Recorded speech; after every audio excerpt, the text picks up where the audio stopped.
So, whoever now turned out later that it was Moi he talked to. So Moi would ask the room, can so come in?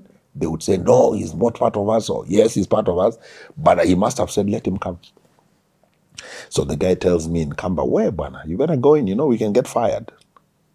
So I drive in.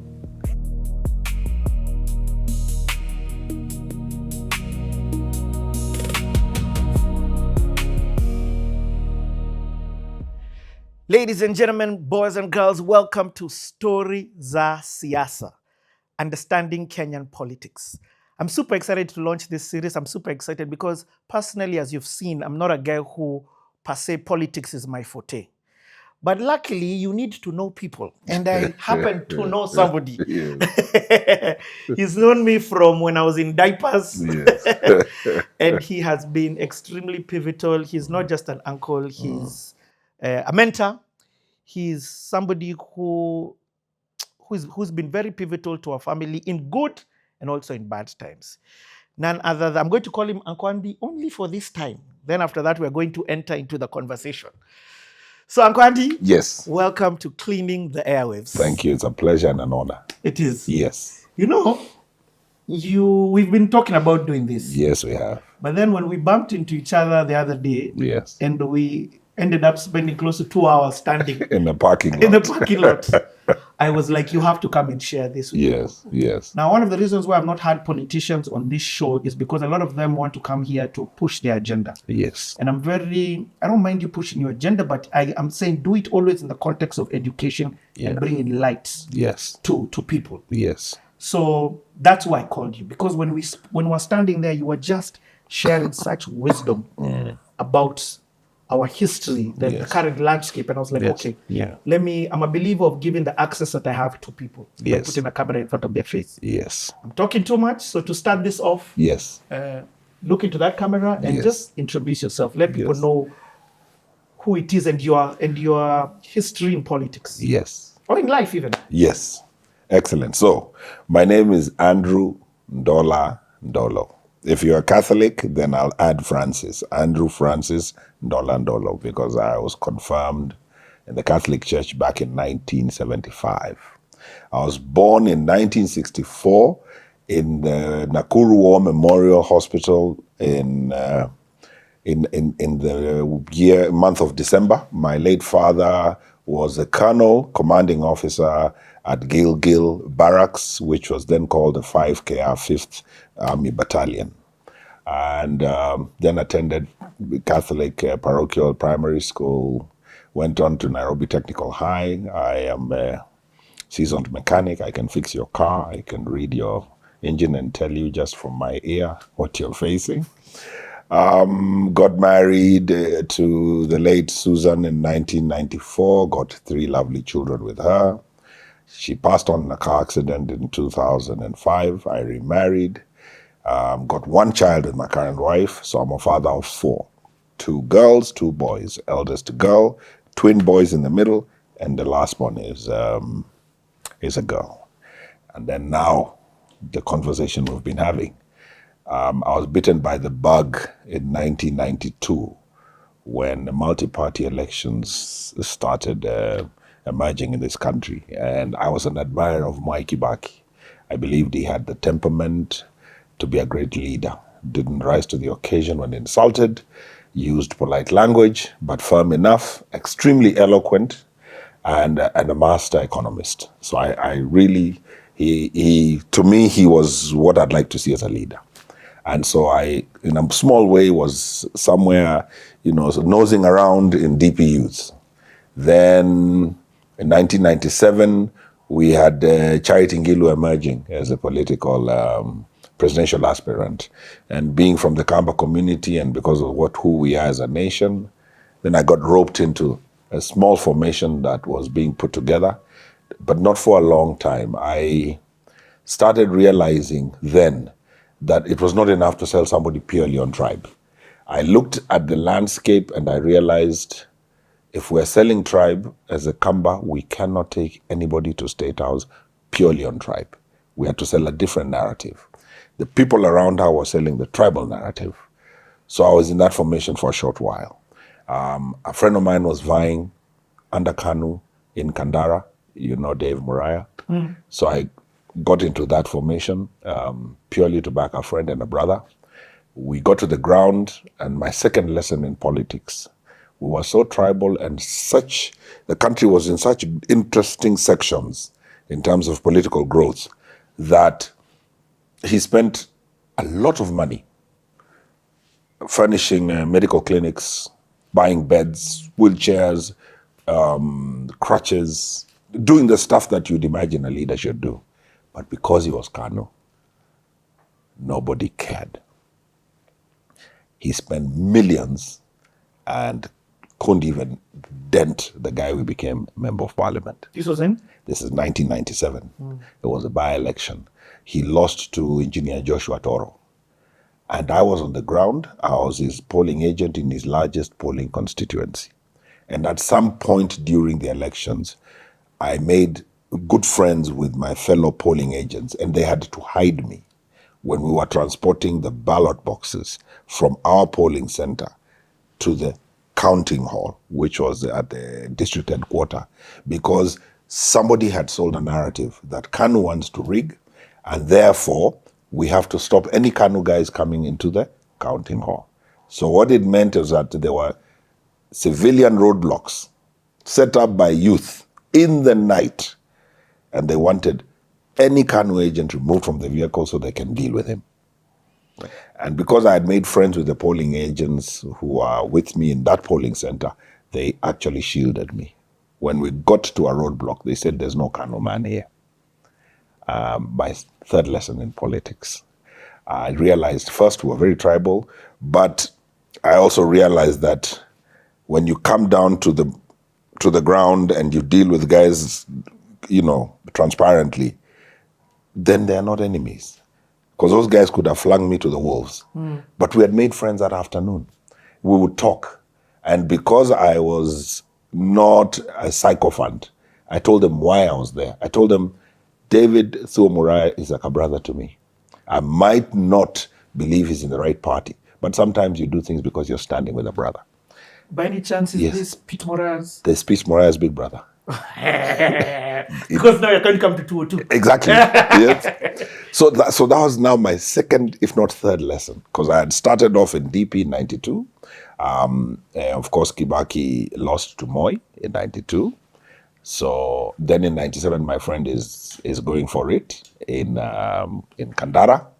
And actually, it was a general election, yes, in 97. So he tried. We backed him. I was supporting somebody who was in the wrong party, but for personal reasons. So, second lesson. That whole thing, I woke up to the realities of politics. And because I was always soft on DP, I always thought maybe that's where I should be. Then, interesting thing happens. In 2001, a member of parliament from my home constituency, Tony Wambuandilinge, who happened to be a fellow clansman, and because my late father had been the chairman of our clan nationally right up to his death in 1984, the Ndolo name in our clan was a household name.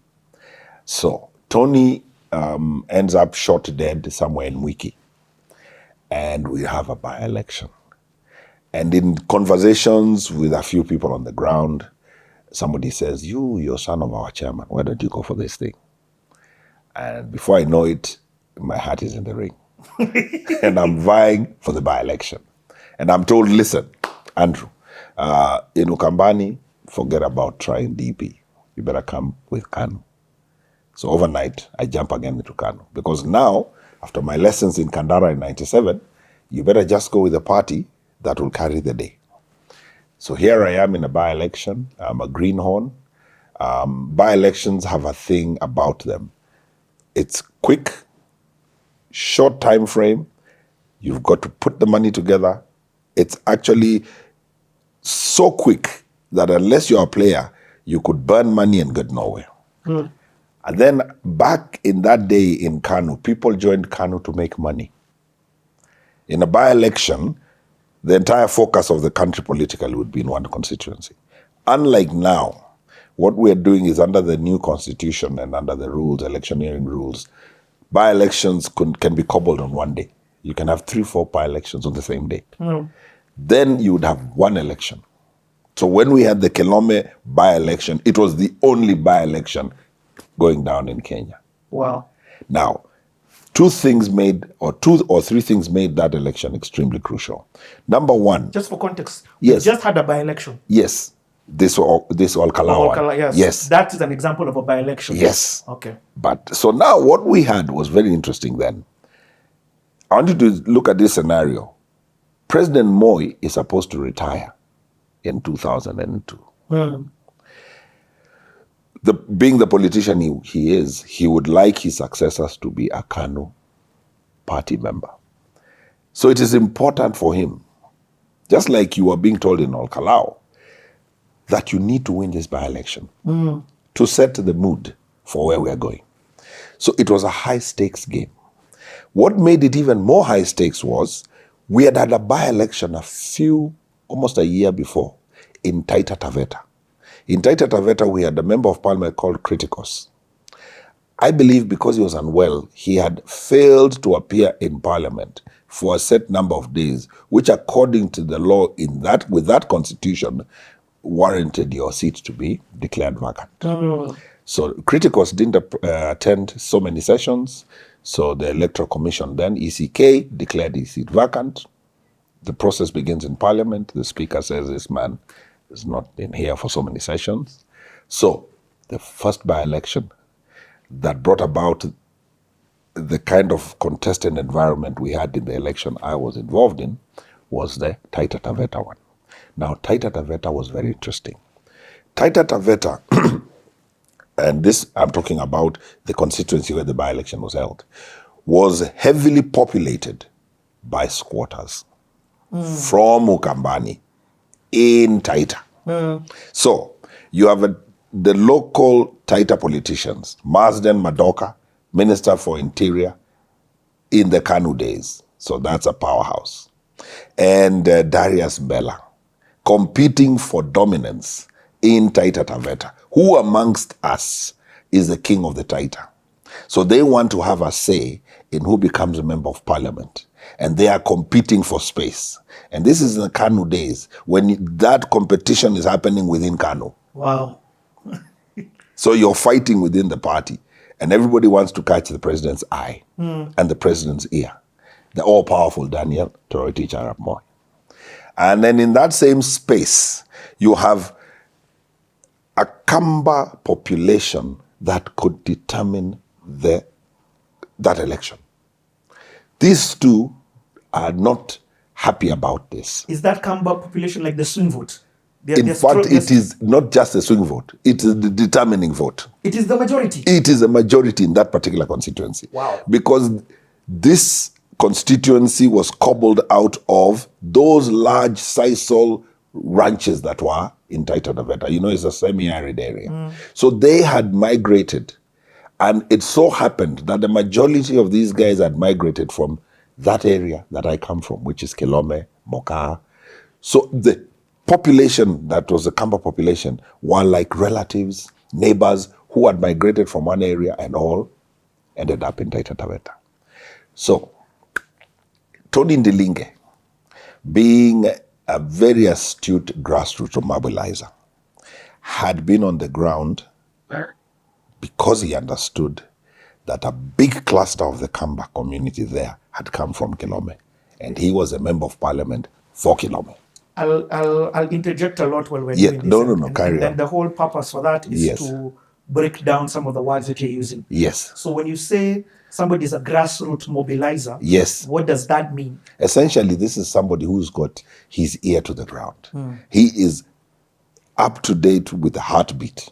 He knows what's going on. He understands the dynamics. He understands in this area, this chair of this women group is a mover and shaker. In this area, this chairman of this political formation on the ground so he understands the dynamics, can put together a successful campaign from the grassroots up. I like it. It's what my youth say, vitu kwa ground. So that was Tony for you. So we have this situation in Taita Taveta. Tony knows that the people who will determine the election are the Kamba. Then you have these two Taita giants who are thinking, how can we get a politician voted in as member of parliament who is not Taita in Taita Taveta? So they are refusing to accept the reality. And in refusing to accept the reality, they are blocking a potential winner from becoming the flag bearer for KANU. I get it. So Tony presents a man called Mwalulu. Mwalulu was from Kilome constituency. Mwalulu had old family links with Tony Ndilinge. So Tony goes to the ground, does the networking, listens to the ground, and confirms that this Mwalulu, Kamba man, from Kilome back in Makueni district, then it was districts, is a likely winner if presented as a flag bearer for KANU. Wow. Upon presenting him, the Taita giants fight it. Are those what people call the kingpins? The kingpins. They fight it. Okay. And remember, one of them is Minister for Interior in that formation of KANU before the 2010 constitution. Those people were, they say it all. They were very powerful and they had the presidents here. They could decide who accesses State House to see the president. They could manage access to the president very well.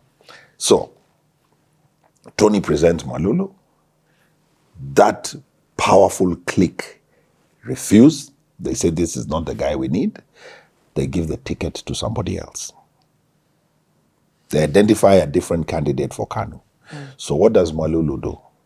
He jumps and joins Democratic Party, Kibaki's party, and goes on to win the election.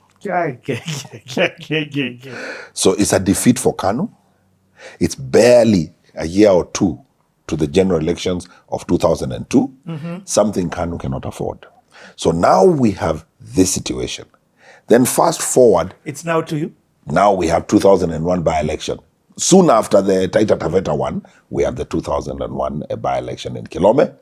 And there are rumors that Tony's death, because he was shot dead, could be linked to the Taita Taveta election. Oh, wow. The rumor mill, people were saying, oh, the government killed him, they were unhappy with him, he betrayed KANU, he knew Mwalulu would win. But that's all a story for another day. So, now here we are. KANU cannot afford another loss. And your name has been thrown into the... So now in my division, we had two divisions. We had the lower division in the constituency, which had a few locations in it, and the upper one. Nowadays, we call them wards. We had wards, yes, even back then. But then the two divisions really mapped out what the constituency was. The lower division that I come from, heavily populated. So the feeling was that the strongest candidate from the lower division will dictate that election. So it's going for MP? I was vying for member of parliament. For what constituency? For Kilome constituency, that by-election. So here we are. The elections is called because of Tony's death. I end up in that formation. KANU cannot afford to lose Kilome. So the big guns are brought out. So we have Honorable Steve Kalonzo Musyoka, Minister for Tourism, has been deployed by the President. We have Honorable Francis Nyenze, Minister for Sports, deployed in the constituency. We have Honorable Ngoto, he was a minister also, I forget the ministry, also a Kamba, deployed. Then we had Assistant Minister, the late Kano Kiluta, also deployed. Then all the other politicians, MPs, councillors from Ukambani, deployed in Kilome. Go to the ground and we're not losing. And Moi, being the political giant that he was, coordinates, working very closely with the late Mulu Mutisia and Kalonzo Musyoka. They map the constituency. Even the former Minister for Science and Technology, Gideon Dambuki, who you know is about to become your relative through your sister, yes, was the most senior minister in that district then. Oh. Yes, he was the most senior minister. So he is deployed in a big way. He was not seeing eye to eye with Kalonzo Musyoka, all fighting for Moi's attention. So the most senior minister in that district, Gideon Ndambuki, Minister for Science and Technology, is mapped a big chunk of the constituency. He's going to manage, working with the politicians from away. Kalonzo Musyoka, who is from all the way in Mwingi, but who had a darling relationship with the late Tony Ndilinge, who comes from the same clan with Tony Ndilinge, who comes from the same clan with Andrew Ndola Ndolo, has been brought there by Moi because Moi was a consumer of intelligence. So he had been told that this clan Tony Ndilinge comes from could be a determining factor. And because Kalonzo and this Ndilinge were friends, and Ndilinge and Ndambuki could not see eye to eye. So we have two forces in Kanu pulling in the same direction for a win, but they don't get along. Ni kama drama, ni kama video. Imagine. And so Andrew Ndola Ndolo is now in this very interesting space. I am in the race because I am a same clan with Tony Ndilinge. Kalonzo is there to map that favor we can get from the clan. So he is working with Andrew Ndola Ndolo. Wow. So Kalonzo, Minister of Tourism, was now my commander. I was reporting to him 2-3 times a week on the progress on the ground. I was commanding the diary on the ground for him. We need Waziri, we need you on this day to come for this church function. We need you on this day, we need on this day. Remember, we already have a candidate as a party. I was in the primaries, I stepped back and supported a gentleman who won in the primaries and became our candidate, John Motinda Motiso. Why did you step back? I realized by-elections are so quick, I wasn't financially able to go to the end. These guys wouldn't have backed you because they wanted to win. The thing about the party is this. First, you have to go through primaries where you identify the flag bearer. So I stepped down just at the tail end because we were 13 candidates for the party, all chasing the ticket. So who amongst us will become the flag bearer for Kanu? Okay. In one of these episodes that we do, yes, we're going to just talk about financing. Yes. Because that's a huge one. It's a huge one. Okay. Yes. But go on with that. For context, what you're doing right now is giving us your history. Exactly. Okay. So here I am. I realized later I was naive. I was truly a greenhorn. And so was Mutinda, who made it. But Mutinda's late father had been a member of parliament and died in a car accident. So besides the fact that him and I were naive and greenhorns, he had the ability to get serious backing from people who had related with his late father, who are political players, who are senior citizens. And they were able to draw a roadmap for him. He had a godfather. He had a godfather. And then, of course, on top of that, Kanu, like I said, under Moi, worked closely with intelligence. Moi was a consumer of intelligence. So what Moi did is, through that consumption of intelligence, they realized that because this John Motinda Motiso's father had died in office, the community felt he didn't complete his term. So they are going to give this son an opportunity to come and complete. Wow. And remember, this by-election has been occasioned by the murder of Tony Ndilinge, who also didn't complete his term. So there's a feeling that we need to reward our families on the ground. So Mutinda, who was new like me to politics, but who impressed me, even though we were competitors. My first sit down with him, I looked at him, he was younger than me, I listened to him, and I was like, wow, this guy is a potential leader. I mean, he made a lot of sense, and he never came across to me as a greedy politician. And that was refreshing in Kanu, because a lot of guys would fight for the money. He wasn't positioning for the money. He actually wanted to be a leader, and so did I. And so when I realized I might not have the muscle to go to the primaries election, because what we do is you have an actual election within the entire constituency, and they pick you against several other candidates. I realized they didn't have the money. You have that election with the Kanu members. Precisely. And then the Kanu members then within the constituency pick the candidates who faces off with the other parties. Okay. Because we are now in the multi-party era. So DP is doing the same thing. DP is doing the same thing. At this time, is it KANU and DP? It was KANU, DP, SDP of Charity Ngilu, Ford Kenya, all these parties that had been born in 1992 when we went multi-party, all were coming up into the race. But there's one or two factors that you need to know, and this is important as we talk about the history, political history. Because of the ability to put together financing, some parties would not have primaries. They would sit in a boardroom and identify a potential candidate for whatever reasons, whether it's academic background, touch on the ground, financial capabilities, and then that candidate would then be given what we call a direct nomination by the party. Okay. So you are the flag bearer. That's what direct nomination means. Precisely. There's no elections. There was no primaries done. Yeah. So a lot of people would do that. But KANU being the focus, particularly then in Ukambani, it was such a heated contest. Who will be the flag bearer? It had no option but to carry out a primary. The primary that was carried out in 2001 was like my fourth lesson in politics. It was predetermined before it started. What?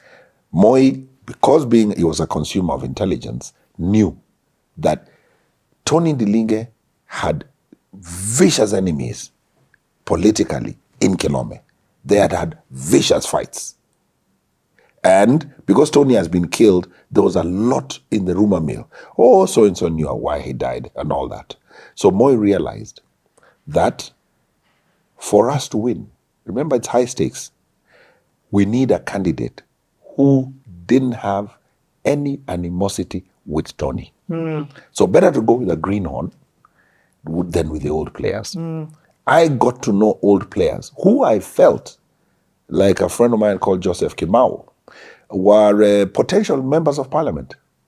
They had been on the ground, they had been there with Ford, they had vied, others had tried to be councillors, which is now we would now call MCAs.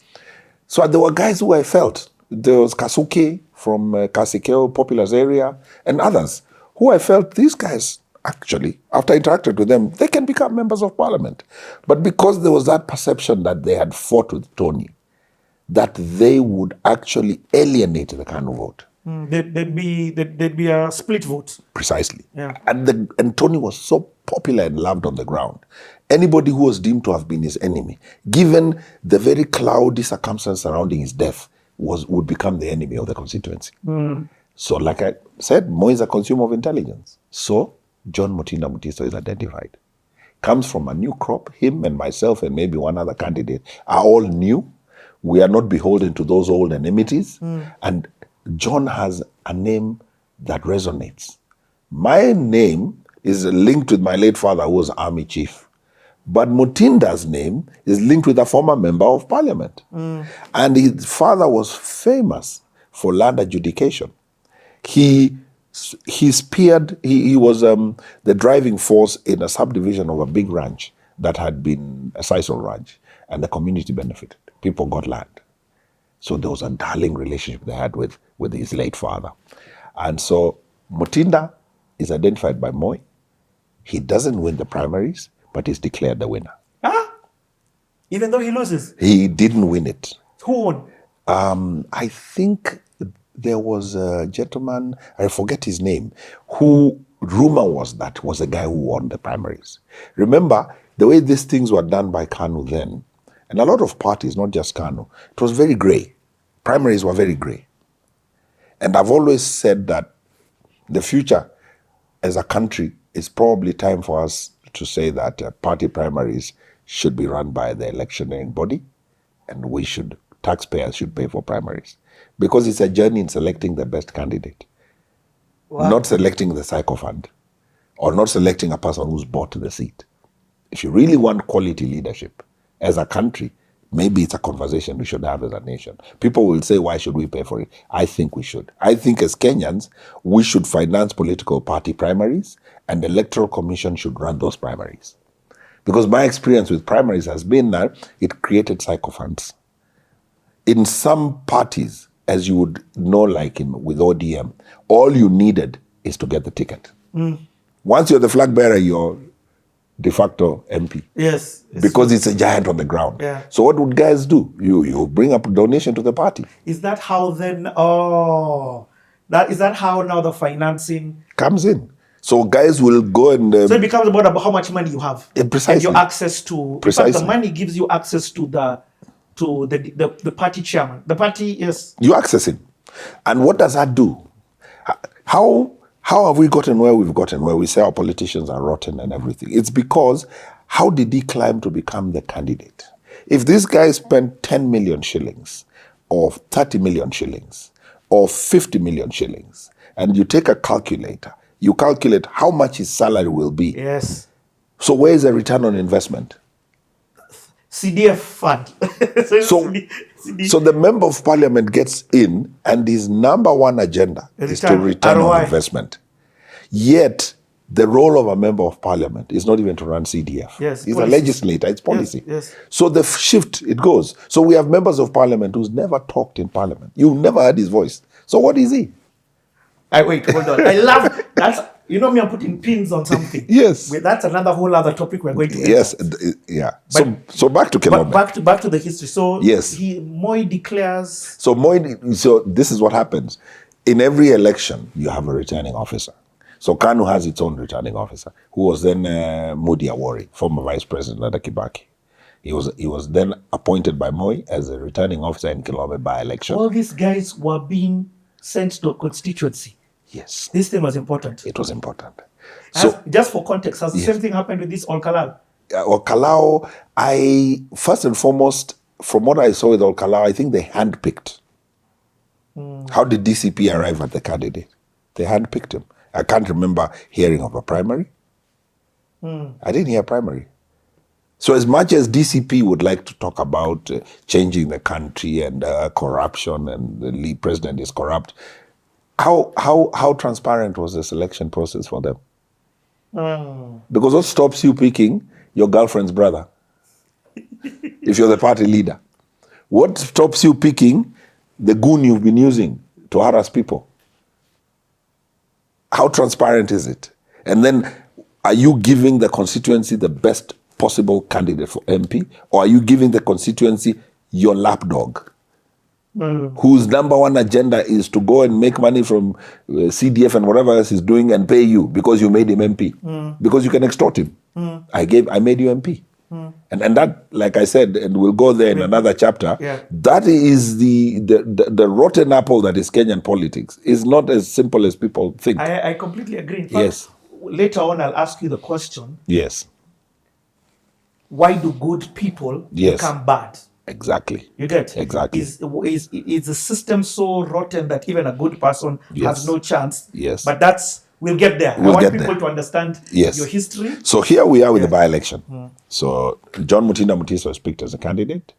And because I believed that this man had something, he is not a greedy man, we sit with him and I hand over my polling agents and I hand over my political networks for free.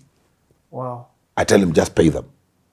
The guys working, the ones you feel you can work with. And I pick up my phone and I call my guys. Tell them, okay, guys, we're not in the race anymore. We're with Mutinda. I said, Mo is a consumer of intelligence. Must have reached him. Because now we have a big rally on the ground. And in this rally, we're presenting our candidate to the constituency. This is our man.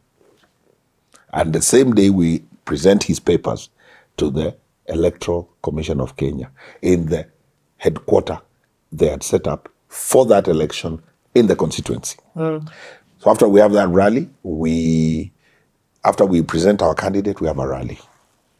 In that rally, KANU then used to reward its players. So after the rally, there's a meeting in Moi's house in Woodley. Over here, meeting near Kibira? Yes, Cabernet card. Yes. But it's not announced. So Andrew Ndolo, Greenhorn, no idea what's going on. So we have a rally, and we have all the bigwigs. Uhuru is there, Kalonzo is there, Mulu Mutesia is there, Gideon Ndambuki is there. So when the rally ends, people get into their cars and drive off. My fourth lesson in politics. Gideon Ndambuki, a gentleman of a politician, realizes I've hovering around, chatting with them by political networks. Everybody else has jumped into their cars and left. The only people who've been left on the ground at a town called Salama is himself, our candidate, flag bearer, and myself. So the bodyguard, because I'm very chatty, so I knew the bodyguards, the drivers, calls me aside and tells me, do you know guys where guys have gone? I said, no. He says, guys have gone to Moi's house, Bwana. They're going to be reimbursed for their expenses. He said, he says, don't leave. Wait, you speak to the minister. Minister was engaging some supporters. So he's walking to his car. He greets me by my name. He says, Ndola, my company name is what was used on the ground. He says, Ndola, people have gone to see Moi. I said, I didn't know. Nobody told me. He says, no, now you go. And if they block you from getting in, because there's a list of names, you wait for me. Okay? Now, I'm going to rewind the clock a little bit. It's crazy. The late Major General Ndolo, my father, rose from Kano when I was born to become the first chief of army in Kenya. Wow. Under Jomo Kenyatta's presidency. Wow. And chief of army, for context, is what kind of rank? He was then, the ranking in the military is based on the size of the military. Back in 1969, when he climbed to the helm of the military, the highest rank we could accommodate is Major General. As the military has grown, we ended up with Lieutenant General, and now the highest rank we have is Full General. So we have only one Full General in Kenya. We have several Lieutenant Generals, several Major Generals. So then the highest rank was Major General. So he was the only Major General. Wow. When he was Major General, we moved into Cabernet Gardens, a house hired by the military, which was opposite Moi's home. So one driveway, Moi turns right, the next gate we turn left. You are Moi's neighbor? We were Moi's neighbor. So I'm in nursery, and that's when I met Gideon, who's my age, and the late June. Yeah. And we would play a little bit. So I have known Gideon when we were kids. But this is an interesting thing. Moi was a very humble man and had a liking for my late father. So President Moi would actually walk out of his gate and into our gate and sit on the veranda and chat with my father. So I'm in standard 1 or 2. I have that memory of this man. My late mother later told me one of the most humble people she ever dealt with was President Daniel Arap Moi. Humble man, simple man, no airs, comes to you and is more senior than you. Not once, not twice. So, why I'm rewinding the clock, now I'm bringing you back to the rally at Salama. You're about to drive home. So I know, where Moi lives. Yes. So the minister is asking me, do you know? I said, yeah, I know Moi's house. He says, okay, let's go, but you wait for me. Now, from the time Moi was promoted to, when ascended to the presidency, the driveway that starts at the top, there are other neighbors before you get to Moi's house. At the top, they would have security, GSU. Barriers, yes. Yeah, they didn't even have a physical barrier per se, but they had GSU. And what would happen is, you would then stop. You'd be stopped there. You asked, so where are you going? So now, here I am. Remember, I'm a greenhorn. I've been supported by a lot of my friends. So I'm riding in a vehicle that has been donated by a friend. I have a driver who's been donated by a friend and an aide who's a friend of mine. So we drive with this old Mercedes to the entry to the drive, and the drive slopes down. So that there's security. They stop us.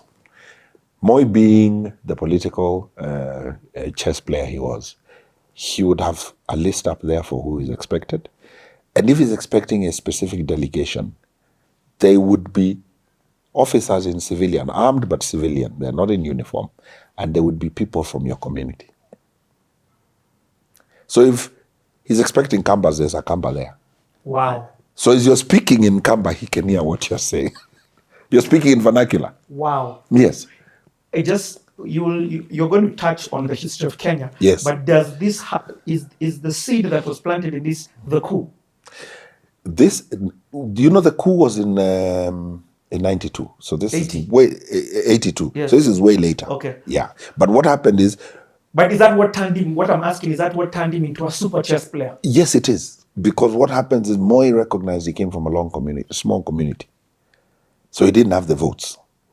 So after the 82 scare, he had to re-engineer his politics. So he became a master chess player. He understood communities. He understood the dynamics of the Bantu and the Nilots, how they think, belief structures, because we were different. The Bantu are superstitious. They believe if I kill you, the spirit will come after me. This is going to be a series and a 3/4. The Nilots are warriors. Slaughter is part of the game when they are going for livestock. The Kushites are even worse. Yeah. They chant the belief word and they can blow themselves up. They believe when they believe, they believe. And that's why Islam is such a successful religion. So Moi understood all this. So he knew how to handle the Kushites, he knew how to handle the Bantus, how to handle the Nilots. And so now, fast forward to 2001, there's a security man there who's Kamba, but we don't know he's Kamba. My driver is Kamba, I'm Kamba. My friend who's at my aid is Kikuyu. So when we get there, the guy says yes. So we say, my name is Ndolo. I'm in a delegation from Kilome. So the guy says, oh, the group that is here? Yes. So he takes a paper, goes through the name. Remember, all of them are in. The only person who's not in is our candidate, John Mutinda Mutiso, and Molu Mutisia. And Dambuki. Molu Mutisia is in there. My friend, former assistant minister and member of parliament from Makueni, Peter Maundo, is in there. Kalonzo Musyoka is in there. And about 13 KANU candidates who are in the primaries are in the room with Moi. So there's only 2 candidates for Kilome who are not in the room. Andrew Ndolo and our flag bearer. The others are all in there. This guy goes through the list, he says, I'm sorry, your name is not on the list. I'm going to rewind the clock a little bit again. My late mother, an extremely gracious lady, who walked side by side with my father as he climbed the military, as he was accused of attempting to overthrow Jomo Kenyatta through a coup. That's how my father left the military. Another series I'll take you through. General Ndolo retired, took early retirement. He was accused of attempting to overthrow Jomo Kenyatta. Jomo Kenyatta, not even... In 1971, there was a purported coup in 1971. So my mother, very gracious lady, walked side by side with my father, helped him navigate all that. My father was never detained. Nobody came after him. There was no political machinery that was deployed, or even Kenya Revenue Authority or anything. Nothing was deployed, income tax. Those are the things that would happen if you fall out of the presidency. And we're talking about the all-powerful Jomo Kenyatta. Nothing happened. General retired to his ranch in Sultan Ahmad and died in a car accident 14 years later. So, my mother told me, when I started politics, I went and told her I want to lie. So she says, your father was not a politician. He was a soldier. Didn't have a lot of time for politicians. So I'm going to take you to 2 people. Take you to the bishop of the Catholic Church, your father's friend who buried you here, the late Abanas Kioko, to bless you. And I'll take you to Molu Mutisia, the political kingpin of Ukambani, so that I hand you over to him. You become his child politically. He will help you navigate. He will protect you. And after that, she told me, 3rd, your father was a great man. Was not mentioned in any scandals. Nobody's money. No corruption. So you're not going to go there to be a beggar. You're not going to go there to position for money. If you're given money in the name of the game, it's okay. But don't go there to beg. If you're not wanted, walk away. She told you this? Before I started my politics. If you're not wanted, Andrew, walk away. Don't beg. You are son of General Ndolo. So fast forward, here I am at the entrance. And I'm not on there. You're not on the list. So I tell my driver in Kamba, hey, we're not on the list. Let's go. I'm not even going to wait for Gideon Ndamuki because I'm remembering mother's words. And my mother is around. I have to talk to her that evening and tell her how it went. So I get into the car. This guy had heard me talking to my driver in Kamba. So he says, in Kamba, he switches to Kamba. He says, you said your name is who? So I tell him, my name is Andrew Ndola Ndolo. He says, from where? I tell him, from Kilome. You're a candidate? Yes. From where in Kilome, Sultan Ahmed? He says, hold on. He gets on his radio. He speaks to somebody in Swahili. He says, we have somebody here who's not on the list. His name is Ndolo, and he's from Sultan Ahmed. Find out if we can let him in. Talks to somebody on the other end, and later found out it was Moi they talked to. Moi? Yes, Moi was, he would sit in the room at the end. All of you are here. He has a phone next to him, landline. Red one, is it the red one? No, that was just a grey one. So, whoever, now turned out later that it was Moi he talked to. So Moi would ask the room, can so come in? They would say, no, he's not part of us, or yes, he's part of us. But he must have said, let him come. So the guy tells me in Kamba, where, bana? You better go in, we can get fired. So I drive in.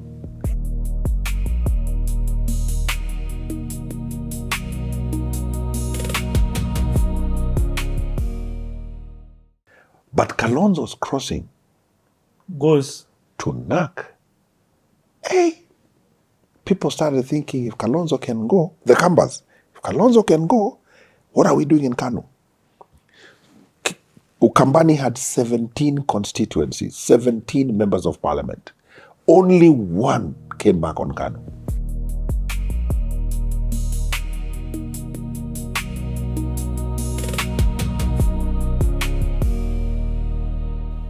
And later found out it was Moi they talked to.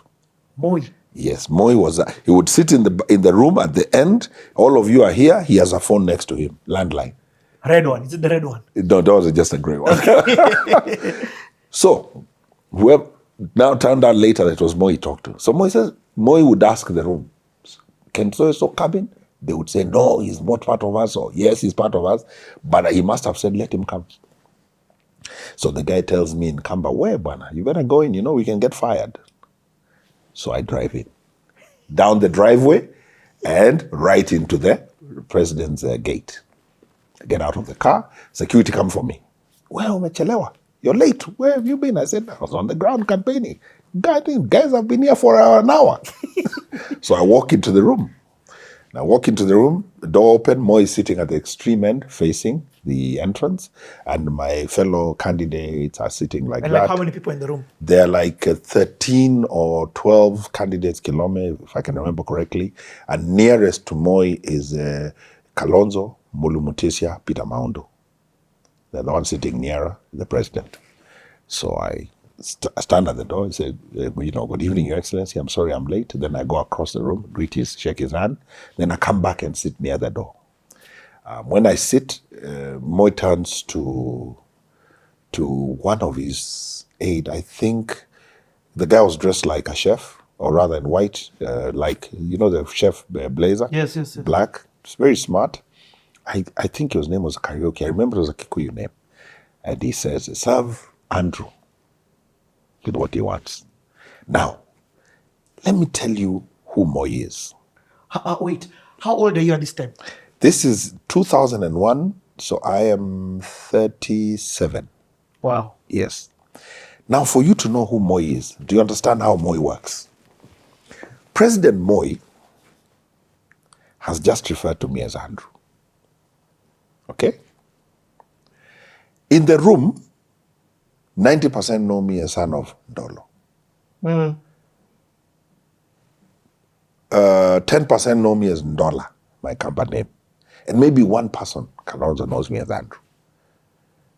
They don't use the word Andrew. Moi is sending a message that I know Andrew. Oh, wow. Okay? It's like if you had to call me Junior. Because I've been locked out of the room. Remember, I was not on the list. The list is not prepared by Moi. Oh, wow. This political formation, somewhere here, somebody here was asked to give a list. I don't know who amongst this cluster here. Give a list of who's coming. It's not Moi giving that list. Moi doesn't know you guys of Kilome. Yeah. He knows you are 12 or whoever. Somebody in the room has given the name, the list of names. So Moi must have picked, I'm trying to imagine. This guy's playing chess That's why I was a master. With the bishop. Yes. I think he's just realized, Allah, there's a problem. The dollar is not on the list. So he's called me Andrew. For me, first note. I've taken note. And just for context, at this time, had you had conversations with Moi previously? No. Last time I met Moi, I was in Standard 1. Okay. I was a little boy. He's holding my head. Now I'm a man, married, candidate. Not had access.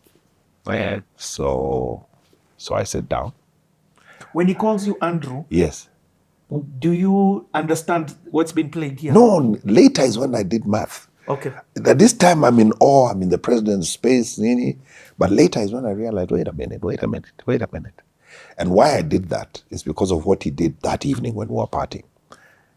Waiter comes and asks me what I'll take. I'll say, I'll take water. Brings a bottle of water. I can see guys here have had tea and queen cakes. You can see guys have been here, biscuits. So I don't want to look like now I'm going to come into the party late and start eating. So I ask for a bottle of water. So we continue talking. Then our candidate comes with Gideon Nabuki. And in a few minutes, meeting is finished. And Moi says, okay, he's going to reimburse us. He gives everybody 200,000. And then he stands up to leave. Now, a lot of my fellow aspirants felt that 200 was not enough. 200,000 was not enough. So they end up in clusters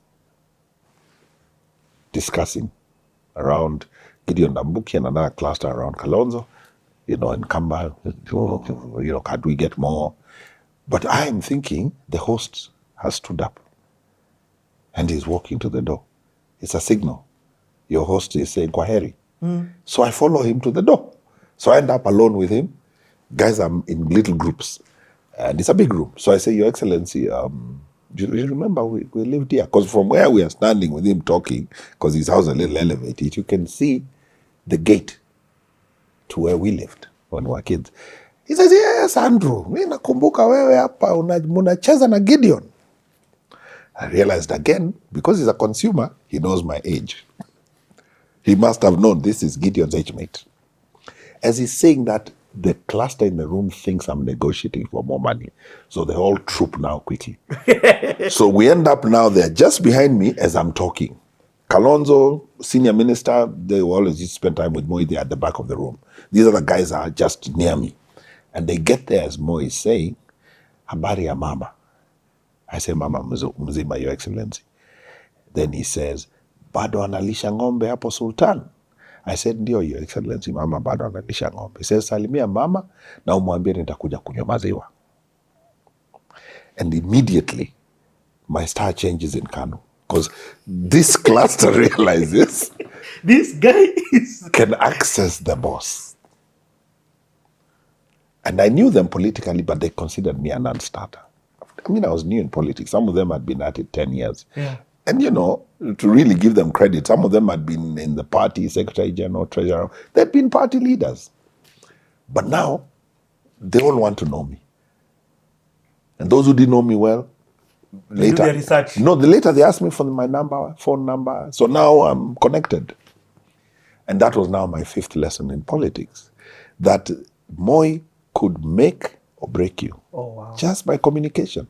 Just by doing that, immediately I was a player. I was no longer a greenhorn. I was now one of the players. Wow. Just because he has made sure to the others, he has shown some recognition. And then, of course, Kalonzo and I are from the same clan. So then Kalonzo picks me up as his lieutenant, and we run the political movements on the ground, and Kanu wins the by-election. And it's a good thing for us. And who wins? John Mutinda Mutiso beats the other opposition candidates to be Member of Parliament in 2001, which means he's going to run a term of barely a year before we go into the general elections. I think it was 9 months or something. So we had conversations with John about some of the things we could do in the constituency. I think he was very new in politics. He was young, he wasn't married, he was single. He got overwhelmed. And by getting overwhelmed, he wasn't as visible on the ground. And the politician network on the ground and activists was so used to Tony Ndelinge, who was a grassroots professor. He was everywhere. And it was too much work for John. John was just new. So there's pressure on the ground. And I succumb, and I'm back in the ballot. Huh? In the general election, I'm back in the ballot, vying against John. 2002? 2002. And as I'm entering that race, there's an animal that has been given birth to politically called NAC. And NAC is sweeping the country.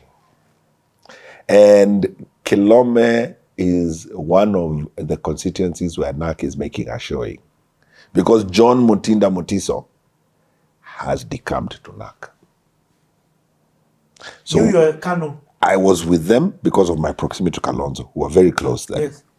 But I realized Kalonzo had no choice but to back this gentleman who's with him.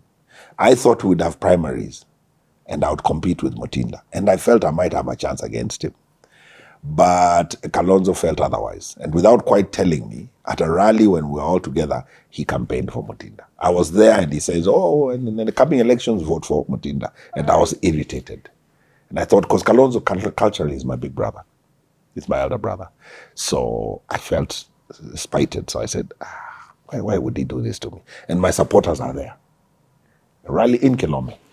And so pressure mounts. People tell me, you need to vie, Andrew. Don't just support this guy. And Gideon Dambuki calls me, another consumer of intelligence. That evening, he's gotten the intelligence of what has happened on the ground. Tells me, I hear you're being tossed out of the camp. I hear Kalonzo is campaigning for Mutinda. Why don't you come back to your party? Come back to Kano. I tell him I'm considering. Waziri said, what are you considering? And then I remember he's the one who sent me to Moi in the Salama rally. He's the one who told me, guys, I've gone to Moi. I would never have known. I would never have gotten 200K. Yes. I would never have gotten the recognition I got 9 months earlier. So now this is a man I trust. And he's a gentleman. And so what did I do? I go back to Kano. So now Mutinda is NAC, and I'm Kano, and we are competing. And you have the ticket? No, not yet. This is still formations. Okay. These are still Kano members, Kalonzo and who, but they are now flirting with NAC. So Moi now has not identified his candidate. He identifies Uhuru as his candidate. Against all odds. Did people, we're going to talk again, for context, if guys you're listening, we're going to talk about the history of politics in Kenya. Yes. This is still your story. Yeah, this is still my story. Did guys know that Uhuru was going to come, or did that all catch people off guard? It caught all of us, myself included, off guard. Okay. I learned, after the by-elections in Kilome, I learned that Moi was a consumer of intelligence. So I asked myself, if the president is a consumer of intelligence, who am I not to be a consumer of intelligence? So after I didn't make it in 2001, I made it an effort to know who is the National Intelligence Service officer in Kilome, who is the officer in the district headquarters in Makueni, and who else do I know in the national? So I maneuvered and knew a few. And I knew one man who, because of the nature of their trade and all, I cannot mention a name, who was high up in NIS in Kenya. And he took a liking to me. So we would do coffee at the Grand Regency Hotel every other week and just talk politics and where is the nation. Very nice man. I always used to insist on buying the coffee. A man from my community. And so we would chat. And he would tell me, this is where things are, this is where things are. So when I saw what was going on, and this rainbow team is building, and in Kano here we are building, I sat him down and I asked him, so where are you seeing this thing? He says, I don't know. Moi in his wisdom, professional, the professor of politics, had come up with a very interesting unit in Kano. He had created national vice chairman instead of having one. Because you would have the president chair, vice would be Saitoti, who was then the vice president. Now he had opened it to capture all the regions. So he had a national vice chairman who would represent Central, or Muigai Kenyatta. He had a national vice chairman representing Ukambani, Kalonzo Musyoka. He had a national vice chairman representing the coast, Katanangala. He had a national vice chairman capturing the lower eastern, Nyaga. Then he brought in Raila, who came in with Nyanza. Now Raila came in with his party. That's where Raila's identity of Tinga comes from, because his symbol was a tractor, as LDP. So LDP joins KANU. There's a merger, first merger. Sixth lesson in my politics, that enemies can work together. That one is true. Moi had detained Raila. Yes. Oh, wow. Raila was in the formation in 92 for multiparty. The Sabasaba you're seeing being celebrated now, these were the thorn in Moi's side, together with the former ambassador for America called Smith Hempston. They gave Moi sleepless nights. But Raila was now on board. And I was thinking, okay, sixth lesson for me in politics. There are no permanent enemies or permanent friends. So Raila comes into KANU. There's a merger. And in that merger, one of the most loyal politicians to Moi, J.J. Kamodho, Secretary General of KANU, is pushed aside and Raila is made Secretary General of KANU. So for us guys who are looking politically, we are thinking Moi has a choice. The party vice chairman for Western, Musalia Mudavadi, he can pick him. Secretary General, Raila, Moi can pick. Kalonzo Musyoka, Moi can pick. Joe Nyaga, Moi can pick. My friend, what was his name? From the Lower Eastern can also be picked. And of course, Moi guy. my good guy, we used to call him Man UK, can be picked. So Moi has a choice. My friend in intelligence, when we were doing coffee, is telling me, we've given the boss all the scenarios. If you pick Raila, this is what we think. It's how it will go. If you pick Musalia, if you pick Kalonzo, like that, the person with the least chance of success, Man UK. So when Moi becomes adamant with Man UK, my friend now calls me. I don't call him. He calls me. He tells me, I want to buy you coffee. He tells me, you're going to be in the opposition. I said, what do you mean? I'm in KANU. He says, yeah, you're going to be in the opposition. I said, what are you saying? He says, KANU is going to lose. I said, what are you telling me? We couldn't envision Moi losing. He said, you're going to be in the opposition. What do you mean? You in 2002 elections, yes, you didn't think.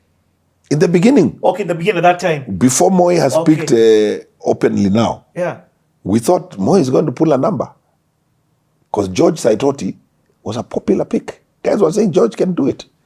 He'll bring the Masai, he'll bring the Kikuyu, and then Kinang Kalonzo will follow him.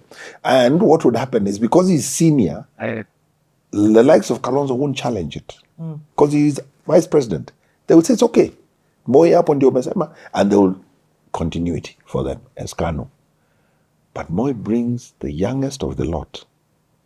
Obviously, there's going to be pushback. Kalonzo will wonder, why should I back Uhuru? He's younger than me, has less experience politically, is not an elected member of parliament. Nominated MP and minister for local government. The first election won by Uhuru as MP was that one. Remember, in that constitution, you needed to be a member of parliament before you could vie for president. And even if you vied, you needed the both. You could not be president if you're not a member of the National Assembly. Hence Kibaki, or the member of parliament, Moi, and so That's not the case now. Now you can come from nowhere and vie for the presidency. Yeah. So, this guy tells me you're going to be in the opposition. You can't be an MP and No, you can't. You can't sit. You can't hold both seats now. Yeah. You can't hold both seats. You can't be senator and president. You can't be governor and president. You drop one.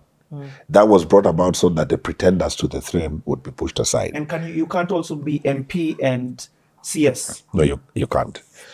You pull out under 2010 Constitution. So here we are. Ndolo, you're going to be in the opposition. I'm like, what do you mean? And so we start the campaigns for Uhuru. And now I'm in the Uhuru formation. What? Because Kalonzo is supporting Mutinda. Kalonzo was the man who was holding my hand when I started politics. I'm feeling betrayed. And the ground, there's pushback on the ground. So, and we're thinking Kanu can still hold the ground. The biggest shock, my 7th election in politics, is the politics of wave. The wave that can be created in a political election, in a political cycle, is deadly. Things can flip. That is why when I hear people saying William Ruto's a one-term, I say it's too early.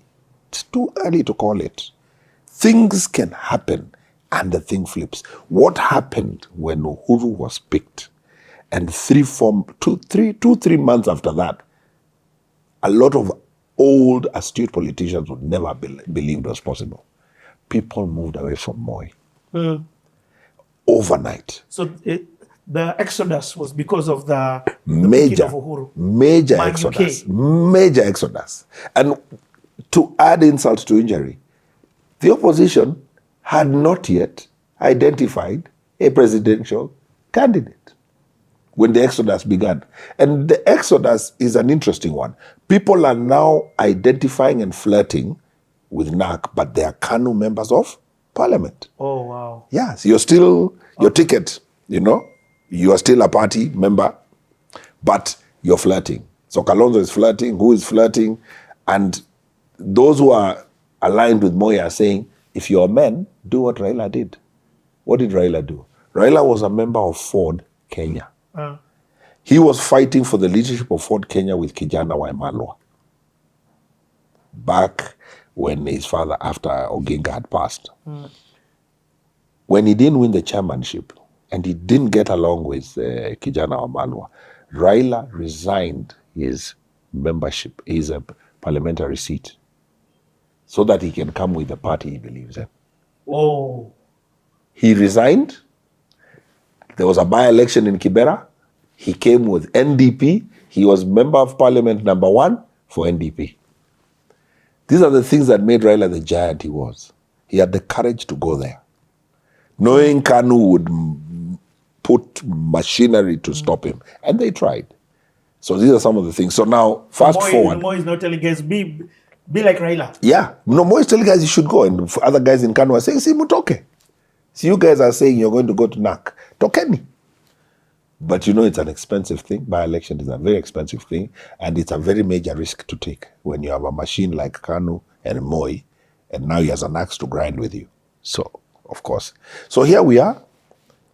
There's an exodus. They don't have a candidate clearly identified. But you can tell this thing it's going. The wave. Yeah. Then Raila did the other magic thing at Uhuru Park. Kibaki, Tosha. That day, I was in the Grand Regency. There's a restaurant called The Summit. You could oversee Uhuru Park. We had our rally in Kasarani, and these guys now were at Serena. Then they crossed over to Uhuru Park. And I went up there, and I remember the late Nicholas Biwott was standing at one of the windows looking, just holding himself. And I was looking, I was thinking, the mammoth crowd that was at Uhuru Park. And we could hear the chanting. Yote yawezekana bila Moi. We could hear it clearly. And I was 7th lesson in politics, political wave. I'm telling you, it was shocking. By the time we got to the elections, people now did not want to be identified with Kanu. Yeah. Kanu now became the leader. Nobody wants to be identified. When you ask, I'm not Kanu. So that had never happened. Never happened. The few of us who are Kanu, people were laughing at us. I went to the constituency and campaigning, and I was strong on the ground. You go and I dress a rally. When I finish, those who really, really feel either links with my late father, with the clan, warmth towards me, call me aside. They tell me, my son, You can't go to another party. They were, they say, we like you, but man, the party, this party is dying. Tell them no. My neighboring constituency. Why were you telling them no? Because where we had to go, there was only two formations. Oh, you're too late. Too late. Mutinda has closed the door. Because from Kalonzo, from the rally we had, when Kalonzo asked people to support Mutinda, I knew there would be no primaries. And even if there were primaries, it wouldn't be fair. I had learned. Remember, Mutinda didn't win the primaries. He was? 2001. But he was the best choice for Moi. Moi knew what he wanted, and Mutinda won. And it was not an easy election to win, because people were blaming Kanu for killing Tony. That was the buzz on the ground, that Tony Dilinga had been killed by the government. So it was difficult. So only a person like Mutinda could have won that seat. It's fresh, no perceived wars with Dilinga, and comes from a family with a political capital. So that got Mutinda in. And when I think back, Moi's picking Mutinda as a candidate for Kilome in 2001 was genius. Yeah. It was but in 2002, now he goes to... Now in 2002, Mutinda crosses his NAC. But besides going to NAC, he still has pedigree because of the father's name. Yeah. Politicians like to tell you, you'll win, you'll win, you'll win. They told me that. But when I would sit alone in the evening, I would say, has Mutinda lost the pedigree? I don't think so. Has he lost the ground? Maybe a bit, because Ukambani was still thought to be Kanu. But Kalonzo's crossing goes to NAC. Hey, people started thinking, if Kalonzo can go, the Kambas, if Kalonzo can go, what are we doing in Kanu? Ukambani had 17 constituencies, 17 members of parliament. Only one came back on Kanu. 16 went opposition. And you were one of those 16? I didn't make it. Oh, you didn't even... So you didn't even get to the point of being the flag bearer. The flag bearer for Kanu? No. Who are you going against at this time? Now, let me tell you. Okay. So, formations have been formed. My good friend Gideon Ndambuki, Minister of Science and Technology, calls me after the rally. He says, I hear you've been shafted. Come back home. I tell him, I'm in. So, I'm now the Kanu candidate. Or rather, I'm one of the Kanu candidates. Yes. There's still a fight on the ground. Are you going to do for primaries? We're going to primaries, yes. Yeah. I'm one of those going for primaries. Primaries means the elections that is done by for party flag bearer. Yes, party flag bearer. Yes. Okay. So now I'm in that formation. And now on the ground with Mutinda gone, I'm considered a very strong contender. Extremely strong. And I had learned a lot of lessons. So after the by-elections of 2001, I had never left the ground. So for 9 months, I'm on the ground. Church functions, building a school, prize giving day, I'm invited. And now I'd picked traction. Because why had I picked traction? When we came on the ground to campaign for Mutinda Mutiso in the by-election, remember what Moi did by just connecting? When we came to the ground, we had a major rally. The day before we came to the ground, I was asked by Kalonzo to accompany him to State House to meet with Moi and give Moi the update of the political situation on the ground. Because I'm from Kilome, Mutinda, Kalonzo is not. I was working very close with Kalonzo. So he told me, come, I want you to brief the president. And there was a candidate, there was a former councillor, or actually a sitting councillor, who was my councillor for my location, who had really given us trouble. And for context again, yes. Councillor is now what is MCAs. Precisely. Okay. So there was a councillor, what we would call an MCA, who had given us a lot of trouble on the ground. And he was my local councillor, Sultan Ahmad. And he was really relating very well with Haron Mwau's party, which was then PIC. Yeah? So there was a... Think work and grow rich. Yes. So there was an incident and he was arrested and taken to Sultan Ahmad police station. It was called Kadai, Councillor Kadai. And the crowd marched into the station, said, we want that man. you better give him to us, or we'll come in there and take him. And the police were overrun by the crowd. And in the wisdom of the OCS, no shot was fired, no tear gas. They just removed the guy from the cell and handed him to the crowd. Wow. Because it wasn't a serious incident. So, again, Moi consumer of intelligence, the information must have gotten to him. So, Kalonzo was on assignment. Now, the thing with Kalonzo, a lot of people don't know, Kalonzo's been in government for years. He might not be the loudest guy in the room, but he understands how government works. He understands how security works. He understands intelligence. So he calls me and tells me, we need Kadai. Now, several things were working in Kalonzo's favor in that by-election. He's from Tony Ndilinge's clan. So there's a darling relationship with him and the clan.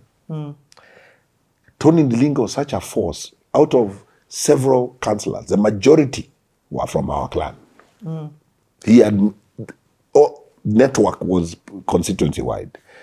This councillor from Sultan Ahmad also happened to be Tony Ndilinge's councillor. Because Tony, myself, and this guy Kadai are from the same location, the same division. So, Kalonzo says, we need Kadai. Tell him, leave it to me. By some sheer luck, Kadai had a soft spot with me. I call, he picks. Tell him what's going on. He says, no. These kind of guys are playing with us, man. Me, I'm going. I tell him, no, calm down. What is it? He says, no. I tell him, no.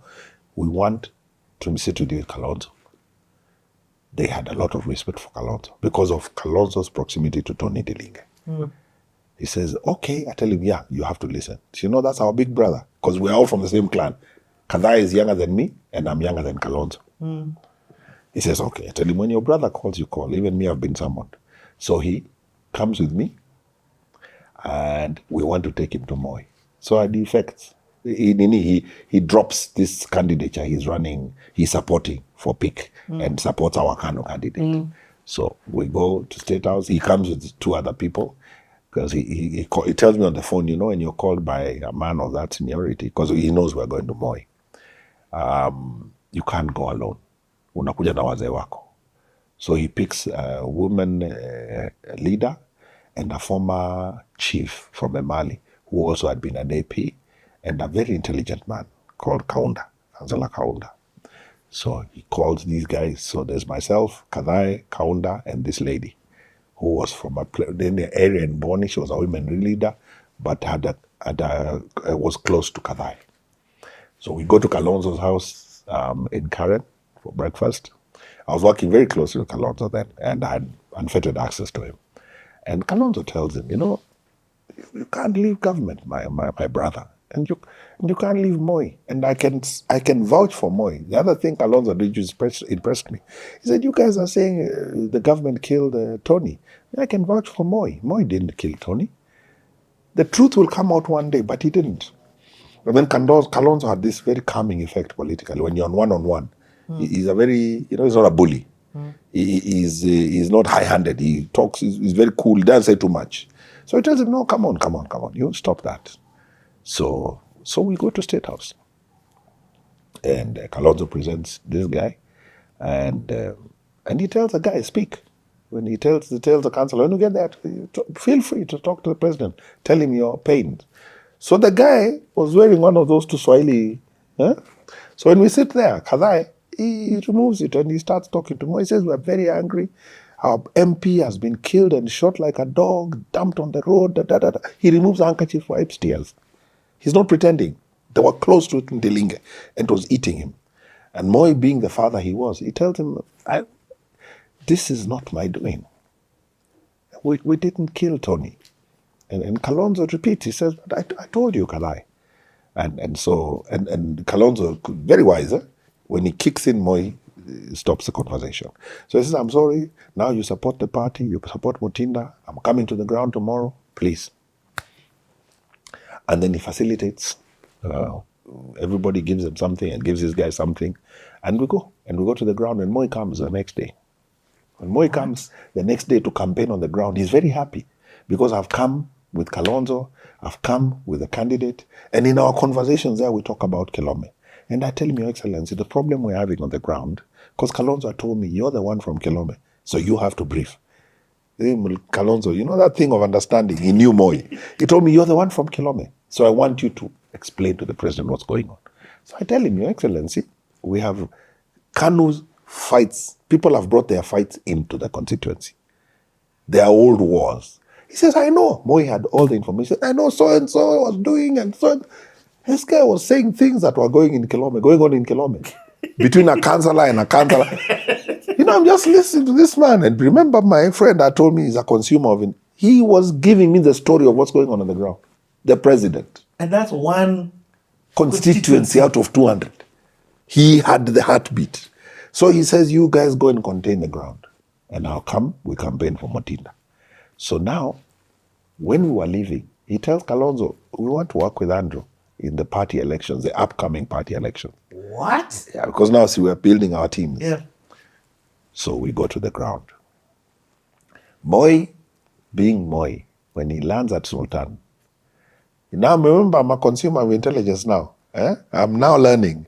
So my contact, after we finish with Moi, I call him, I tell him what has happened. He told me, now you are given money. Yeah, how much? About 200K. He tells me, don't keep a lot of it for yourself. If you want to be relevant with Moi, he better feel you tomorrow. So see, my home is Sultan. And he's coming through Sultan. My friend tells me, he must feel you. Oh, in terms of the people? He must feel you. When he comes there, he must know he has support in Sultan. Yeah. So I talked to a lot of my political supporters on the ground. There's a lady I worked with very closely called Beatrice Masela. She was an astute politician, and she knew all the dirty games and everything. And she and a few other guys and my friend Kadai, we talk. So when Moi lands, I'm told you must make sure he addresses the people in Sultan. He doesn't drive through. That's how you become a force. So I organize my women group supporters. We block the road when he gets there. They sing and they're dressed in Kamba attire. They do the Kamba jig. They block his car. So he has to come out. Hey. Not on the sunroof, to come out. So he comes out. And the presidential press put microphones on the highway on Mombasa Road, and he's there with our candidate Mutinda and with Ndabuki and Kalonzo and Toti. And then he talks, then he calls me out. And he says, Nawapi Andrew. So I step up now to the crowd. He says, thank you very much for supporting Mutinda, the candidate. He defeated you in the primaries and you won. Thank you, this is good for the party. So he has recognized me in my home base. Wow. The president. When we go to the eventual rally that was set up in the largest, it's a very populated region of the constituency called Kasikeo Market. And it's also in my division. And it's also where the political maneuvering begins in our constituency. If there's politics of the opposition, it starts from there. The people there are very, very, very emotional politically.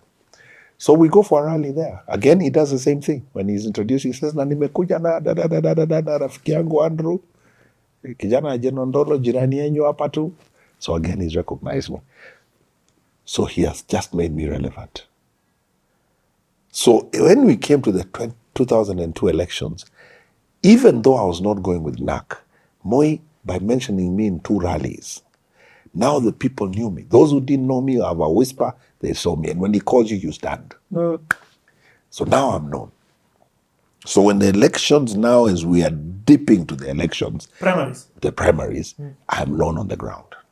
And the candidates who were with us in Kanu, in the by-election, a lot of them have switched to NAC. Because in politics, you don't swim against the tide.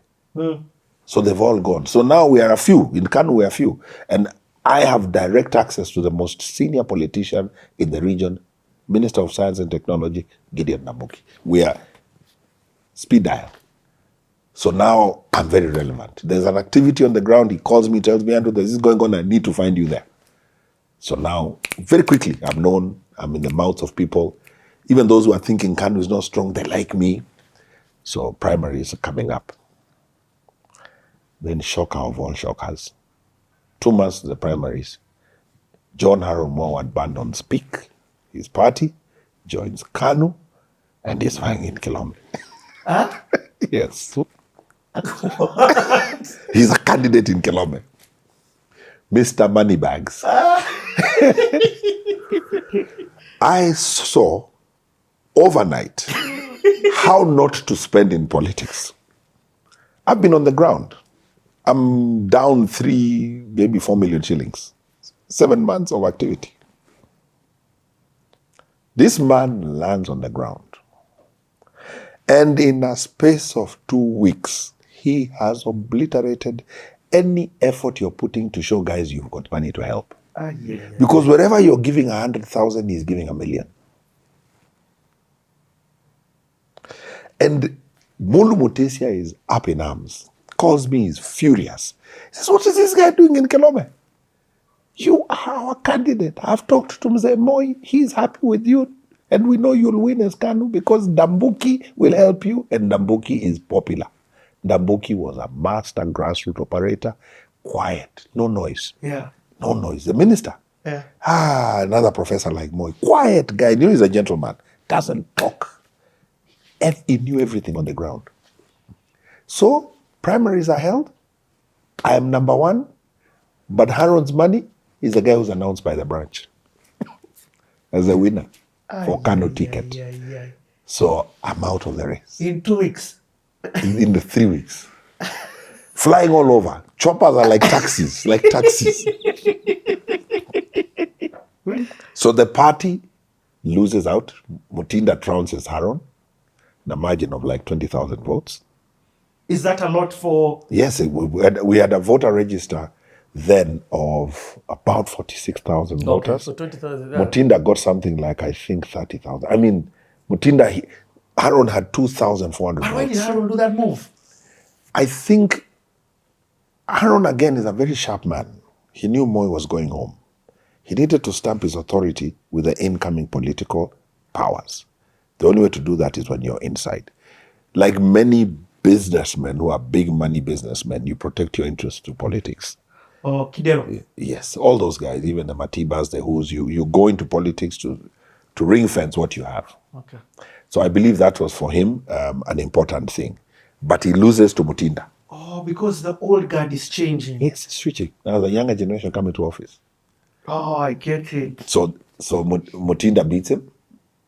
You know, actually astounding. And what I do now is I support Mutinda.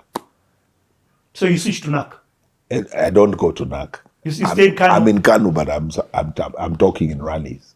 You know, you've talked a lot about Kanu, but I've not heard you mention one WSR. WSR now. William Samoei Ruto, His Excellency. Now, I'll rewind the clock to take you there.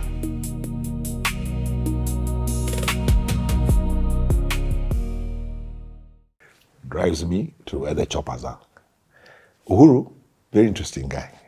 He says, I must confess, I didn't take you seriously when you told me you were mine. Because I'd met him socially in Nairobi and told him I'm fine because I know him socially. He said, I didn't take you seriously. I'm impressed, Andrew. I am very impressed. Well done.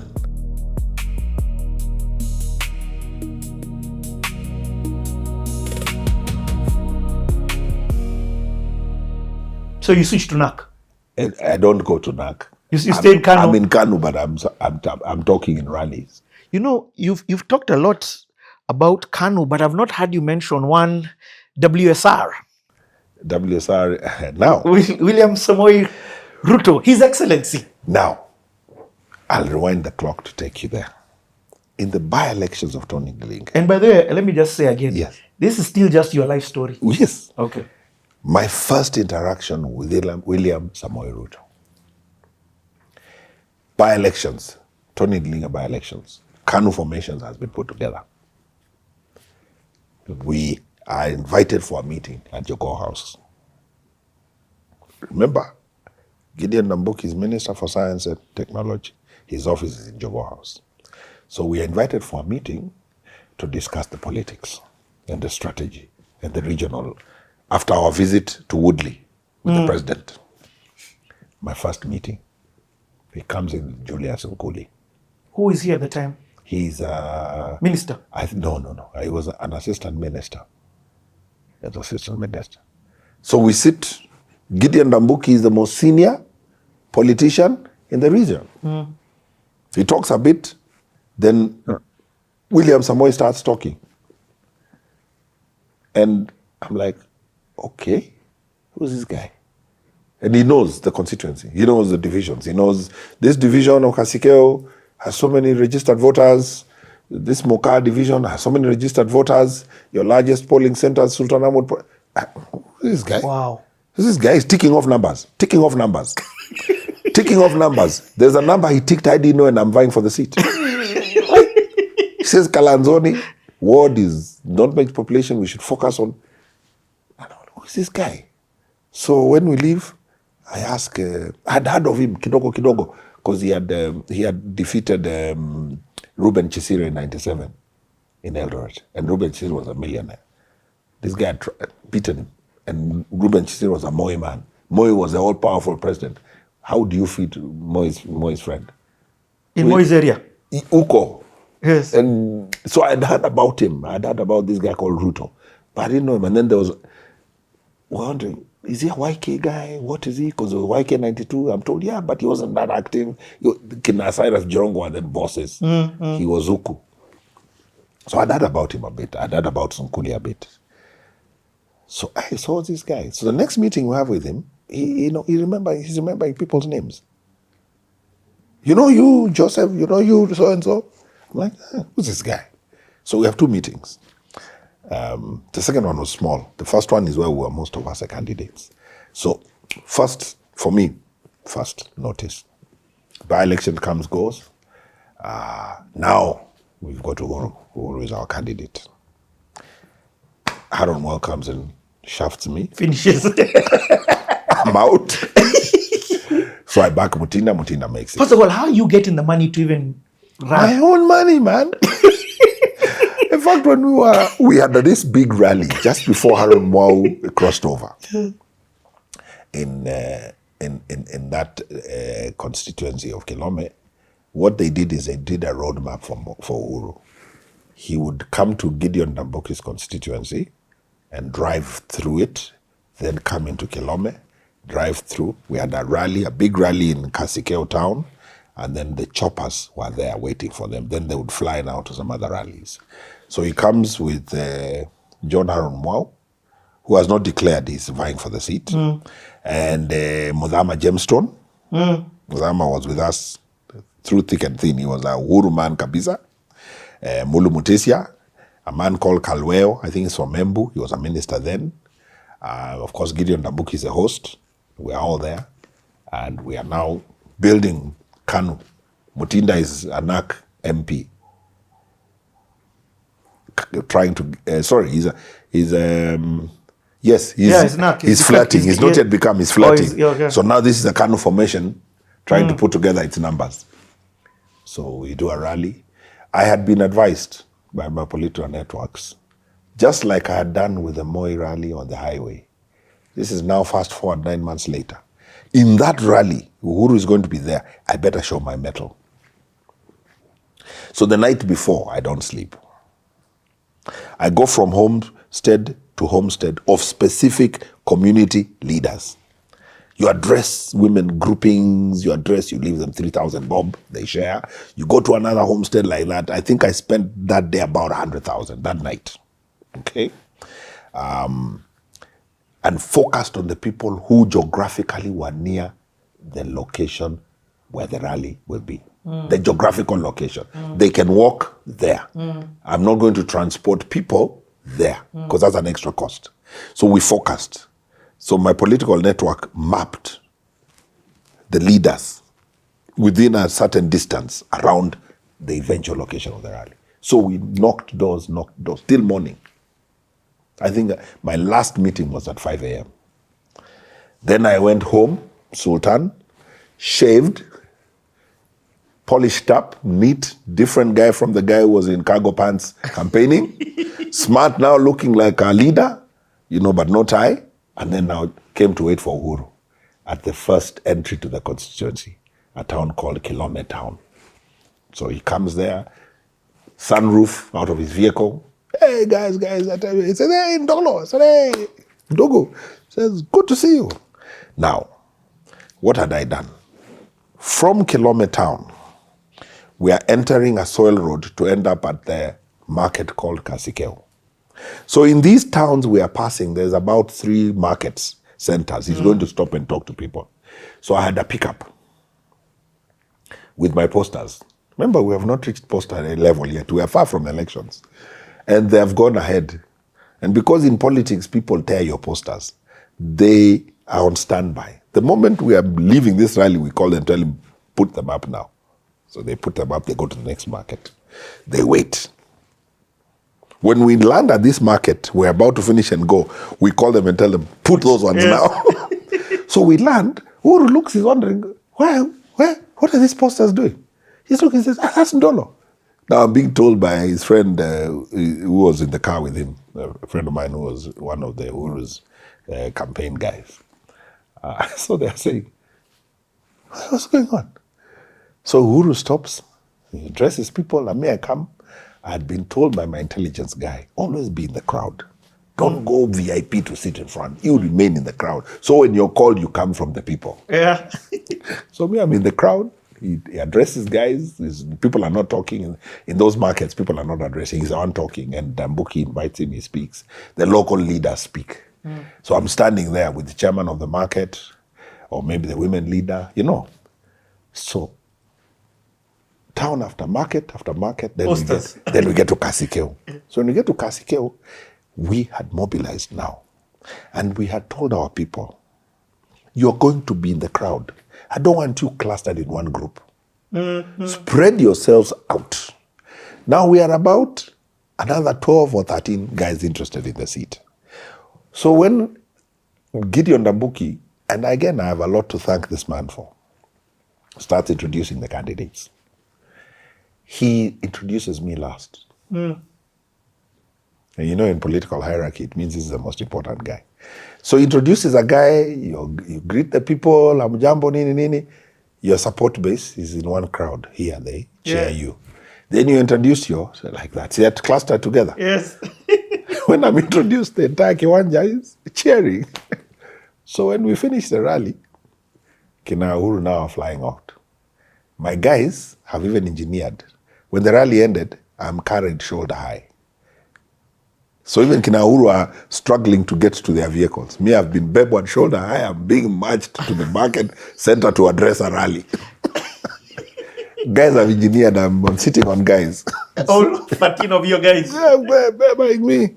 So when I get to the market, these local markets usually have a platform, the shops, then like a step to there.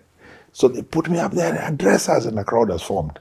Then one of Uhuru's guys says, Uhuru would like to have a word. So they come and tell me, Ndolo. So my people tell me, you go, talk to him and come back and address us. So I get into one of the Range Rovers that was carrying Uhuru. A friend of mine called John Geshara. He used to be very close in Uhuru campaigns, and coincidentally we're in secondary school together. Drives me to where the choppers are. Uhuru, very interesting guy. He says, I must confess, I didn't take you seriously when you told me you were mine. Because I had met him socially in Nairobi and told him I'm fine because I know him socially. He said, I didn't take you seriously. I'm impressed, Andrew. I am very impressed. Well done. And as he's talking to me, he's in the chopper. Gideon Ndambuki is standing next to me, and Mudhama Gemstone. Oh. Mudhama, that was my first meeting with Mudhama. First time I met him, 2002. So Mudhama tells me, now you need to focus on the primaries. So that you win the primaries, then we'll work with you. So I tell Uhuru, I will take the primaries. Harun was not in the race. Yes. I will take the primaries. As long as it's transparent, I'll take the primaries. Then I tell him, and by the way, if we work well here, Uhuru, this seat we are getting. It will stay. That one, Ndambuki's, is not even, there's no contest. Ndambuki smiles. He stands next to me. I tell him, Waziri here can't lose. Because I knew, because we're neighbors. I told him, this guy can't lose. So that's a Kanu seat. This one's a Kanu seat. So let's coordinate our thing well. Then now Aaron comes in. So I sent one to Uhuru. Uhuru is not very good with his phone. Yeah. Even if you have his number, it's not that easy to reach unless you're an insider. I suppose I never was. So I'd call, I'm not reaching him. So I reach a friend of mine who was close to him and I say, you need to tell him that Harun should be nominated Kanu MP. Add one more seat to Kanu, as opposed to reducing. Because he's going to come here, he can't win, because he's not from Kilome. But why did he choose Kilume? I think it was a low-hanging fruit for him. Yeah. But more importantly, in the by-election when Tony died, he floated a candidate and he put electricity, he blasted some boulders that were blocking an access to a market center in the hill. He did a lot. He spent a lot of money in 2001 by-election. Okay. So I think he felt, I've done enough. because of what I did in the by-elections, let me now come and buy myself instead of supporting a candidate. So that was the reasoning. But the wave was so strong, so he lost. We all lost. And he came back and won in the next election. Same place. Same kilometer. Because now the MP won, and I think felt he was supreme, so didn't do as much work on the ground, started getting enmity on the ground. And I think he trivialized some of the enemies. So when he started getting back, organizing himself, it was too late. And actually, we had meetings with him because I wasn't vying. In 2007, I didn't vie. Reason I didn't vie is because in 2005, we lost Susan, my late wife, in a car accident. And my kids were little. And now Petty had entered, my current wife, their space. And I felt the kids were too young. I wouldn't go into politics, she wouldn't manage. So I shelved my political ambitions in 2007. And I told Mutinda, I'm not vying, John, and I'll support you, the sitting MP. And I told him, be careful. Harold Mao people are talking about him. And I think he didn't take it very seriously. So he lost to John Harold Mao in 2007 in the elections that took us to PEV. Yeah. So now in my political journey, my lesson, 8th lesson in 2002 was that things can change in the last 60 days. What? Yeah, that's a hard one. And I learned the political class that tends to pour money are largely misguided if you do it early. If you got money to pour it at the tail end, not in the beginning.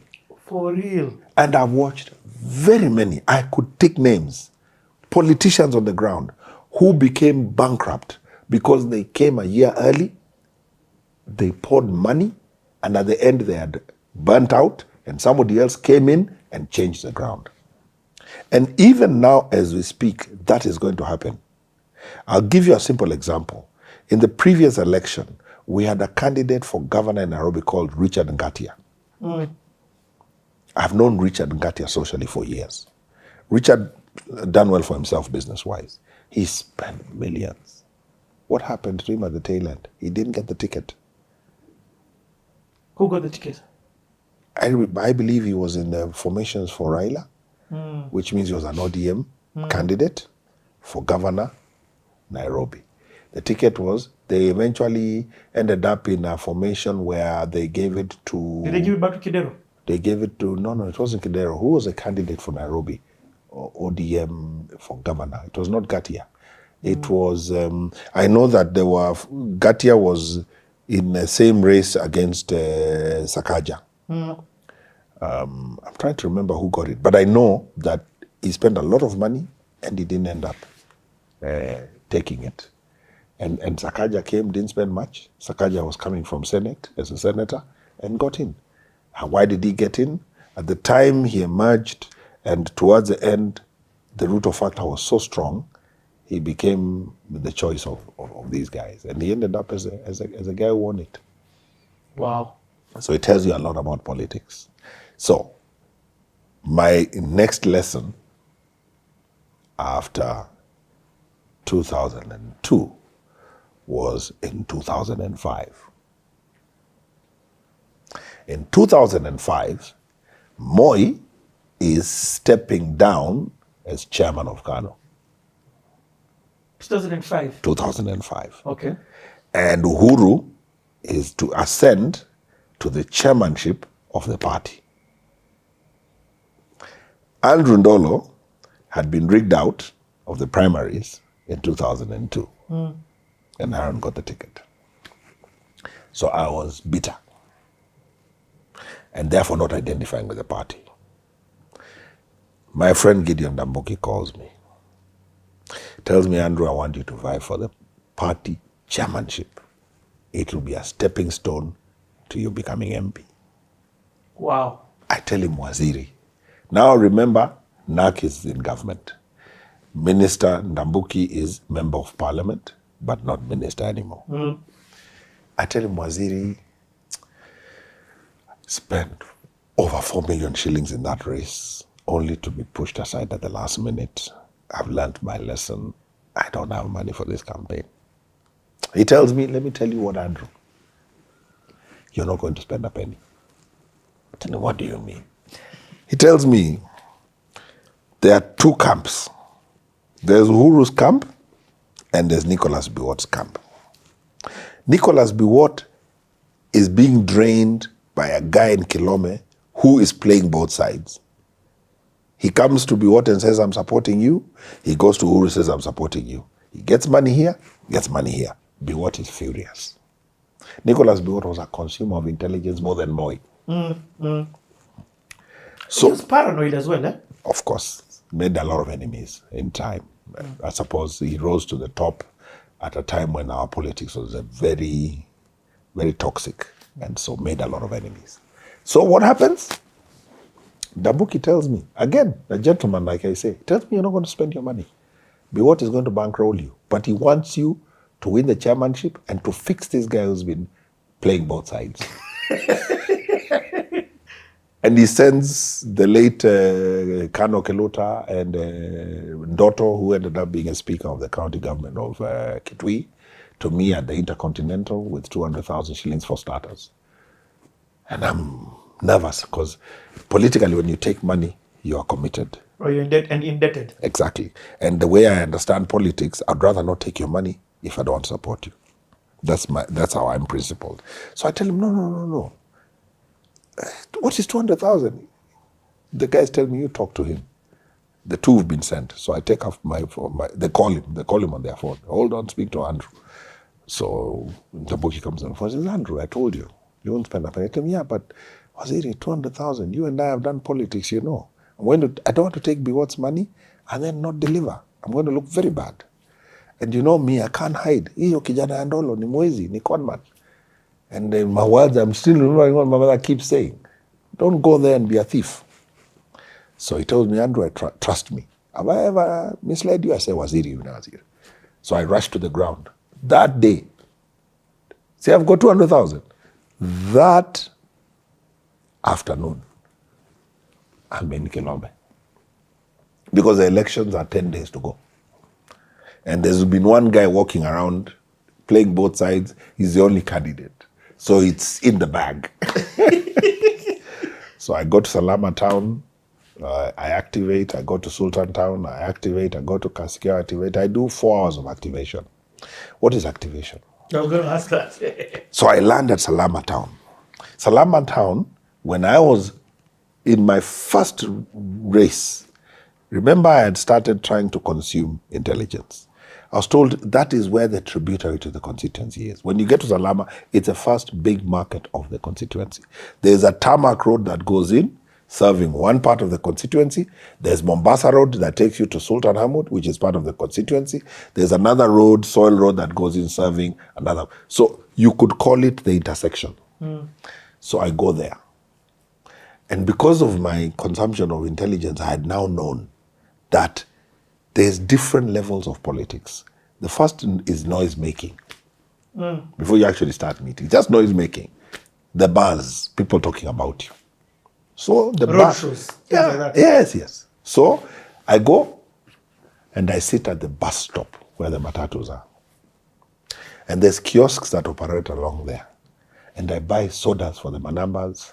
I buy the bananas that are being sold there, the mihogos that are being sold there. Just tell them, nimefungua duka. Just eat.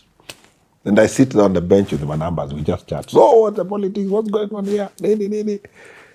As they go deeper into the constituency, all they're talking about is war with Ndola. War with Ndola at Salama. He's in the race. Buzz. Sultan Hamud is my base. Yeah. So I had my troops in Sultan. I had a group of Manambas who are my troops. So I pass there, I tell them, guys, we're in the race. I say, what? I say, yeah. Tell him, you know that kabuchari we operate here. Go and work a boil. I'm coming with you dinner. Na mwanze kelele. Then I go to Kasikeo. That again is my division. I stop. Salama is not my division, but my constituency. But Kasikeo is my division. So I have troops on the ground, young men, who are noisemakers, manambas. So I go to Kasikeo, they do the same thing. Tell guys, we're in the thing. That mask, can you go in Kula? Let's go. I go there, I tell the guy, these guys were Kule. And what I used to do politically, because I don't drink, I never campaigned in bars, never bought alcohol. Principle. Wow. Because I'll buy beer for 3,000 bob. If I go to a hotel where soup, gali, ile boil, the cheap one, is like 20 bob. How much is 3,000? So I used to go into those simple hotels where it's boiled for two reasons. Number one, it's unlikely you'll get food poisoning because it's consumed the same day. Number three, it's unlikely anybody will poison your food because it's mass production. So I would go in there, that's where I would eat when I was campaigning. But it was construed to mean that I'm a people person, I'm a simple guy. Hii ni mtoto ya tajiri na nakula nzizi boil. So I would go into those. So I go in there, I ask a guy, give me boil na ugali. But weka kakota, kuna chakula ndana kula mbele. But now all my two boys come in, I say kuleni. And then as a policy, I pay for everybody who's in the hotel. You know, it's 20 bob. The hotel is full. I spend 900 bob. And you and your pushing it. So the owners knew me. Tell him, so what's going on? I look at it, I said, easy bill is not an alipa. And I don't announce it. So you, when you're coming to pay, you're told umelipiwa na nani na ule jamaa macho ine. Nani huyo ndio Ndola. So people knew me. I had never met them whenever I shook hands. But they know Ndola. Because I was in Kasikeo, and he bought my lunch, and I don't know him. So they go talking about me. That was another noise making. So I do Salama. See, I've started at Salama. Now I'm at Kasikeo. I come back now to Sultan, now to my troops. Now these troops are the guys who protected me. If I was involved in a race where I suspected people could want to play foul play, these were my boys. What we would do is I would hire 2 matatu vans. I would ride in one with them. There'd be another with women who sing. Noise makers. Then my official, I had a Volvo then, driver would drive with some activists. So you're focusing on the Volvo. I'm in the matatu with guys. And we would even play it in such a way that when we enter a market, if we want the car to be the focus, it drives to a hotel and parks. So guys are focusing there. I come out of this matatu which has stopped meters back, and I engage women at the market. One of the things I would do in the market is I would go straight, I would start, the first place I would set foot would be there, the women who sell boga on the ground. That's the first place I would set foot. I would greet them. Then I would buy from every woman, like 10 or 20 bob. 20 bob worth of what from you, 20, all of them. Then they would pack and put in my car. The next market I go, I find children, I give them those packs. Take to mommy, tell them Mama Salimi na Ndola. Take to mommy. I did that.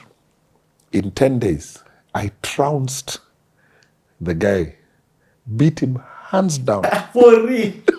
With the 200K? Yes. No, but I spent more. They gave you more? Now, did they come through? Now, this is now be what? Interesting, man. After that trip, see, I've furugat the ground. Remember, after I was given the 200K, and politics, 100, 200K is where things used to play back then. My it's friend, like how much now? Well, then... We're getting half a meter. It's probably more, because let me put it this way. I bought a Volvo from the Electoral Commission of Kenya for 460,000. What? Wow. And that car in the showroom was going for 4.1 million. Okay. Yeah, but it was a used car in government.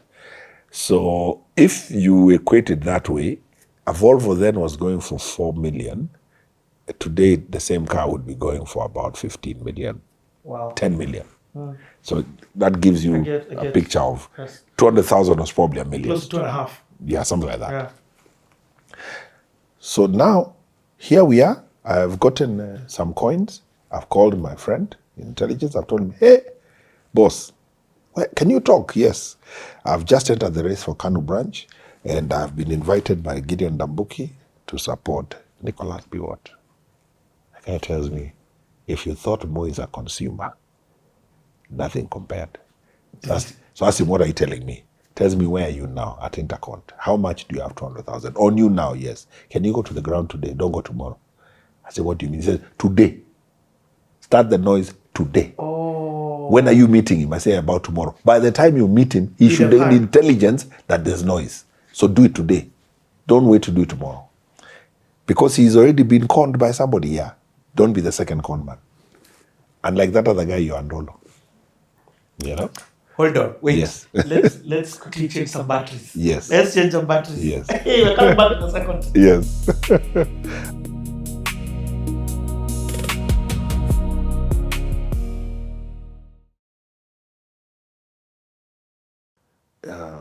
Chairman,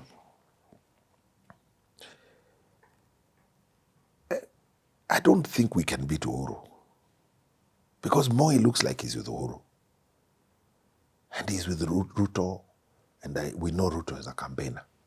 Very strong campaigner. And Ruto is going for Secretary General. I don't think we can beat these guys. He looks at me, he smiles. He doesn't say anything. So ask him, so what is your budget, Chairman? Because this is an expensive exercise. Now I'd worked with him. He'd send me money. So he knows I'm not setting him up. He opens up. He says, well, nafikirini ngapi?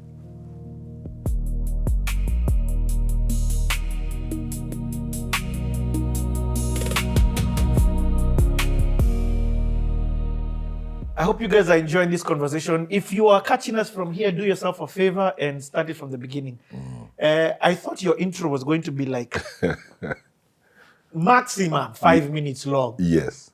This whole intro on its own is an episode. Yes. It's in fact maybe even multiple episodes, but I'm loving every bit of it. Yes. Because you're painting the foundation of who you are in relation to politics. Yes. Before now we go into understanding different facets about politics, funding, what's our history like, what are these different roles that people do, what's it like qua ground in terms of the political workings. But let's first continue with your journey. Yes. Be what? Because you see what happens, so that as we unpack, for what I'm saying to even have relevance, you've got to understand where I'm coming from. Yeah. Who are you? Who am I? If you don't know who I am, then everything is just storytelling. You know?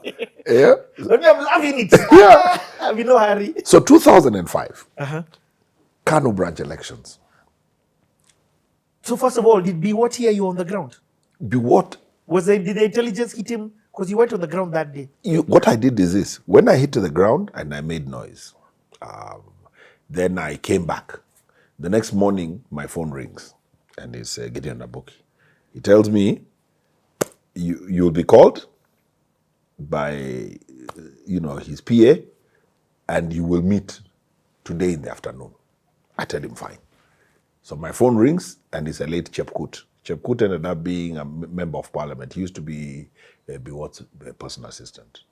He tells me, "Oh, Ndolo." I say, yes. He says, Chairman would like to meet you at Pan-African Hotel. Poolside, unajua hapo ndio. So I go. So I sit at the garden for a while. Who walks in? Nicholas Biwott. Of course, I know who he is. I was in Kanu with him, but I didn't think he knows me. But he comes. I think he had already looked at my image or something. So he comes to my table. He says, "Habari Ndolo." I say, "Mzuri waziri." So, kaka. So we sit. So he looks at me, he says, "Hey, na wewe ni mkali, mimi nasikia umewasha moto tayari." So I realized my intelligence hint worked. Tell me tunasukuma. He says, "Oh, very good, very good. Wewe ni general kama mzee." Tell him, unajua hii kitu ni kujaribu mkubwa. He says, "Oh, very good, very good. Sasa nataka ukuje kesho ndio tupange kazi vizuri." I tell him, "Sawa waziri." Goes into his pocket, gives me 100,000. Tells me, hii ni yako. Oh. Asubuhi utakuja nikupea ya kazi. What? Tell him, thank you waziri. Upigie simu, upigie Chepkut simu, mupange. So I called Chepkut. Chepkut tells me, tomorrow you come to At 10, I call you at 9. So he doesn't call, I call him. He tells me, come to Total Petrol Station, Hurlingham. So I go and park and I sit in my car. As I'm seated in my car, didn't have tint, had a muso, I see somebody touching my left door, driver's door. It's Biwott. Passenger door. He gets into my car. Tells me to enter, heavy. So I look around, I'm not seeing I think his bodyguards, he's gone out with his bodyguard's vehicle. And so I reverse my car, it tells me to enter, heavy. So we drive up Agwings College. Towards Yaya Center. We turn right before Yaya Center. We end up on, I think it is Chaka Road. We end up on Chaka Road, left into a property that I later learned belonged to a gentleman who had been with us in Kanu called Sudi, an older Sudi. Very polite guy. I think he ended up being assistant minister at one time. Quiet guy, very, very, very polite fella. Very out of Kanu political character. Very interesting guy, gentleman. So we drive into his compound. I didn't know where we were. So we walk in, we're ushered into an old bungalow. The place has just since been developed into a house. Bungalow, we sit in. I introduced to him. I knew him from politics. I said, hey, Waziri, hey, Ndolo. Then, so we sit. So he tells me, so, I want you to help me. Now Biwott says, nataka unisaidie na district ya Makueni. So Makueni had Makueni constituency, Mboni constituency, Kibwezi constituency, Kilome constituency. There were 5 constituencies. Have I mentioned Makueni? Makueni. So Makueni, Kibwezi, Kilome, Mboni, Kaiti. Those are the 5. Kaiti is Gideon Dambuki's home constituency. So I didn't need to do anything. He's in control. He was practically pretty much like the team leader in what we were doing. So these are the 4. I should have some kind of sight over them. I didn't have as much presence in Mboni. I knew a few political players there, but not major. But Kilome, Kibwezi, and Makueni, I had serious sight. We had Grace Mwewa, who had been a nominated Kanu MP. She was going for the chairmanship. We had a lady called Songolo. Songolo was a market leader, women mobilizing Makueni, and then myself. He told me, I want you to map these people for me. I told him, fine. So he would tell me, okay, I want you to take facilitation. So he gives me like $500,000, take to so-and-so. So I drive. I get a driver and a friend, go to Kibwezi, we take to her. This is for her to assist her in the campaign. But what I would do is when I get there, I would make sure I don't leave her side before I've talked with him. Now, Biwott was a man who didn't have a particular number you could reach him on. You would reach him on his either bodyguard or PA or depending on who he's with. So you call Chepkut. Chepkut tells you, no, I'm not with him, he's in Lagat, or he's in Sigelei or so-and-so. So you would call till you locate him. Then I say, habari chairman, mzuri nimekuja, niko hapa na mheshimiwa, na nimemletea ile usaidizi, ongea na yeye. So he says, Ndolo amekuja, ameniletea X amount. So I realized, because I had been told by my friend in intelligence that the man consumes intelligence. And the other thing he told me, and I took that into my political career, till today any politics I dabble in. He told me, when you're dealing with power, try to be transparent. It takes you further than short-term gains. Because they'll remember. They'll remember, this guy I dealt with him 10 years ago, he's a con man. This guy I dealt with him 10 years, he's straightforward. So I made sure, because this was a powerful man, a wealthy man, we don't know where our paths will cross. I'm a businessman. I'm going to be above board with him. So I would make sure he's confirmed what I brought. Tells me, Kirudi, nipigie, tukutane.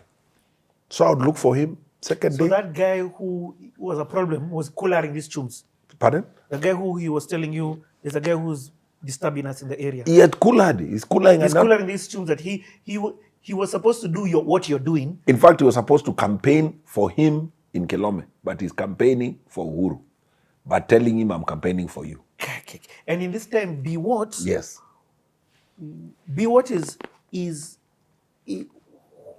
why is Biwott in this area? Biwott is not from this area. You see, in 2005, when Moi was stepping back, KANU was doing a countrywide election Oh, I of get it. branches throughout the country. To take over Moi's position. Moi would be chair, but also to set up the entire KANU branch chairman national, new office bearers. And these office bearers will then have delegates. Every constituency will have 20 delegates. These 20 delegates will come for the National Congress in Kasarani to vote in their chairman. So it was actually an election, a national election for the party to arrive at the chair. Yes. Basically, the party government. That's how you set up the governing council and everything. So, because you want to be chairman, you must support people who become chairman at their branch. So there are 20 delegates come and vote for you as national chair. I get it. So Biwott is angry. This guy I'm facilitating, He's giving Uhuru. He's pushing for he's Uhuru. going to push for Uhuru with my money. So that's why he tells Gideon Nambuki, get me somebody who you trust, who can help me in Kilome, so that he fixes this guy who's... And that's now where you come in. So Ndambuki, who's known me well, remember our old relationship? Yes. And he's realized this guy is upright. He tells him, I know just the man. He's not happy with KANU, but I'll convince him. So he calls me, tells me, Ndola, I get it. That's how I end up in the race. And that's how I end up in Biwott's camp. I didn't end up in Biwott's camp because I was backing Biwott, because I believed in him. The ordinary place for me to be would have been in Uhuru's camp. Did Uhuru's guys approach you? I called, of course, my good friend Uhuru. I called his number. Man UK. Nobody picked Man UK's number. I had two numbers. I called, nobody's picking. Then I called Jay Muturi, was his PA. I don't know, they had changed his number. I couldn't reach him. Who else? I called somebody else. I couldn't reach Uhuru. And I was frustrated because on the ground, people say, "Who is Rafiki Uhuru?" Who is Rafiki Uhuru? But I can't reach my Rafiki. So I was like, hey. And then because he was in Saints with my brother, guys used to say he was my classmate. And I was not in Saints. And you know, politically, you don't correct them. Yes. So they say, so on the ground, they think at the drop of a hat, I can reach Uhuru. But I can't.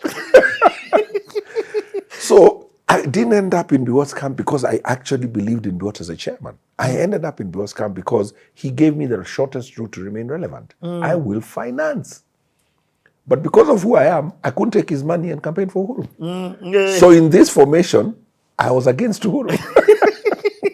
But hey, remember, enemies can be friends. No, it's politics.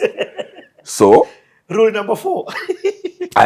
Second day I meet him at Sudi's house in Chaka Road. He tells me, I want to send you tomorrow, Kibwezi. Call me, we meet. He gives me another bundle. Take to Makueni. This guy's doing this countrywide. Yes. And I'll tell you something very interesting. So he sends me the second day to somebody else in Makueni. And then he tells me, when you come back, call me. So I come back, I call him. When he calls me, he tells me, let's meet at Nairobi Club, cricket pavilion. Hey, this guy's giving you airtime. We meet in the evening, 9 at night. I wait for him for 2 hours in the parking lot. We walk into the darkness at the cricket pavilion. Just the two of us. He wants to talk.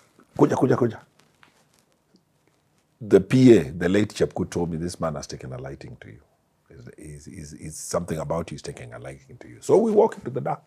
He tells me, so, on your honest opinion, what do you think about our candidate in Kibwezi, Grace Mwewa? I tell him she's a good lady.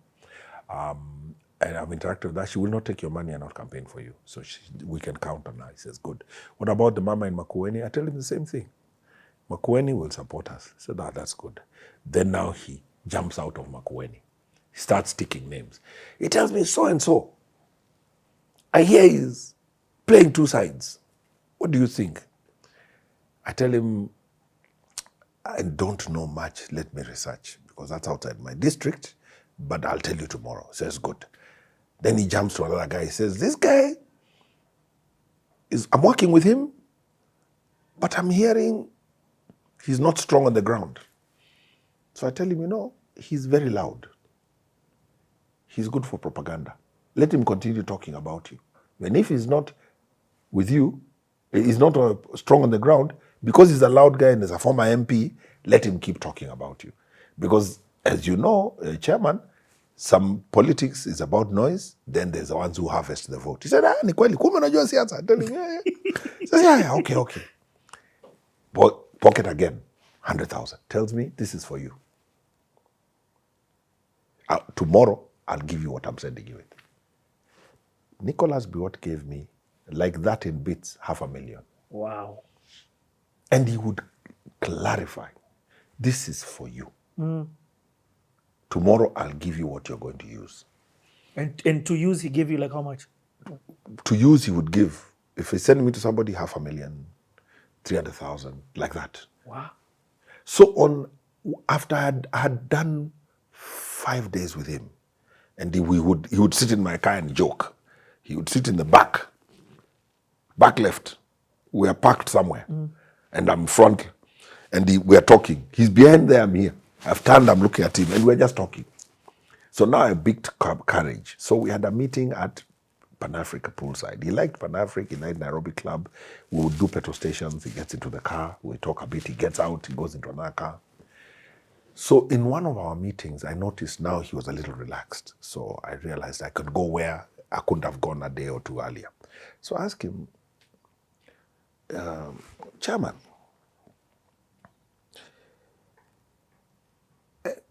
I don't think we can beat Uhuru, because Moi looks like he's with Uhuru. And he's with Ruto, and we know Ruto is a campaigner, very strong campaigner, and Ruto is going for Secretary General. I don't think we can beat these guys. He looks at me, he smiles, he doesn't say anything. So I ask him, so what is your budget, Chairman? Because this is an expensive exercise. Now I'd worked with him, he'd send me money, so he knows I'm not setting him up. He opens up. He says, well, nafikiri ni ngapi? So I tell him, about 40 million, he does this. I say, about 50, he does this. I say, about 60, he says, kitu kama hiyo. I tell him, Chairman, 60 million. He says, yeah. Ask him, hey, si mi naona hawa wataweza kutuangusha. He says, bwana, mimi kama panatingisha watu watasahau mimi. I realized this is just to remain relevant. That's how deep his pockets were.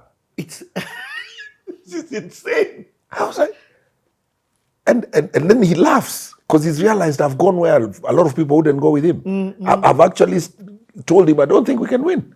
And this is before, because most people won't do that because they'll cut the money. The funding, yes. It will stop flowing. Yeah. He laughs. Then he finishes, okay, goes 100,000. Kesho nitakutuma. I'm like, Allah. So I actually, in my safe in the house, I put 500,000 in bits till the tail end. The only election I did where I came out with money and a victory. Victory in what ends? In what? Because now, within your people, within yes. your ground. Now let me explain to you the way that works. And I was meeting on a major eye opener. So just wait for context. This guy had 60 million shillings to blow. That's what he says. Knowing he's not winning, it's just, I don't want these guys to forget about me. Wow. And it was a roadmap to, he formed New Kanu. He formed a party called New Kanu. So this was, I think, the roadmap, because he knew he would come out of this with supporters. Some gravitas, yeah. Yes. So I thought it was not for nothing. But what does that tell you? This is my 9th lesson in politics. There are people who are in the game for relevance. Even at the presidential level, even in the upcoming election, they know they can't win. But to remain relevant, they're in the race. And they have a budget to remain relevant. Because they will be called to the table at the right time, either to join a formation or to give somebody the necessary numbers. And there are people who, when we go there with you in the chapter of the politicals of Kenya, I will call out who I believe are in a presidential race knowing they can't win. Kalonzo. No, I won't say I just have a cough. but they know they can't win. But they also know that relevance is power. Yeah. And It gets your seat on the table. And this It gets is you the a thing, nomination. It gets you an appointment. and this is the thing I'd like to talk to my children about, the Gen Z, that they're political players who understand politics so well that they don't have to be president to bring about change. One Raila knew that. Yeah. You create sufficient momentum to be able to be forced to the table, and you come with demands, which you know serve your vote bloc, and by extension serve the nation. So we shouldn't just think about the presidency. We get caught up in that in politics, imagining the only way this person can bring change to Kenya is by occupying State House. That is not so. Oh, wow. That is not so. We should build politicians.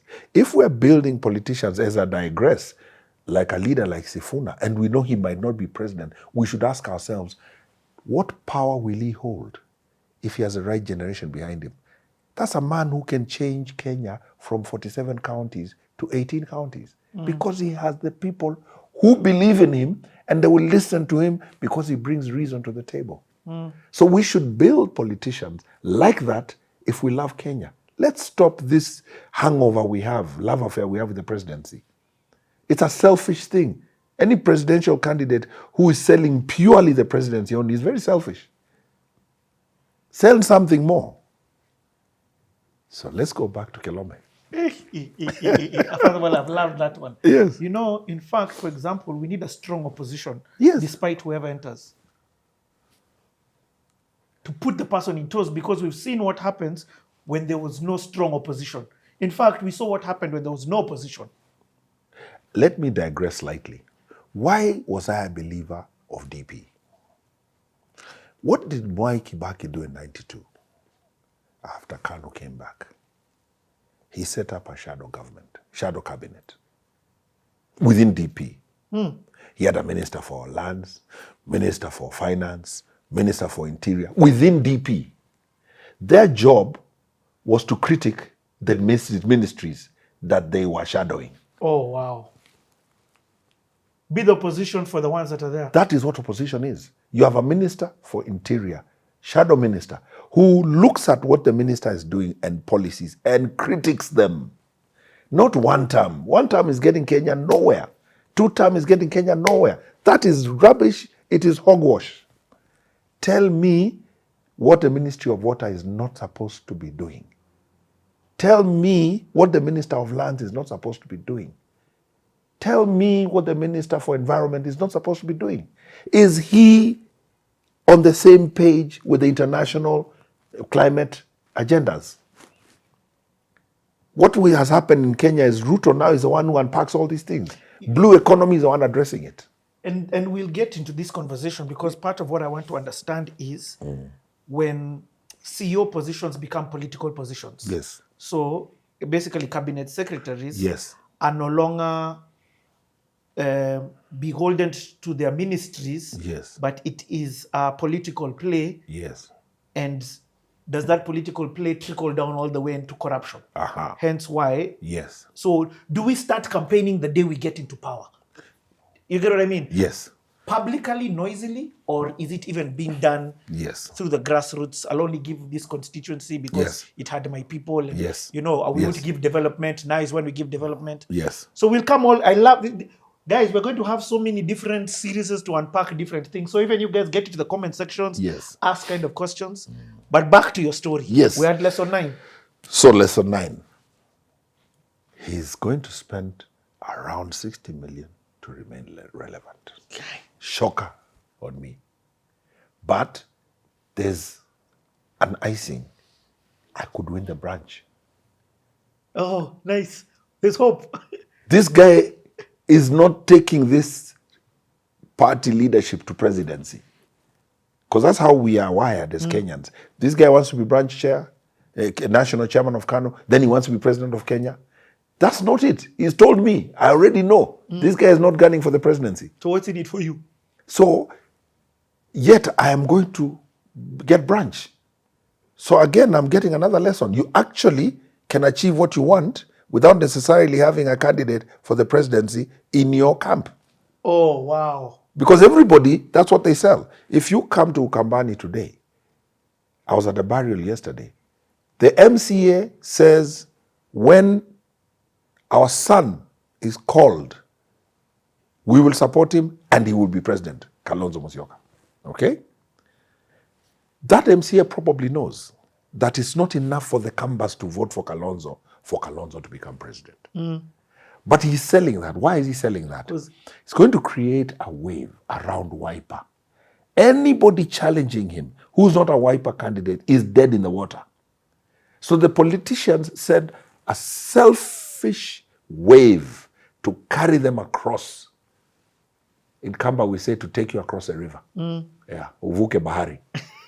And you even know Kalonzo won't be president, for example. Yes. But you need him. You need to paint that picture so that these guys vote for you. So that you're, And now in this dispensation, where Kalonzo has to be a presidential candidate and nothing else, maybe you're sacrificing him. Because in the old days, you could be MP. Yes, cabinet secretary. And you don't make it president. You could be cabinet and MP and you don't make it president. So it's okay. You're still relevant. But in this one, you're saying Kalonzo is my presidential candidate. He's going to make it. You sell him on the ground. You create a way for Wiper. It carries you into National Assembly. Kalonzo is out. So the $1 million question is, as a politician, have you sacrificed Kalonzo? For your own selfish end? So how do you stop Kalonzo then being called into a pact and probably being compensated for his campaign? What do you leave him to do? Oh, yeah. You 30 guys have made it to parliament. 4 of you have made it to governor, senators. Some of you have been nominated. He is out. But what level of chess is he playing? Because he knows. You see, the more numbers he has, the closer he gets, the more relevant he is at the national table. He's playing the be-what game. Yes. National table. Yeah. Everybody is in. Guys are playing drafts. Guys are playing checkers. Chess. And hey. As a guy playing chess. You playing drafts, you think you're in the game. Kumbe, there's a guy here playing chess. Checkmate and check. So this is, so when now, let's come back again to Kilome. That's on the side. Yes. Davide is good at this chess thing. But we'll come into another thing. Yes. Because that guy, Davide. That's another series. That's another series. Yeah. In fact, that's another season. With several series. And multiple episodes. And multiple episodes. Because now we are in Kilome. So, the late Mutula, father of Junior, was a cousin to my father. I was called into a meeting in Muthaiga, in Muthaiga near Village Market. And somebody pledged 400 million if we're serious. What? Said, I'll put together a formation, we'll put 400 million. This guy was very involved in the sport PESA. He said, 400 million. I said, what? He said, yeah, show us you're serious.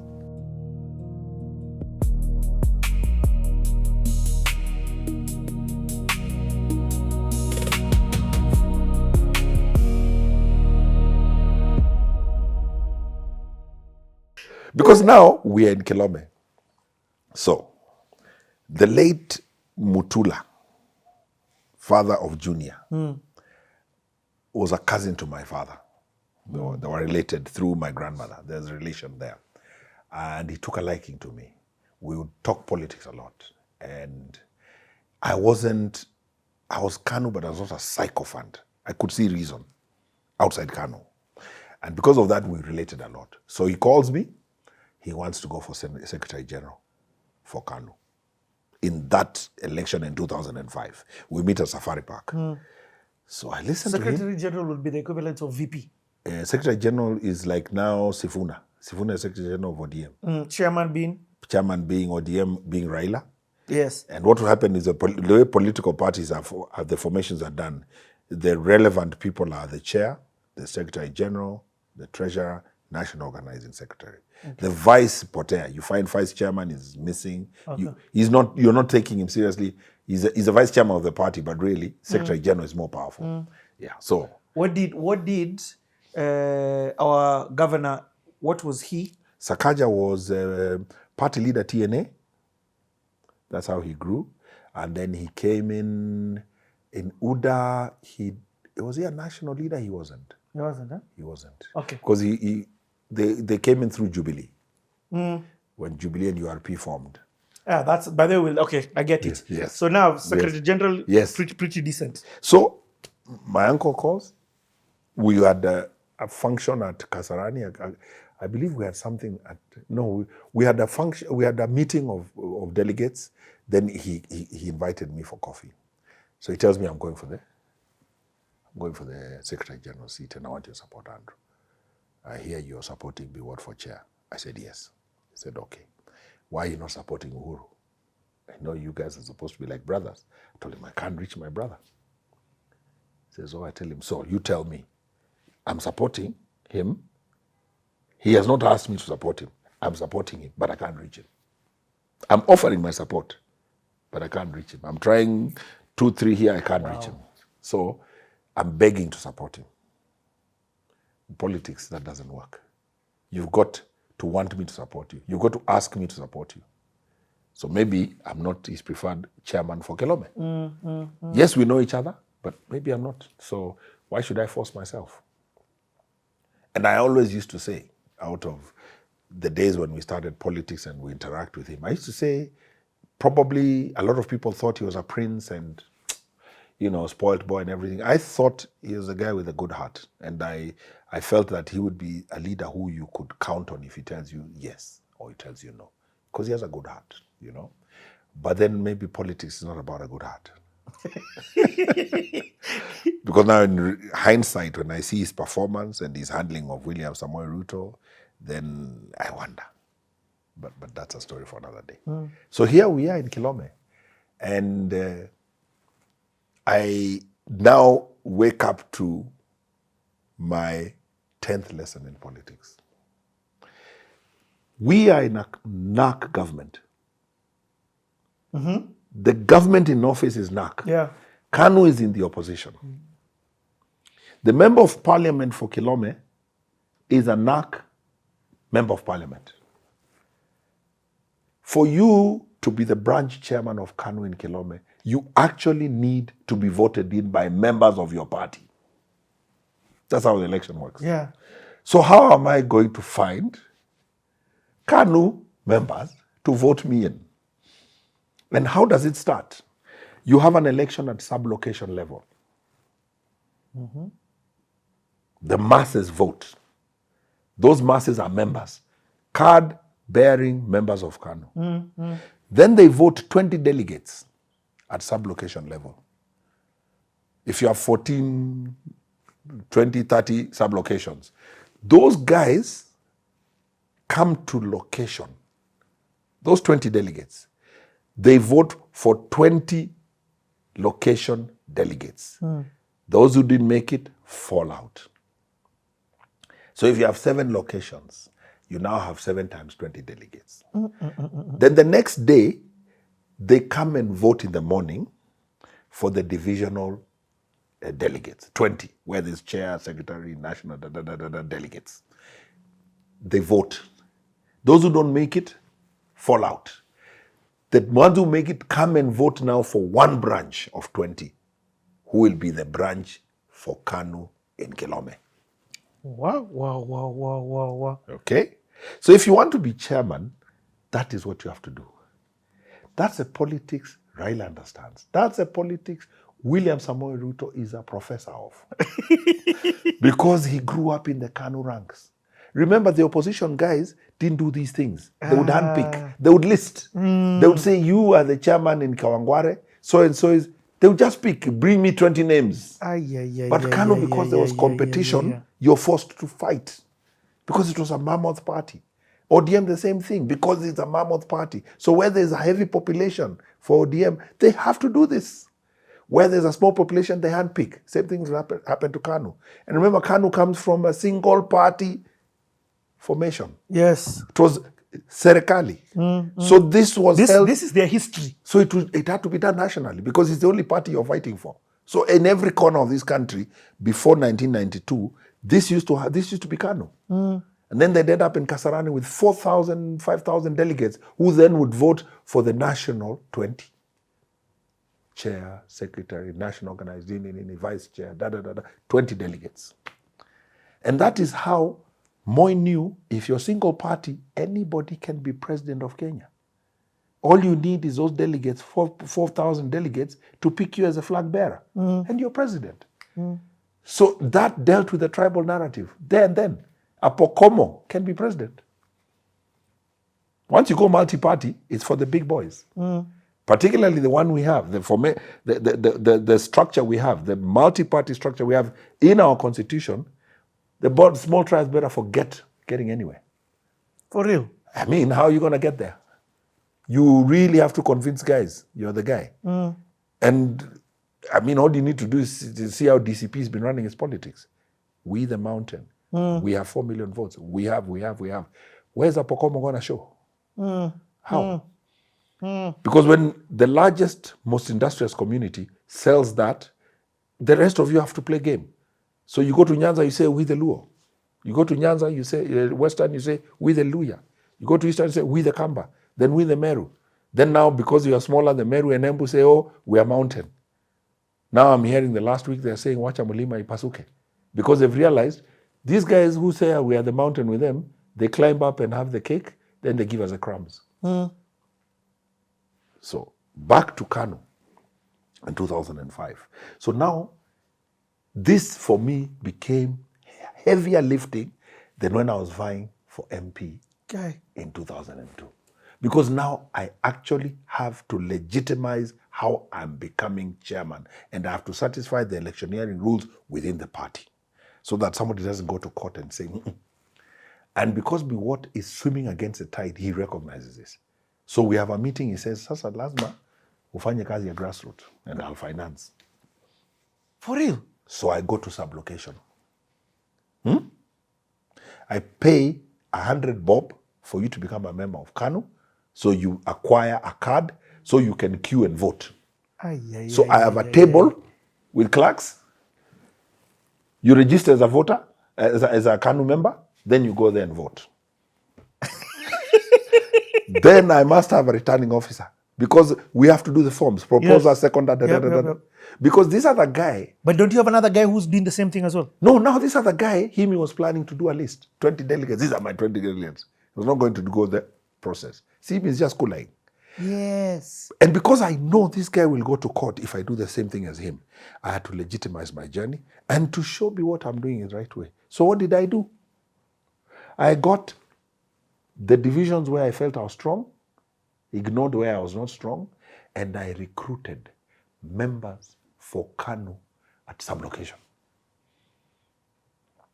So I had 7 Shark Toyota Matatus, and I identified people in my teams who can do this, and I sent them.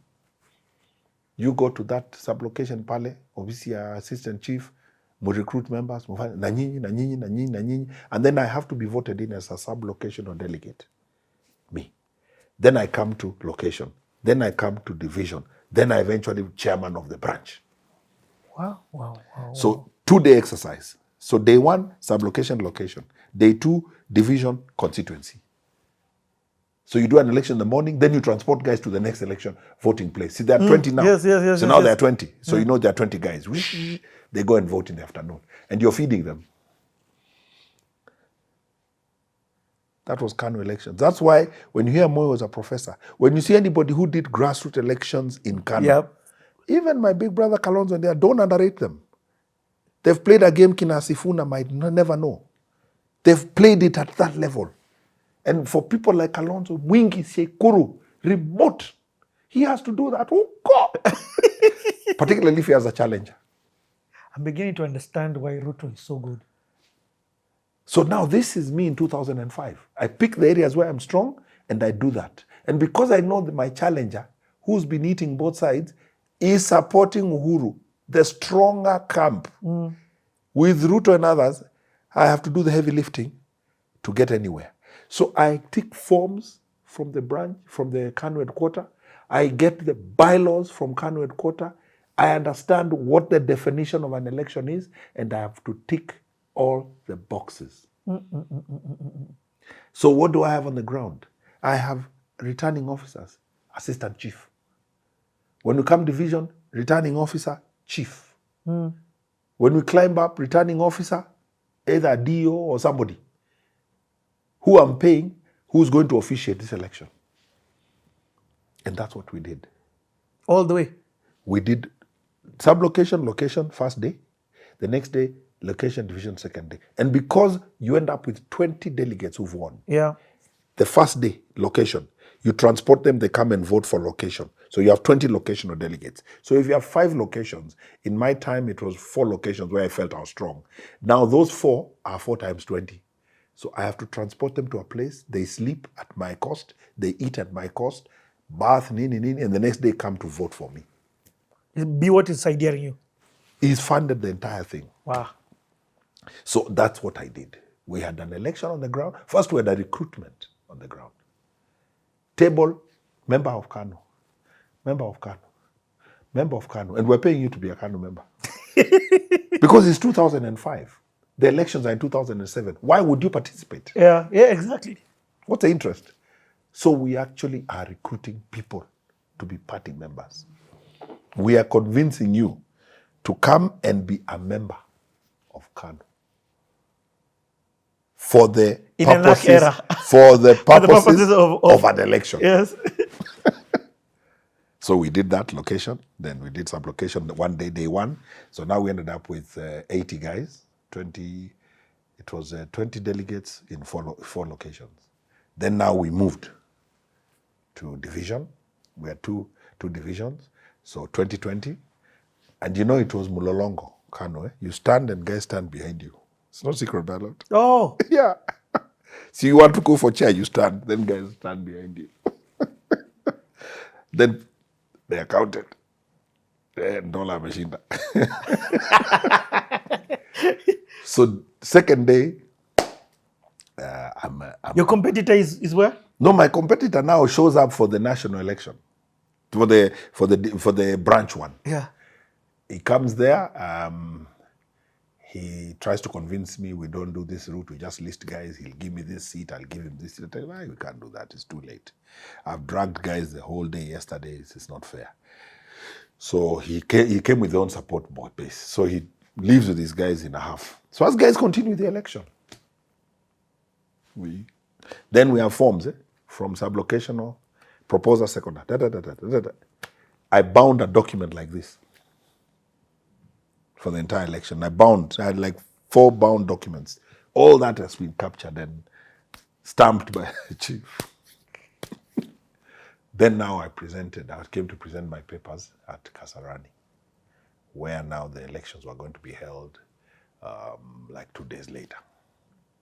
So when I came to present, my opponent came with these guys. They mob justiced me. They tore my shirt, my blazer. They wanted to beat me up. They were saying I'm a thief, I've stolen their vote, The police had to get involved. My councillor supporters, one of them had to be helped by some horseback police he had organized goons to fix us. Lesson number 10. Political goonism is as old as the politics is. Luckily for me, it was a KANU affair, not too many people, so the crowd management was possible. Maybe I could have been hurt, but because of the way the thing was, I couldn't. And then, of course, the moment the police saw the altercation, they stepped in quickly, and he left. These guys were contained. But now, cameras caught it. The nation caught it. And I refused to take an interview. I said, I won't take an interview. Why? I didn't understand what was going on. I wasn't sure why he would do that. So I didn't know whether he had blessings from Uhuru and other. What was this? So I decided not to say anything. Later, I realized it was an initial independent effort. It was just him. Yeah, the camp that was Uhuru Ruto had no clue what he was up to. So another lesson for me in politics, that every time you hear goons, even like what you said on Kalau, don't assume it's the presidency is behind it. Don't assume it's a ruling party. It could even be somebody who wants to paint a negative picture of the ruling party. In chaos, there's very little order. In chaos, there's very little order. When you are sure it is a government-sponsored initiative, the signs are clear. The signs are very clear. The uniformed officers are not shy to do what they're doing. You see it downtown when we have Mandamano. They throw you into a truck. In the truck, the people pulling you in are uniformed soldiers holding batons or guns. That is state coordinated. For whatever reason. In their security briefing, they could have said, we have to do this. Maybe there's a security scare, Al-Shabaab will take advantage of this chaos. So they are told, clamp down hard. We'll deal with the consequences tomorrow.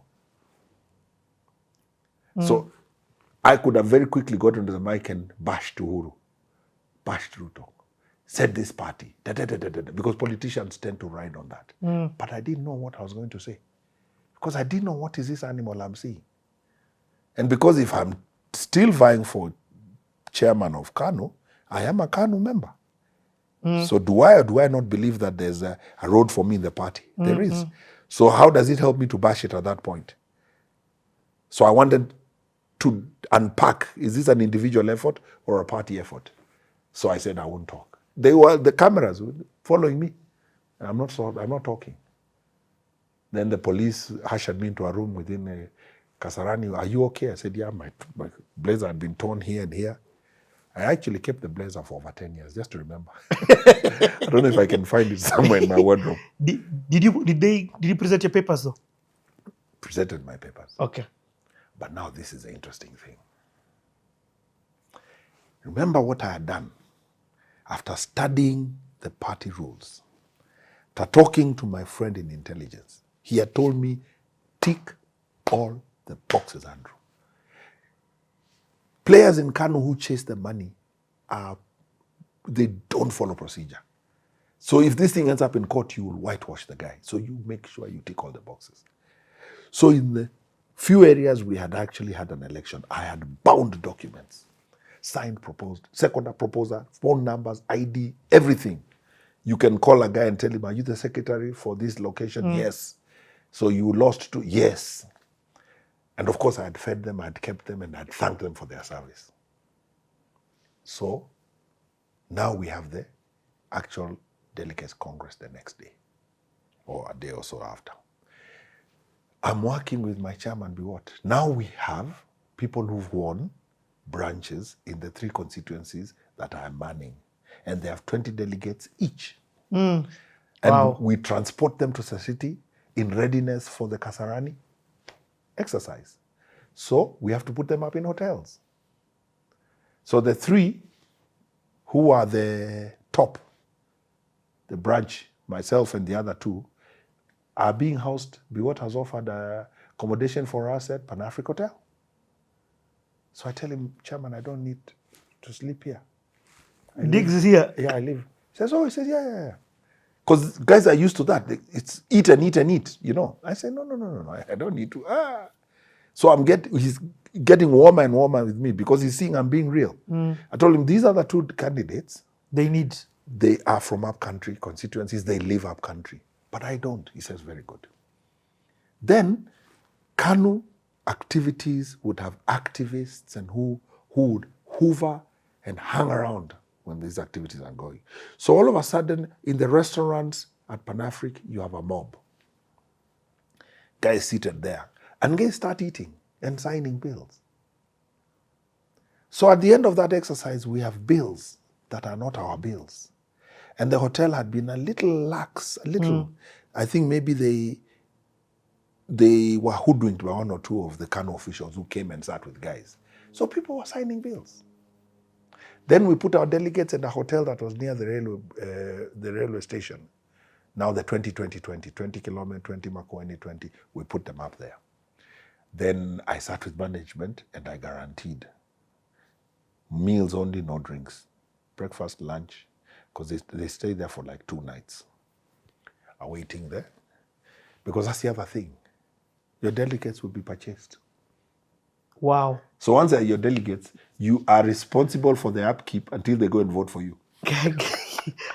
Other guys can just come last minute and... Yeah. I mean, see, you've done all the heavy lifting. They can come and say, okay, how many guys are here? There are 60. Constituency Gani? 1, 2, 3. Ah, very good. Okay, who's their team leader? Mwite hapa. Tell him, we are giving you 100K. What do your guys want? We'll give them. They'll vote for us, Kule. Yeah. This game is rough. Huh? This game is rough. So now you have to guard them. So I am going to have lunch with them, the 60, because the 3 up here are bosses. They don't need me. Yeah. So I'm eating more meals there with those guys than with these guys, yeah. And I'm making sure those who smoke cigarettes have budget for cigarettes.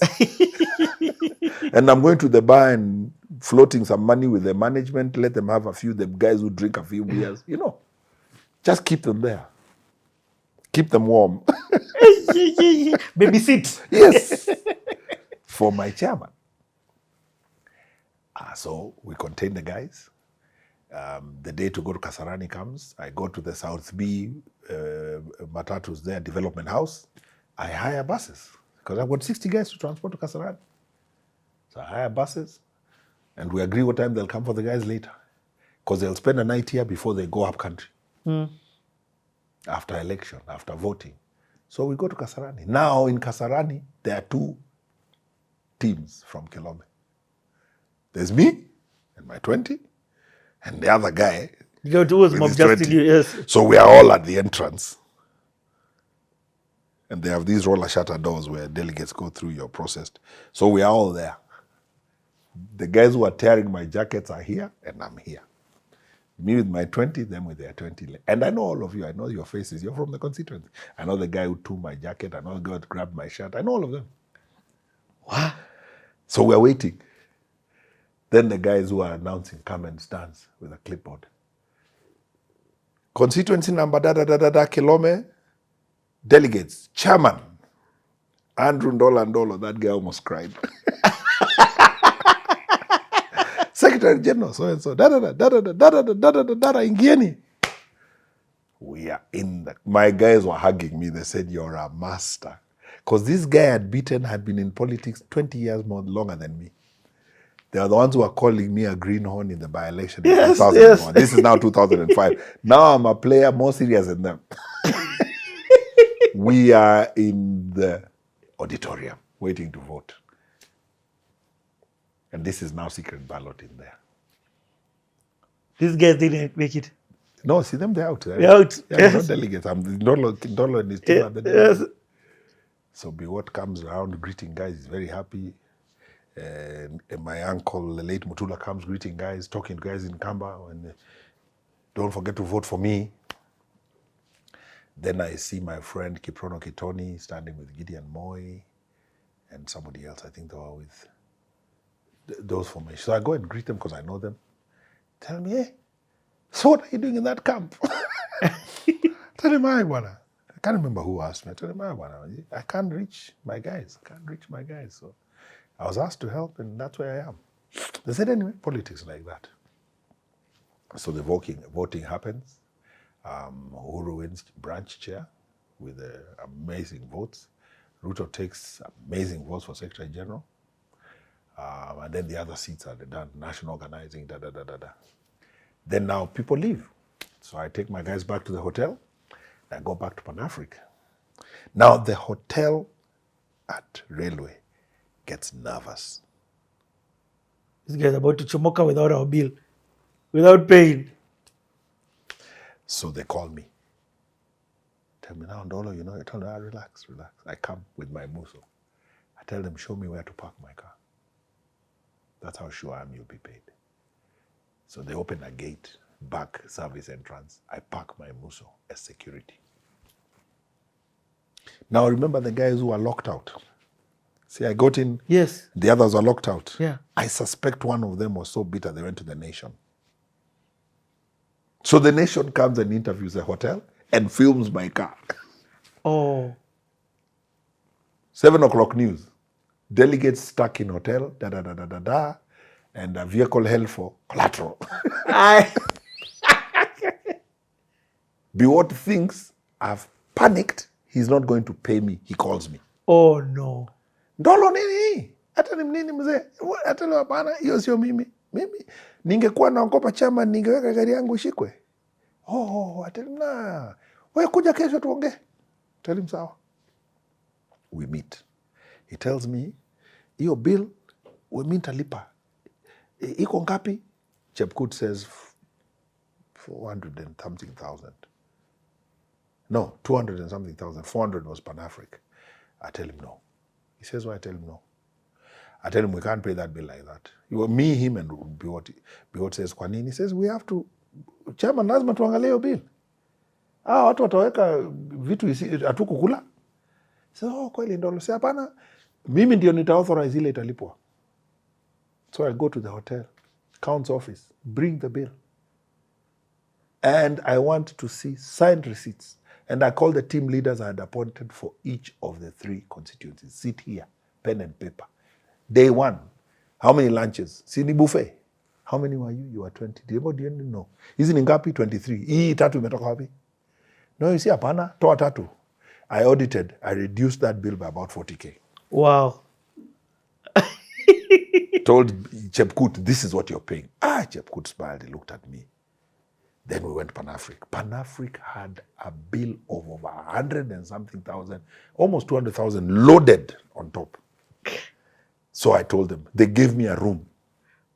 Wapi receipts? They gave me a room with the accountant and the bundle of receipts. When an assistant accountant, we went through it. We spent a whole afternoon. I told him, you can't do this, guys. Who is this who signed this?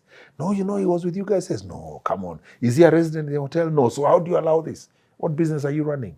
So I realized some of the managements have been playing their bosses. So I chopped. We got the real bill. Then I called Chepkut. He came now with Biwott. Biwott looked at me. He said, well, ni mungwana. Tu nimekujaribu tu mkubwa. Hakuna haja. They paid. Chepkut had cash, bundles. And it wasn't that the cash was the problem. No, it wasn't. It was just the principle. Yeah. They paid.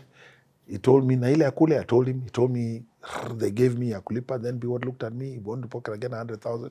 So, nenda uoge vumbi. We paid. He was so happy. He has a lawyer of his, who I think on one of our meetings we came together. Very nice gentleman called Kipkenda. Kipkenda told me, this man really likes you. I think you're refreshing as a politician to deal with. I told him, this is a good man. He has bankrolled the entire thing for me. And I have relevance on the ground now. I'm relevant because of him. So why shouldn't I serve him? Because now in Kilome, guys, you think of all those delegates I transported, fed, and accommodated. And the guys who I accommodated the night before, we went to my friend's home in Salama town. We did a bonfire. We sat up till morning. All of us, me and them, beating story. They said, this is our leader. Said, guys, leave us here na wanaenda kulala kukula kuku. Huyu anakana sisi. We could boil with them till morning. There's a guy who runs a petrol station in Salama. He offers his home. A good family friend of ours. And I bonded with guys. Till today, there are guys who remember. This was in 2005. They said, this guy, we worked with him. So, because of Biwott's money, I was able to be relevant. Yeah. So I also said, because he's done that for me, na mimi, you wouldn't steal from him when I'm there. So we paid those bills. I picked my vehicle. I called the nation. I told them, now I'll do an interview. I went to the boardroom. They interviewed me. It came in lunchtime news. I said, there's nothing. Biwott has paid all the bills. I am the one who's in charge of the bills. You should have asked me in the first place. I captured everything and it's done, sorted. No bill, feel free to call the hotels. Then I told Biwott, check the clip today at 1 o'clock news. He called me, it's Andrew Ndola. So that's my journey up to 2005. When we finished this, it was mid-year. Susan passed on in a car accident now in October. So I had to shelve any political thoughts I had. So fast forward, 2007 elections, I'm not in the race, but as a politician, I'm itching. So I'm ears on the ground. I know people who are vying for MP. Then the country burns. And I'm in shock. And I'm calling people I know who are aspirants in some of those regions. And they are telling me, Kunikubaya. And I'm thinking, what the hell is going on? I had a welder, because I was running an active construction firm, who was working for me, living in Kibera, a little gentleman called Lucas. Excellent fabricator. He still does the business. He has grown, now moved out of Kibera. He's a big contractor. Calls me at 11 at night. He asks me, how is it there? The night it erupted. I tell him, because from where I can hear tear gas and guns, he tells me in Kibera, we are locked in the house, we can't come out. And as I'm talking to him, I can hear in the background, gunshots. The next morning I call him, are you safe? He says, we are safe. He says, but my workshop is gone. Everything was taken. We were working on some containers with him for a client of mine who were converting into house and offices. So he had his secondary equipment with me. He told me, God loves me. The equipment I have in you is the only equipment I'm left with. Everything in the workshop in Kibera gone. He said that the tragedy is our own sons, our Luo boys are the ones doing this. To us. They're burning Kibera. It's their home. They're burning workshops that belong to their brothers. I don't understand my people. He was very bitter. So we crossed 2007, 2008 chaos. We ended up with the government of national unity. Lesson number 11. Politicians can burn a country. You just need somebody to light the spark. I'm worried. I'm very worried with Wamunyoro's narrative. He's a little reckless. That man is 2 years my junior. Both him and Ruto were born in 1966. I was born in 1964. He should know better. He has a strong political grouping behind him, populace. The dynamics in 2008 were not like the dynamics in 2022, 2024, and now 2026. We have a larger youthful population who do not have work, full of energy, disillusioned, very dangerous. I'm worried with some of the narrative I'm seeing, some of the tribal talk I'm seeing.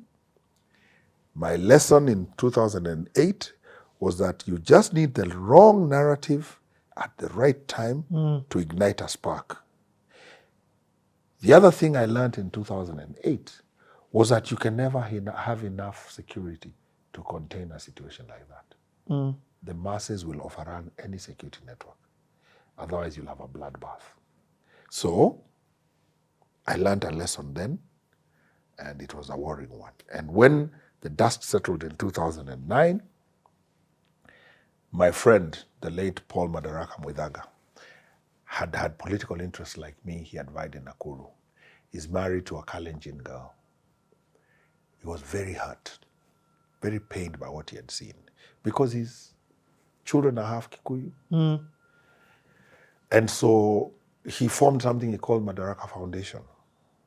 And with some friends of his who are Kalenjin, they formed something called Accountable Leadership Forum. And we started peace talks. And they invited me to these sessions. And they said, Andrew, you're the silver bullet. You can say what the Kalenjin can't say, what the Kikuyu can't say. So they were working with the Catholic Church and Daystar University, who at the time had a conflict department. And there was a Maasai man who was heading that unit, who was also a very good orator. So we had several sessions in different places at the Rift where we would fundraise and get 150 delegates from the Kikuyu community, 150 delegates from the Kalenjin community. And we would put them in a tent in a compound and we would take the mic around. What do you think went wrong in 2007? And they would say, and you. And people would say painful things. A young girl who was from the Kalenjin community stood up and said, you know, whatever you Kikuyus bought, spent in buying your land, tell us, we'll refund you, you can go back to your home. And this was somebody who to me looked like she was in her 30s. Then a few people talked, some people supported what she was saying. And I'll never forget, this was in Eldoret. Then an old man stands up. I even took his number back then. And he says, you know, it was Kalenjin, I forget the tribe, Tugen or something, he said, in my culture, pointed at the ones, these children like this do not speak when the elders are there. And we have lost it as a country. And then he said he was assistant chief, I think in the 60s. He gave us a history. He said, Molo, the train passing Molo, Mokorinos would get in before independence to sell mandazi and tea, hawkers, to the third class and get off at the next station. So these people have been here with us. He talked about another land that had been subdivided when Moi was vice president. He said, these people have been here. These are our neighbors. In fact, if you were to do DNA, it's mixed blood here. Some of the people talking here, maybe their grandfather was Kikuyu. He said, this is rubbish. We have fallen prey to 2 or 3 politicians who just, for selfish interest, needed to create some chaos. And he went on and he said, somebody in 1992 experimented with disrupting the Kikuyu vote in the Rift under the Moi government when multiparty landed. Somebody somewhere misadvised the president, whoever, and they experimented. And the strategy was to disrupt them so they don't vote. And then in 1997, it became a little bigger. In 2002, it suppressed a bit because the whole nation was one. And after the MOU was dishonored by the Kibaki cluster and the orange banana referendum we had in 2005, the die was cast. And we broke again into tribes and where we are. This man is talking. He says, anybody worth his salt here who prays to God, you cannot justify what went on tribal basis. He said, if we want to go there, Kalenjin came from South Sudan. Kambas came from Congo. He said, so how far back do you want us to go? This is Wasingishu we are in, belongs to the Maasai. All of us should get out. Yeah, this is Wasingishu, land of cows. So I realized that in my 10th lesson, that politicians will craft a narrative for selfish ends. We are fools to follow that narrative blindly. So I come back to what we saw in Olkalau. Don't follow a leader blindly because it makes you feel good that you are part of a certain tribe. Think a little deeper. Think a little deeper because we really have a good thing going as a country. This is a great nation. You just need to travel a little bit. By far. That's my new narrative. I say Kenya is the best nation on earth, ... by far. Yes, it's an amazing country with a wealth that is rare. Yes. It's not under the soil, it's human resource. That is our wealth. So that's my lesson number 10. Now, the most exciting lesson that I learned 2011, my 11th lesson. So 2009, 2010, we've done peace talks. And we are in this formation. And whenever we get somewhere and the Kikuyus talk about the pain of PEV and the Kalenjin, the delegates, then I'm told now, Ndolo, I'm not, they don't introduce me. They said, we have a guest here who wants to talk to you. So I take the mic and I greet the guys, I'm Jambo, and then I say, when you look at me, it's a mobile mic, I'm walking. What community am I? They say, wewe ni Mjaluo? Wewe ni Mbaluya? Wewe ni Mluo? Wewe ni? Okay. I tell them, okay, my name is Andrew Ndolo. Mimi ni kabila gani? Wewe ni Mjaluo? Said, hapana, umekosa. They try. Wewe ni Mmasai? Then I say, nilizaliwa 1964 Nakuru War Memorial Hospital. What tribe am I? Nobody comes anywhere near Kamba.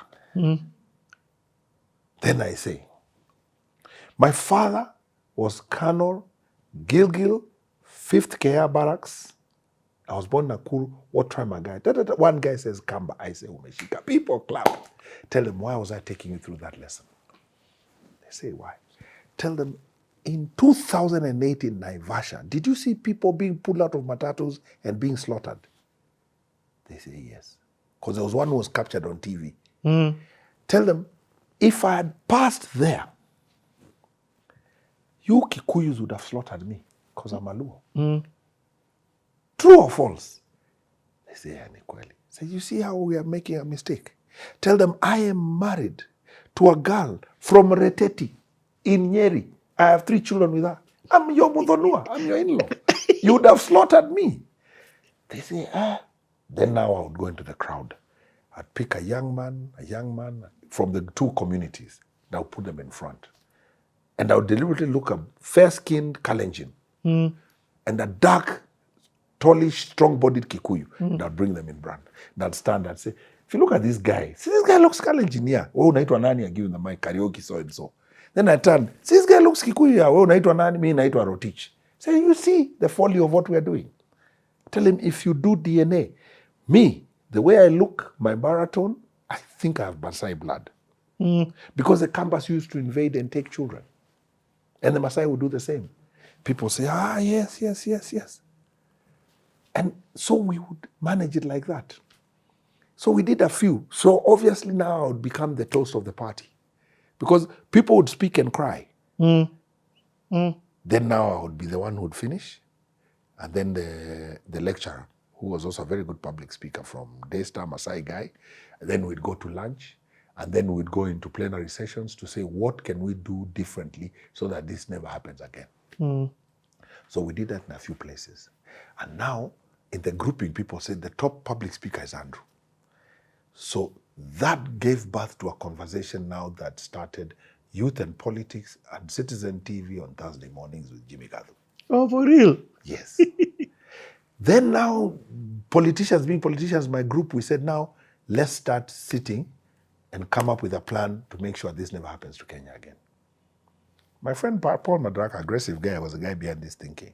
So we identify a few of us. We say, we meet for breakfast at Nairobi Club. Everybody comes with 1,000 bob, you pay. And we just talk politics. Morning, 3 hours and we part. So we started. Gunjiri, former member of parliament in Nyeri, was one of us. Sakaja, I think, came once and left. KJ came several times. There was this lady called, I think Alice Nganga, she ended up removing Kavogo as MP here in Juja. She was one of us. And like that, it built. So we started now a conversation. What are we saying? Where are we? Then some guys there started calling me presidential candidate. This Mukamba is our candidate. Do you know that thing picked until now Jimmy Gathu picked it up? What do you mean? Jimmy Gathu was saying, Mr. President. So now people said, let's do. So there was now, remember this is 2009, we're going to the promulgation on 2010. Yeah. So there was a youthful national conversation around the youth groups. What do you mean? I'm invited in Meru. A friend of mine called Kinywa picks it up. He goes overboard. He says, I'm bringing formation. He puts together almost 600 youth in a church to come and talk at youth and politics and our leaders. He introduces me as an upcoming candidate for the presidency. And it goes viral. And now, we go to a point where Karen Lomotoko wanted me on the show. And it goes to what we were talking offline about when you launch something, when you say something. It was all premature because we didn't have a political party. We didn't have anything. My good friend Konzalo Monyao was then patron of DP, calls me because he's a friend. And he was a friend of Mark Mwidaga, my friend Paul Mwidaga's father. So he calls me and he says, I'm hearing whispers, Andrew, we're going to give you party ticket. DP will give you a ticket. Come and buy on our ticket. And then it just builds from there.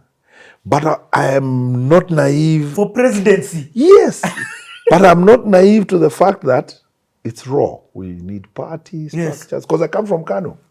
And I've seen what it took to be branch chair, Kelome. But does it get to your head where you're like... You know, guys are pumping it. No, actually, that's actually a good question. Like, Yes. Do you drink the Kool-Aid?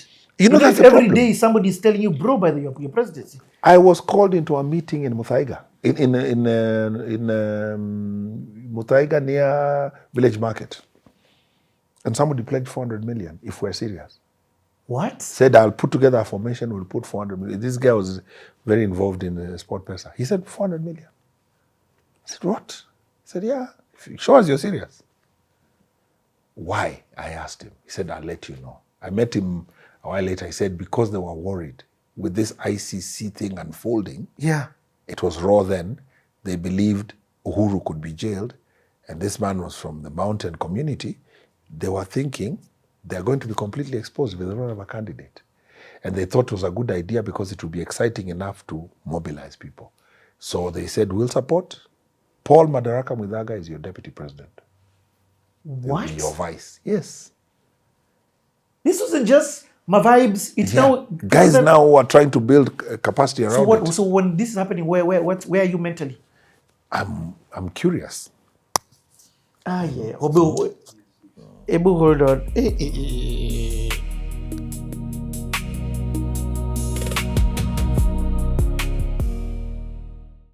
From 64, what was the architecture?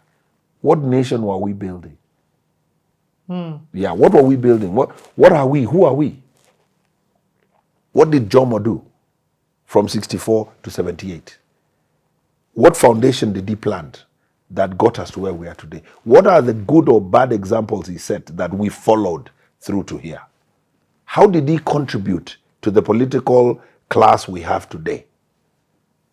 How did he contribute to the preoccupation to amassing wealth that is governing our leadership today? And how do we unpack and decipher and redirect our energies where they should be?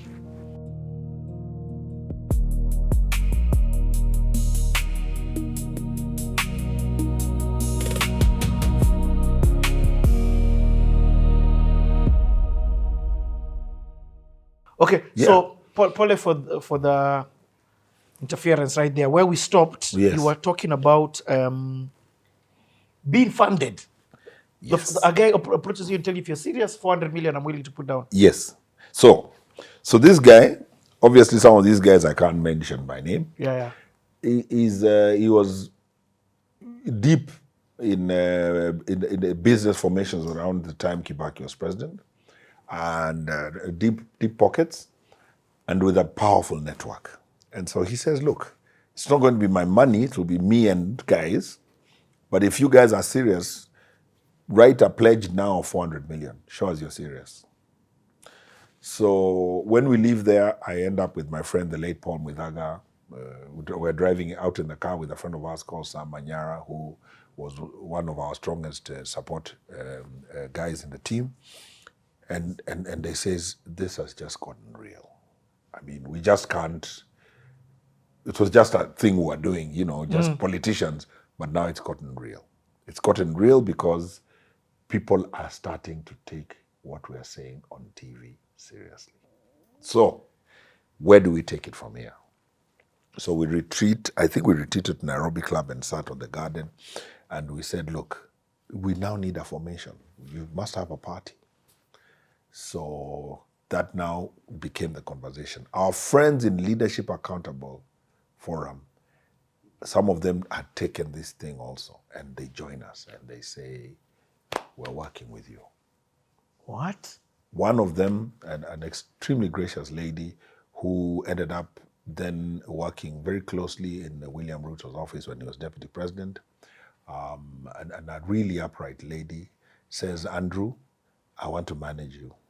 Her husband is very close to me, and I want to shadow you so that as long as this is becoming a thing, we can manage the narrative and everything. And she ended up actually in the conflict office, resolution office in the DP's office when Ruto was DP. very sober girl. And she took it seriously. And she said, I want to meet your wife.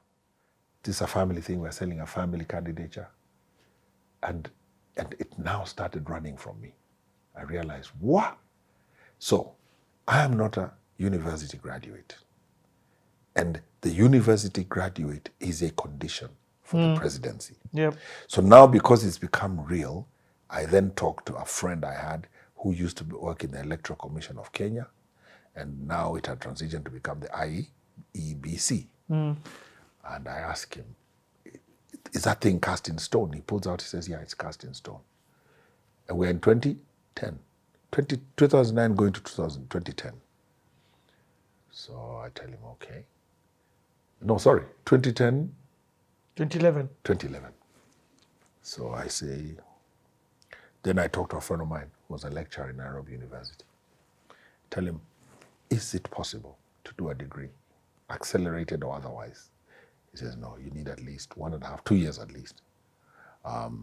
There are universities that will offer, but it will be not an accredited university. So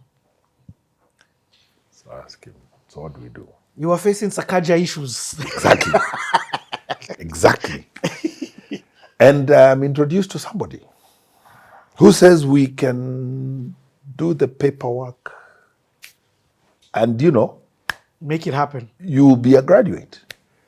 So I say, let me get back to you. So I quietly do a soul search overnight. And then I tell myself, it's exciting, but we claim to want to change a country, and our first step will be a step of fraud. If and when it ever comes out, what happens? I have children who will know these stories. I have nieces and nephews who love me, who can swear by me. They'll wonder, Uncle Andrew did that. Because you're now taking that fraudulent conversation national.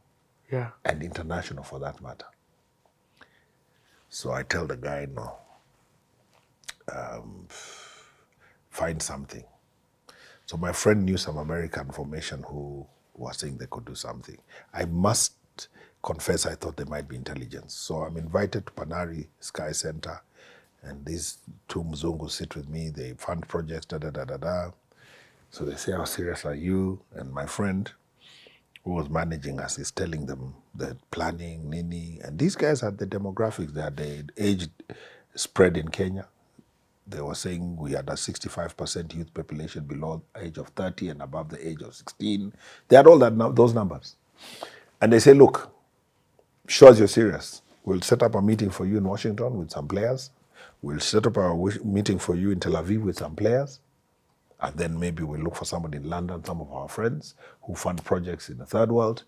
And then we'll see. And if you've got something to offer that is serious, then we'll run with you. And I go back home and I'm thinking, what is just going on? This is crazy. And then I'm thinking, I cannot run this on a lie. So I start slowing down. We're now doing youth and politics with Jimmy Gadu at Citizen in the mornings. My friend Warura Ashira, coach, Yes. knows about this program we're doing. Jimmy asks me, so you guys, are you going to present a presidential candidate? So after the show, Washira asks me for coffee in the office. He tells me, why are you guys pussyfooting? Andrew, if you're going for it, we launch it. Pull the trigger. But I'm thinking we're not ready. At this point when this is going on, Uhuru and Ruto have not formed. It's not clear whether Uhuru is on the ballot or not. It's just a conversation. But the ICC is hanging there. And some of the people who were really pushing, I felt that they were orphaned as long as Uhuru was on the ballot. And they felt that I could work with interest from the mountain. So I was invited for a fundraiser in Kitui by one of the people in our formation to fund a girls' school with some doors and what. And it was a big thing. The way we were received, I realized this thing is now leaking. I refused in my address to talk about the presidency or anything of that nature. I just talked about the formations we were working on for peace. But now it was... Bubbling under. The horse had bolted now. So I reached out to my friend in the intelligence networks. He was retired. He links me up with somebody else who I happened to realize I actually had known, just hadn't saved his number. So we have lunch at Savannah near Nairobi Hospital. He comes as a colleague of his, and they come with data. He tells me, "You're number 27. I said, "What do you mean?" He says, "Anytime anybody is mentioned in any forum with the presidency, we put you in a category and we research you." I asked him, "What do you mean?" He said, "You're number 7, you're behind Peter Kenneth and who and who and who and who and who, but you are already... Number 7, not 27. 27. Yeah. Okay. You're somewhere there. There are other guys who have in a church, somebody has said, I'll go for it. You're there." I asked him, "What?" He said, "Yeah." He told me, and anybody who's from your region, like Kalonzo, and who they know, by now they must know you're being mentioned in light with that, because you have the potential of denting whatever they might be building. I said, "What?" So he says, "So I ask him, what is your opinion?" He's called Peter. I said, "Peter, what's your opinion?" He says, "So far, you're not anti-government. You're not saying anything crazy. You're not hitting government. You're stating issues. In your talk show, you're talking about PEV. You're talking about the majority of the population being consulted in decisions, Kenya, because they are the beneficiaries of tomorrow's either good or bad deeds. So the things you're saying are things even these guys should be saying." Then he said something interesting. "You come from outside parliament. You're not a member of parliament. You're not a former minister. You have informed some formations. We suspect Raphael Tuju will be on the ballot. It's your conversations that have opened the sky. We suspect Mutava Musimi will be on the ballot. Guys are going to emerge because you've said it on show without saying you're vying. You've said it's time to open this thing up. It should not be a preserve for a special club." So I said, "Oh, okay." He told me, "Yeah." He told me, "It's not a bad thing. Maybe you might not end up the full distance, but you've opened some conversations." Are you the reason we had Wagashoya? You never know. You never know. Some bleezy, blazy. I tell you, eh? and so it grew and grew. That's but now crazy. My academic qualifications were a roadblock.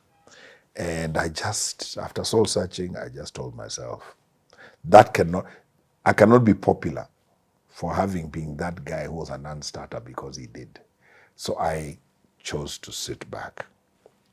And then, interestingly enough, I got roped into...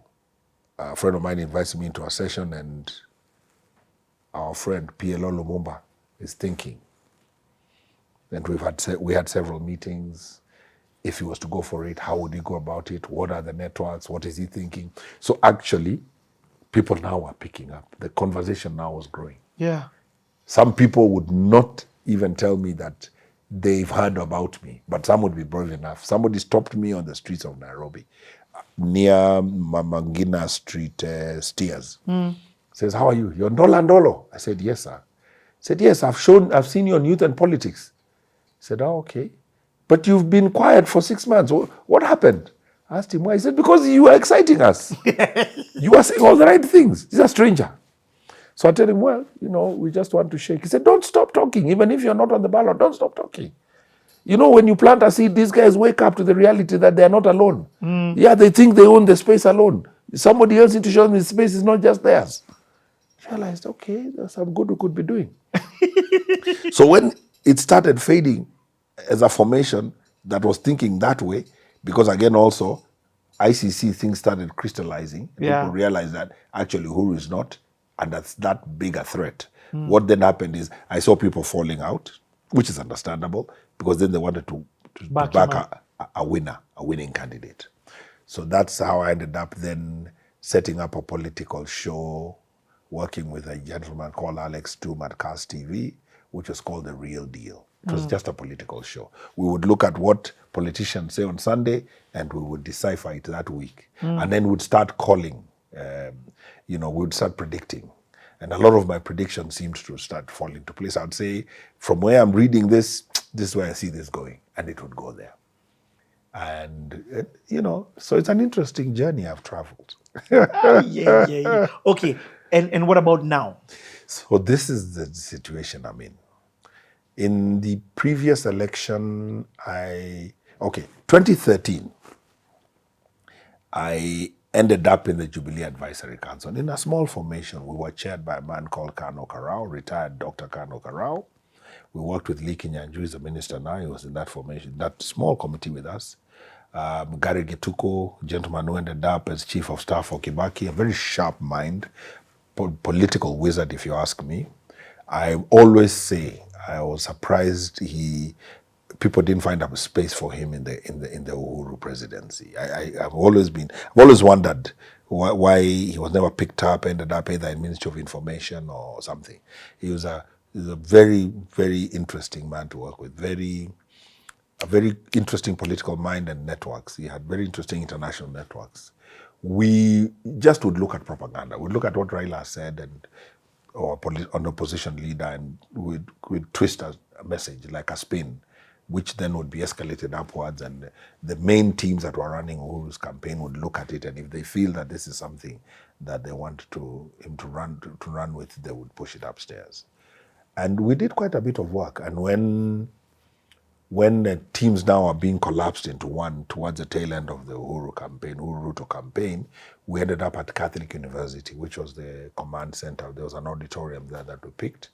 And then we all just shared roles. At some point, I was in charge of coordinating our leaders' access to Bomas. If you want to go to Bomas during the counting and all, working under Jimmy Wanjigi, I would get badges for you, I would get car passes for you, and we would have a register where we've captured who we've given access to for accreditation.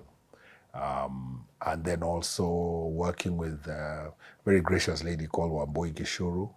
We were on the day of the speech where the president-elect came to give an acceptance speech after being given a certificate in Bomas at Catholic University. We worked with her. I was in charge of making sure guys are ushered in, and even working with the security that was deployed, because the moment he became a president-elect, they deployed the VVIP from GSU. So even on that day, just coordinating how guys get into the auditorium, I ended up being in charge with one other gentleman. If we didn't know you, we couldn't clear you to enter, you don't come in. Wambui Gishuru was in charge of seating in the auditorium, working with a lawyer called Member Morioki. Just who sits where, where does the family sit, Uhuru's family, nieces, nephews, and all that. So this one has become the president. He's won the election, but he hasn't been sworn in. Yes, and in the run-up to that, we had people counting votes in Bomas. We had people who are verifying. You had the parallel IBC center. Actually, what happened right inside Bomas, we had the people who are receiving our votes. So we had people who are looking at the URP vote and the TNA vote. So we would give support. Njau was one of the people in there. Things like they need food. Because I was the one giving accreditation in and out, I would go in, I would make sure if there's something from Galeria is brought for them to eat. A friend of mine who's like my younger brother, Musioka Maingi, would then also be supporting. If somebody needs to get up, he can sit down. We had the lady I was talking about who worked with us in our formation earlier, Beverly Koech, a very nice lady, was sitting there making sure the URP voters, it comes in, verifying everything before it's announced on the plenary. That was their work.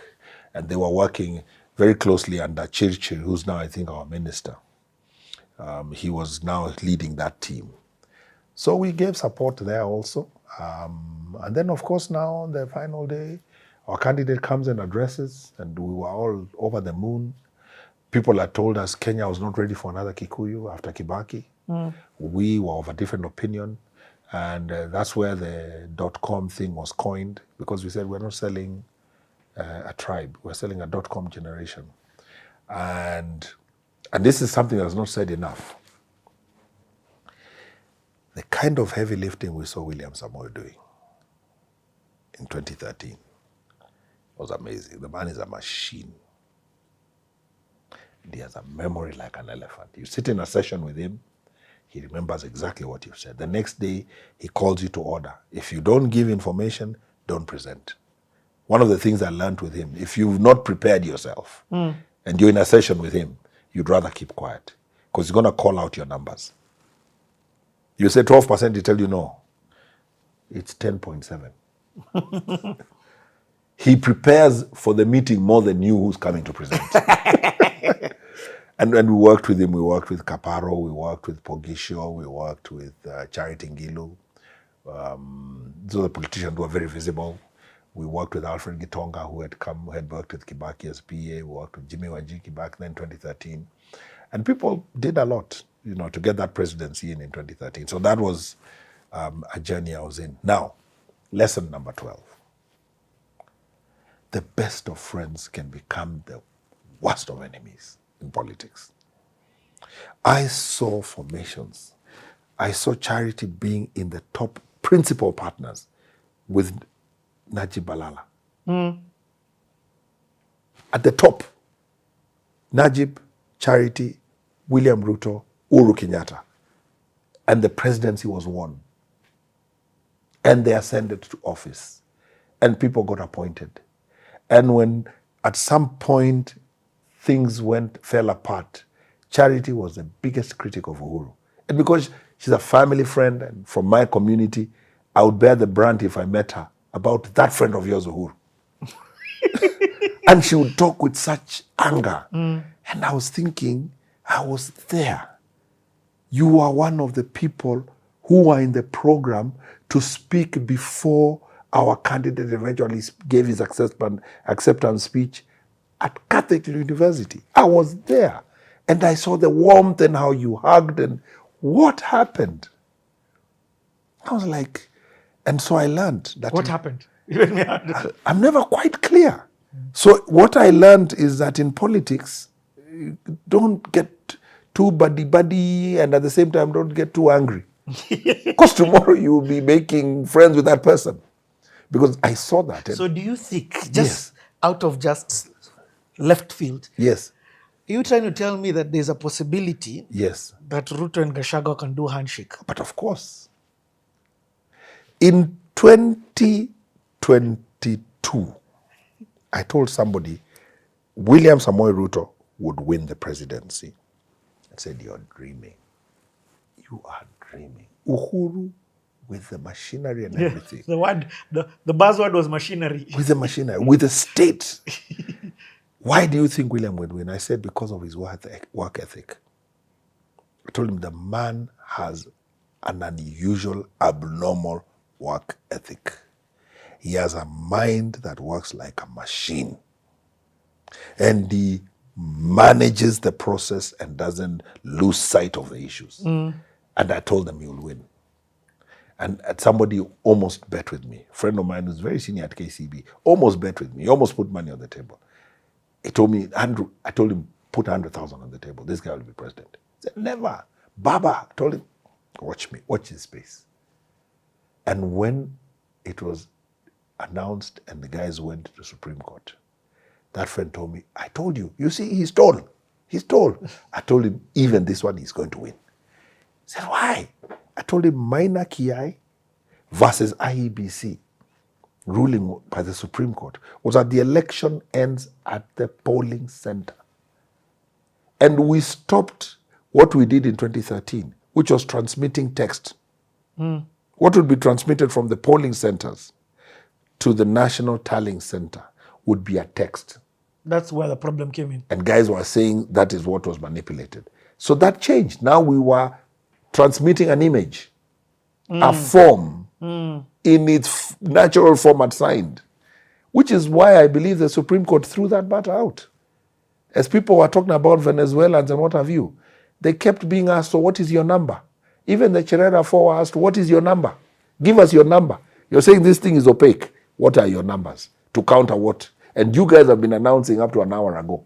You're the ones announcing, and now you're here telling us that this thing is opaque. And all these machinations must have been put in place to block William. And I could see right through them. And I still could see this guy cannot be underrated. But back to your question. So here we are. Uhuru and Ruto are fallen out. So badly that we saw the deputy president of Kenya being denied an opportunity to address a national celebration. We saw the president of Kenya on the mic inviting the leader of the opposition to talk, completely out of protocol. Uhuru invited Raila to the microphone to speak at a national celebration. So no, even at Mashujaa grounds. We saw the deputy president of Kenya embarrassed at Bomas, completely. Oh yeah, that's the one, yeah. Even kept out of the waiting room. You know, the holding rooms they have. And cameras could see that Raila and Uhuru are in a room and Ruto, the deputy president of Kenya, is outside. And remember, in this formation where you don't have a vice president, you have a deputy president. He takes office if you die in office. Automatic. He is there by way of vote. This is why Rigathi is bitter. Him out. And that's why Rigathi is bitter, because we campaign each other. Your vote is my vote is your vote. We come in as a pair. So back to your question. So we saw all that bad blood. We saw Ruto win. Did he or did he not shake hands with Raila? He did. Why rewind the clock a little bit? When Uhuru won in 2013, and we were in those formations, and Raila was referred to as Kimodo, and others use other derogatory terms to refer to him, did Uhuru not shake hands with Raila and become bosom buddies? Bosom buddies. Bosom buddies. Aha. Fast forward, William Samoei. And Uhuru. First Raila. Oh yes, first Raila. Barely 5 months into his presidency, Sufuria riots. Cost of living is too high. He's not even read his first budget. He's riding on Uhuru's budget, and we are crucifying him for the cost of living. Then a little bit forward, Gen Z riots 2024. Did Ruto and Raila not shake hands? And but then let me say, this one also a full series, a full season. I need to understand what political game Raila has played and why it has been so effective that no matter who came into presidency, Yes. they always went to a handshake. Yes. And So- and also how have we been the pawns as the citizens to enable him to do this? Yes. So this is what Raila brings to the table, and he has brought it to perfection. When Raila disagreed with Wamalwa and stepped out of Ford Kenya and resigned his seat in parliament, formed National Liberal Party, and NDP.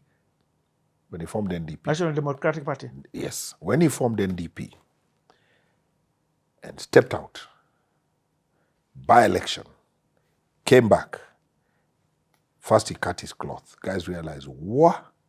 This guy is fearless. He has challenged the powerful Moi to a by-election in Kibera and come back and won. Remember, Kibera used to once be represented by Liki, who was a Kanu guy. And he was very, very, very popular. So it wasn't as if Raila was not risking, but he took a risk and he came back. Then when he did that, he did the next crafty thing. He built that party on tribal grounds first and foremost. So he locked Luo Nyanza. He must have crunched the numbers. He knew these are the number of MPs I'll have, these are the number of votes I will control. Then that took him to the 97 elections. Then he did something in 2002 that made him very powerful. He said Kibaki Tosha. And overnight got new friends who didn't believe he would have backed a Kikuyu. He overnight got people at the coast and who had a darling relationship with Kibaki. now liking him also. So that gave him political capital. So this is Raila building himself. Then there's two things that Raila has done over time. Number one, Raila has never been scared to say the things a lot of politicians don't want to say, and he has risked. He has taken a risk, and I ended up behind bars. And what does that? It has endeared him to a certain vote bloc, who would rather go to war than be sat on. You know, the people who feel, you know, we're not going to take this lying down. And I could be wrong. I think Raila understood the Bantu Nilot matrix well. He understood the Nilots, who are given to be more of a warrior leaning, will follow a troublemaker. If he looks courageous enough to face the lion, the king, they will stand with him. And I think that has worked for him quite well. Even the Kushites, the Adan Duale formations, have followed him over the years. And I think he's played that very well. And then on top of all that, there's something Raila does, which I even see my brother Kalonzo failed to do in 2008. Raila comes to the table with a team. With a team? With a team. Every time he negotiates, he makes sure there are people who are beneficiaries of that pact. In 2008, the cabinet was expanded to accommodate this national unity government. Something like immigration, which was a Department of Interior, was made a ministry. And my good friend, the late Kajwang, was appointed Minister for Immigration. So Raila would always come to the table with a team. That made him powerful. And that's what gave him the ability to keep negotiating with future governments. Because people could see that they would be beneficiaries of any formation he's in. So, Broadband. So guys would die with him. Because they know if this guy crosses the river, he won't leave us. Joho. Look at it. You know?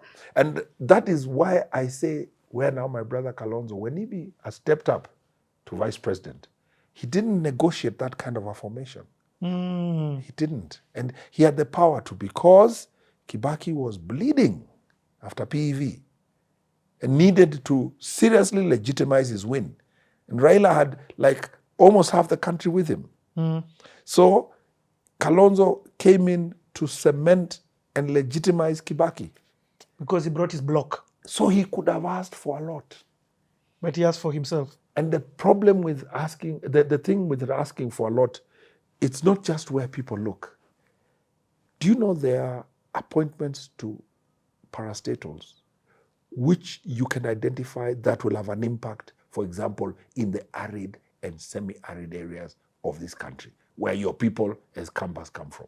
So you say water, you say lands, if it's land adjudication, if it's forestry, if it's wildlife, because of the wildlife conflict. You identify the areas where the shoe pinches in Ukambani. And you say, I'm coming to the vice presidency, but I'm coming with 1, 2, 3. These are my demands. You guys are fighting for ministries. Give me these appointments. Public Accounts Committee chair in Parliament, you guys will vote my person in. National Chief Whip, you will vote my guy. And he has been a deputy speaker,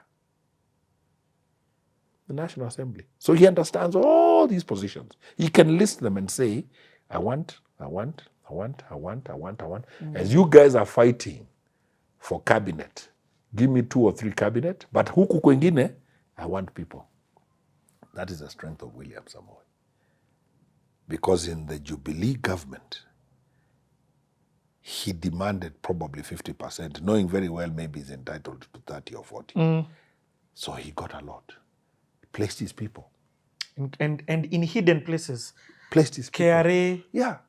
Placed his people. It's under, and when you've been in government, anybody who served in government for over 10 years has no excuse when they come to the table. They should know what to ask for. So that, to answer you, makes Raila the man he is. He knew. He even would know if in looking at the transport sector, Ministry of Transport, if you take KPA, I want Kenya Airports Authority. So he could tell Kibaki, you'll appoint so-and-so to Kenya Airports Authority. Me, I want a guy at the port. MD Oniango. But I can't wait for us to go to the subsequent episodes because I'm like, you see, why isn't the how can we switch the narrative that the public understands this, that the pawns playing down here, there are other guys playing other games up here. Yes. That's truly not about your good. No, it isn't. You know what I mean? Yes. It's enrichment. It's truly not about your good. So where does public participation come in place? Where does voter come in place? How do we not just have a good show that we're doing, Yes, but one that brings about positive change for all? it's about education. It's like civic education. When I was vying for MP, I accidentally met a gentleman who used to be in ECK called Chepsat. Because I bought a vehicle for them, I met this guy and we became friends. And he lived somewhere in Langata near me. So I sat with him one time at the Grand Regency Hotel. And he says, Andrew, instead of campaigning heavily before elections and spending your money, carry out education. In fact, it's just you don't have a registered company. We contract companies for civic education. Emphasize the importance of voting and drum that into your people. So I would be invited for church function. Then I would say, the only way you liberate yourself is when you recognize the power of your vote. So those of you who do not have ID cards here and you're of age, don't have a voter card, don't complain. Don't say things are not working. You're part of the problem. So that was step one. Now, moving forward to this day and age we're in, when a huge population of the majority have smartphones, what do? You talk to them about the need to identify the services that are lacking to them individually. Before you tell me the mountain belongs to Wamonyoro, to Rigiji, you should be telling me what is it the mountain needs from this government. So if you are from Nyeri, what is the price of coffee? How could it be improved? If you're from Oranga, how is tea fairy?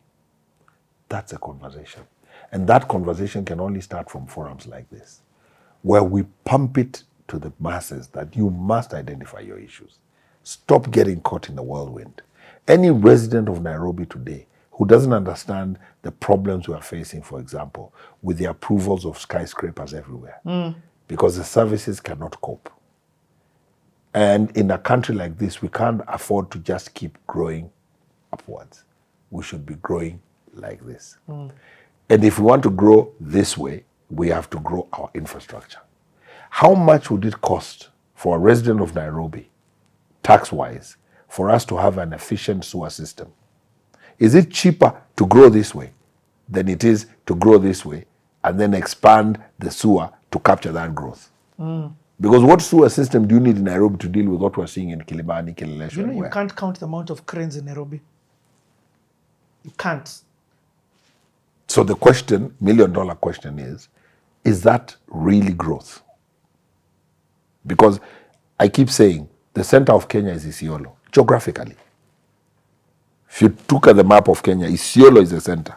Yeah. So we are growing everything here because of our preoccupation with water.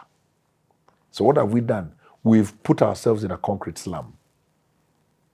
Everything is fighting for everything. We are fighting for space, fighting for air, fighting for sunrise. Security is a problem because we are all crowded in that small space. And in another chapter, we'll talk about the architecture of Kenya. From 64, what was the architecture? What nation were we building? Yeah, what were we building? What are we? Who are we? What did Jomo do from 64 to 78? What foundation did he plant that got us to where we are today? What are the good or bad examples he set that we followed through to here? How did he contribute to the political class we have today? How did he contribute to the preoccupation to amassing wealth that is governing our leadership today? And how do we unpack and decipher and redirect our energies where they should be? One of the exciting things about Sakaja, about Sifuna, is that he's not a billionaire. That's one of the things for me that is interesting. This boy is not a billionaire. So, for argument's of sake, let's imagine this young man climbs to the top seat. What is the message to the generations that follow? That you can be president as a lawyer who knows his stuff and who knows the message. Because what have we been told, particularly from my generation, that if you don't have several billion, don't even try. Don't even attempt. In fact, somebody unpacked it for me, and it was even horrifying. He told me, Andrew, are you forgetting what we did in 2013? I asked him, what did I say? He said, you have 3 or 4 rallies scattered over 2 counties. In those 4 rallies, every team you have on the ground has a budget. By the time the rally started, the budget to get it to there, maybe it was 10 million. You know, T-shirts, merchandising, PA systems, you name it. Tents. Everything. Moderate figure, 10 million. So you've got 4, 10, 10, 10, 10, 10. And then you've got the principals hopping about in choppers. Pop, pop, pop, pop, pop, pop, pop. So in that day, 200-300 million shillings. You're going to repeat that. Maybe 70-something times or 50-something times in a complete election. Surely, who other than super wealthy can put up a successful presidential campaign if that is how we do our politics? And nobody is looking at the law critically to address campaign budgets. That's how you contain. How much can you legally spend to be a member of parliament within the law? And can you put your accounts on the table and tell us how you are able to arrive at that campaign fund that you put together? Because then how do we stop a cartel-style campaign? Or basically, there's no other way corruption will not happen. Because ROI, as you clearly said, there's you're entering into the seat in debt. So tenders are already going to different people. Yeah. You need to make back the amount of money you spent, but then you also need to amass, because you need to remain in the seat after 5 years, and you can't start amassing in year 4. I was in the initial committee that was set up for Mutula for governor, Mutula Jr., because we are related and we're family friends, and he had been handling something legally for our family. So I ended up in a small team that set up the first committee for Makueni.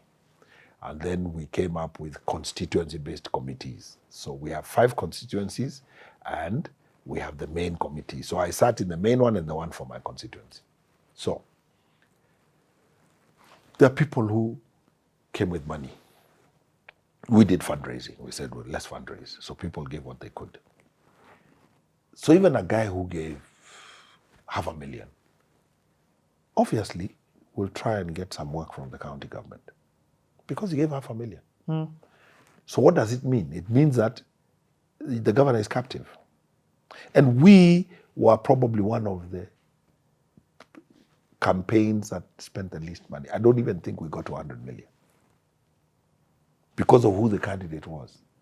He kept saying, guys, if it's the money that's going to get me in, purely just the money, let's forget about it. In fact, in 1 or 2 forums with me and him face to face, he would say, you know, Andrew, if this thing is purely about money, I'd rather practice law. Because you're saying, we should bring about a change. I tell him I agree. He said, yeah, we should bring about a change. So let's be sensible in our spending. So he was very careful with his spending. And where he could, you would hear his word. You could tell he was pulling you guys back, pulling you back. And I was excited to be in that formation. I was saying, you know, this is a breath of fresh air, you know. And I know politics, sometimes about personal opinion, there are guys who are hitting him, he's not performing his what. But I think that he represents what we might say is what we need to see over the horizon. I am worried when I see the governor of Nairobi and the wars he's fighting and the kind of money that's running around in this city. And I wonder, when he was senator, I thought this was real political talent. So is this the best we can do as a country? We had a very interesting conversation in a small political grouping I was in when Mutula emerged for governor. We had a friend of mine called Patrick Musimba, who was member of parliament in Kibwezi, an upright thinking guy, sharp fellow. And he wanted to go for the governorship. And a few people told me, tell him he can't win. He can't beat Junior. And so I did have a cup of tea and I told him, he says he believes he can. And in politics, you do not discourage somebody who believes they can win. But the tragedy for us, and in 2 or 3 people who had sat with me, was that how as a county do we lose that as a talent? Because we were saying, if you have somebody like Junior as governor, and you have Musimba as MP or senator or something, it's a plus for the constituency, for the county. Because this is political pedigree. Sharp brains, managers, guys who can bring about change. So when we come back to the politics, as long as it's purely about money, as in the first box to tick is money, we are in trouble. I have a friend who's close to Sifuna, and I told him, I sent him a message and told him, let Sifuna not to be shy to fundraise from the masses. Don't be shy. Come out and say, I need help, guys. Let people send 100 bob, 1,000 bob. Set up a transparent platform. Be transparent. He represents the future. I still think to beat Ruto in this election is not that easy. Knowing what I know and how he works and the war chest he's put together. And he comes from my generation. And you cannot pull us away from that. Money is king. So that's the campaign he's going to push. And that is the electorate we're dealing with. But the likes of Sifuna, who represent the future, can change a narrative. And they can start it gradually. So that we get to a point where we are contributing for our candidates. And he has not received a lot from any particular candidate. He has gotten a fundraising where people have given 1,000, 500,000, like that. That's how we change the country. Otherwise, we're in a lot of trouble. Because then it will be purchased. And where does it stop? So there's a drug kingpin who's been kicked out of Mexico or somewhere is looking to invest somewhere in the world. Escobar. And he knows in Kenya, if I come with, I don't know, $1 billion, $2 billion, I'm good. The president, I'll be able to walk in unannounced. The Zimbabwean. Come here, identify with some political guys, oil some wheels and tell them, guys, I can support this guy of yours, but I've got interest 1, 2, 3 areas. What will stop that happening? And it's a real danger right now. It's a real, real danger. So when we come back to the Kenyan situation, that money thing is very, very worrying. And I saw it. Okay. I saw it. But what I've heard you say is all gone round just to say that Gachagua and Ruto can one day again be friends. It's a very likely scenario. Okay. Anyway, I've understood this has been the longest introduction that I've ever done in my life. Yes. I've done over 170 of these conversations, and Yes. this has been the longest introduction. Yes. I'm not even going to ask my first question. Yes. But Yes. thank you for the introduction. I feel like the introduction on its own takes a lot of unpacking. There's the education, there's the history, there's the understanding of who you are, and thus your relevancy in being able to tell the different stories and narratives that we're going to go into. Yes. So I'm going to leave guys hanging, but I'm going to at least let them know my first question then. Yes. And then we're going to take a break, and the next time we come, you're going to answer the question. Yes. And my first question is, walk us through the history of Kenyan politics, starting from its genesis. Yes. So when we come back next time, we continue from there. That's where we begin. Walk us through the history of Kenyan politics, starting from its genesis. Yes. If you guys have questions, definitely get into the comment section. How do you want guys to call you? Andrew Ndola Ndolo? Maybe the easiest one is to just say Ndola. Ndola, eh? Yeah. Okay, so a quick Ndola one. it is. Yes. So Ndola will answer your questions maybe as we unpack. But actually, not even maybe. We'll answer your questions when we get to them. Exactly. When we get to them. Yes. So it's feedback is always wonderful. Yes. Put in your questions. Yes. Remember, this is Stori Za Siasa, understanding Kenyan politics. Yeah.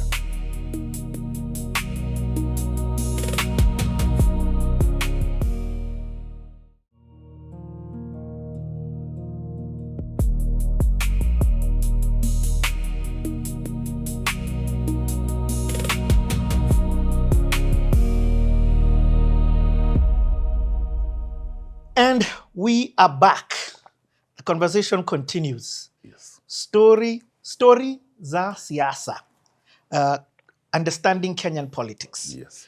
So, Andy, you've shared your history, Yes. intertwined with politics. Yes. It's so beautiful, and I know there's a lot of details that you've left out. Yes. But still, it was so rich. I loved it in terms of, first of all, we get to know you. Yes. Secondly, the information and the understanding that, or secondly, let me even say congratulations and thank you for the role that you played in steering this country to the right direction.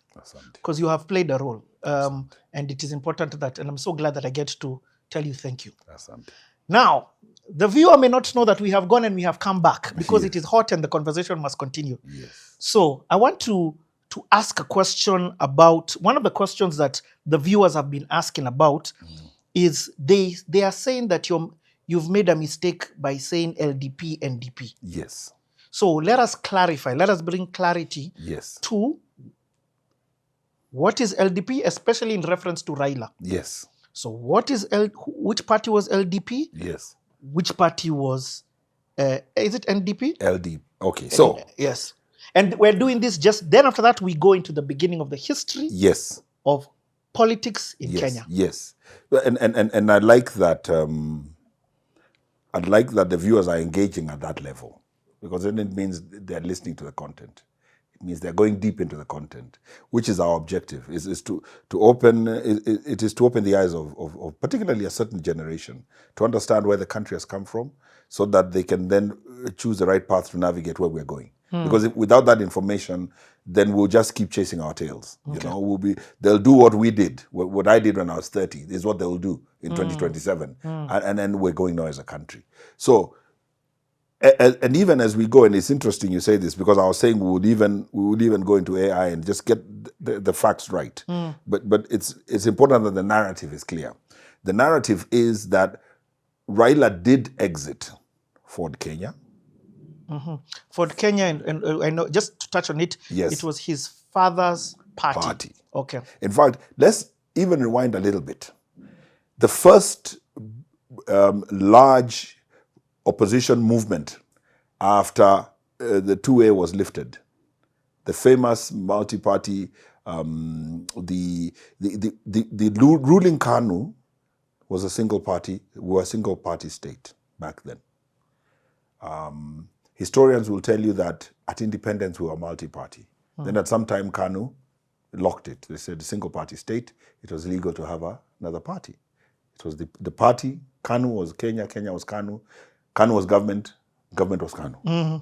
So then, around the 90s, the clamor for democracy started, and there was a wave. It wasn't just in Kenya.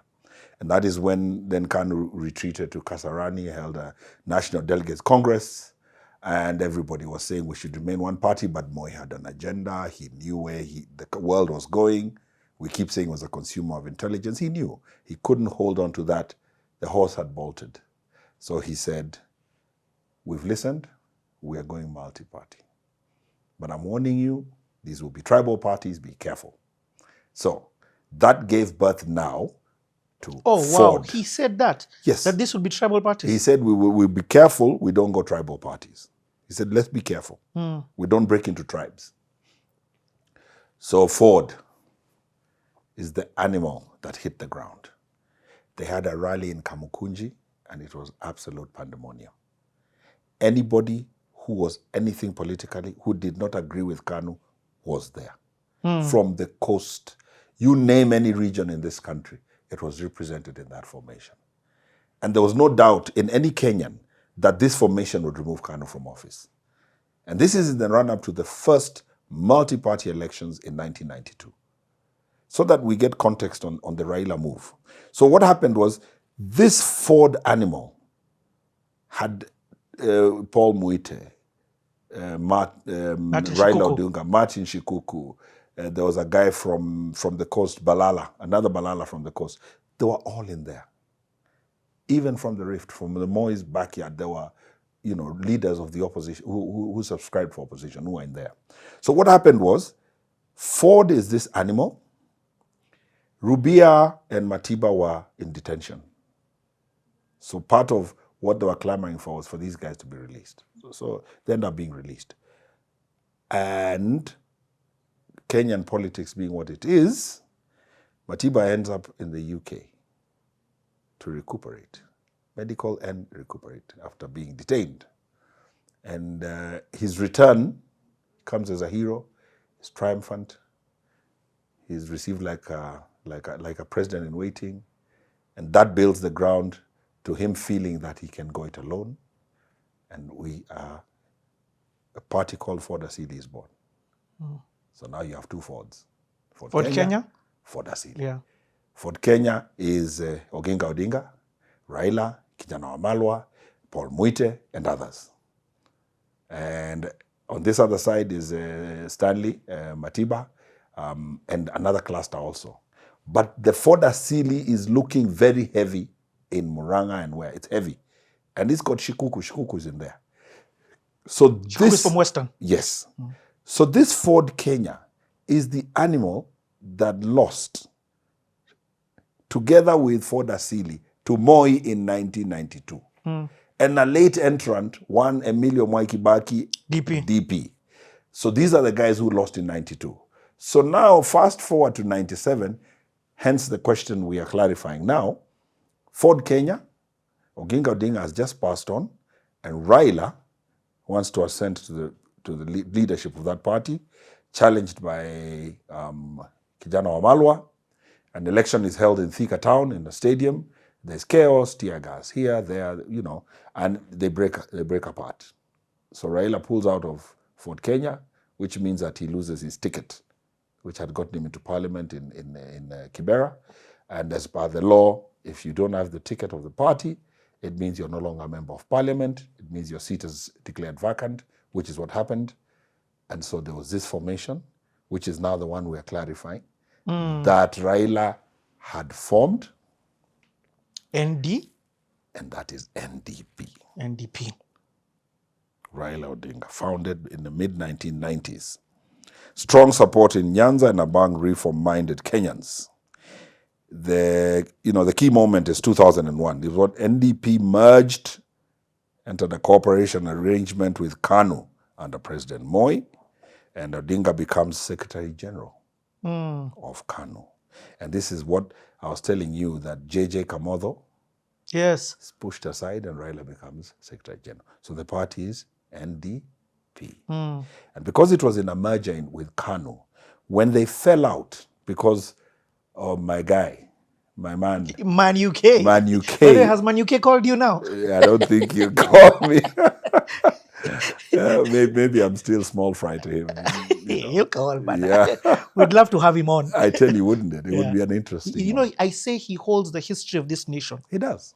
It's important to... Yes. And I know I keep interjecting a lot, and that's part of how I do CTA. Which is okay. But let me say thank you again to you, because this information would go. Yes.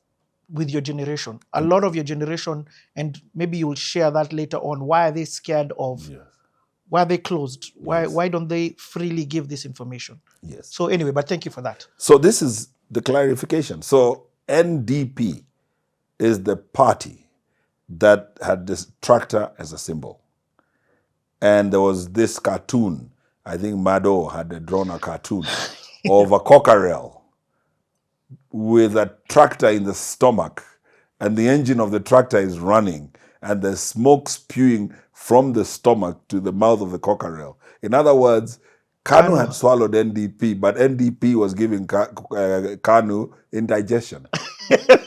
This is just to describe what was unfolding when Moi picked Uhuru. Yeah. NDP started, actually, Raila started a revolt in KANU, which saw the exit of politicians from KANU. Yeah. And that is where now LDP comes in. Oh, wow. Yes. So LDP, which had been formed by somebody else, is the one that a lot of these guys from KANU decamped to. As well as guys from NDP.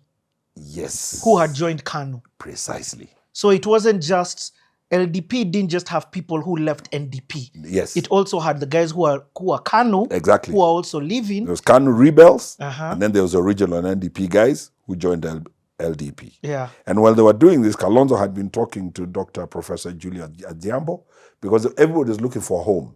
And so they had also appeared to be cobbling something, so that another part of the KANU guys could end up there. But essentially, LDP became the party that ended up signing an MOU with Kibaki in the run-up to the 2002 elections that gave birth to NARC. Okay. I hope you guys have gotten that clarification. Yes. If not, Google is your good friend. Go and use it. Yes. If you've got other questions, as you can clearly see, we would love to answer them. And we will. And we are enjoying the engagement. Yes. We are not custodians of information. We don't know everything. Yes. However, yes. We are sharing from you are sharing from your perspective. Yes. And experience. And you see, what I will have is definitely the broader picture. So a little bit of the details here might be a little lost. We'll come back. Yes. Like I was struggling the last time with who the candidate was who replaced Richard Njau in Nairobi. Yes, and yes, it was yes. Polycarp Igathe. Oh, it was Igathe. Yes. See, when I was driving from here, I thought, wait a minute. It was Polycarp. In fact, it's so funny. Some even guy got into the comments and wrote Polycarp on one of the videos. Yes. Now I understand why. Yes, it was Polycarp who was forced on that formation. Remember that formation was Azimio. Yes. And Uhuru was the chair of Azimio. And so he had a say. And I believe he felt that Polycarp was the right person to present. Yep. Again, remember Polycarp had been deputy governor to Sonko. Mike Sonko. And resigned in a half. So you can understand, even when he was with Sonko, he was obviously there because certain political players felt he would represent interests, their interest well, and also that he would probably bring some value to Sonko's governorship. So these same people, it now appears, were the same ones who felt he would make a better candidate than Richard Njau. Wow. Okay. I love this. Yes. Let me bring some structure to our conversation and let's start this from the genesis. Yes. So I want you to walk us through the political history of this country called Kenya. Yes. Where does politics in Kenya start? Yes. How do we now walk us from that day up as best as you can up until today? Yes.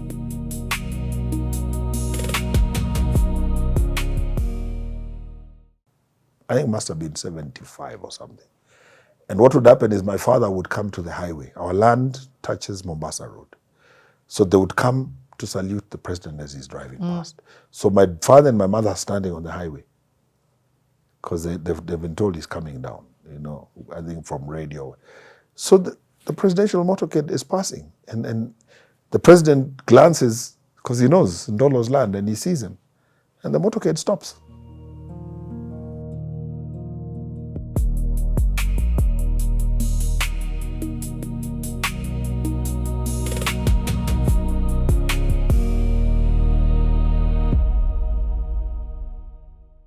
Before Jomo Kenyatta dies, when we're coming even back to Moi, I want to hear about your father.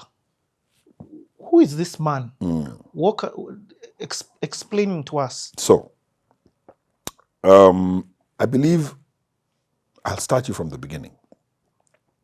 I'm not sure if he had the dates right or the years right, but the man would say he was born in 1919 in a part of Makueni, very close to what we now know as the county headquarters in Makueni, a place called Wote, very close to Wote, of a family of 2 wives and many children. There were many.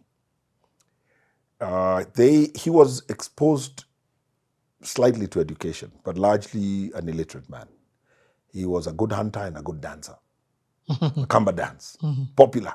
Oh yes, concert, and you know that one is not the guitar one. That's the one of the drums and the whistle. Okay. And they say he was known over the ridges. You know, then the popularity was a ridge. This ridge of Kilimani, then Kileleshwa was another ridge. So they say over the ridges he was known as a famous dancer. In the early 20s, more so in the 30s, Second World War. So people are being recruited to join the King's African Rifles to go and fight in the war. There was a neighbor of theirs who was working for the King's African Rifles. My father, in a way, maybe I relate with some of the things he was passionate about. He was a good dresser. He liked to look good. So this guy comes and he's in shorts, the ironed, you know, they used to iron them with a starch, and the shirt, and he's neat. And I'm told, then Mzee used to say, he looked at that man and he said, whatever this man does is what I want to do. Oh, wow. I like the way he looks, smart, neat. And so he got to know that the man was a member of the King's African Rifles. So him and his best friend, they come up with a scheme and they say, we're going to go and recruit in the King's African Rifles. And the story gets to his father, my grandfather. And my grandfather is livid. He says, well, you're doing what? You're doing what? And Mzee is adamant. My Mzee is adamant. And my grandfather says, I will disinherit you. And my father left for Tanzania.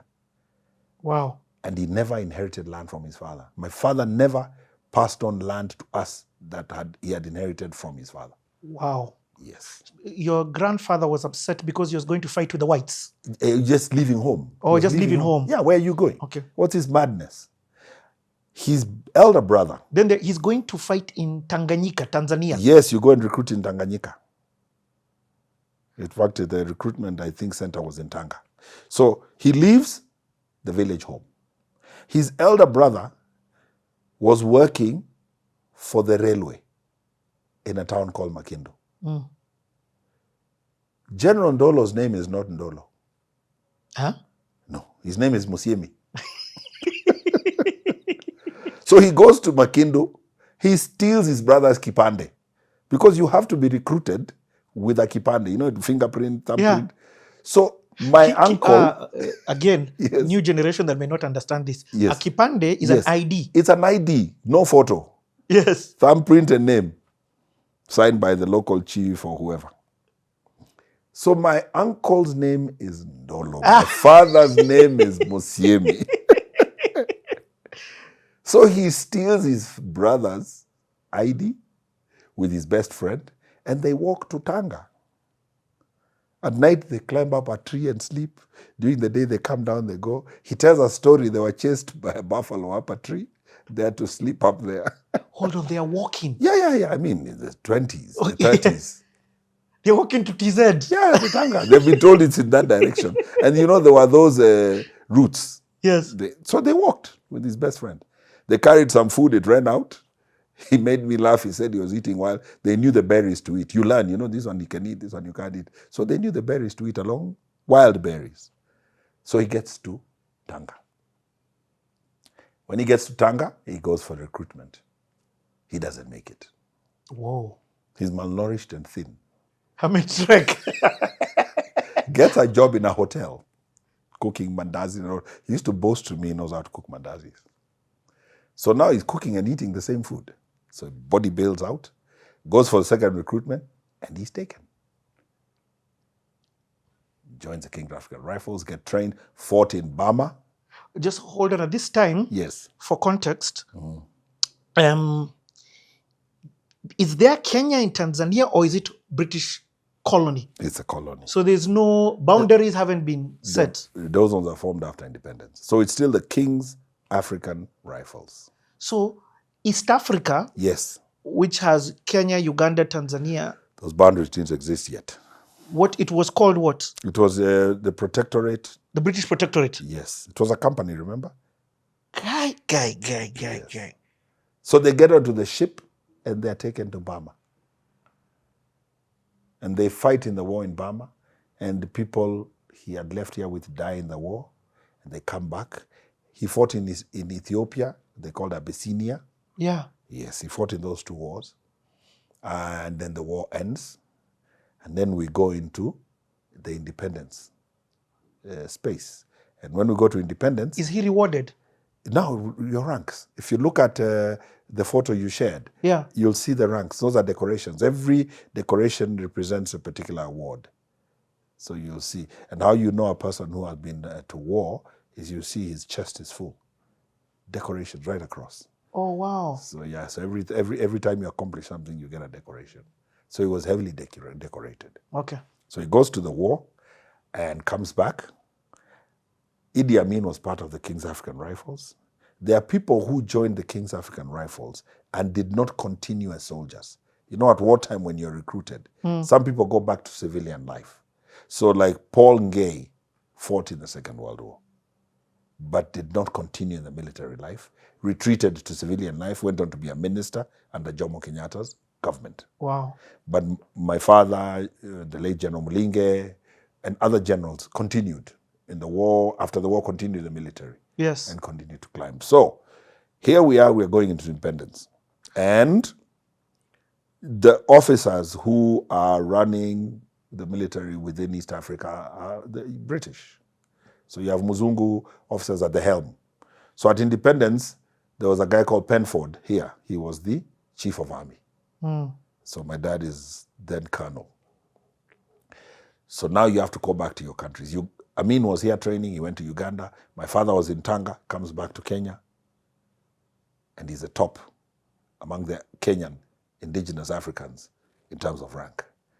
Mulinge is immediately after him. And so he then climbs, when Penford retires, to be the first African Major General in East Africa. So in English, he's the highest commanding officer. Yes. In the military. In Kenya. In Kenya. Correct. So he is extremely pivotal in terms of the security of the country. Yes. And also Jomo Kenyatta's survival. And in fact, the foundation of the military that we enjoy today was crafted then. A simple thing like the uniform you see the band wearing, the hat, the calabash monkey, all those things were decided then. The units, how they were formed. He was the man behind the pioneering of the Forces Memorial Hospital that is on Bagathi Road. Yeah. Those are all now, so that foundation of the military was him and the officers, the early officers who rose to the top of the army then. Even the Africanization. Now, he was a beneficiary of the affirmative action that came after independence. Affirmative action meaning black Africans getting positions. Being elevated. Yes. And so Mzee was one of the beneficiaries, hence climbing to the top and quickly, and then occupying an office that they abolished later, which they called the Chief of Defense Staff, not the Chief of General Staff. Yeah, Chief of Defense, which means it was a step above the generals. Yeah. Because defense encompasses the police and who. And we had the Minister of Defense back then, and the PS, the late Kiereni. Those were the guys he worked with. And so he ascended to the top. You're born at this time? I'm born now. When does he meet your mom? He decides to get a kafamo? He married. Now my mother is a third wife. Yeah, because he gets a mob. 17 children. Your dad! So this guy goes to the war. His father is unhappy with him. His father thinks this man will not leave offspring. He'll go and die in the war. Marries a wife in absentia. Huh? Yes. Culturally, it was done. I think she had 2 kids, if not 3. I think 2 kids. But culturally, the child that carried your name was your child, inherited you, carried the family bloodline. He marries him a wife? Yes. In absentia? In absentia. So he comes home, he's told that's your wife. Okay. Yeah. So. And does she have kids? She has 2, And then she ends up to have another 4, total of 6. All 2 boys his? and 4. He claims they were not his kids. To me, I was 20 when he passed. We would talk a lot. I would drive. We had a bit to drink, and he would start talking about it. His past. Talked about the war. He told me how he saw people dying. He talked about ships being blasted in the ocean as they are entering port. He doesn't know how to swim. He watched fellow officers drown, and he would start singing. There's a song he would sing, and then when he'd sing it, he'd remove a handkerchief and start, blowing his nose. PTSD was real, huh? Yeah. He would talk about the war. He would sing Mondonda Kusa Ngayate Kwena, and then on and on. Some Kambas know the song. And then he would remove a handkerchief, he'd blow his nose. And I'm driving him. We're driving in the evening. We've come from Nairobi, driving to Sultan Ahmad. And then after that, he'd go quiet. Because he sings the song, quiet. And he'd be quiet till we get to Sultan. Wow. So maybe he had started talking, taken a bit of beer, so he starts singing maybe 30 minutes into the trip or 20 minutes. We've got another half hour to go, then he's quiet. After the song, no more story. Talkative guy like me, but now no story. It's quiet now. Quiet till we get to the farm. And quiet that whole night. So I suppose he would walk down memory lane. So first wife, I've gotten that. First wife. His own father. Then second wife. Second wife, he married himself. He helped a family that were neighbors with him, and they suggested he takes their daughter as a wife. He married a second wife.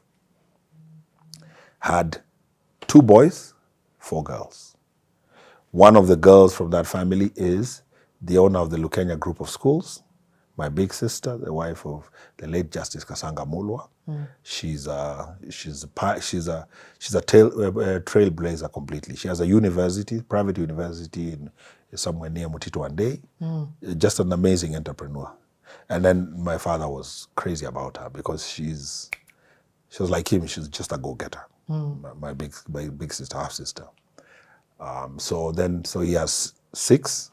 Then now my mother. Now, a lot of times when he would talk about this, he would say, these are the 2 wives he married, number 2 and number 3. And actually my mother and my stepmother lived under one roof for several years before he moved with my mother to where he'd be posted in the barracks and eventually into the shamba he bought in Sultan Ahmad in 1968. And we grew up largely together. The children from Mama number 2 and number 3 spent a lot of time together. We grew up together. We would go to school family trips together. We were in the same schools, So and to a lot of people, you couldn't tell that these children are from 2 different mothers. Particularly people who are not close to the family, because they'd see us in primary school or in secondary school. So that's the story of the general. Okay. And when do you come in this mix now? So now in 64 is me.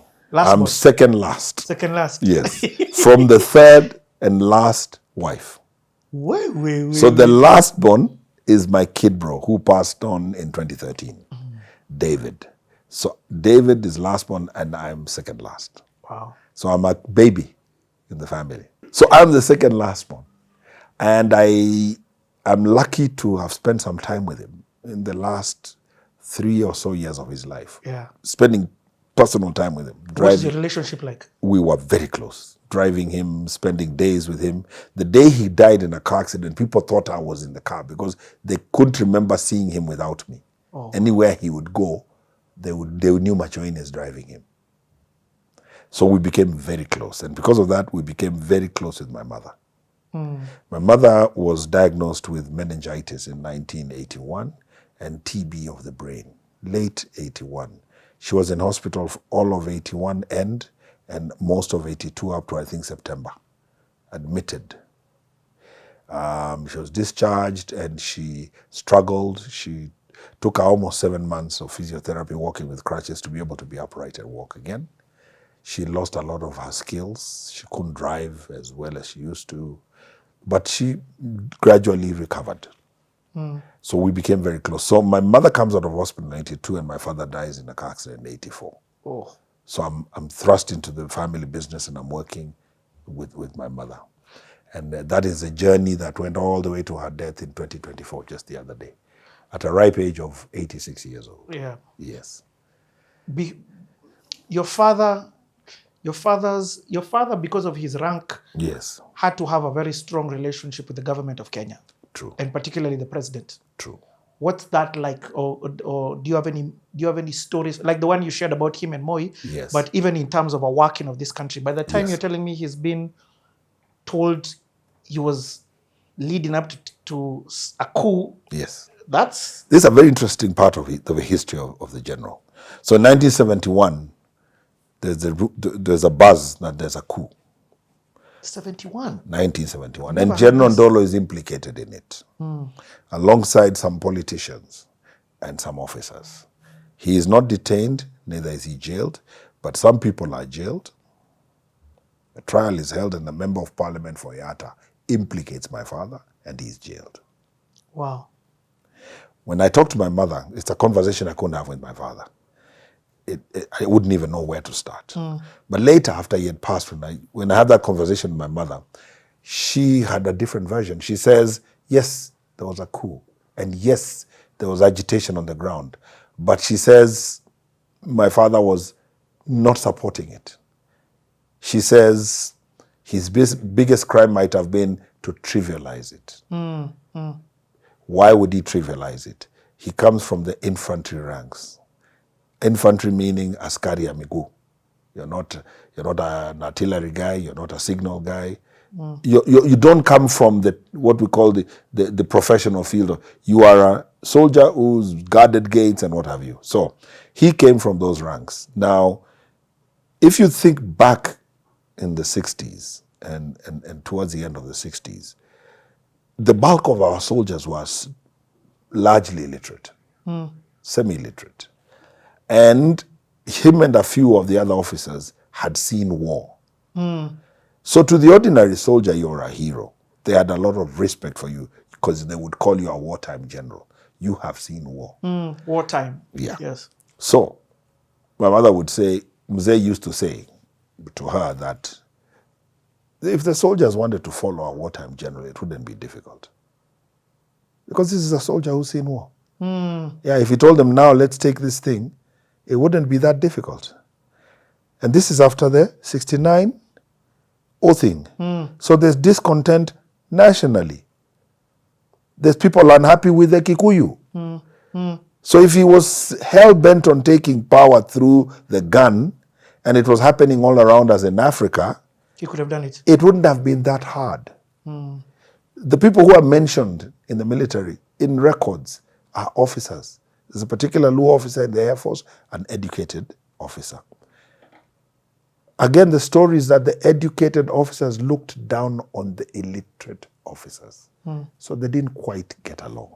So to cobble something like that successfully, illiterate officers being the senior ones, and these educated guys being the young and newbies, it's unlikely it would succeed. And that led to the fact that, yes, they talk about a coup, not a single shot was fired in any barracks, unlike in 82 when there was gunfire. And then to also, now the questions I would have in my mind, sometime in the 70s, Jomo Kenyatta is driving to Mombasa. I think it must have been 75 or something. And what would happen is my father would come to the highway. Our land touches Mombasa Road. So they would come to salute the president as he's driving past. So my father and my mother are standing on the highway because they've been told he's coming down, I think from radio. So the presidential motorcade is passing. And the president glances because he knows Ndolo's land and he sees him. And the motorcade stops. And my mother tells him, go and greet your boss. This is a man who's been retired. He walks up, salutes his boss. Your Excellency, how are you? How are the cows? Oh, well, good. And drives on. Fast forward, there's this agriculture show in Mombasa. My father was very passionate about breeding. He goes to Mombasa, he has a stand in Mombasa, and his cow, one of the cows he's presented wins. And Jomo is doing the rounds and he comes. Stops there for a while, the photos are taken. So my mother kept saying she never saw that supposed animosity that would come out of that. Now, let me even take you a little further. And the reason I'm doing this is because few years back, the nation started getting adventurous, writing stories about the man who wanted to be general, was fired in disgrace and all that. And I had to go and say to Mutuma Matthew and tell him, look, I'm going to sue you guys. Because you're saying this man died in disgrace, he was fired. Did you know that he was paid pension? Did you know that my mother continued picking pension? Did you know that in 1982, my mother was admitted in the Forces Memorial Hospital? Did you know that in the military barracks, a politician is not allowed access? Did you know that my father would go, with myself driving him, to go and visit my mother? And from the gate, the moment he's at the gate and they've identified him, they would tell the medical commander that there's a general in the compound. By the time we are parking the car and getting out of the car, the commander, the head of that medical battalion, has left his office. He's waiting for us at the entrance to the building. And he's going to walk us to the ward. Those are not accorded. All that is not accorded to somebody who supposedly left in a half. Did you know that? These were questions I asked Mutuma Matthew. When the general died in 1994 in a car accident, that we were given a military hearse to transport the body from Nairobi with 2 motorbikes, military police, overrider escort, all the way to Sultan. Did you also know, and this I was asking Mutuma, that when he was buried, the military buried their general. They were 2 officers dressed in what we call a red tunic who blew the beagle as we lowered the body into the grave. That all the force commanders, Army commander, CGS Army commander, Air Force commander, all of them came, even retired officers, to salute the general. In civilian, not in uniform. They all stood in front of the grave and saluted him. So would you accord somebody who's supposedly guilty of a coup all these accolades? So Mutuma said, I didn't know all this. I told him, but your paper covered the burial. Why would a journalist here write a story about the general having been fired, yet the same newspaper was on the ground covering the burial? All these things. Somebody here is being very lazy. Go to the Archives and you'll pick it. So that's the story of the general and the coup and government. And what happened is he maintained a low profile. In Sultan Ahmed, he was a chairman of 1 or 2 schools, did his best to develop those schools. He was asked to be the chairman of the Forces Memorial Academy, which was started here at the Air Force Base in El Sili, and he declined. Moi Forces. Yes. And he declined. I actually was his driver when he went in for that meeting, because my kid brother David was in that school. So I drove him there, and they went into and he refused. He said no, because he had other schools at home, and he was more passionate about supporting the schools that needed help. He felt Moi Forces it could pick so many people to be chair who were urbanized, and they had support from the Air Force, they had funding. He would rather help a school in the rural areas that does not have access to funding, and he did support 2 or 3 schools, made sure they got generators for power, boreholes done by Davis and Shetcliffe. He would rather help where he felt his help was really needed. So he declined this. So all this wouldn't have happened if that purported narrative that was sold. And there have been many conversations over the years by people who purport to have been close to him, who purport to have worked with him, including his immediate successor, General Mulinge, who tried to cast aspersions on Mzee. The tragedy is that all these stories came up after Mzee had died. Nobody dared say a word when he was alive. Nobody dared. And I recognized that some of this was fiction, because when Moi ascended to the presidency, we started getting invitations, National Day celebrations, garden party invitations. And I would drive Mzee to Uhuru Park. He's been invited by the president, and I would drive him to State House, garden party. Also, by the time Moi is coming in, your father's already out. Yeah, he was out in 71. Moi came in 78. Wow. And already Moi knew him. There's a photo I have with... Yes. In fact, this one on the screen now. Yes, and Humphrey Slade. Yeah. Yes, the speaker.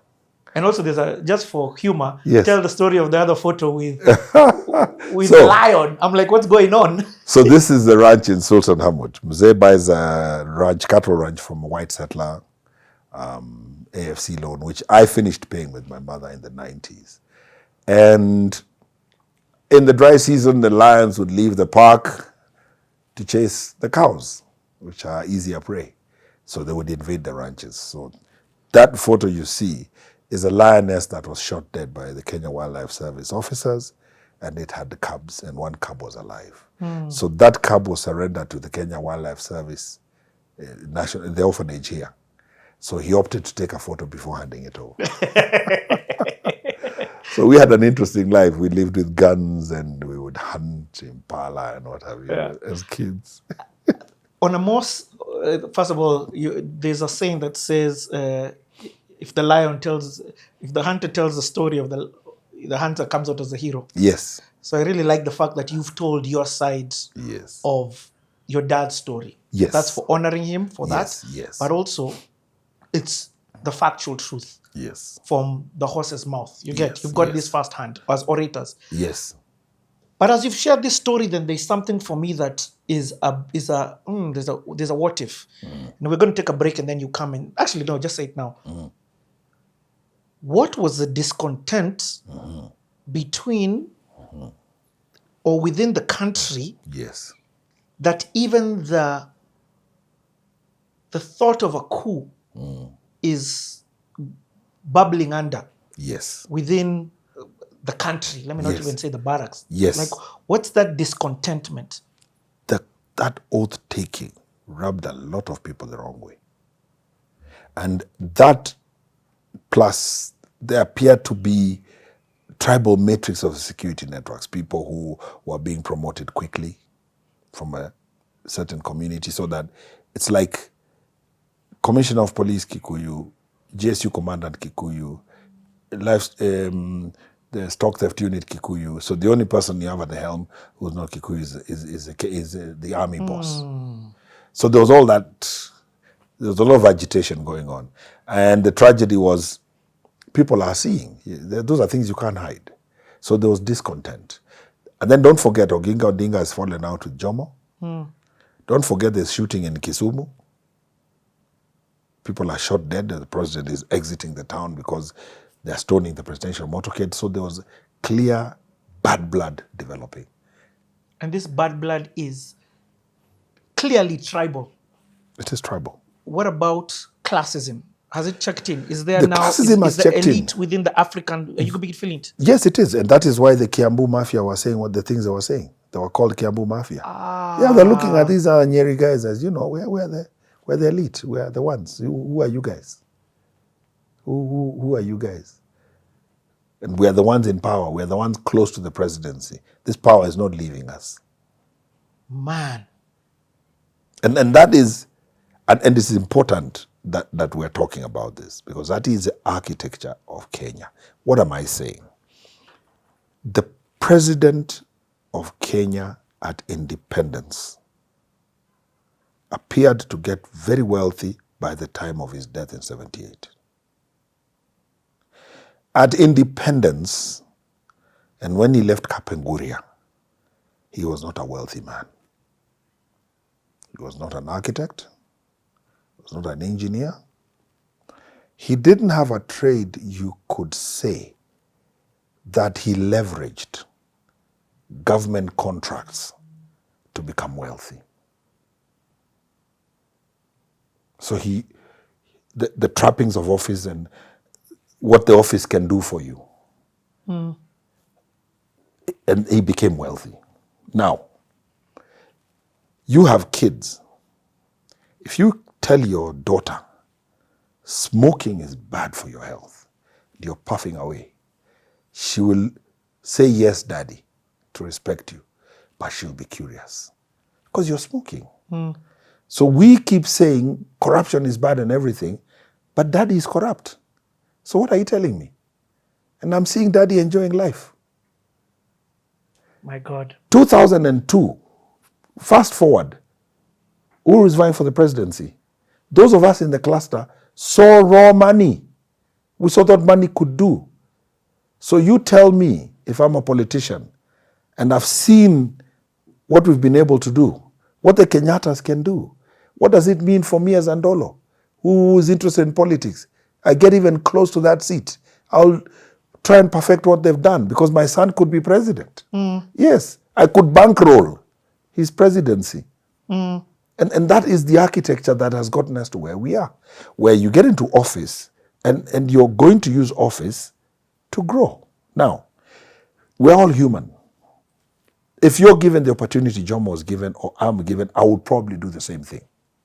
So let's not sit here and be holier than thou. It's important. Yeah. If I was in Jomo's shoes, I'd probably be just as wealthy as he was because these opportunities present themselves.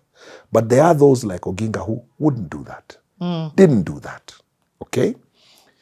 So the question we must be asking ourselves as a country is how do we allow those who want to amass wealth to do it outside from office and to allow those who want to lead to get into office and lead us? So how do we make that distinction? How do we get there? Because the architecture is all wrong. And that's why we are where we are. So wrong. And it set the precedence.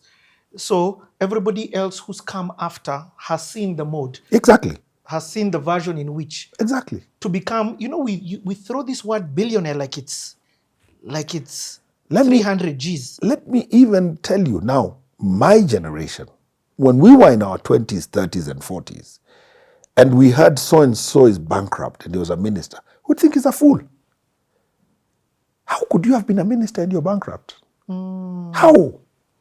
You had power. What is the biggest crime Kalonzo is accused of? Not taking a road to Mwingi.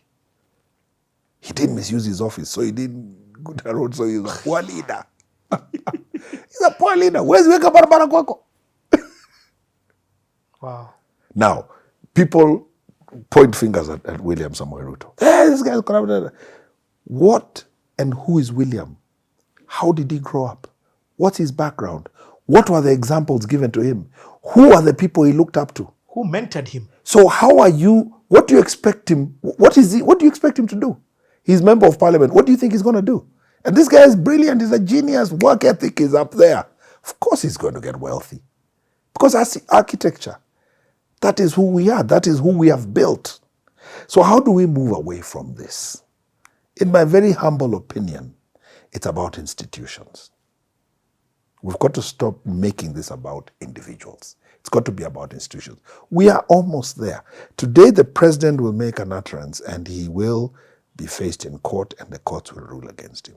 So we are halfway there. Yep. We have independent institutions. Yes, you can rubbish them, but we do have independent institutions.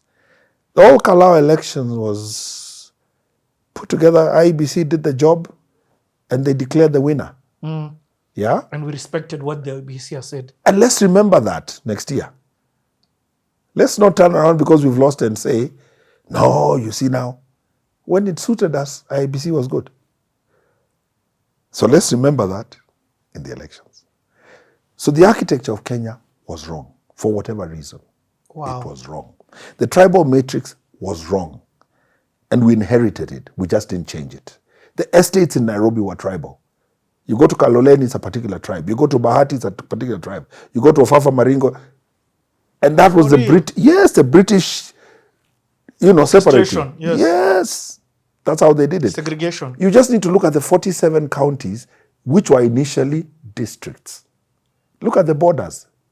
Why would you have a district where this is Kiambu, this is Kangundo, these are Kambas and Kikuyu? Why doesn't it traverse? Why does that border cross and this one cross? Because that was the way the British governed us. The only way they could govern us. Divide and conquer. Because they are all the way in Britain. How many whites are here? So if we just team up, they're out. There's nothing they can do to us. So the only way they govern is by splitting us.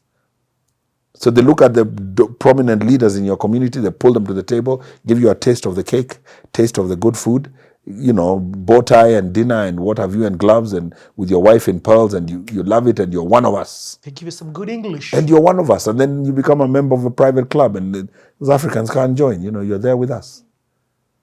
And so you colonize your fellow black, courtesy of the white man teaching you how to colonize them.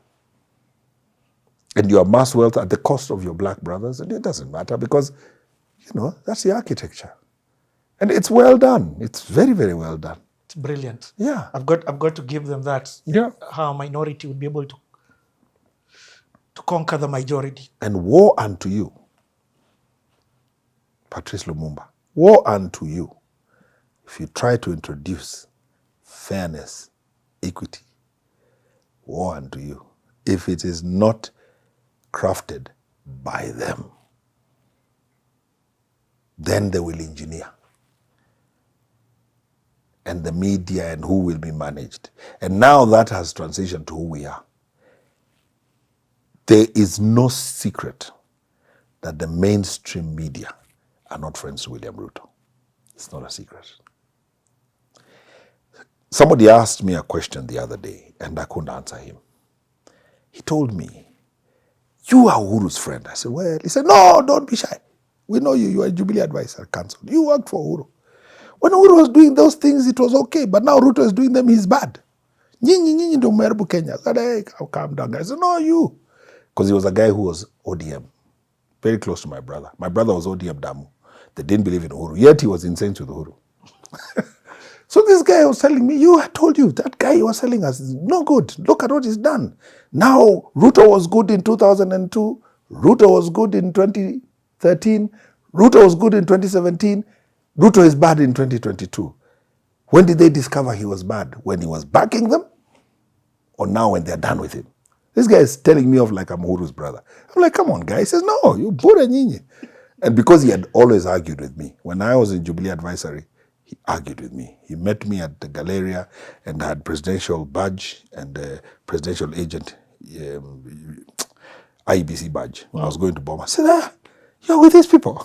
He's ODM. I said, yeah. He says, have you talked to your brother Steve? I said, wait, watch out on your siasa. He told me, no. Who are these guys you're backing? These are the black colonizers. And he went on and on and on. But when I listened to him, and in hindsight, there were some things that he said that were interesting. Because he asked me, when did William Ruto become bad? Was he bad in 2002? No. Was he bad in 2013? No. Was he bad twice in 2017? Because we were returned to the ballot in 2017? No. So he became bad in 2022 when he wanted to be president. Is now, my guy, UK is telling us, this man, be careful. I'm warning you. He's a bad man. And then my guy, UK, crosses over and becomes chairman of Azimio, abandons his party. President sitting in office, abandons Jubilee to back a presidential candidate who essentially has been an opposition leader against his deputy. And you're thinking, what is so great? A fight. If Uhuru could forgive Raila, why can't he forgive Ruto? What is it? What is this painful thing Ruto has done to Uhuru? So some will say, this guy is a son of a peasant. And this is a prince. You have to listen to the prince. Who are you? How dare you? How dare you? You must listen and we tell you. It's not your turn. Oginga takes it, then it's your turn. So when I see the one-term movement, and I say, look at it deeper. Ask yourself, what is a fight? What is so major a fight? If Uhuru could forgive Raila, why couldn't he forgive Ruto? What is the fight? And I want you to think about that. Because we saw Uhuru shake hands with Raila. I was in that formation 2013. Hey, he was calling me Kibodo, microphone. Kibodo, Muchawi, Buganga. And then they shake hands. And they form government. They don't just shake hands. He brings people and they become cabinet. Fast forward, we saw the entry of Mutai Kagwe. We saw the entry of William Kabogo. After some visit to Gatundu. So what is this bitterness? I thought there was something that was cobbled. Let me wheel you. Yes. Because now we are getting there. Yes. But where I want to take you back to. Yes. And I like my layman self. Me, I'm the danda. Yes. I'm the guy who needs to be explained to this thing like a nursery kid. Yes. And if I get it, the others behind me are getting it. Yes. I've got it all the way until Odinga has left, the other guy has left, the guy with Masai blood. Mo, what's his name? Murumbi. Now let's introduce this third guy, Daniel Toroitich, Arap Moi. DTM. Let's take a break. We're coming back to introduce this guy. Yes.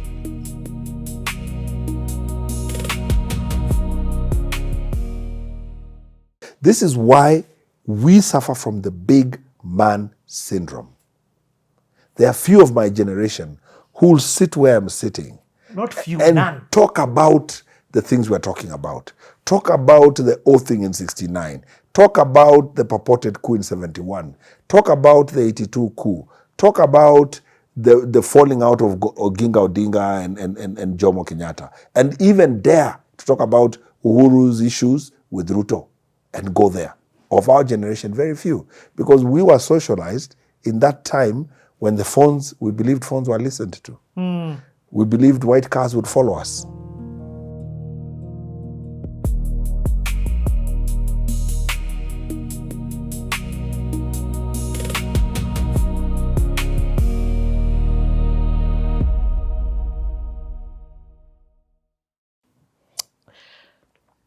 This conversation has done what it is that I was hoping it would do for me. You know, I'm very selfish. I do this first for me. Of course. Unapologetically. Of course. Because how do I change my mindset? And it's through unlearning, Yes. relearning. Yeah. So there's a lot of things that you are unlearning. So there's a lot that you're doing in terms of going back to the foundation of my beliefs and reworking it. So let's go into this guy. Daniel Toroitich Arap Moi. DTM. DTM. DTM. Yeah. Has stepped into office. A man who, as vice president, was bullied and bullied and bullied. Why was he even chosen to be vice president? Why would He must have been the one person who was not scaring, because he comes from a small community. He doesn't appear overly ambitious. He's not going to give us headaches. We can continue governing. He won't give us headaches. But was there pressure for Kanu at the time to choose a vice president from a different tribe? I think not. I think, yes, of course. I mean, it would have been awkward for Jomo Kenyatta to be deputized by a Kikuyu. But having said that, I think he was safe. It was a safe pair of hands. Comes from a small community, and therefore will not agitate too much for power, unlike Oginga, who comes from, at the time, probably second or third largest community. So he can put up a fight if we end up face to face in a political platform. So this is a guy who would not do that. The vice president, in essence, becoming your opposition. So he will toe the line. He will be laid back. But most importantly, he'll be loyal. And loyalty was big then. I've heard rumors that, and I say rumors because this just, I was not born. I wasn't in the area. I didn't consume information. But I hear that Jomo Kenyatta used to toe the line to the point of even whipping people in parliament. Yeah, well, you know, those stories have done the rounds for years. What I do know from a politician who's since passed, he was a senior politician, was that his fly whisk, like this, like in your face. The whipping part, I've never met anybody who can substantiate.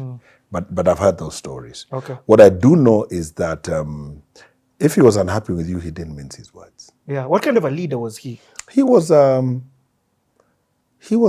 old man, hence the name Muse. He was an old man, and those around him recognized he was an old man. He ascended to the presidency as an old man. He had suffered what he had suffered under detention.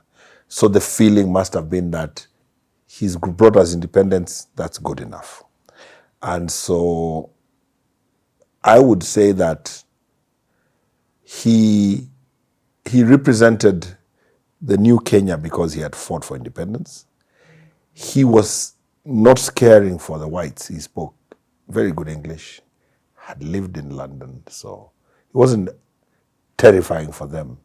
Remember how scaring it was for them because they had large tracts of land here. And these guys were linked with the ones in Zimbabwe, which was then Rhodesia, and South Africa. Oh, Some wow. of the large landowners, the colonial ones. And so for them, it was important that this presidency is not going to come and tell them, get out. And this is a man, because he had a wife in the UK, they must have felt, maybe this is somebody we can work with. So I think he was an old man who had gotten us to independence, was exciting for the population.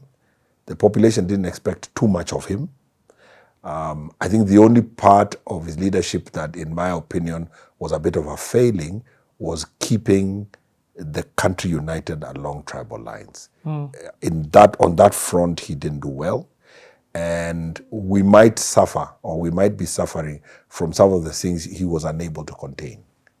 And that is why this politics now you're seeing of the mountain and the way the DCP leader speaks is from back then. And what about this is another one that baffles me. We are not too tight with our neighbors. Yes. So even from a leadership perspective, what can you mention about our relationship with Tanzania? First of all, there's something off about our relationship with Tanzania. Yes. And I feel like we as the Kenyans are the ones who've sort of done something. What's his leadership in terms of setting the ball rolling in terms of relationship with our neighbors? But when he was a leader, we didn't have that perceived difference. But we didn't, huh? We didn't. He got along well with Nyerere. They all respected him. Nyerere, Obote, they respected him at Mzee. I think our problems with our neighbors, particularly Tanzania, might be from the fact that as Kenyans, we tend to be aggressive. We're a little outspoken. They tend to be a little laid back, like our brothers and sisters from the coast. And I think we just tend to overrun everybody we interact with at a personal level. But you're right. There is that this relationship where we seem to suspect each other. We don't trust each other with the Tanzanians. With the Ugandans, I wouldn't say it's that much of a problem. I've had the opportunity to do a bit of business in Uganda, and I didn't sense that they didn't like us. While I've been to Tanzania a few times driving, and the moment you're passing a town, the registration is Kenyan, the police is almost jogging onto the road to stop you. Yeah. So there is that dislike. And I must confess, I can't quite identify why, but there's a dislike. What about the pre-Kenya Airways? What was it? East African Airways. You see, what happened then, obviously, was that when it broke up, it was about who had invested what. So, okay. So if Kenya was a bigger investor, we give us back what we had invested in terms of assets, in terms of aircrafts. Okay. I think we were not ready. We were putting together something that we had inherited from the colonialists. So I don't think we were ready to keep that going. I think, just like the European Union, whatever union that was crafted needed to be born by us, not inherited. Okay. Yes. Okay. So so that's what that was. It was. Yes, because we were this group of companies of countries under one umbrella in the colonial times. Our military soldiers were all over the place. The police, the same thing. So I think if we were the architects of that East African community, would have succeeded. Okay. But I don't think, I could be wrong. I don't think it was going to succeed. Okay, makes sense. Yes. So our main man, Daniel takes office. Daniel takes office as a man who's been hounded, a man who's not been very well respected, steps into the presidency at a time when those in power have developed some level of tribal chauvinism. They're looking down on other communities. We've just had an oath-taking ceremony where people are saying power should not leave Kikuyuni and specifically Kiambu. And all this is being done, and Daniel is seeing. He's there. He's a spectator to all this. And now he is the president. So what happened, even before becoming the president, Yes. as VP, Yes. the people around Kenyatta, Don't respect him. and not only don't respect him, they must have been seeing, you're saying he's a mzee. Yes. So they must have seen this guy. Yes. It wasn't a sudden death. Yes. I'm asking. Well, what they say is that Jomo's health had always been failing. And at some point, I would imagine those around him must have known. Because the story is that he had an issue with his heart. So I imagine those around him must have known that this man has got a challenge with his heart. So that must have accelerated the Kenyatta succession. How do we map power in the event this man dies in office? And as you know, there was a constitution move to change the constitution so that the vice president doesn't ascend to the presidency automatically. No way. They did that? Yes, there was an attempt. It didn't succeed. And it was spearheaded by the father of the current governor in Nakuru. Those are some of the leading lights in that campaign to change the constitution. Okay, I need to slow you down because there are some Gen Zs watching this that may have no idea about this. Yes. So we're going to break this down very layman. Yes. The only party in power Yes. is KANU. Yes. I know we talked about KADU and all of those previous episodes. Only one in office is KANU. So we are a one single party state. What does that mean? It means that there is no other party that can be licensed. There is no allowance in law to register a party. So the vice president becomes...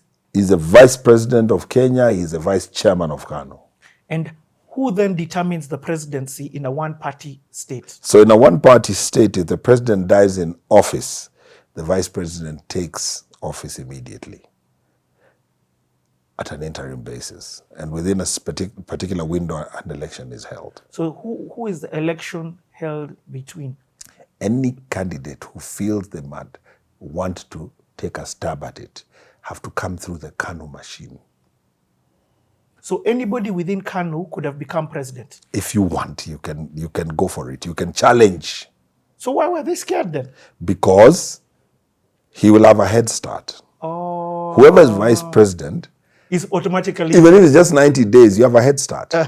In a single party state, you can detain guys. You can frustrate guys. All you need is to ascend, take an oath of office. You can create roadblocks. So the kind of power you have is dictatorship level. It's powerful. That seat was powerful. We didn't have the 2010 constitution. In fact, sometime during Kenyatta's presidency, it was legal to detain without taking somebody to trial. It was not illegal. They detain you. Okay. So this is Moi. Got into office. So before, when they see Kenyatta is ailing, some of the members in KANU... In the kitchen. Some guys in the kitchen... come up with a scheme. And this scheme is... change the constitution to deny Moi the opportunity to automatically succeed Jomo in the event he dies in office. So what happens? How come they didn't succeed? Jomo was, like I said, a mzee, which meant he had seen a lot. He was a wise man. So he knew some of these shenanigans might not go far. So he told them, fine, give me a name. Fine? Give me a name so that we consider what you're saying. They couldn't even agree amongst themselves. So he tells them, then leave Daniel alone. If you guys can't agree among yourselves, give me somebody who you want to be the person, then we will prepare for this supposed move you want us to move. They couldn't agree. They couldn't agree on one person. They couldn't agree on one amongst them. They all wanted it. This one is pushing for that one is pushing. So Jomo says, no, forget about it. And this change of constitution move was like the BBI campaigns you saw. Guys going all over talking about something that has not been crafted completely yet. It's not even, you don't even know how you're going about it. So it dies a natural death. That whole initiative dies a natural death, and Daniel continues as vice. Now, the changing tide for Daniel is the 82 coup. No, but then, not even before that, Yes. I hear when he becomes president, that was, if The day Kenyatta dies, walk me through. So, well, you know, the story that we've heard over time is that Jomo dies in Mombasa after being entertained by traditional dancers. And because of the fear of what could happen, those very close and around the president want to keep that news as confidential as possible until they have mapped the next steps. Those close to the president. Yes. And this doesn't include man Daniel. Daniel is there, but there's those who are really there. And luckily, Charles Njonjo and a few others were campaigning for Daniel. They would rather Daniel any day. So they map it very quickly and very well, and Daniel is sworn in very quickly. And so we are barring Jomo Kenyatta. Daniel is president. But there is a story that Daniel was in, what do you call this place? His home. That is 82 coup. Oh, okay. That story is about the 82. Okay. Yeah. So the transition is managed. There are those like Charles Njonjo and others who, even Mwai Kibaki, who believe that it was better to have Moi ascend to the presidency for whatever reason. And so they were backing him. Okay. And that's what brought Kibaki to the seat of the vice presidency. Oh, wow. I didn't know this. He was one of those from the central province who would rather and who preferred Moi. So there were fractions within this Kikuyu Pact. Yes. Let's call it what it is. Yes. Because it's the Kikuyus trying to keep this thing in Kiambu. Yes. However, there are some guys who are like, no, we need the best person for the job. And that is why I keep saying, when we put people in a pigeonhole and say those Kikuyus, those Kambas, we do a great disservice to this country. Because even back then, in the days of the all-powerful Jomo Kenyatta, there were Kikuyus in cabinet who didn't agree with their kin about mapping the future of Kenya. There were those who felt, no, this is not how we build a nation. Let Moi continue. So it wasn't a complete Kikuyu agenda. It was a greedy clique who almost took us down that road. Wow. So here we are, and Daniel ascends, because there are those who say, no, this is the guy. And the Constitution says this. And he's sworn in and he's president. Okay. It is said that... Were you alive at this time? Of course you're alive. Yeah. What I mean is, yes. What's your memories? No, so now, I am now in secondary school. Jomo dies when I'm in Form 1. And I hadn't known anything else other than Jomo Kenyatta. So we are thinking, what's going to happen to Kenya? And everything seems to have ground to a halt on that day. Even the music playing on radio, we realized this is huge, this is big. And I remember he died in August. And I remember my father lived in Sultan Hamad. I remember him being with us around the time of the burial. And he was telling my mother that he couldn't believe Jomo was no more. He was saying, if this great man can rest, anybody can rest. That's how large Jomo was. Wow. People thought he would never die. The all-powerful. I mean, how? How is Jomo dead? It was amazing. It was like what happened with Raila's death. Yeah. How? And so Jomo passes and Moi ascends to the seat. Now, this is important. This is a man as vice president who didn't feel like he had the power. And there were people who made sure they made him feel like he doesn't have the power. And he has now ascended to the presidency. So some of our friends, as Rigathi likes to call them, some of my cousins from Central Province are overheard in a church function saying that Daniel Arap Moi is a passing cloud. He's a limping sheep. In other words, they've just put him there in an interim as they decide who they would like or who they would prefer to ascend to the presidency amongst them. They said this out loud? In a church function. So it was very arrogant, very, very chauvinistic statement. And there were those amongst my cousins who believed that they could get away with that kind of language. they felt, hey, we are the ones who should dictate who ascends to that seat. So this is the beginning of the presidency of Daniel Toroitich Arap Moi. Daniel Toroitich Arap Moi would be seen in his limousine with Gigi Karaoke and Charles Njonjo riding with him in the presidential motorcade to functions. The car stops, he steps out, these gentlemen step out. They're in the same car with him. Wow. These were now the sympathizers from the community, from my cousins who are with him. So Moi ascends to power under all that. And he sounds like he was timid. He sounds like he was. He was. You could probably, as a people, feel the shift from this power figure that was Jomo. All powerful to this very meekish, humble man. And then 82 coup happens. And like any human being, he survives that, he has to consolidate power. Daniel Toroitich, what's a bit of his history? How does he get here? A teacher who married the daughter of a reverend, a big thing then in the community, a man who had been promoted by Musalia Mudavadi's father. They were very close friends. And so, just a man who's a teacher, but had been active in politics in Legco, in the assembly before independence. And obviously was a good politician because he kept rising. Ended up forming KADU. Forming? With some of his buddies, like Katana Ngala and a few others from the smaller tribes. They formed a party called KADU. So there was KADU and KANU at independence. So he was a humble man, but a politician. And so this is the man who ascends to the presidency.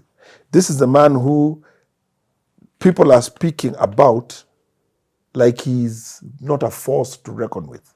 And is, part of the reason why I'm dwelling here. Yes. I'm trying to wonder, is the only version of a president that we should see a loud-spoken choleric?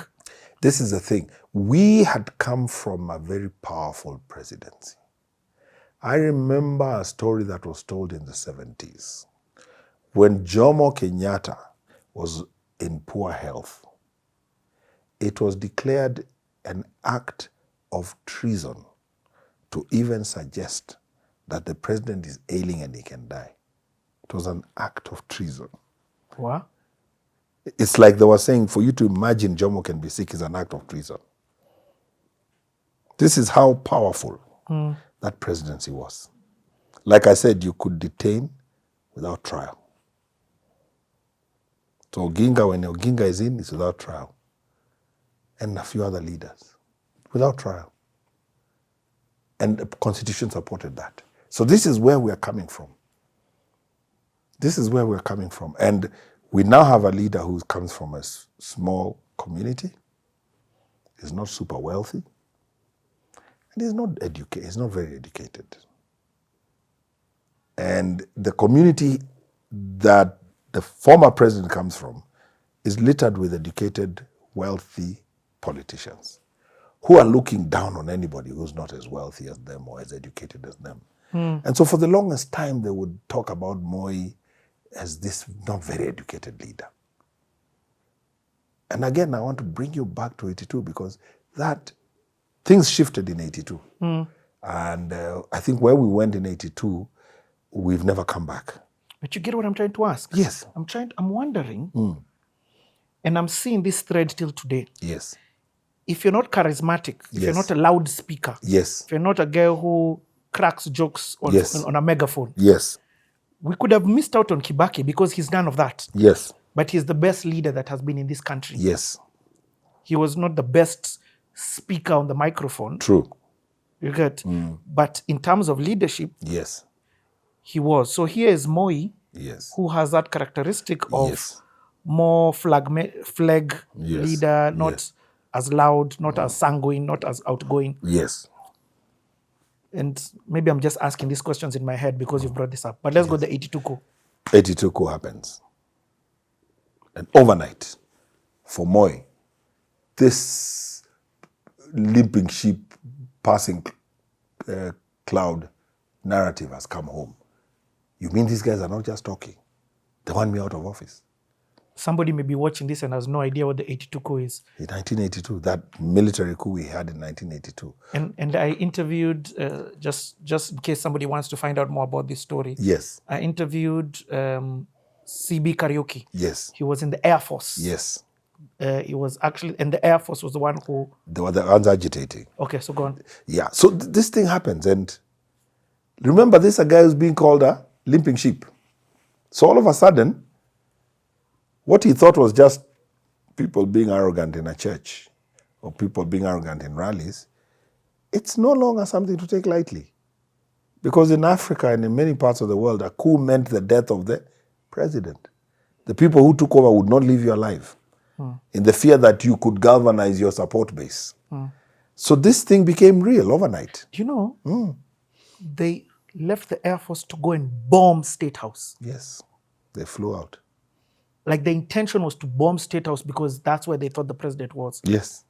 When daylight was coming, I heard the F5 zooming off. They came to Nairobi, 2 of them. Because they came and what the coup guys were trying to do, and they had armed them, because there was junior officers, is to come and bomb State House, bomb KBC. But the guys who came, they just did a few passes and went and dropped the bombs in Mount Kenya. So they came back, said, we have done it. Yeah, it was lucky. The whole thing could have changed very, very badly. It's just that the people who are sent to do the job, they were being under gunpoint by the junior soldiers, where you're going to fly. And they were sitting in the rear seat of the F5. So in the front seat, you know, you see tandem. yeah, Is a pilot. In the rear seat is this guy with a gun. So they just did some maneuvers, confused the guy, zoomed through Nairobi, went, dropped the bombs, came back and landed. So, are you telling me that? So, pardon, I'm trying to understand this. Are you telling me that somebody came and took hostage of? What happened was they sent cars, Land Rovers, to all the pilots' houses. I lived in the hotel, so I did not live in a military house because I lived with Gina in the hotel. Yes. We had a cottage there. But anybody who lived in a military house, which they had rented houses all over for married people, they went around collecting them. And then they did not collect me because I used to drive myself. Yeah. Again. Your story and this word luck. I should write a book said, one lucky guy. It was a very interesting situation because there was the stories that there was some activity in the MAB, Moi Air Base at Eastleigh that evening. And the officers got a little tipsy. And those who were in the know of this purported scheme became impatient. Apparently it wasn't supposed to happen on that day. Oh, wow. They got impatient and they got to the armory with assistance from whoever, they got firearms and came out and started blasting. And before anybody knew, they were at KBC, the only broadcasting station in Kenya, which it so happened belonged to the state. So they are there and they announce to the nation that they've taken the government. And they instruct the police to remove their uniforms. They are now civilians. And nobody knows where Jomo is, where Daniel is. But those who are in the know where he is. He's picked and brought and addresses the nation. And as he's being picked to be brought, the military has stepped in now. The army has stepped in and has shot down these coup plotters. So, for context, this was a one-sided wing of the military. It was only the Air Force that was involved. And not even the whole Air Force, again. And not even the whole Air Force. Some individuals within the Air Force. Within the Air Force. So it was poorly managed, and because of the way it was managed, and they hadn't been able to contain the forces that could come back at them, it was quashed very quickly.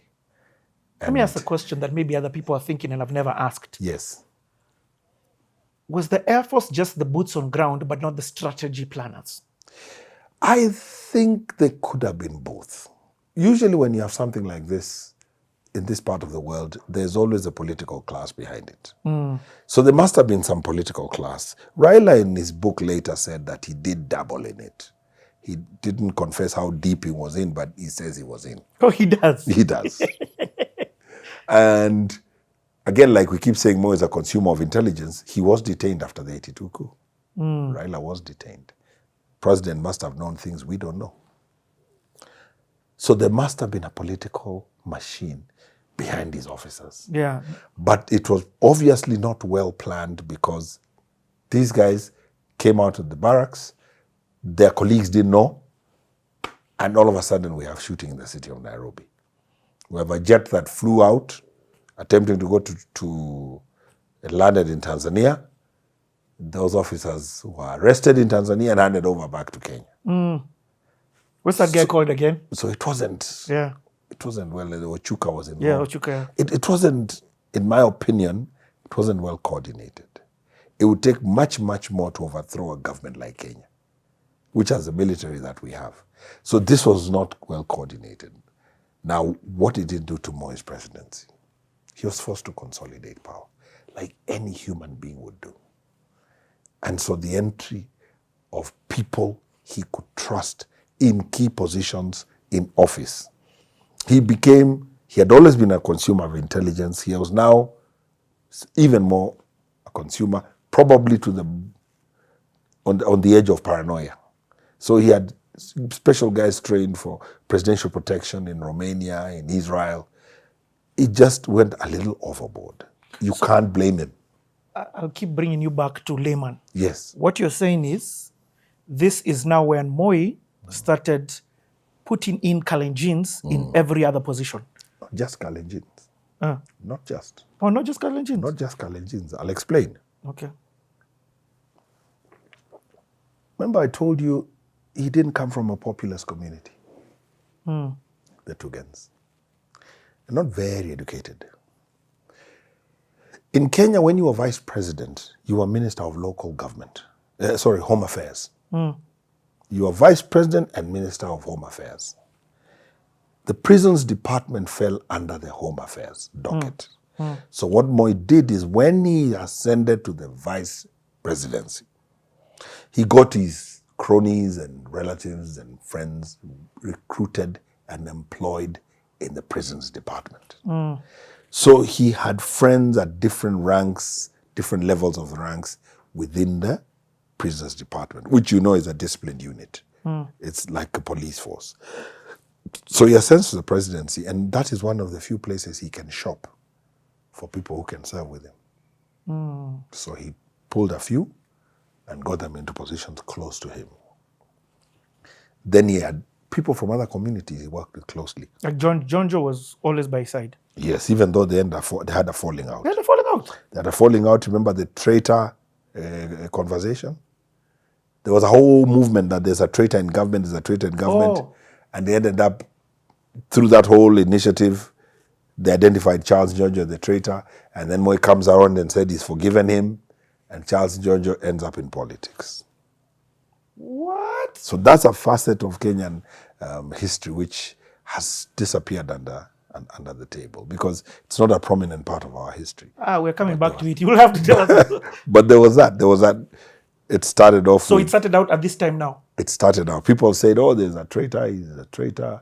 Then I think there was a commission that was formed in Parliament to investigate this matter.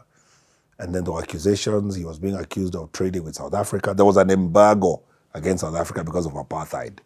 We were not supposed to trade with the government in Johannesburg. He was supposedly running a company that was trading. So these things now, we were being treated to this drama. And there was a guy called Andrew Ndola Ndolo who was mentioned to be working with it. It was a circus. So, but what is this? What is the trait of government? They were saying that he wants to be president. This is after now the coup. Yes. So Moi's paranoia kicks in another level. Completely. We even had a movement called Moi Kenya, which was purportedly planning to overthrow the president. We never quite got the meat of that whole story, but people were picked up, tortured, and ended up in detention. Wow. For purportedly being members of Moi Kenya. So we entered a space where now this must be... everybody was looking over their shoulder. Special branch was feared. You couldn't say certain things. Where are you? Are you in university at this time? No. I'm now working for the family. Oh, Yes, I'm working for the family. This is the 80s now. So this is why your generation is messed. This is exactly it. This is why we suffer from the big man syndrome. There are few of my generation who will sit where I'm sitting. Not few, and none. Talk about the things we're talking about. Talk about the oath thing in 69. Talk about the purported coup in 71. Talk about the 82 coup. Talk about the falling out of Oginga Odinga and Jomo Kenyatta. And even dare to talk about Uhuru's issues with Ruto and go there. Of our generation, very few. Because we were socialized in that time when we believed phones were listened to. We believed white cars would follow us. The Gen Z now talk about abductions is nothing compared to the time we lived in. We lived in a time when if you were found with a publication that was a banned publication, you would be arrested. I wanted to be a street preacher. God had different plans for me, and so I got into theater. And I met Johnny Nderito, the late Johnny Nderito. The first guy to imitate Moi, the voice of Moi, was a guy called Johnny Nderito. It wasn't our guy KJ. No! KJ is standing on the shoulders of Johnny Nderito, the late Johnny Nderito. Johnny Nderito talked like Moi, we tulinge chini ya meza, tunashikwa. What? Tumeshikwa. No. And me, I thought it was Moi. I'm like, oh, this guy is here. We check it's Johnny Nderito, the late. So Johnny Nderito, Mado, Ebu correct me if I'm wrong. Johnny Nderito is the one who brought Mado to life. Mado, if I'm wrong, please correct me. Caricature. Yes. Or maybe I should say the first person that that Mado used to draw was Johnny Nderito's stuff. I could be wrong, but I don't think so. Johnny Nderito there was one time alifanyia sauti, couldn't care less. In theater? Yes! Alishikwa, katupwa sento, akatolewa, akarudi kwa bar. Every time we see Johnny Nderito, we hide because jamaa ataenda kunywa pombe anze kuongea kama Moi tushikwe. Mimi nilishikwa. Johnny wacha bwana tunashikwa. Hivyo. And I don't know if you guys know this. So in those days you couldn't do political plays. You had to get permission from government. You go and ask for permission? Yeah, unapeleka script inasoma hii inaongea vibaya kwa serikali ya mtafanya. Hivyo. Na baadaye what's that one of the Russian one? The famous Russian political play. Inaitwaje? Come on, and I did it. Inaitwaje play? Hii hata kama mnaongea hapa Kirussia, hii ni ati imetoka Russia. Government inspector. Yeah. The first thing we wanted to do it, we couldn't do it. You had to take your script. You take it script to government. They read the script. Kama ni ya siasa. If it has political undertones, you're not going to do it. You don't get permission. Inakuwa cancelled. This is insane. Yeah, I'm telling you. This is 89. Yes, 89, 90, then 91. Let me surprise you, and this is a little bit of comic relief. So Ford is formed. After. Yeah. Moi is president. Yeah. And single party is lifted. We are now a multi-party state, and Ford is formed. But from 81 all the way now, you're talking about 92 is when now it's been lifted. And I just want to give you a small comic relief. So it's a National Day celebration. And there's a parade, fly past of the jets and the parade. And there's a tractor from some ministry, which is a Ford tractor, which is passing in front of the president, and they're going to stop in front of the president. And somebody is instructed to go and stand in front of the tractor so that we don't see the word Ford. Oh, no! When you say Ford, you mean Ford the tractor. Ford the kind of car? Yes. It's not that somebody has... Ford, the brand. That is insane. It's like Ferrari. Yes. We had a leader from the Rift who said the symbol for Ford, Yes. 2 fingers. Yes. Saying, you show us 2 fingers, we chop off those fingers. And it became an issue in the Rift. People were starting to be scared. So that just tells you where we went to. And for you to understand, and that's why I talk about the architecture of the country. How did we get here? You see, this leader would only do this because he himself had seen it being done. Because in Jomo's time, it was an act of treason to imagine that the president is sick. Treason. Look up what the charge for treason is. You hang, Yeah. So you're sitting with somebody in a restaurant, special branch, here you saying, you know, Jomo Kenyatta is sick. He has a heart problem. Treason. Pingu, ndani, to hang. I mean, how scared can you be? Those words will not kill the president. So were you guys during now this, after this 82 coup, the 80s, let me call it the 80s. The 80s. Were you scared that there's a guy who's seated next to you, who's one of your friends, who's an informant? Oh, you always look over your shoulder. There were things you couldn't say in restaurants. You start talking, people are like, what are you saying? Because you're going to land us in trouble. And then that is the era of the Nyayo torture chambers, Nyayo house. Yeah. There was basement parking and they were converted into cells. So they could contain dissidents and enemies of the state before trial, or even never take you to trial. So we entered a dark part, which was brought around by the insecurities, which were brought around by the way we had treated somebody when he was vice president. So who becomes first vice president when Daniel Toroitich? Moi and Mwai Kibaki is his first vice president. Man, like, man Kibaks. Man Kibaks. The backs. Yes. And he serves for a while. And do you feel his prowess in terms of his, do you feel, actually 2 things. Number 1, actually 3 things, and I don't even know where you'll start. There's a guy I want you to bring back in, Tom Mboya. Yes. Where does he exit this plan? So,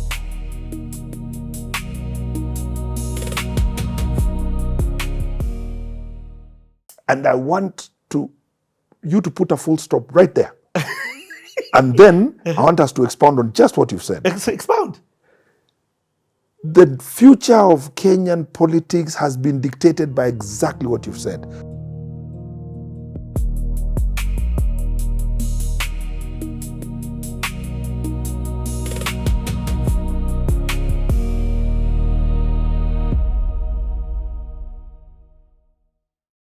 There's a guy I want you to bring back in, Tom Mboya. Yes.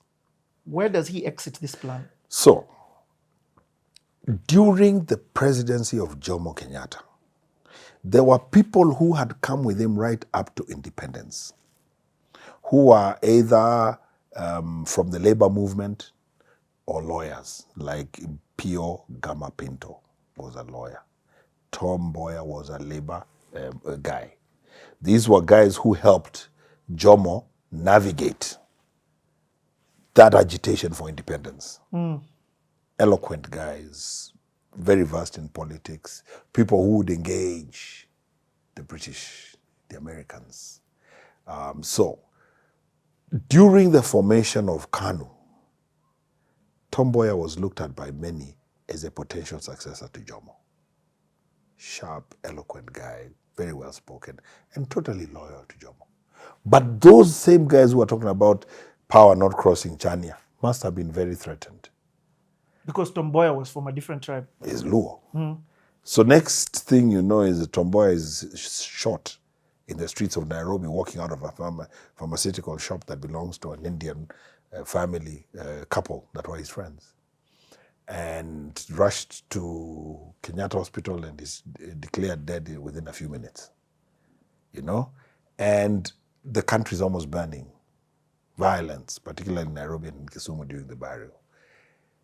And bad blood again. Remember there was bad blood with Oginga.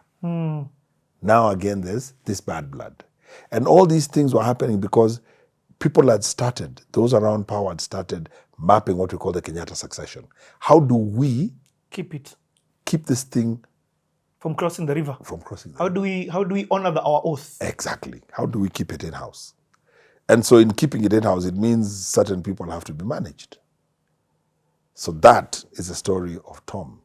A very sharp mind, a guy who was a master orator. If you look at his clips, you'll see. A very eloquent public speaker and a very charming individual. For the Gen Zs, Tomboya is the reason we have Obama. Precisely. Because he's the one who started the airlifts. Yeah. And that is how Obama Sr. got to go to the US on the airlift and meet Barack Obama's mother and father that boy who became president of Kenya, of the US. But the whole essence of the airlift was Yes. people go abroad, get education, come back, and let's build Kenya. Precisely. That was the whole idea, is let us educate our top performers so they can come back and build the nation. That was the plan. It wasn't seeking jobs. It was seeking skills. But now it comes to your generation, Yes. post 81. Yes. You guys are exodusing out of Kenya, brain-dead generation. In fact, it's not as bad then as it is now. In the past 15 or so years, it's been an actual exodus. Guys are going, they know how to come back. In our time, you were sent by your parents, you had to come back. The few who remained out there, few stayed out of there against the wishes of their parents. Our generation, you had to come back. Oh, for real? Yes, you've gone to do engineering, you have to come back. But what would happen is once you got exposed to the life in the first world and the ability to earn a shilling very quickly, odd jobs, then it defied logic to come back. And a lot of them went to convince their parents, who would then agree. But the initial plan was you're going, study, come back. And it was to build the capacity at home. So that was the plan. And that was the airlift. While Tomboya was taking guys to the west, Yeah.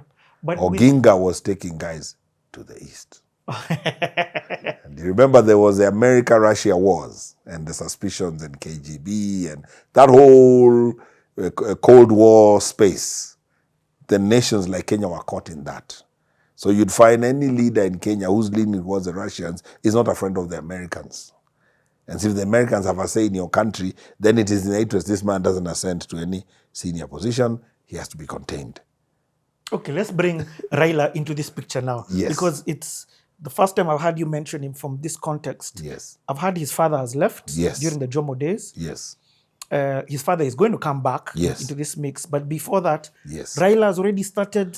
Raila's, you start hearing about Raila in the early 80s. So when you start hearing about him, because like he said, in his own admission, he was a part of the 82 issue.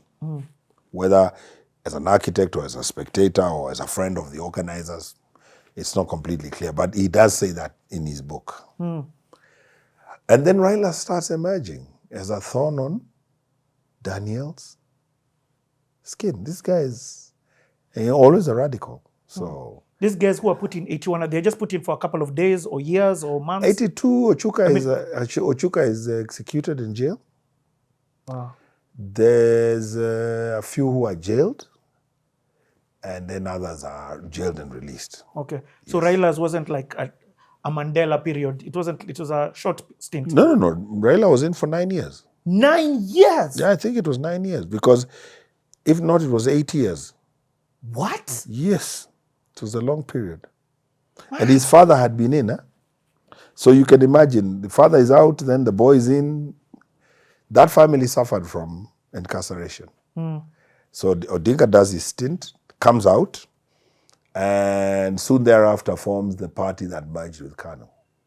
So as I talk about my political lessons, for a lot of us it was very interesting to see Raila shake hands with Daniel Arap Moi and form an alliance between the two parties, KANU and Raila's party, knowing that he had been detained for over 5 years. Wow. And during his detention, there was a lot of other bad things that happened. His widow, Ida, was kicked out of her house. She was a teacher in a government school in Nairobi. She was evicted, and it was in the media, with her little children. Furniture out in the garden. So there was an obvious effort to really hurt him by the guys in office, the machines in office. So when you come fast forward to him joining Moi, those of us who know of that whole episode were like, what? This guy's wife was kicked out. It was in the newspaper, it was in the news. Chairs out. The babies were little. Wow. Yes. So it was interesting to see Raila shake hands with Moi. Yo. Very interesting. And for Moi to shelve JJ Kamotho That was... and allow this guy to be his Secretary General, that was another shocker. Some of us were like, what? And now I was old enough. I was a little dabbling in politics. I was like, what is this? And that is now the Moi the survivor. It was important for him to find a way to survive beyond his retirement Wow. because he's going home. And so let's wheel back a bit. Let's bring in multipartism. Yes. And I'll be a bit selfish here. Carry on. I need you to explain Matiba.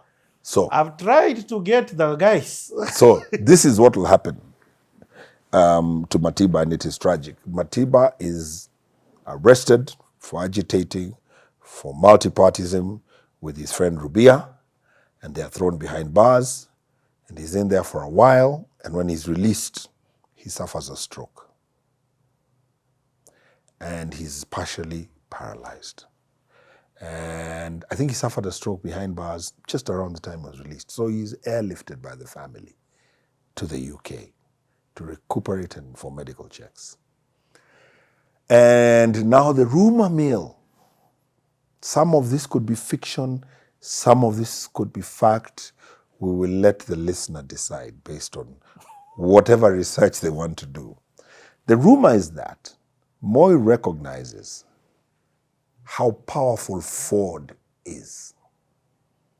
Recognizes that if he faces in the 1992 first multi-party elections, if he is facing Ford, he will lose. And for context, Ford here is they've gone back to basics. Yes. Odinga and Matiba have come together. In Ford, everybody who's not with Moi is in Ford. Oh, wow. Everyone. Masinde Muliro, Martin Shikuku, George Ndenge, Oginga Odinga, Raila Odinga, Paul Muite, Wow. Modi, Nanani, what's his name? Kijana wa Malwa. You think of anybody who ended up in a prominent position in an opposition party after that, they were in Ford. Other than Kibaki, who was in DP. All these other guys who ended up in Ford Asili or Ford Kenya were in Ford, the initial first multi-party, opposition party to take on Kanu. So what leads up? Who are the people? How are we getting to this point where Moi has even agreed for multipartism? The pressure was immense locally and internationally. Okay. And Moi, we've said, was a consumer of intelligence.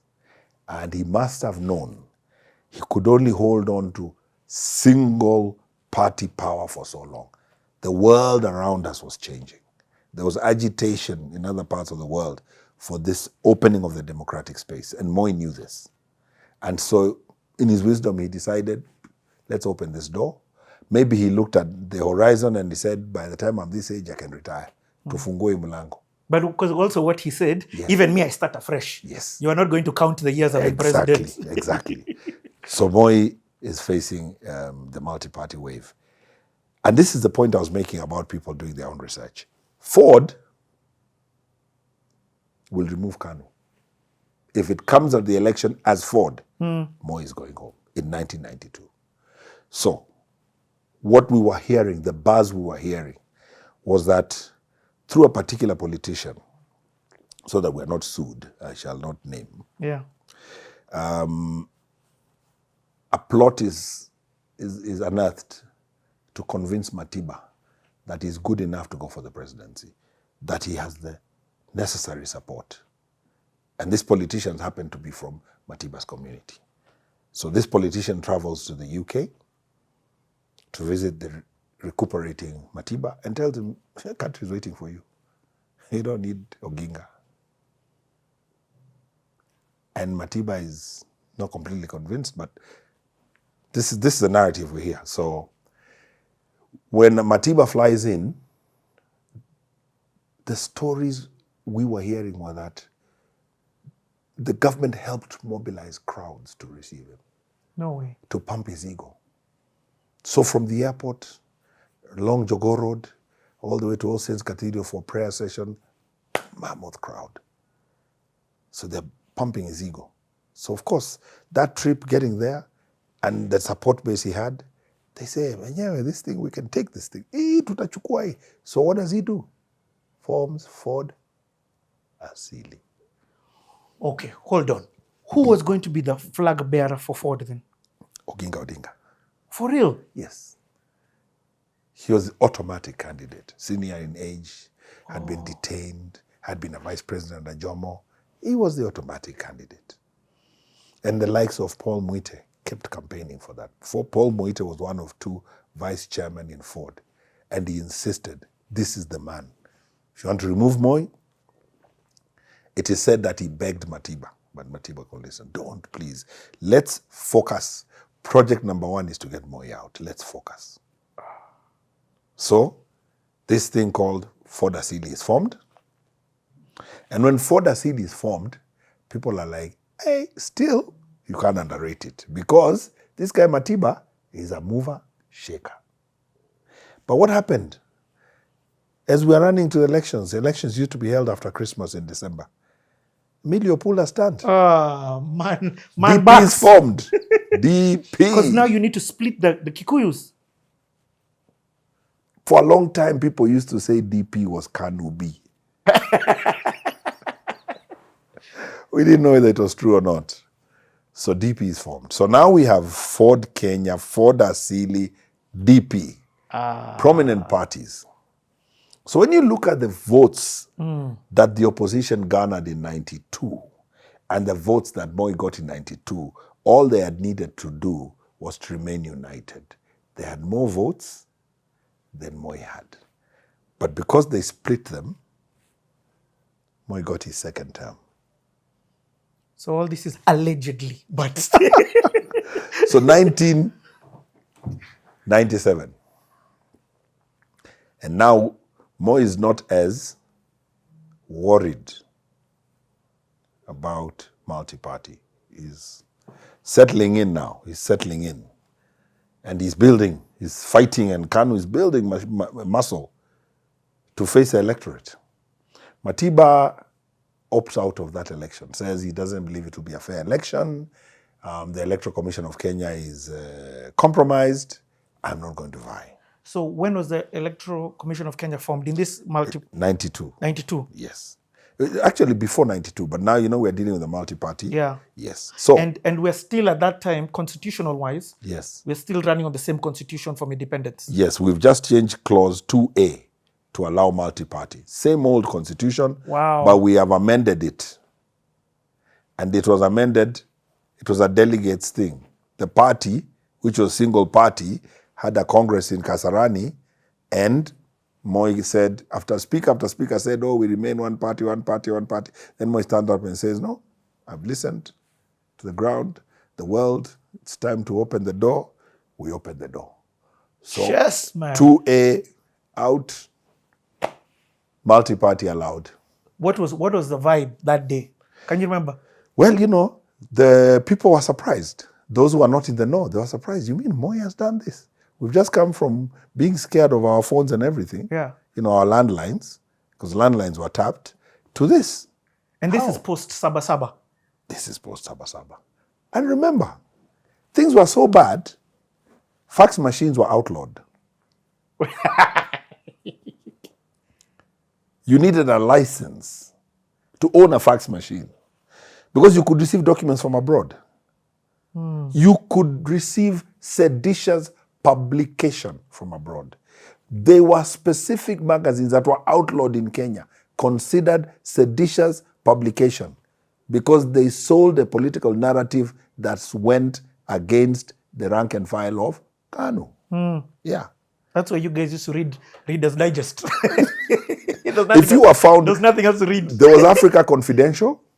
New York Times? There was no Africa Confidential. There was it was like the Weekly Review. Oh. Yeah?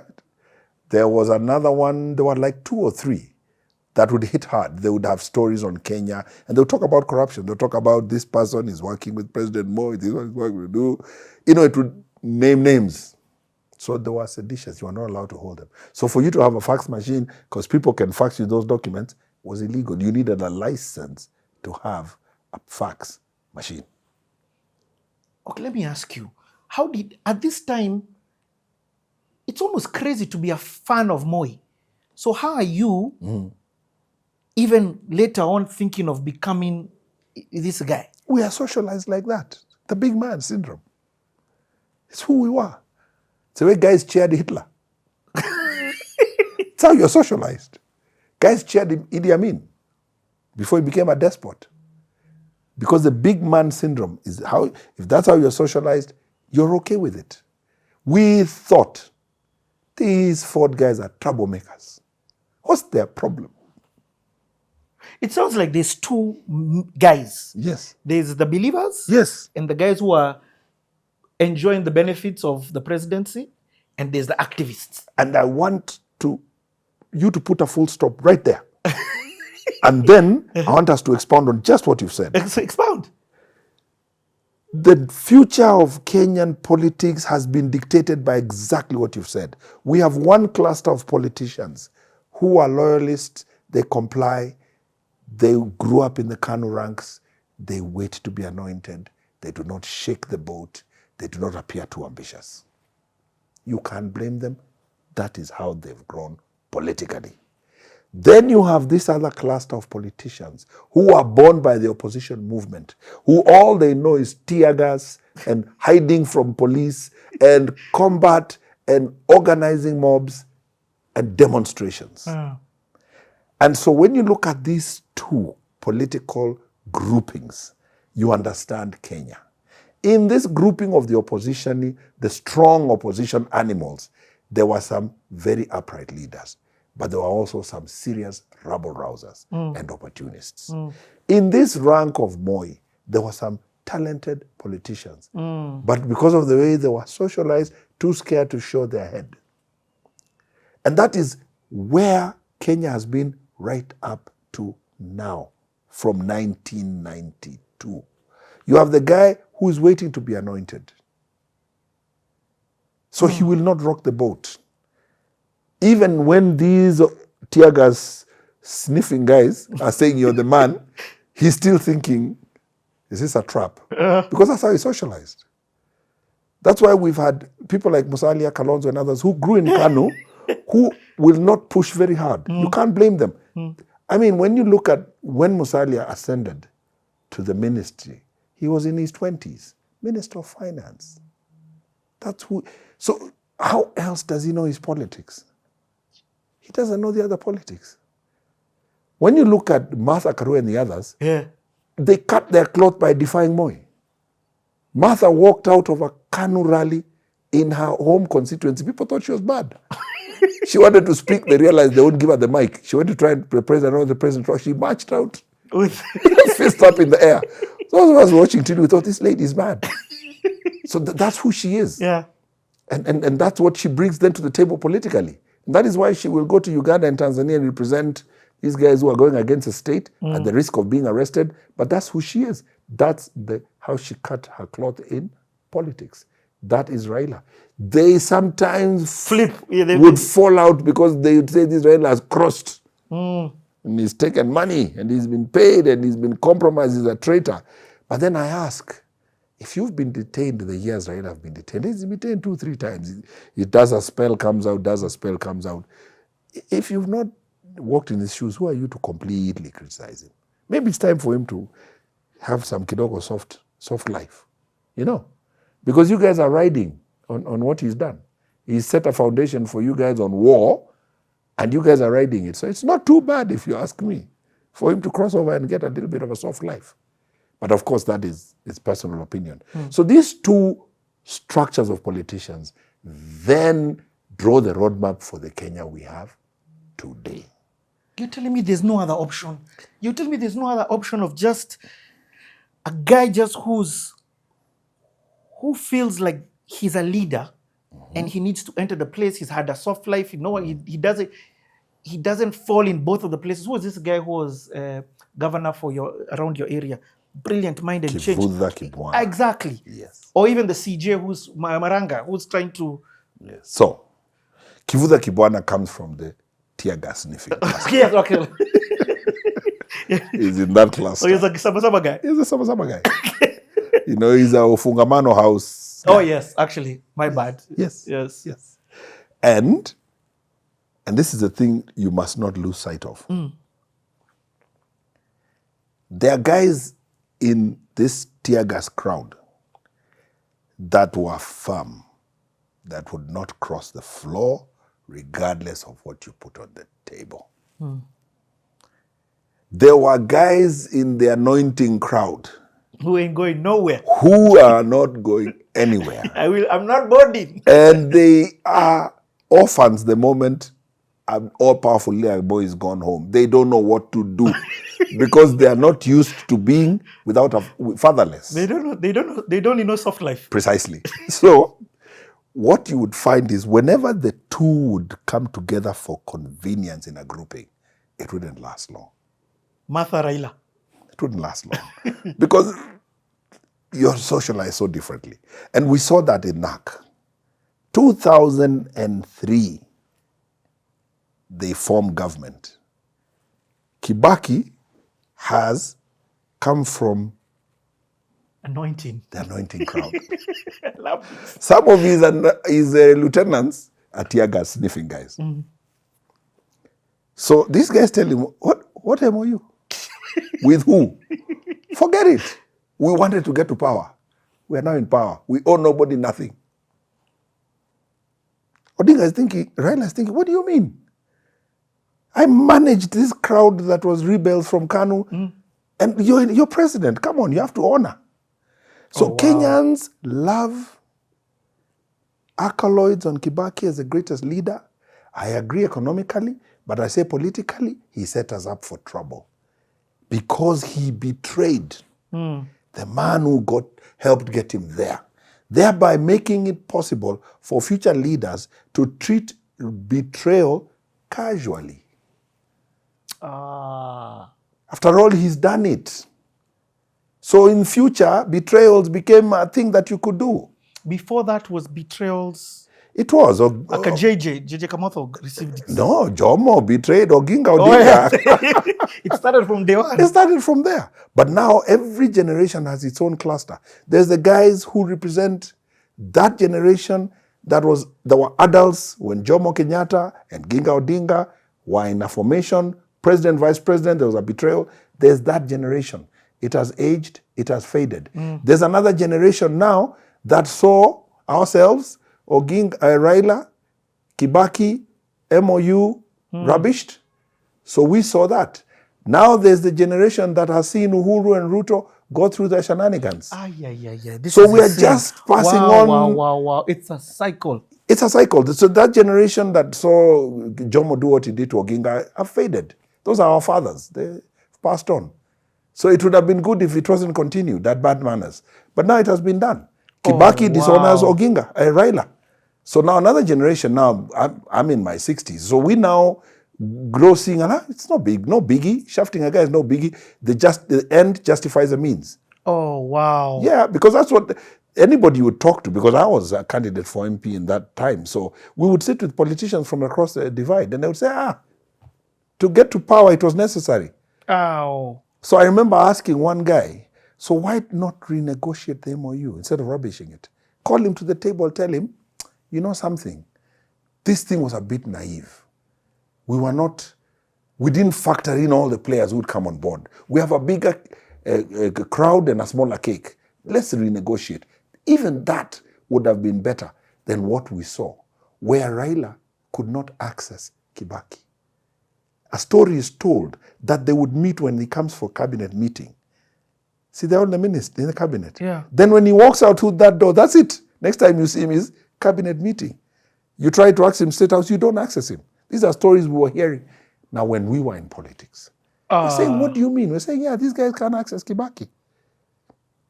So that then created a generation of politicians, ourselves, who believed the end justified the means. You can shaft him.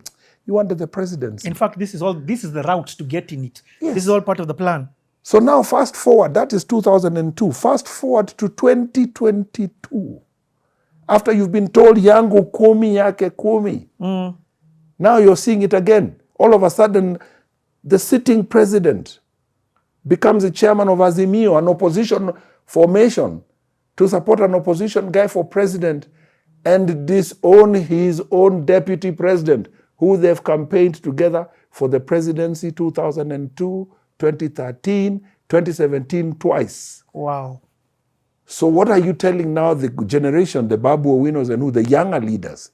You're telling me, hey, the end justify the means. In other words, we never intended to support this guy. This was never the plan. We needed him to get us to Canaan, but never him to come to Canaan with us. So this is the architecture. This is what has Kenya where we are now. And I hear people trying to justify, particularly that MOU story, they try to justify it. But that took us to PEV. Because what happened is, all of a sudden, we have this scenario where we have a pact and you have dishonored it. And we are pushing for a new constitution. So we end up in Bomas in 2005. And we are clearly, openly divided. We end up with the orange banana campaign. Wait, okay, just say this. We'll come back. I'll rewind. Yes. So, we've entered office as NAC. This is Kenya. Some of us are left in Kano. And in this new formation, we have arrived there because it's an MOU.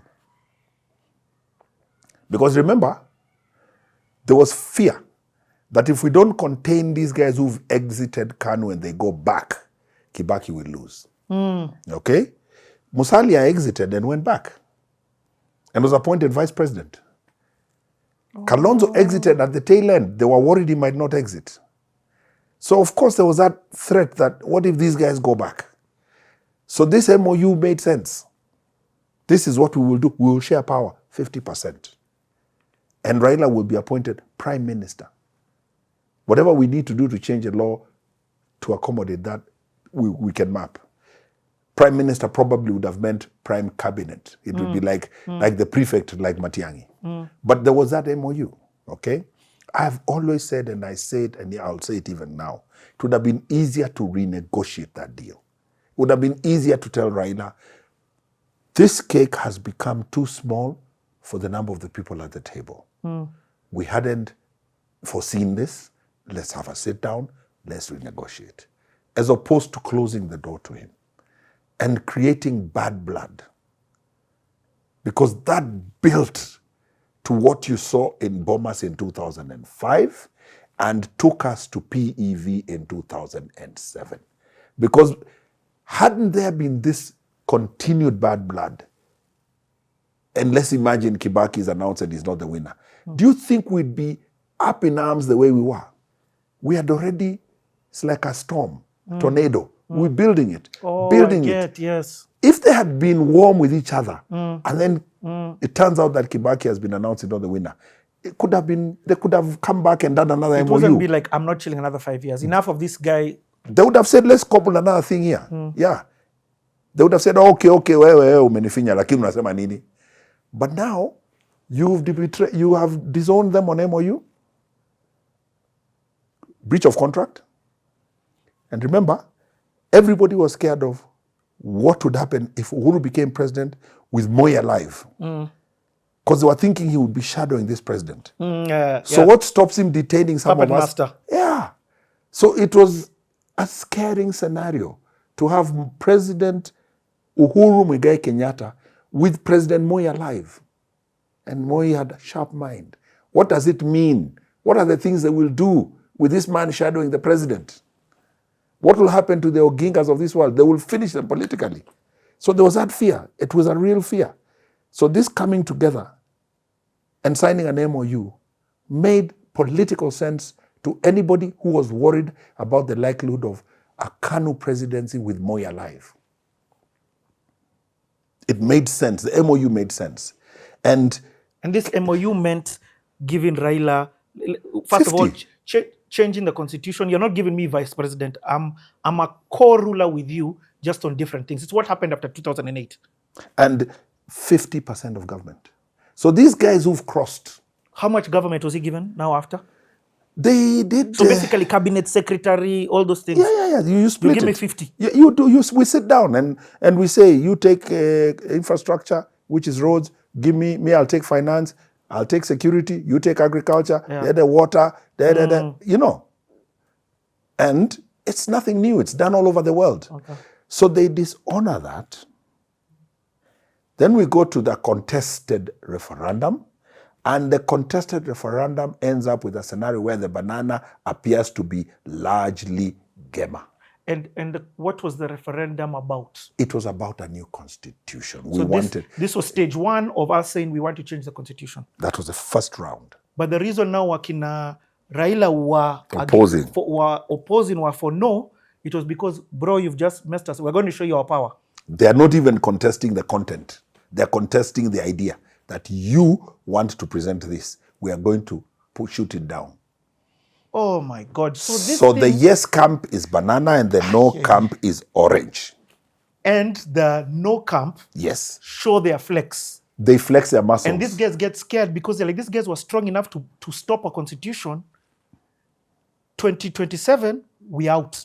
But on top of that, there are those within the no who've actually looked at the content and there are things they don't like. Okay. So, wonder of all wonders,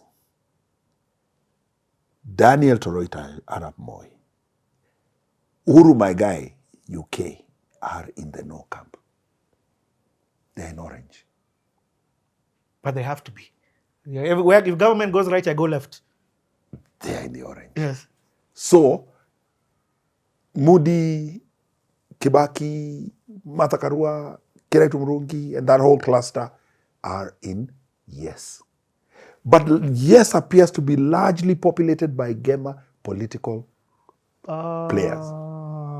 Whilst this other side, you've got the Kambas, the who. So ODM is appearing to have formed itself as the other Kenyans.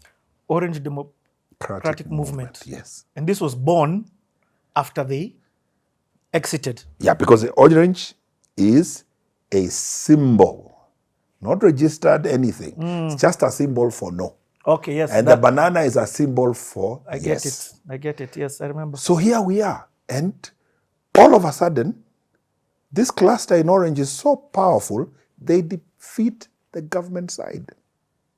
And they are emboldened by that. They realize this is 2005, the elections are in 2007, the way we've whitewashed these guys, or rather, let's put it this way, the way we have performed means if we can perform like this in the elections, We've got it. It's in the bag. And now, within ODM, because now they form a political movement, the hierarchy is devoid of conflict. Kalonzo is deemed to be at the top. Raila is deemed to be interested in prime minister. Same thing he was interested in with Kibaki. But somewhere along the way, he shifts goalposts and says, now I can even go for president. So now trouble starts brewing in the orange. Okay, wait. You know, me, I'm a guy of chronological. Yes. So the story is so nice, but I want to put a pin in it. Yes. I've understood now. Let's go back to 92. Yes. This thing is so good. Like, you're really explaining to me this history. It's funny when you grow up in it, you're doing some things without understanding. So first of all, I've understood the two divisions. Yes. The anointing. Yes. The anointed. And the tear gas sniffers.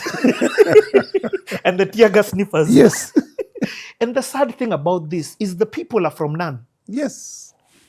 So the people can't relate with the anointed, and the people can't relate with the tear gas sniffers. We just want a country that allows us to pay our bills, raise our families. Yes. And grow old in this country. You want an enabling environment to bring up your families, do your entrepreneurial spirits, carry on with life, and every 5 years vote for the leader you want. That's all you want. Guy. So of course, Moi loses in 92. Moi wins. Sorry. in 92. Moi wins in 92. Kanu wins. Yes. And the opposition leader becomes Fodasili. Fodasili becomes the official opposition leader because they garner the most votes. Man, The like leader of the Kibaki opposition. just to go on number 4. He is number 2. Number 3. Number 3. Yeah, number 4 is Kijana Wamalwa. So what about Ford Kenya? Ford Kenya is number 3. Ford Kenya is number 3. So Kanu is 1, Fodasili is 2, DP is 3, Ford Kenya is 4. So this is Moi 1, Yes. Kibaki, Matiba? Matiba 2, Kibaki 3, Kijana Wamalwa. Odinga had died. Odinga. Sorry, Yes. you're right. Odinga. Yeah. That's So- 92. 92. Okay. So same constitution all the way until now. 97. So now 97, Moi is feeling I've got this thing back in control. And Moi now has given some concessions which make him more appealing to Kenyans. In 92, he was accused of micromanaging the electoral body, the elections body. So what does he do in 1997? He comes up with something very interesting. He puts together an idea which is not even constitutional. He says, we are all going to give commissioners. There was a movement, I forget the name. They said, Moi says, because before he was the one who dictated, even the date of the election, he's the one who would say, this is the day of the election. Yeah. He could decide, instead of doing it in December, we're doing it in October. Because the rains were good and his people have food and, And he had all power. Yeah. So he comes up with something, it was called, I'm forgetting the name of the movement. But essentially, he allows political parties to donate commissioners to form the commission, Electoral Commission of Kenya. That was concession. Okay. So some of the people who are really angry with him start thinking, wait a minute, this is not bad. This is not bad. This can work. And Moi now is confident. He's telling people, I'll be going home. This is my last one. I'll be going home. So he's also using that to campaign. Give me my last term. Oh. Yeah, I'm going to go home. That's his narrative. Yeah, I'm going to retire. Let me just go home in peace. Those of us who've grown up and been socialized in the all-powerful, all-strong, big man syndrome, we are thinking impossible. There's nowhere Moi is going nowhere. And we continue in Kanu with that belief that those of us in Kanu that, this man is a master politician. If you pull a stunt, we'll still be in office in 2002. And so when this dust settles, and of course in 2022, Uhuru loses to But even Mwai before Kibaki. that, in 97, Yes. this is where now our guy, WRS, he's a young man. Now WSR. WS, yes, President, His Excellency, William Samoei Ruto. He's in this... Wins against Ruben Chesire and becomes member of parliament for Eldoret. In 97? In 97.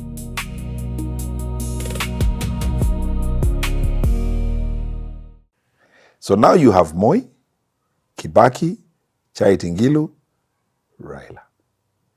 And in this, remember, Fort Kenya has not gone anywhere. So Kijana Wamalwa is still in the race. So now these are... Moi is cool. And those around, those of us who are, kidogo dabbling in siasa, we could see the body language of Moi was different now, not like 92. He's looking more sure of this thing.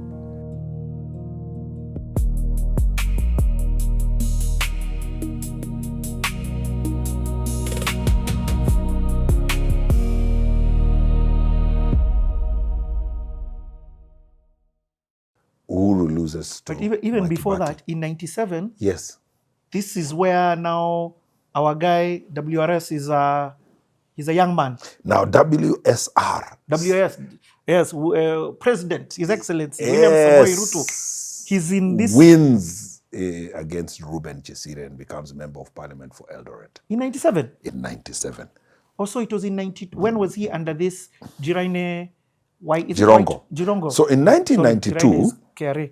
in 1992, the multi-party wave had kicked in and Ford was a giant and there was real fear that KANU could lose. So some wise political thinkers said, we need to appeal to the young.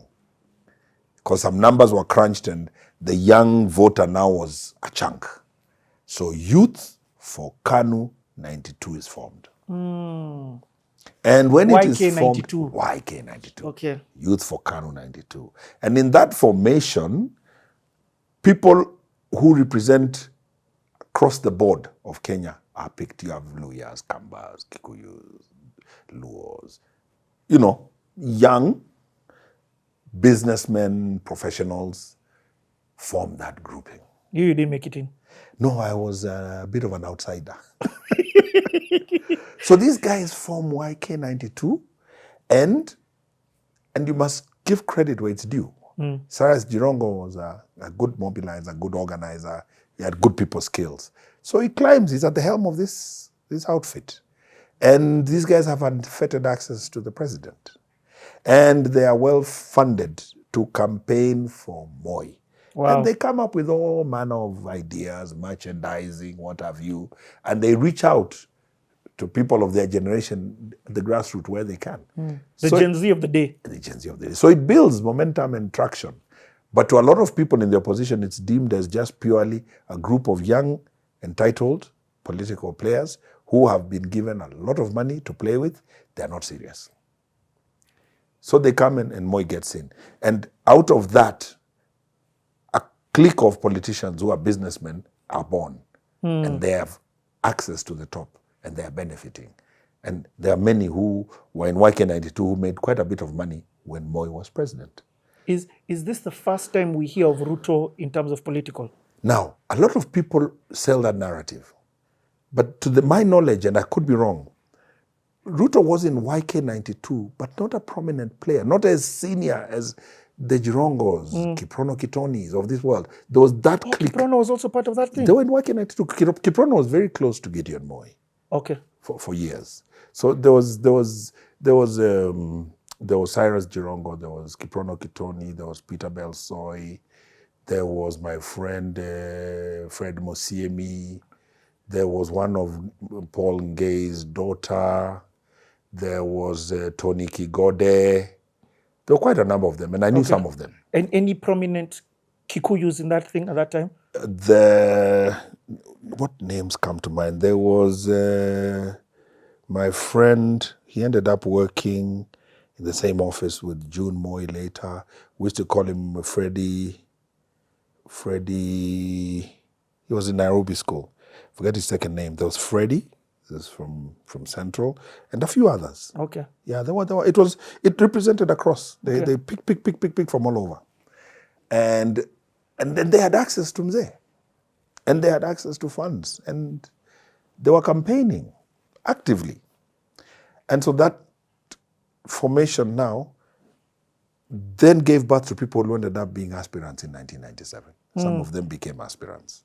Now, Ruto was in YK, but even Cyrus used to say, I used to send this man around. You know, when Ruto became president, he said, hey, this was my Mutua Mukono. And, you know, Ruto being the master political player he was, they did a function in Luyaland. He said, you know, it's true. Ni kweli, mimi nilikuwa mtu wa mkono ya Cyrus. This is the president speaking. Lakini unajua siasa ni kujipanga. Nikajipanga hivi, nikatembea na Uhuru na sasa mimi niko hapo. You know, he didn't refuse. He said it's true. Yeah. How's this guy's errand boy? But look where I'm at now. But I'm now his president. And this is stuff some of us admire about William. Like No, that's admirable. no, he draws his roadmap. And the thing about him is he doesn't lose sight of the goal.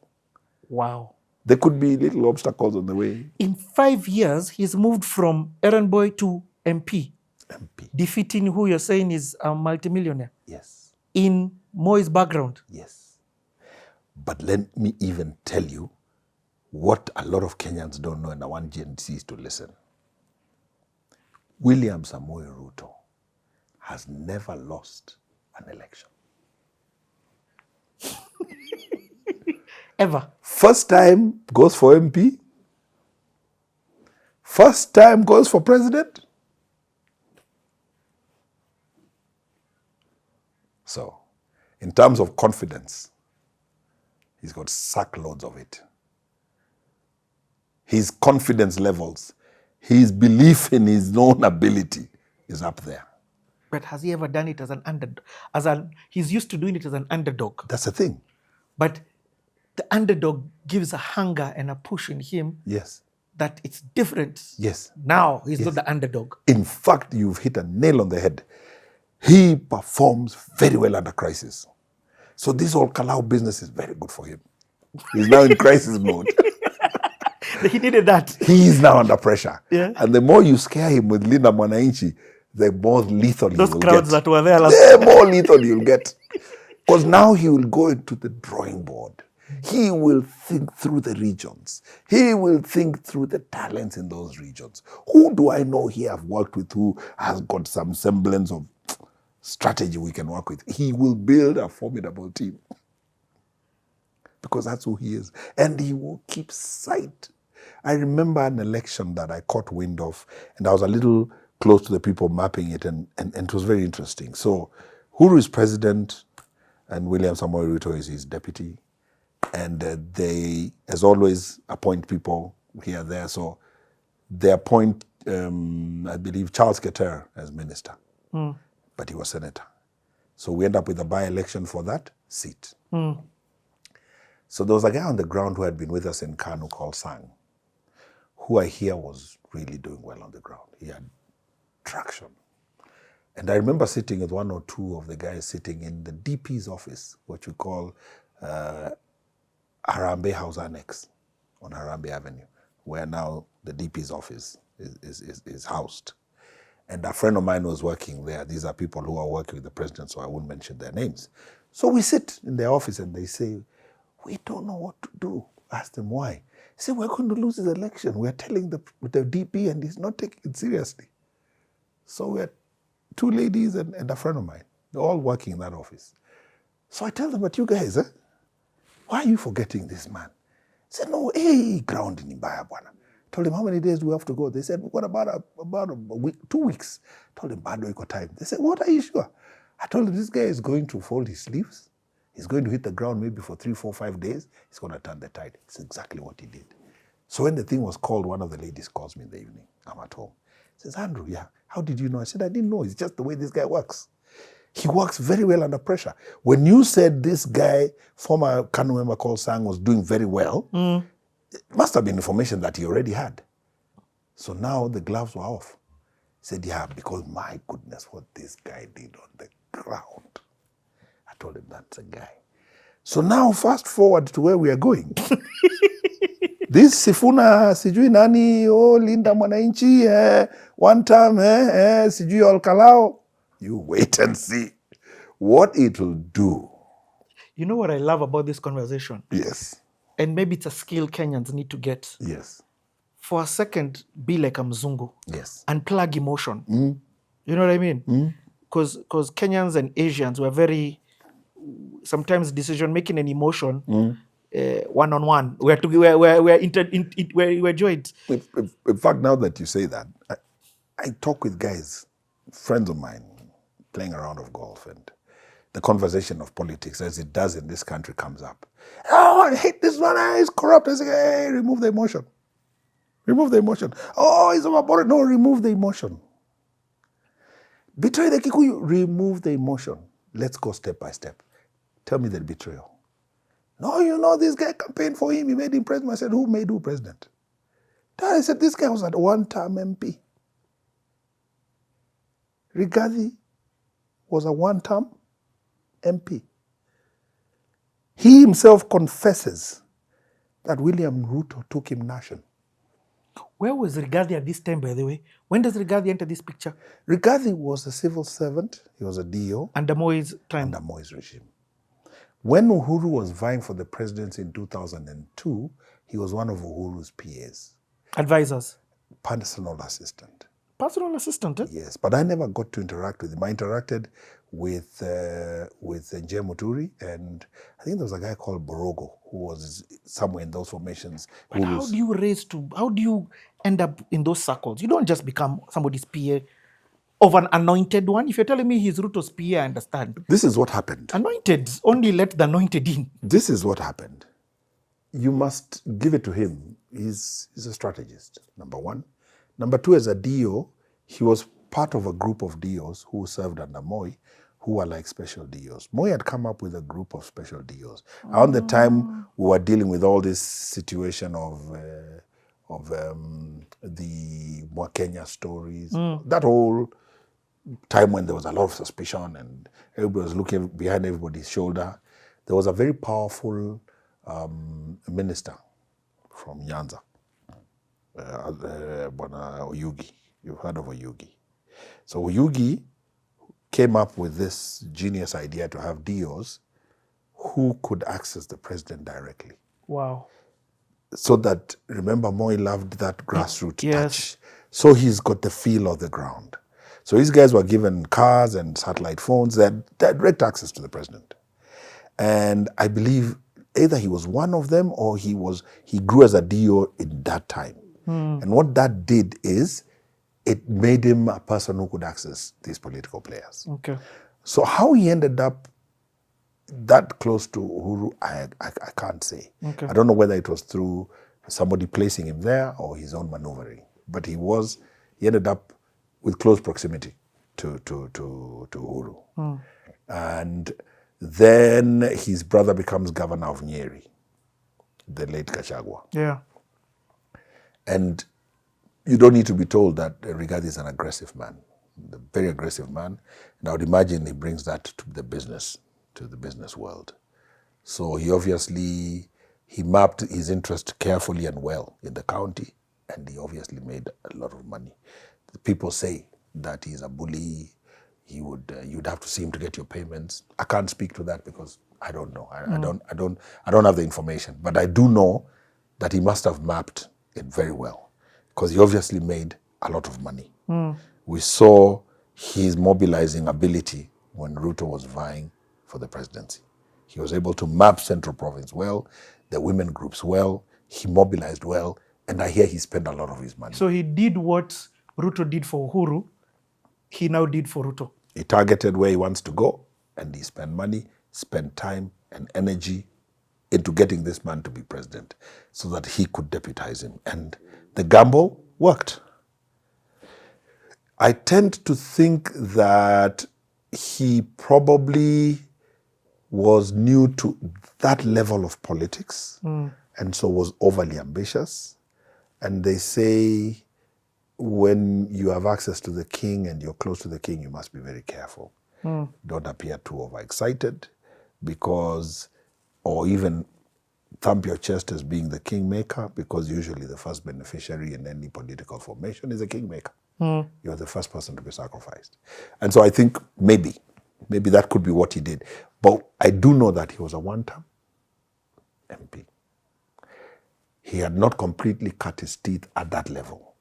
When you look at people like Kibaki, appointed vice president, then dropped and appointed minister of health.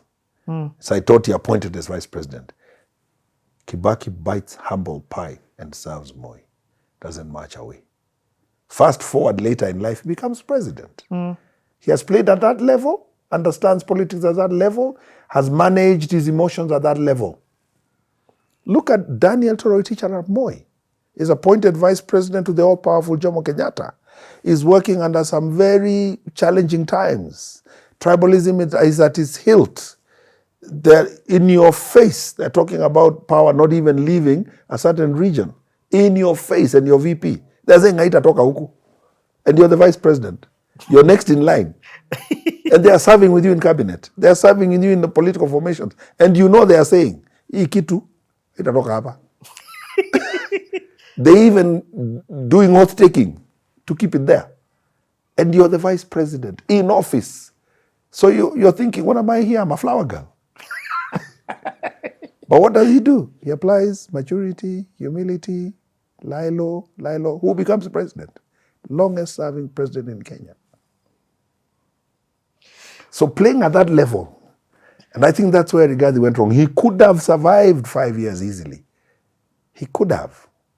He didn't need to ruffle the feathers too much. I think maybe he got too overly ambitious. There's all this rumor mill about him being behind the Gen Z riots. I think his biggest undoing is his oratory issues, how he speaks, the things he says. I think that will be his biggest undoing. Even moving forward, assuming he's cleared to be a candidate, he will lose friends to the lack of control of what he says. He goes personal, he even goes abusive, and he believes he has to respond to the president all the time. I think it's misguided. I could be wrong. Maybe that's why I'm not MP, never made it. But I think that's not the way. And I think at that level, where you are seeking support from a cross-section of Kenyans, you can't afford to play the card he's playing. I feel like in his stint as vice president, he was playing drafts and Ruto was playing chess. That's what I've always thought. Happened. That's what I've always I think he's playing chess now, without a doubt. Yes. That failure has made him step up and realize he was playing the wrong game. I don't know where it's headed to. Can't comment to it. Wonderful to watch. But again, chronologically, I know it's far I'm bringing you back to. No, it's... But, do you have but? Oh. But, let's go back to this 97. So Moi, by the way, I've clearly walked all that path. Yes. And then there are puzzle pieces that I have in 2002 and all the rest. Yes. But I'm trying to see how the victory was in 97. Yes. Was it easy for Moi? So 97. This thing I'm remembering is called the IPPG, where he allows politicians from the parties to represent commissioners for ECK. What does Moi do in 97? One of the serious challenges is not in the race. One, Stanley Jindo Matiba. Oh, yeah, out. Is not in the race. So that's one headache sorted. Emilio Mwai Kibaki has been referred to by a big cluster of Kikuyu. In this zone, Matiba comes from as General Kiguya, General Coward. They said it openly. What? They didn't believe he had the courage to take on Moi. They said it openly. This man is General Kiguya, the General Coward. Wow. So obviously, there were those who felt he wouldn't put up a formidable challenge. Interesting things happen. In DP, there was a good representation from Ukambani, the likes of the late Konzolo Monyao, Charity Ngilu, and others. Oh, they were in DP at that time. They were in DP. And Kibaki actually had soft landing in Ukambani. Wow. And where is Kalonzo this time? Kalonzo is Kanu. still Kanu. Okay. So, Charity Ngilu is agitating to be allowed, to be given the opportunity to contest for the flag bearer position in DP. Wow. She's agitating. She's saying it doesn't have to be a one-man show. Let's select somebody. In that agitation, for whatever reason, they go the route they were to go, but she opts out. Goes and forms SDP, Social Democratic Party. Has support from Professor Nyang. There's a gentleman called Apollo Njonjo, and a cluster of other leaders, including yours truly, Mutahi Kagwe. They join Charity in SDP. And they believe she has a good chance. One, Mudhama Gemstone, steps into that camp and says, I'll give you some financial support. So now, all of a sudden, DP has split into two. Or not split into two, but has lost some muscle. So we're thinking, what's going on? Rumor mill saying, this is all some matrix from Moi. So the guy who's telling me this, I'm asking, well, what do you mean? He says, well, you know, that's how you play politics. You split the opposition so that their collective vote would have trounced you, but now it's split between three candidates. Our friend, the founder of the Tinga movement, has his own party. So he's on the ballot for MP Kibera and president of Kenya. This is the first time now Raila is running. Raila's first stab at the presidency. And under what party? Under NDP. Tinga Tinga. So now you have Moi, Kibaki, Charity Ngilu, Raila. And in this, remember, Fort Kenya has not gone anywhere. So Kijana Wamalwa is still in the race. So now these are... Moi is cool. And those around, those of us who are, you know, kidogo dabbling in siasa, we could see the body language of Moi was different now, not like 92. He's looking more sure, sure of this thing. And so he just needs his strongholds and a couple of... So he takes it in 97. When he takes it in 97... Unrigged or... Well, you know, the thing about Kenyan politics is we've been told he rigged in 92, we were told he rigged in 97, we were told that Kibaki won in 22, we are told Kibaki rigged in 2007, we are told Uhuru rigged in 2013. There's a saying in politics, in Kenya, presidential candidates never lose, they're rigged out. Particularly the front runners. You could say there was rigging, there wasn't rigging. Let me paint a picture about the politics in Kenya before the 2010 constitution. Polling centers. In Kilome, we had some odd 32 polling centers when I was in the race. You vote at the polling center. For councillor, member of parliament, president. You vote for 3 people. Then the ballots are sealed, the boxes, transported to a counting hall. And counted at the counting hall. And the winner is announced after counting at the counting hall. So what would happen is within transit, new boxes would be introduced, or existing boxes would be stuffed with more, and seals would be replaced. It all depended on who you were in that constituency and your ability to play that game without the public raising a hue and cry. I get it. Remember, mobile phones do not exist. So you're not capturing an image and sending it viral the way you're seeing nowadays. It will be a rumor mill. So and so rigged. They stuffed boxes at Salama or at Sultan. It's just your word against mine. Single party had brought in the scenario where the provincial administration would be part and parcel of the KANU machine before 92. That hangover didn't end. So in 92 and 97, they still, you know, they were flirting, they're in there, they're helping. The opposition doesn't have the mobilization to have everybody at every polling station. And Moi, being the professor of politics, also mapped the money. So whoever is a big money guy is with him. What am I saying? In 92, the big money guys were who? Maybe Kibaki, but I don't think. The Kenyattas were not in the race. So anybody who could challenge Moi must have been in KANU with Moi. In 97, again, the big money guys, Muthama Gemstone has switched camp. He is with, not switched, he has emerged as a sponsor for Charity.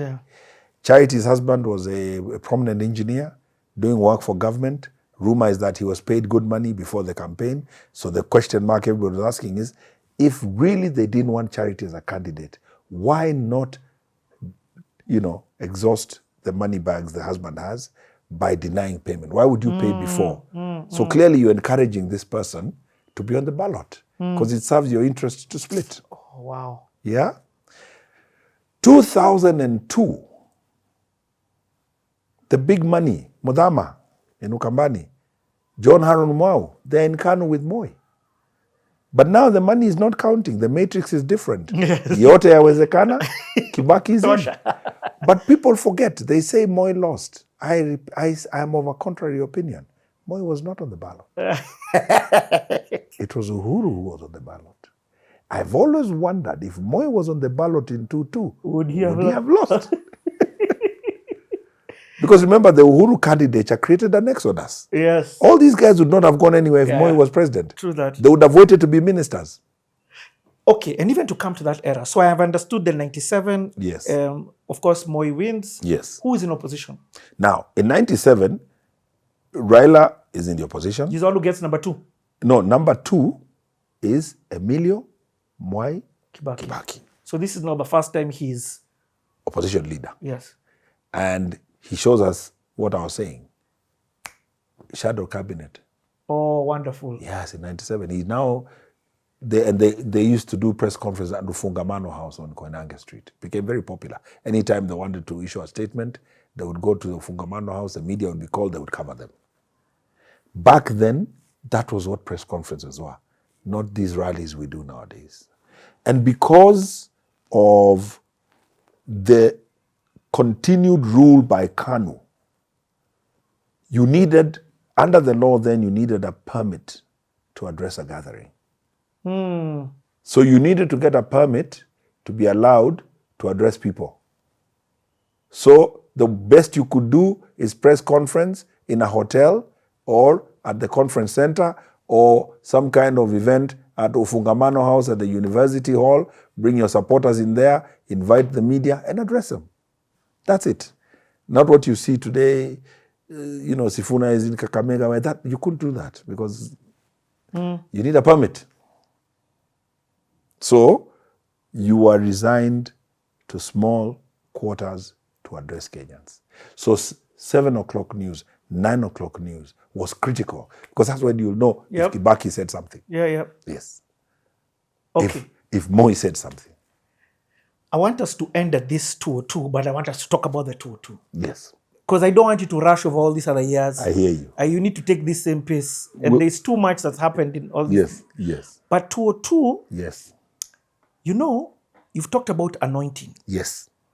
For this guy to come back, that feels like anointing. Yes. I mean, for it to go down the channel and not go to Raila, but to go to Uhuru, that has some, give my son, I'll give you. In 2-2. Yes, in 2-2. It has some, and come out, like there's something about Uhuru being brought back.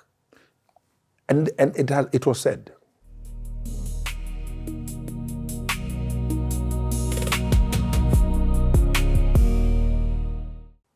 It was Bruce. Bruce is the man behind the polishing up of Uhuru into the oratory master he became. You're joking. And all they did is they pulled out his father's recordings and Uhuru would watch.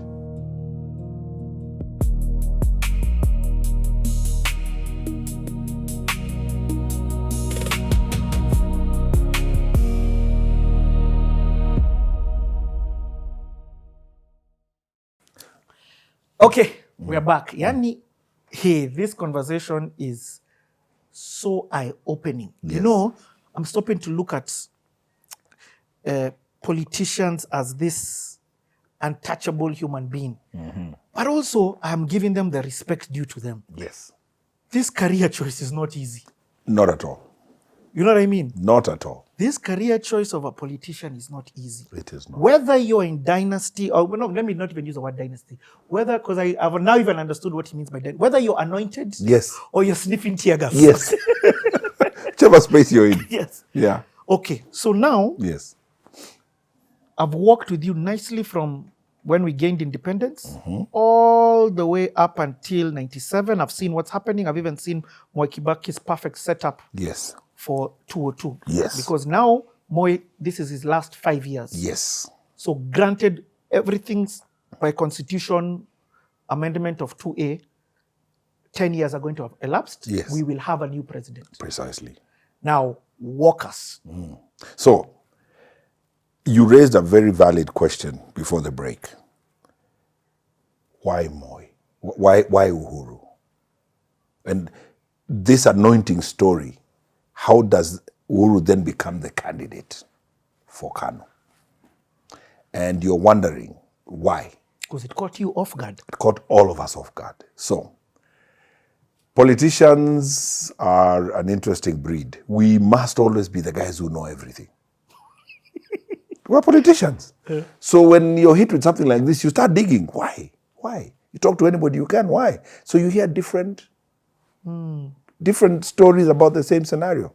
So there was a story that was doing the round, 2002. And I tend to think it could put us in some light as to why Uhuru becomes a candidate for Moi. But first tell people about the story of Uhuru becoming candidate. Yes. Because maybe there are people who haven't watched that other episode. Yes. Okay. So, like we were saying, against all odds, Uhuru is picked as a candidate for Kano. My friend in intelligence is saying all the scenarios that have been done show him to be the weakest possible candidate for Kano in 2002. And when did Uhuru even enter politics? You see, Uhuru, this is very interesting. In 97, he goes for MP and doesn't make it. Gatondo. Yeah, he doesn't make it. He loses to, was it Moher? He loses to some guy. So, Moi, and now when you think back, had a roadmap to leave Uhuru in some prominent position when he retires, for whatever reason. Because what they do is there was a gentleman who was a nominated member of parliament for Kano. When you're nominated, it means you are nominated, you don't have a constituency, you didn't campaign. The party leader says, Esther, you are nominated MP. Sakaja was once a nominated MP. Yes, exactly. So, this guy, Arap was like Moi's nephew, is told you are going to step aside, we're going to nominate Uhuru as nominated MP. So now he's in the National Assembly, which means now he can be minister.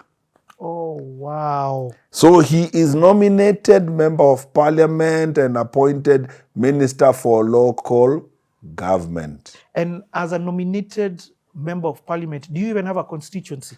You are a man without constituency, you can go anywhere, play politics anywhere. But usually what people would do, they would use it as a stepping stone in your home constituency to start preparing the ground. So say I was nominated MP in whatever formation, I would go to Kilome and start carrying out activities. I have a salary, I have perks, I have access to, So I would start now being visible. In 2026, are there any nominated MPs? Yes, the law allows parties to nominate. But look, the thing about nomination for members of parliament is not supposed to be a gift or a reward. It's supposed to be for special groups. You are giving the voiceless a voice. So you can reserve it to disabled, people of gender. It's supposed to be... What's the lady who is in... she has... disability? Yes. This is the thing. The lady that ODM. Yes, that is well. That is the purpose. That is why the immediate former spokesman for UDA, Kehara, the albino, that's how you get those slots, because Raila gave him a nomination. I get it. It's not for political games. He represents a special group, so now they have a voice. You see, that's what nominations were intended to achieve. But politics being what it is, it ends up being a reward or used as a stepping stone to other things. So in this situation, Uhuru is appointed, nominated MP, and quickly thereafter, Minister for Local Government. Removing, yours truly, J.J. Kamotho, who was about to be removed as Secretary General of KANU by Raila. So his fortunes are starting to dim. For whatever strategy, he's a fall guy. I believe in hindsight, it was because he would struggle because Central Province was not friendly to KANU. So he didn't have the muscle. He wasn't bringing votes, but he was seriously loyal. One of the most loyal politicians to Moi, and took a lot of fire for Moi. When you were in KANU and from a region that was hostile to KANU and Moi, you took a lot of fire, dealt with a lot of hostility on the ground. Yeah, so obviously that meant he was a very loyal man. So this is Uhuru's story. So Uhuru is now nominated and appointed Minister of Local Government. So he's now on a fast track to vie for the presidency. But we're not seeing this. We are seeing Moi has a soft spot for this young man, and he's close to the Kenyatta family. So he's just putting him in a position of influence. But Moi has a roadmap. He's getting the anointing oil ready. And I believe even Uhuru doesn't know the roadmap. At that time, I don't think Uhuru, in his wildest ideas, thought he was Moi's intended candidate in 2-2 when he was appointed Minister for Local Government. I don't think he did. I suppose at that level, you play the cards close to the chest. And we all say Moi was a chess player politically, so he knew. And so here we are.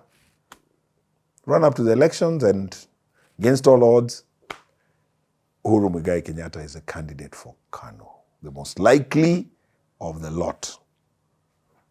And all the politicians who have got experience, some of the younger new politicians like ourselves are still in awe. I must confess, we are thinking this is not a bad thing, you know? If this guy makes president, he's 3 years my senior, we know each other socially, we're in the same formations. Hey, you know, I could be a minister. Because that's politics. You look at proximity could work for you.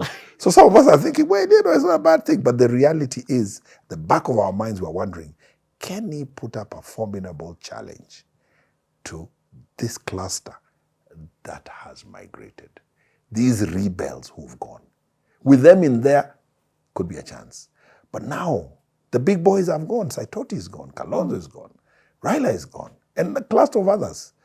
So we're thinking, how are we going to put together a campaign? How do you go to those regions where these people come from and tell them to vote for Uhuru? How do you go to Raila's stronghold and tell his electorate to vote for Uhuru? I get it, yeah. They'll be like, yeah, but in their mind they're thinking, but you guys have shafted Tinga. So why should we listen to you? So this situation created the fertile ground for Uhuru to lose. Now, there's a question you asked before the break, why Uhuru? And it's a question a lot of us asked. I mean, we already know this master chess player is a consumer of intelligence. So he must know. He must know. This guy cannot win. Yep. He must know. It's like, be what? Yeah, he must know. So, what is this? So, the story, like I said, politicians, we must know everything. Must be the guys who know everything in the room. The guy with all, you're a politician in a room with people, you're the one who knows. Yeah, they don't know, you have to teach them. So some of us are thinking, no, we have to find out. So of course we're engaging anybody we can engage. And what happens is, in engaging people, you hear all sorts of scenarios. Scenario A, scenario B. One scenario that is presented resonates with me.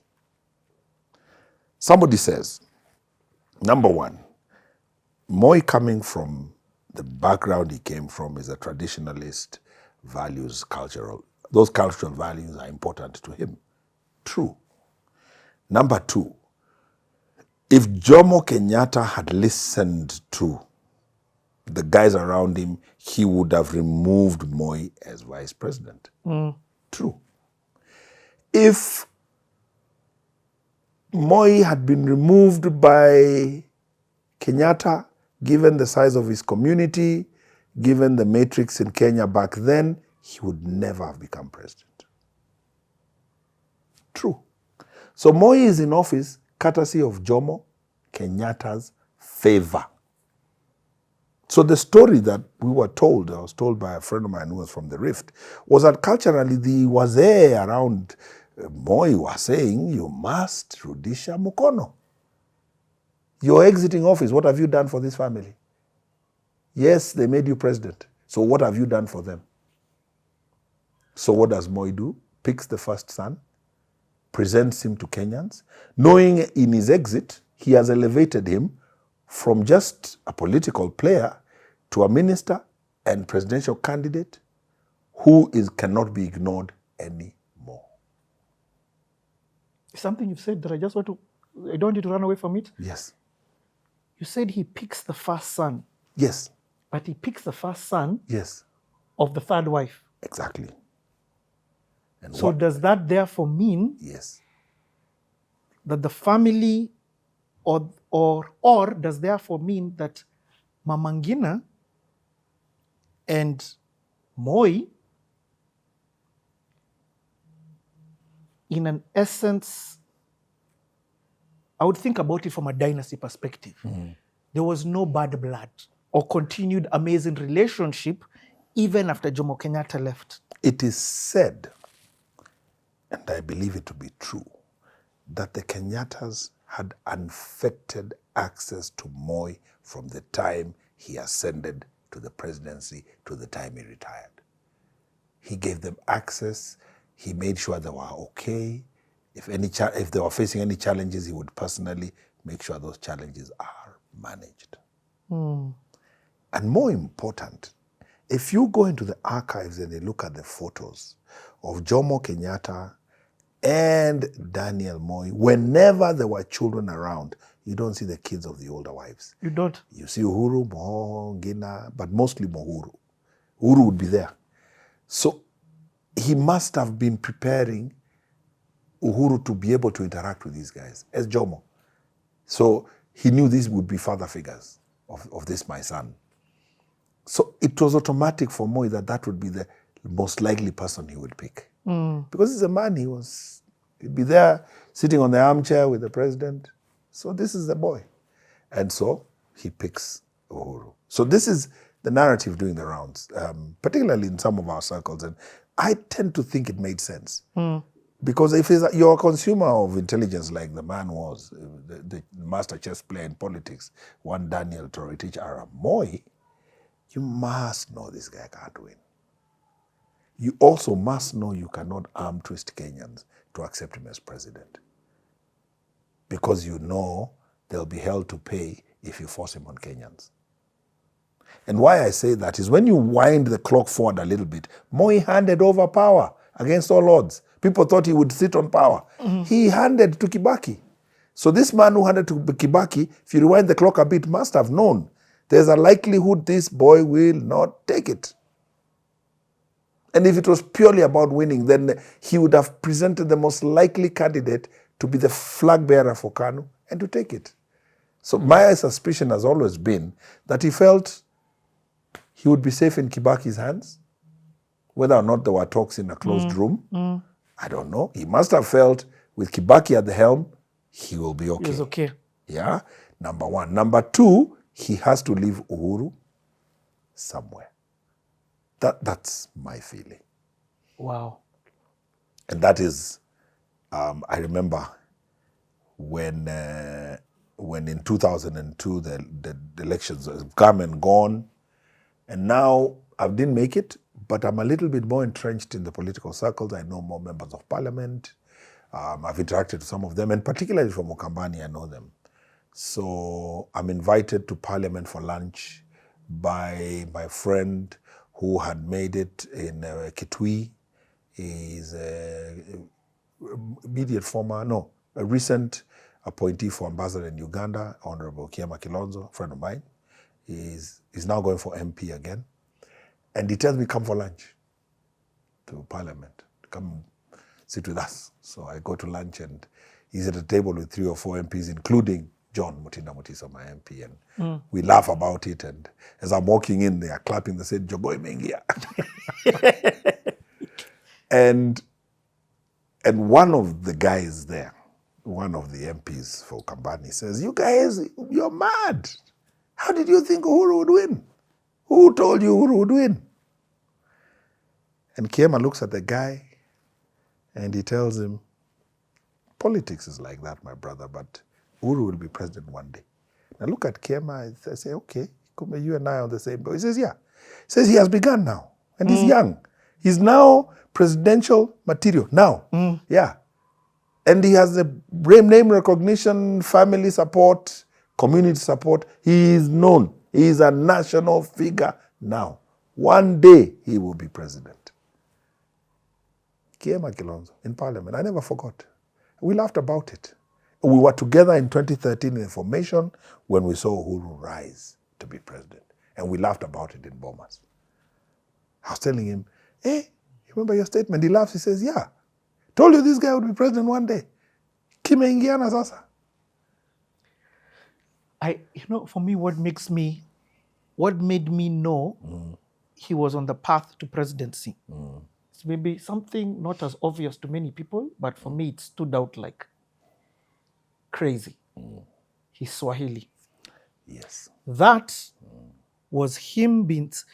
When you look at his background, he's not supposed to know Swahili like that. True. So if you look at Uhuru's kids, if you look at the kids of prominent people, they don't know Swahili like that. Babis don't know Swahili. Uhuru is the top of the top of Babi list. Yes. He's in a photo with 3 presidents as a child. Yes. He's with Haile Selassie. Yes. You get? Yes. So children like that are not supposed to know Swahili. But you've gone even far. My good friend and age mate Gideon struggles with Swahili. Exactly. Yeah. Because that's how we're socialized. Yes. I got exposed to Swahili because of 2 things. I went to a government secondary school. So we talked Sheng. And of course, because I dabbled in politics, I had to polish up. It wasn't that because I polished up. There's something you might not know. Uhuru was not natural Swahili speaker. In 2002, when he emerged, his body language delivery was not quite there.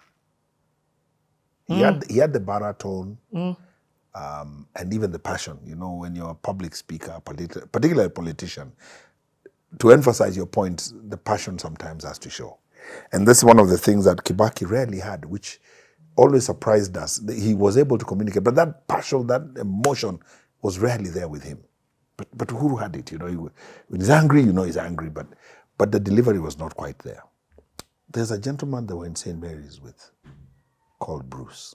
Bruce is the man behind Ogopa DJs. No, Bruce of the Yambo. Bruce of the I Yambo. know Bruce very well. I knew Bruce well. Bruce because he was a production guy, and he was a personal friend of Uhuru's from the St. Mary's boys days. In fact, he was appointed later on. What Bruce did in the 2002, not the 2012, he set up. It was Bruce. Bruce is the man behind the polishing up of Uhuru into the oratory master he became. You are joking. And all they did is they pulled out his father's recordings, and Uhuru would watch. And because Bruce was my friend, he told me, this is one of the best people he has worked with, in production. Yeah. Because the guy, that's the thing about Uhuru, he picked. He started saying Ndugu Zanguni, stuff that his father used to say. And then they got this teleprompter. So he would talk to this one, and then he talked to that one. And so he would stand on the microphone and speak. So when we started the campaigns, when we started the campaigns, the delivery is not that good. Then we had an activity, a Kanu activity in Kasarani. I believe it was when he was presented as our candidate. Yeah. And they got those, the auto cues, the glass ones.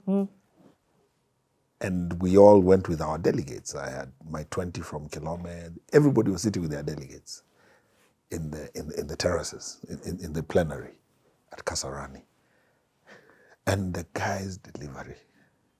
And I remember talking to a friend of mine from Mokambani. He was telling me, Allah, what is this guy is going to school? Asked him why. He said the last time we saw this guy, it was like maybe a few months ago, when he started emerging, he was not, there was no pull, that magic was not there. But my goodness, I told him, well, he's obviously been working. Yeah. And now, and I called Bruce later that day and I told him, what? And he laughs on the phone, he says, Ndolo, are we masters on what? Masters. And I told him, Kumbe wewe is not just Ogopa DJs. You can produce a president. He told me, but you must hand it to Mani, okay, man. This guy is a natural. He is a natural. We showed him stuff and he picked it up. And then he said he's got another magic. When he starts speaking, you keep quiet, you're looking at him. He told me he has presence. He has, and the more he settled, the more his presence came out. That's what he said. So Bruce, so I thought, so when I met up with Bruce later, Bruce had this thing, he would invite you for lunch to his house. So if you had a meeting, you'd go over for lunch. So I went to his house and we chat. And he told me, let me tell you, this is the 2-2. He told me you haven't seen anything. I told him, he says, yeah, even if this guy doesn't win, the horse has bolted. This guy is just going to go from strength to strength. And true enough, I watched Uhuru Muigai Kenyatta at State House, standing on a podium next to Barack Obama, President of the US, and I was proud to be Kenyan. He sounded just as good as the American president, delivered well, and made us proud when this LGBT agenda was presented. And he pushed back. And the way he pushed back was with class. And I said, wow, he had his shortcomings, but I said, wow, this is, so that thing you're saying, Bruce played a big part in bringing out. Sometimes what they say is somebody needs to pull out the best in you. It depends on who they are. They either can bring out the worst or the best in you. And if somebody knows you well, they can know how to prod you. Remember earlier we said that William Samoei Ruto works well under pressure. So there must be people in the circle who know exactly how to bring out that talent. And when you draw it out, then the computer kicks in. And then this guy's server kicks in and he spews information the way you hear him doing at rallies. And he speaks about roads and regions. Remember how he wowed guys when he was DP with Uhuru, and I don't know where the rally was, and he says MCA from where. Yes. And Uhuru is smiling, and the guy is picking names. So that thing Bruce brought out, and he brought it out well. And then from there, Uhuru just grew. Yeah. By the time we were now 2013, and Allah, this thing is in the bag, and I'll never forget we were at Catholic University, and it's a smaller setting, so you can see and hear. And I was one of the workers in that whole team. And he came to give his acceptance speech after certificate in Bomas. And Ruto speaks and hands hand over to invite him. And we were all proud in the room. We look and say, wow, yeah, there's the president. It's presidential. Yeah, and he now had it. We were waiting for the Supreme Court ruling on whether or not we had won. And so but point never to forget that Bruce did some heavy lifting there. And because he was working with a natural, it just came out. Yeah. I like that thing, what you said, because he was working with a natural. And the Swahili, because it's where we started. And let me explain how big this Swahili is. The Swahili is so big because if I ask you, what university did Uhuru go to? In the US. But you see what everyone says? Exactly. We have no idea. Yes. Everybody says St. Mary's. If I ask you about Anyang, Nyongo, it's very, for him it's St. Mary's, St. Mary's. And then, yes. So for him to have that level of Swahili. Yes. And even if he has been taught it, there's a way he delivers it that is natural. It doesn't feel taught. Yes. You're right. I suppose there's something in there that maybe only he can talk about. Yeah. Where maybe workers at home in Gatundu, something in there that it was in there. The Swahili was there. It just needed to be tweaked. Because to come at it fresh is not that easy. So he must have had it maybe as a child operating around workers. You never know. There's something even you've said. Because also, for a caliber of that kind of a child, he shouldn't know his mother tongue. Uhuru fluently knows his mother tongue. And that's one thing I never agreed with him. He would find it too comfortable to go there as president. And I wondered, we're not backing this guy as a tribal leader. I get. And he kept doing that. I've never actually had Ruto Yes. speaking the mother tongue. I have to give him that. I have, but it's not in those natural platforms per se. But who would keep tripping and going there? and recently, and this is the thing that surprised me, is they're launching Matiang'i as a deputy party leader. And who addresses the gathering in vernacular? And I'm just wondering, you know, I was just wondering, because the man who everybody imagines is going to be your presidential candidate is not Kikuyu. So I was wondering, maybe the advisors had told him, this is a Kikuyu party. So in as much as we have Matiang'i as our candidate, the masses we are chasing, or the big block we are pursuing is Kikuyu. So you need to go there. Because sometimes, I was once told with Raila by a political friend, you know, whenever Raila would go to Kibera, the narrative had to change because of the audience. He had to sound more combative in that forum. Because that is what is expected of him by his audience. They've not come there to listen to Raila the diplomat. They've come to listen to Raila Mapambano. So the audience dictates the message. Wow. So maybe, But I could be wrong. The ability to switch audience is also a gift. Yes. As in your time, for example, Yes. when you're in Ukambani, do you have to switch? Let me give you an example of my campaign. So, Kasikyo division, and I'm campaigning. And this is now as guys are flirting with NAC. And because guys are flirting with NAC, I have a chance. It's before Mr. Moneybags has come to disrupt me. So I have a chance. Yeah. So we do a series of rallies. And, you know, my guys are the ones plotting. You've got activists. I tell you, we've engineered an invite at a particular church. You come on this day and you address them. So they would engineer. And then in that engineering, somebody has engineered some kind of a meeting, rally, political rally in a market center where there's a group, a youth group and women's group, they're planting trees, they have a nursery, so you come and address them. It's a market center. So I learned about the audiences in that campaign. We go and do the church thing. The message in the church is simple. It's not complex. You bring it back to faith. God decides leaders. You will accept the leader God gives for Kilome if it's not you. You resonate, you connect with them. They forget about where party you're in or what, because you've connected. So we go to the market. It's the second last rally, then the last rally is with a women group somewhere. The market, guys are high on local brew. So there's a group of, an organization of men who had a nursery and what. But in the periphery, there's somebody selling local brew. And the guys are high, they are plastered. And there are some women with these men who are very irritated by these mulevis. Yes. Who appear to be disrupting the meeting because they can't be attentive. They're so high. So the message has just switched. I can't be the Christian narrative here anymore. Here I've got to talk about the development and quickly address alcohol. And when I'm addressing alcohol, the tone is different. It's almost a threat. Yeah, so I had to go there. And sometimes you have prior information by your networks on the ground. Sometimes you don't. In this situation, I don't have prior. So I have to make it as I go along. So I attack, I say local brew will kill us, I connect with those who are not drunk, but I can tell we didn't make progress. They're interrupting, they're talking, they're cheering me as I'm speaking, and there's nothing to cheer. They're high. So we go from there to where the women are, with that group, they were doing gabions and what. And now I learned a lesson. The ladies are seated on the ground.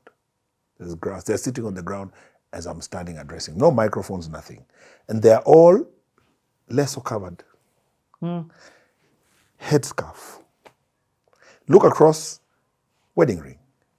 So these are church-going people. So there's no dirty talk here. So there I talk about the children of Kilome that pick one of your sons. Be comfortable with him, make him MP. If it is me, God bless you.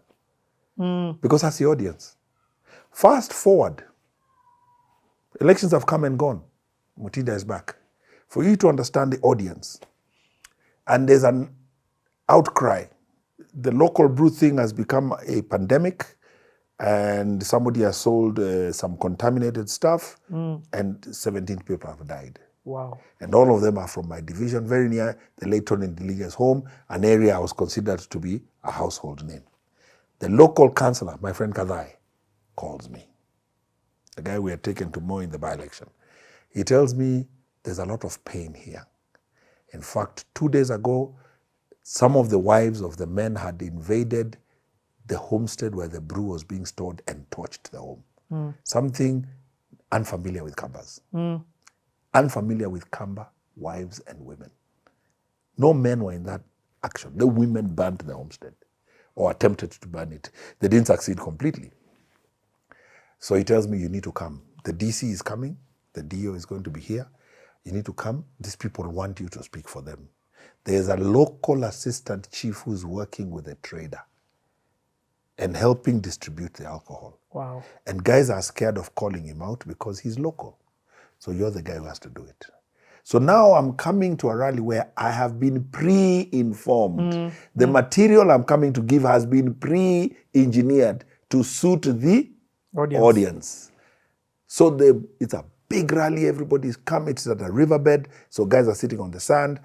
Some church school has given some tents and chairs. The DC and who are sitting there. So microphones now even. So this one has microphones. And there is even an order how people would speak. The DO is like the master of ceremony, working with the chief.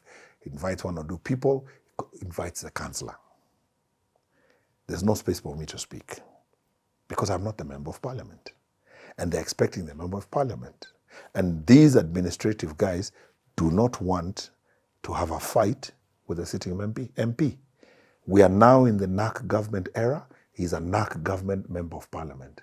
For an administrator, it is unwise to ruffle feathers with a member of parliament from the ruling party. Could get you transferred. You're walking on eggs. And my councillor is a seasoned politician. He knows this. So when he's called, he says, Bwana DC, Bwana DO, thank you for giving me the opportunity speaking Swahili because the DO was Luo and the DC was Luo, the DC was a Somali guy. So this is we're addressing it in Swahili. So he says, however, we have a son of ours who this community have called. And if he doesn't speak, we will not have done anything here. Because the conversation here is about illegal brew and the effects it has on the community. So we would like our son to present to you our report. Bwana Ndola Ndolo, karibia, usalimie watu, na uongee na DC kulingana na vile tulikuambia.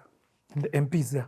No, MP has not come. Oh, the MP has not come, okay. What he would do now is be a little shy in areas where he wasn't too strong. Okay. And because of this local brew story, there had been a bit of animosity. So I think he felt they would attack him if he came. So he didn't show. So now I have an agenda that has been given by the people. So the example I'm giving you here is now in this setup, they have told me this is what you're going to say.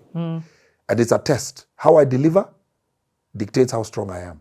If I falter or I fumble or I appear scared, they're done with me. Yeah.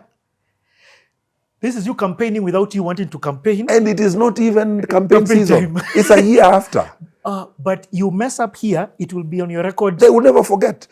Everything bad you do is never forgotten. Everything the good you do is forgotten 6 months. The bad stuff is remembered forever. So now I have to address the issue. So I had to go there.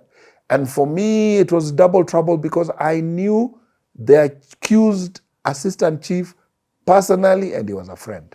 I didn't know he was involved in this mess. So this is my friend. When I landed, he's greeted me. He's the one organizing where I'll sit. Politics is for the strong. And I have to hit him So I stand there, I greet the DC, da-da-da-da-da-da-da.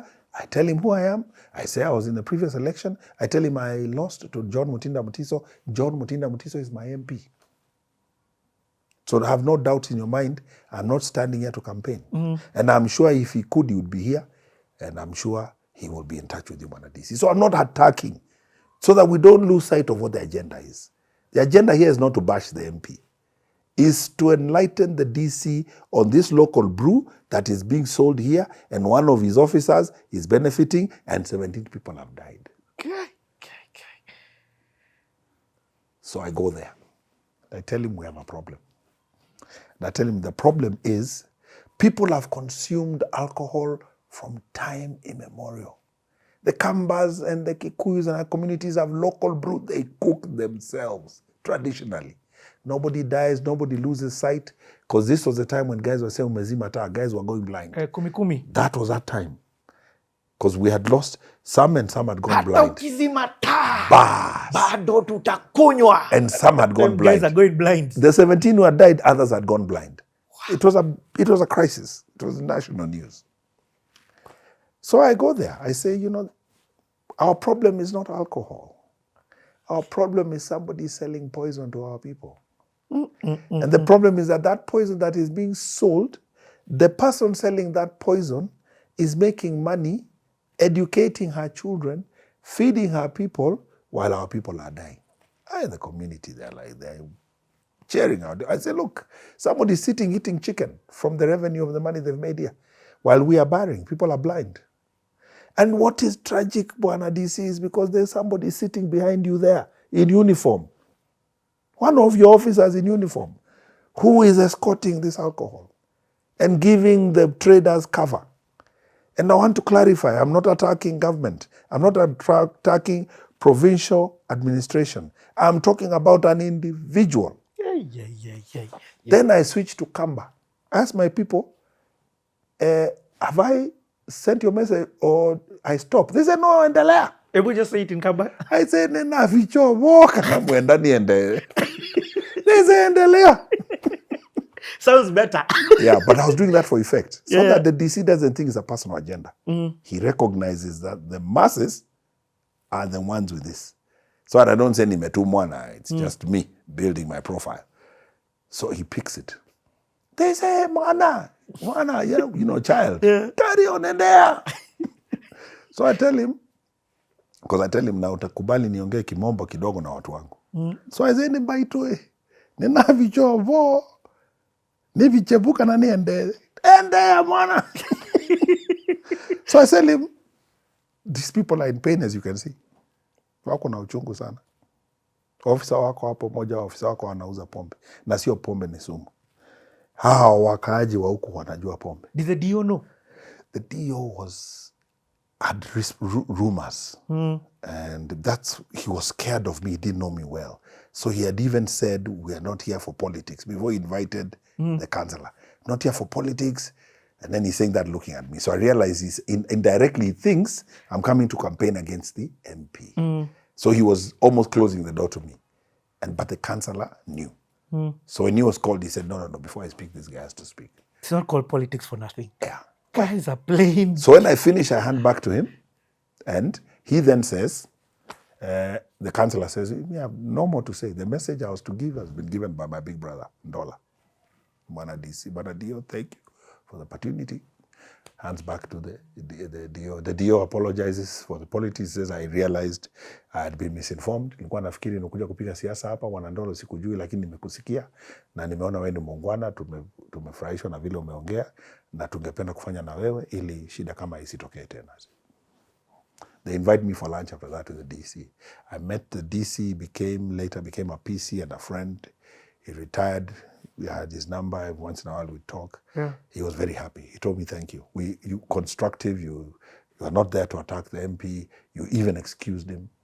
Because the community wanted to say, he's not even here. But me, I told him, no. I told him, I'm sure. Let me deal with a bigger issue. And I told him, I'm sure he'd be here if he could be here. So that takes you back to But did it message. stop anything? Yes. Oh, it ended. That now, it built momentum. Now the community was emboldened. And the address of the attempted burning of the home we addressed it. I said, kuna wamama walichukua sheria mkononi na kwa niaba yao naomba msamaha Bwana DC. Na naomba wasifuatwe mbele ya hapa. Kile walifanya ni kulinda watoto wao. Na hiyo boma, hawa watu wanafaa kuchukuliwa hatua na serikali. Kwa sababu wanajua wanauzia watoto wetu sumu. Hawa mama walikuwa wanalinda watoto wao. Kwa hivyo nakuomba, na kama watachukuliwa hatua na serikali, tujulishwe. Kama kuna bond ama vitu vingine, sisi wenyewe tutasimamia. So they were not charged. You know, when you sit in this middle class, upper class bubble, you really don't understand the impact of some of these things that we see at funerals, some of these things that you see at weddings, some of these things when you see gatherings of people speaking. I'm not for it, but also I understand it now when you've explained. Because in some of these situations, if done right, Yes. because a gathering is a gathering. Yes. And it brings sometimes the right people into the room where if the right person speaks, change can happen. It can be a trickle-down You effect. achieve change as opposed to noise. And a lot of our politicians bring noise to the table. Or campaign. Yes, the issue is lost. I'll give you a second one as we move back to 2002. 2003, there's a police station in Kilome town. This town is where the KANU branch office was housed, and it is very near the headquarters for the constituency electioneering wise in terms of where the returning officer would be stationed during elections. So it's a town that it's a transit town, but also a very active business town. And because of that, it seemed to have quite a few bars. So a barmaid is arrested for operating after hours in a bar. She's not the owner, she's a worker. She was behind the counter, doubling up as behind the counter and serving people. It's a small bar, so you can do the two.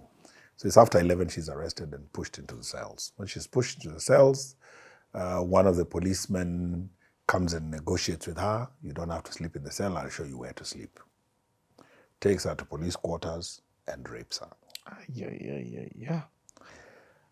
So I think she was very intimidated as a policeman. Maybe he had a gun, I don't know. But she doesn't scream and everything, but it's rape. So when she's released, she gets in touch with the market, chair of the market. They even call the nation. The nation comes and interviews her, and then they call me. The chairman of the market happened to be somebody I had known for some years before I was in politics. So he tells me, ask me, when are you around? I tell him, what's up? He tells me, did you see something in the TV last night? I said, yes.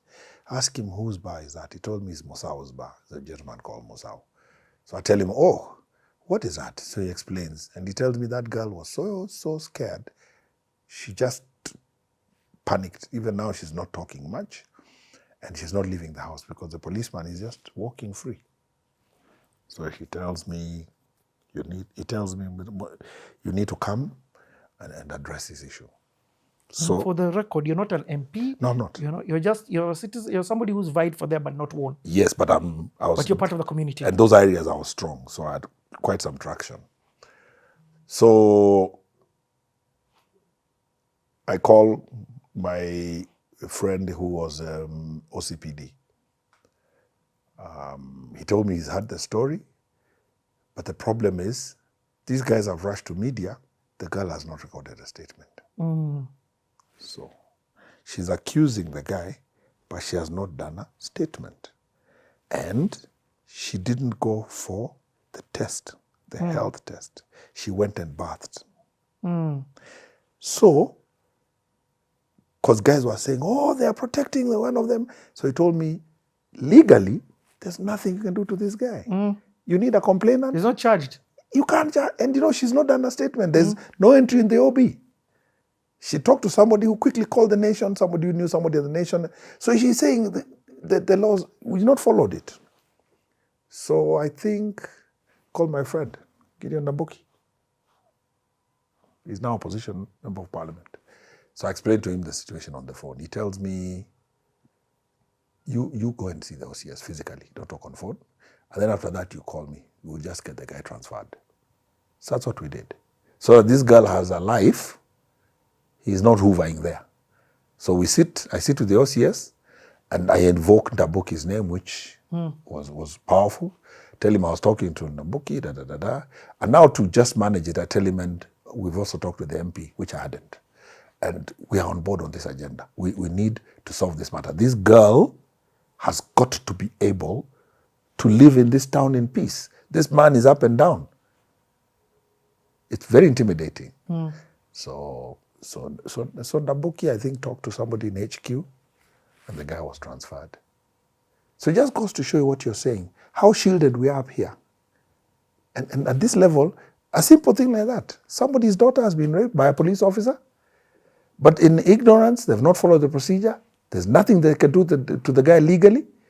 And now her life, this guy is in the same market with her. Yeah, and I think she must have been maybe 19 or 20, a young girl. So she can't come out. She's horrified of this man. She can't even now work because she's scared he'll come there and harass her again.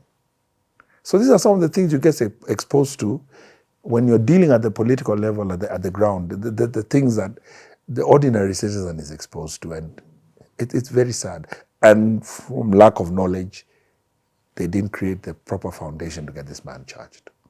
You know, before we go, I love the rabbit holes. Yes. Because every conversation you sparks a new question. Yes. I spent 15 days with MPs across Europe, and it was very enlightening because, of course, I was there throwing my views about the president and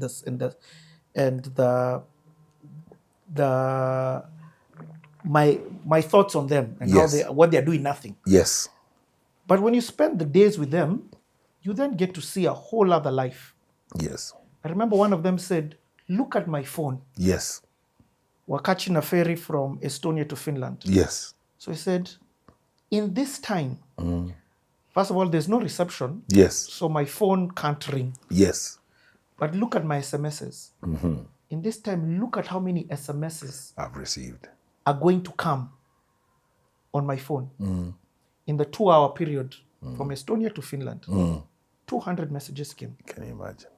200 messages came. And he tells me, and that's without it ringing. Yes. That's just WhatsApp messages. And of course, there are people even who are still trying to call on WhatsApp. Yes. And all of them are requests. Yes. My brother needs, I helped you in your campaigns. Thank you so much for what you did. But then, now I've lost my job. Or my person has just finished university. Yes. And I'm like, but this has nothing to do with your job or your life. Yes. The job is to go to parliament to make policies that will help your constitution, Yes.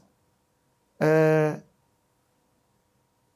I realized, how is this MP ever going to do his job? Because for him to get re-elected, he needs to make these guys happy. Oh, yes. And first of all, how much money does he even need to make these guys happy? Yes. Then he even tells me, or he and she, I'm not going to mention their name, even begin to tell me other things, which is crazy. He's like, I don't even have all my CDF fund. Now, do I start with the people who voted for me? Yes. Within my, within the different wards, at least let me start with the group that voted for me. Yes. Why should I reward them? Yes. Why should I go to this other element?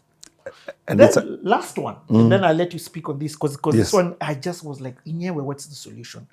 Then he's like, the only other way I can support my constitution, for example, to build roads, now that money has to come from national government. Yes. But me, I'm in opposition. Yes.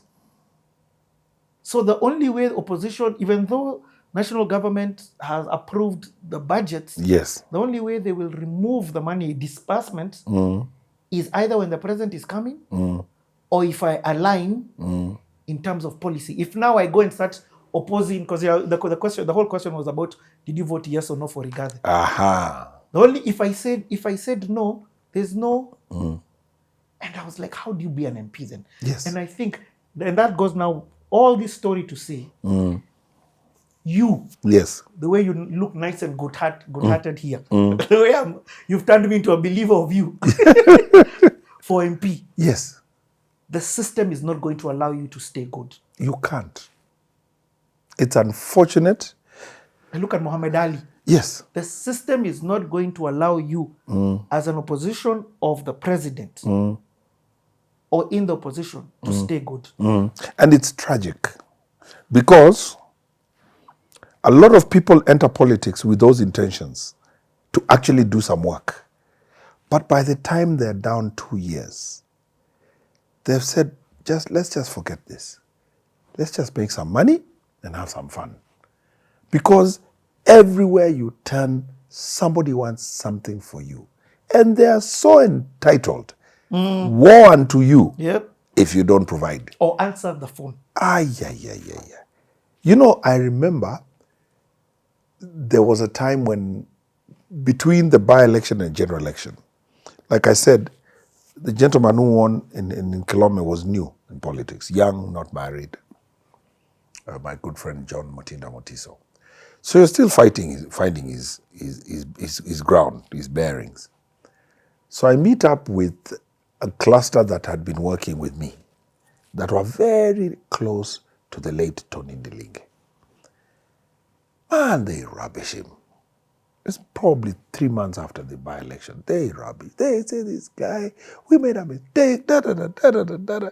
So I asked them, what is it? He said, this guy doesn't even pick calls. Yeah, pick calls. So I asked them, does he have your number? No, he should pick. Even if he doesn't have my number, he should pick. Hey. So they go on and on and on and on and on. So I asked them, what is this? You know Tony? So I realized, what? This guy is swimming against the tide. Tony used to have 3-4 phones. This one reason. That's who Tony was. He would spend the whole night seeing people here in this market, that market, that market. He's getting to the house at 6 a.m. when he's at the constituency. This guy was not cut that way. This is a different cup of tea. He's a different guy.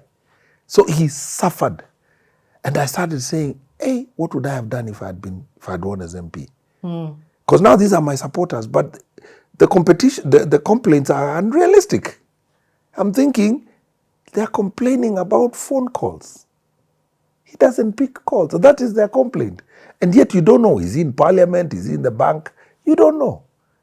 Barely 3 months in. So I realized what you're saying. What? The system is engineered to punish the political players who come in with some kind of a blueprint. Throw it out of the window. You are at the mercy of the electorate. And it has gotten worse. So somebody said to go home over Christmas, he needs 8 million. He told me, and I'm giving this thing out in 100 bobs, 15 Gs. When it's max, it's a school fees. It is, I need 8 million to go home over Christmas. Yes. Like now, let me tell you about Linda Mwananchi. So wait, what is the role of an MP then? Tell us. It's supposed to be policy. No, but don't use that word policy. Yes. Tell us the role Yes. of an MP, because the guy watching doesn't understand what that means. You know, the thing is this, and the viewer needs to recognize, the job of a member of parliament is to look at issues at the constituency affecting the electorate and identify the areas he needs to adjust, whether it's a law that needs to be changed, a policy that needs to be changed, and bring it to the floor of the House. He is supposed to represent his people from that front. Example. Because Bado, you're speaking Let me MP explain. language. Yes, let me explain. So, you're member of parliament for Kibwezi, and the constituency neighbors a wildlife conservancy. And there are elephants that are coming across and destroying the food, and a child has been killed. So, your job as member of parliament is to look at the human-wildlife conflict policy that exists and how you can tweak it to get your guys compensated or to force those conservancies to put electric fences to protect your electorate.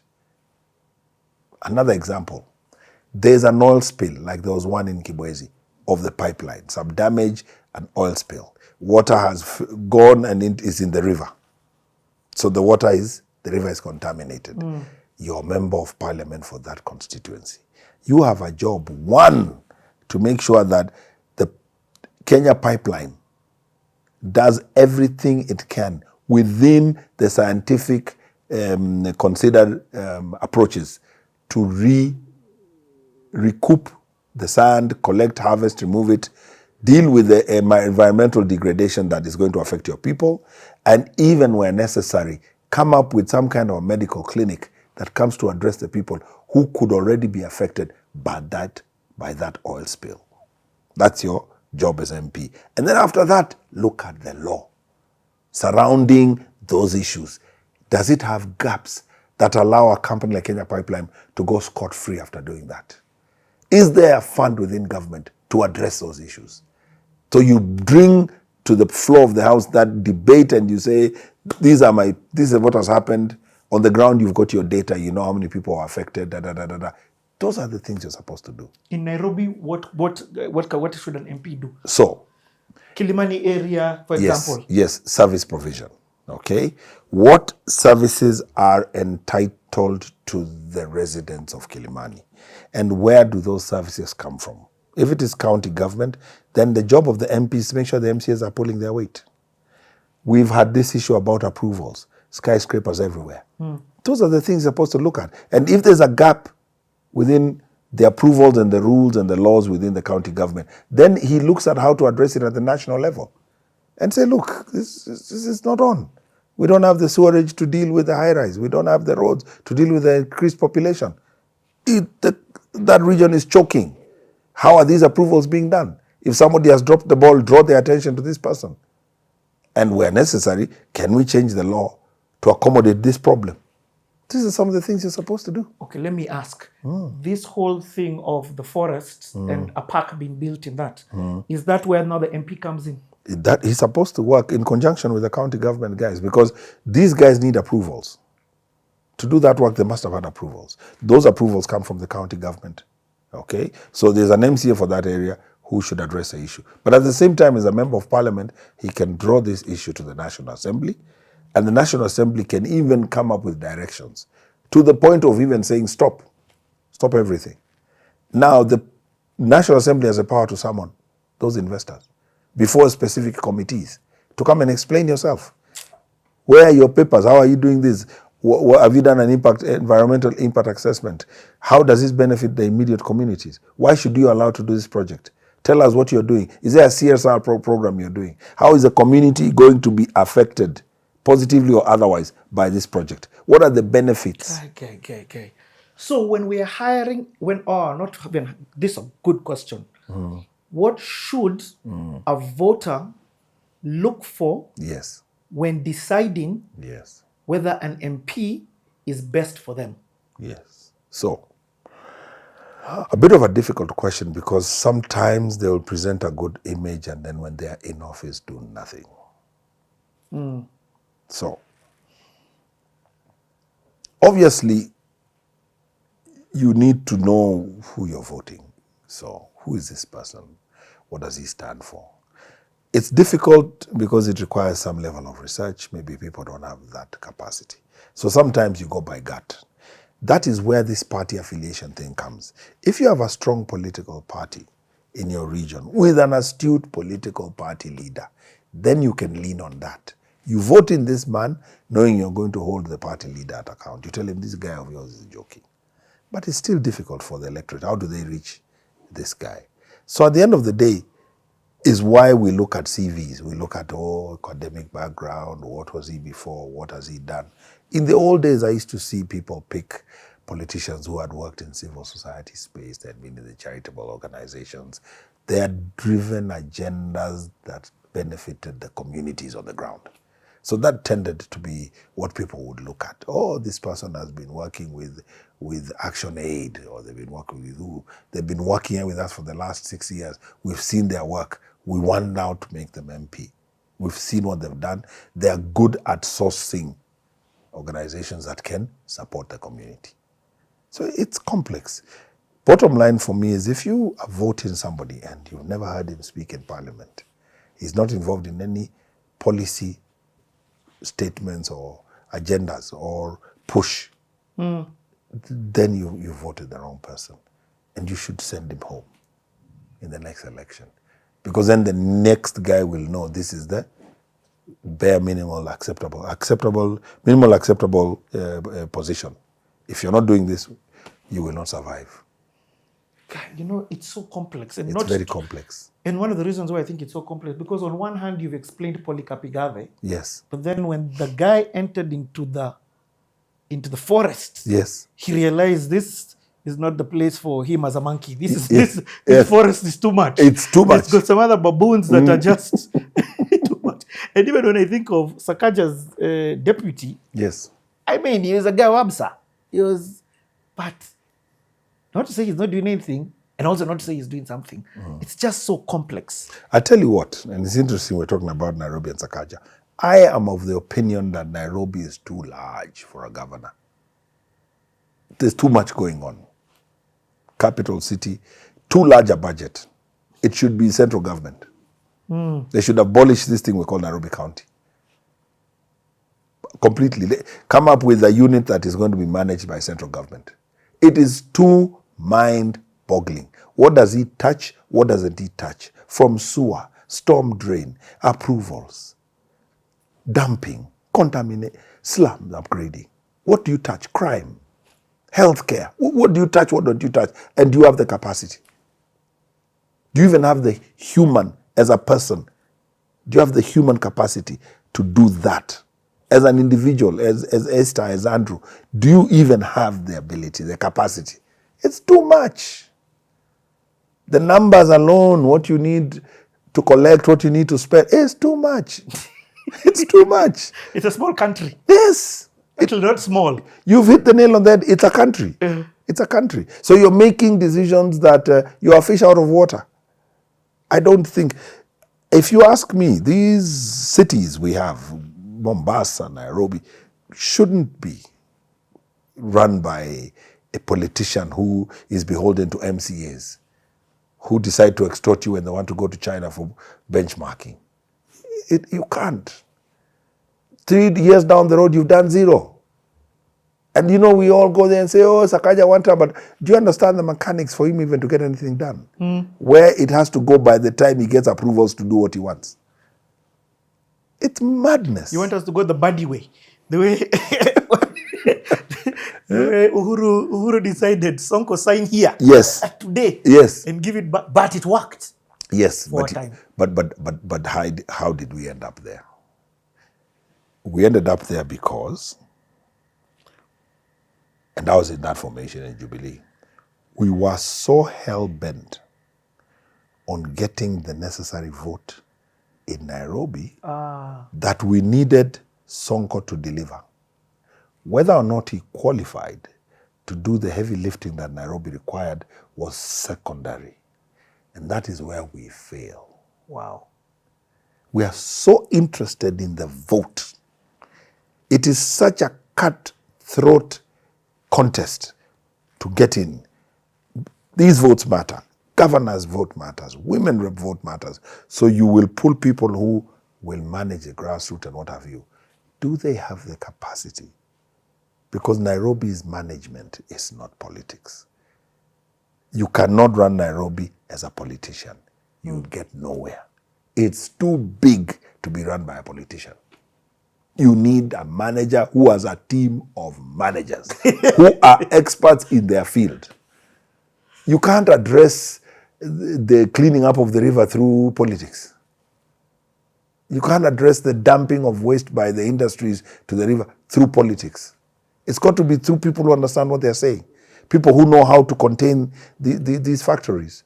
Not a politician who's talking to the people who live along the river. No, you need a manager. You need somebody who understands what he's saying. How is he going to come after these guys? It's not about doing demonstrations about the factory. It's about going to court. It's about holding them accountable for what they're doing. It's It's much, much more. You have an MCA in Kilimani, and there's 3-4 developers who've destroyed the roads with their tippers. And they're supposed to repair the roads, they're not doing it. It's not about doing mandamano. It's about holding them to account, holding the county government to account. This guy is supposed to repair the roads, he's supposed to do, your guys have let him get away with it. He's dumping cement on the storm drain. When the rains come, it's going to block. It's about management. The political class cannot get you where you want to go. It's my humble opinion. And that's before the cartels. Because I feel like that's another animal on its own that Yes. that made the managers, Yes. the polycaps, Yes. realize that this place is just on another level. Yes. That I can't even bring my corporate skills into this Yes. space. Yes. And then now let's go back and address the problems that you have in Nairobi and when towns from a political perspective. So, 1992, Ford Asili wave. Doesn't matter who you are, your competencies. As long as you are Ford Asili councillor in Nairobi, you're in. Oh, for real? Oh, yes. So that's what the political waves do to you. Competencies out of the window. Ability out of the window. It's a wave. It's a Wiper wave. I'm an MCA for Wiper in Makueni. I'm in. And Wiper is fighting for the vote, so we are not even looking at the best we could give. And imagine, when you are that powerful a party, you actually can say there are some boxes we are going to have to tick for you to be our representative as MCA in this area. But the fight for the vote is so vicious. So that's I get it. so that's how we've gotten here over time. It didn't happen overnight. It's a way our politics is structured over time. Why I take you back to the conversation about IEBC managing party primaries. Now I get it. Because they can say, listen, these are the things. These are the qualifications. Even integrity, we are going to investigate you. You've got cases of this nature, you don't qualify. We're locking you out. You don't qualify. It's not the party. The party can say, you guys present your papers. Wale ndio wataamua, nani ndio MCA. So the 7 of you want to vie, 4 have been knocked out. Not by me, by the electioneering body. It's not a party affair. So the psychophancy starts fading. You now allow the party to give the electorate the very best they can get from that community. But isn't the IEBC is not involved at all in party? It's not involved in primaries.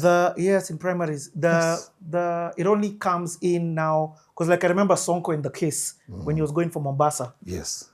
Governor. It's clearing. It's getting cleared. It's the clearing is now where they get involved because But they're the you're ones who saying, clear let's you. clear them at primary stage.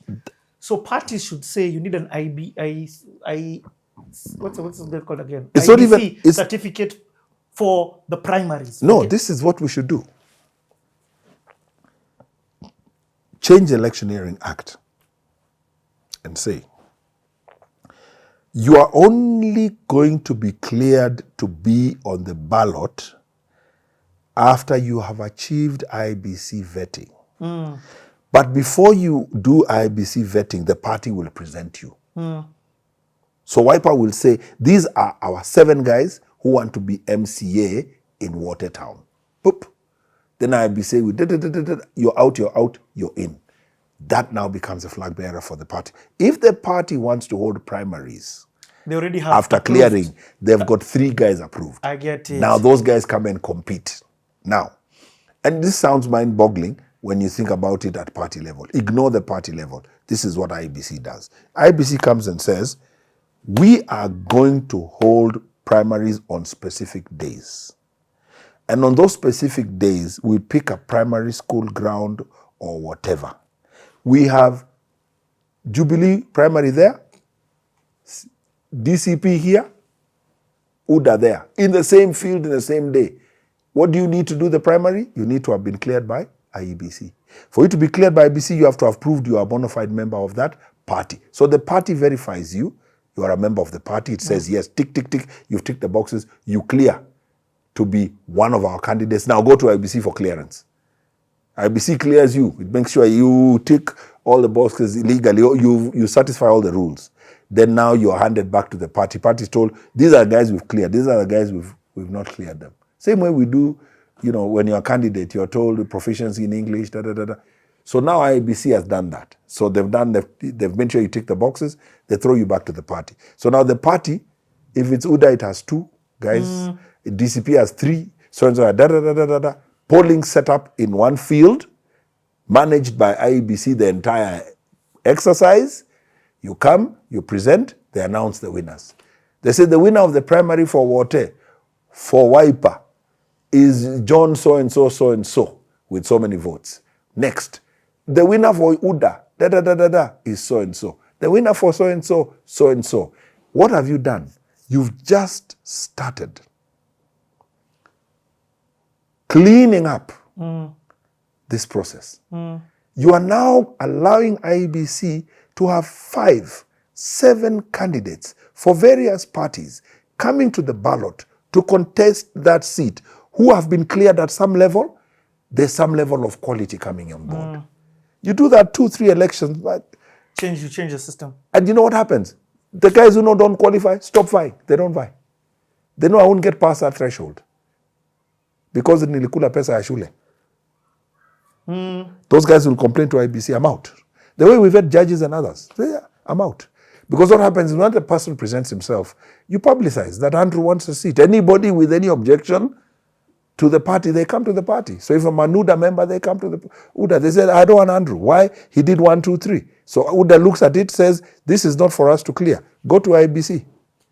So when Andrew presents his paper to IBC, this complaint and goes. Says, I know he did.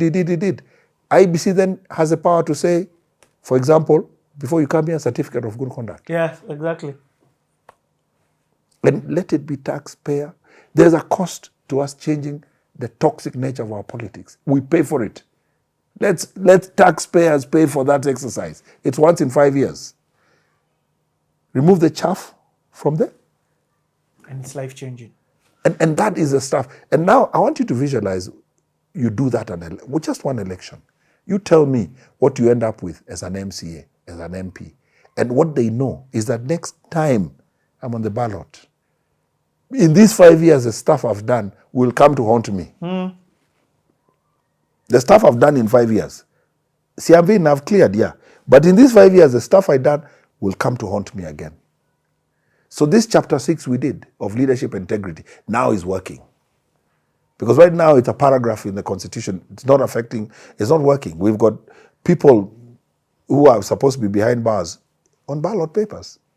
Shamelessly. Yes, and they know there's no way you'll take them because it's not an IBC function, it's a party function. So they contribute to the party. So when they contribute to the party, they get the ticket.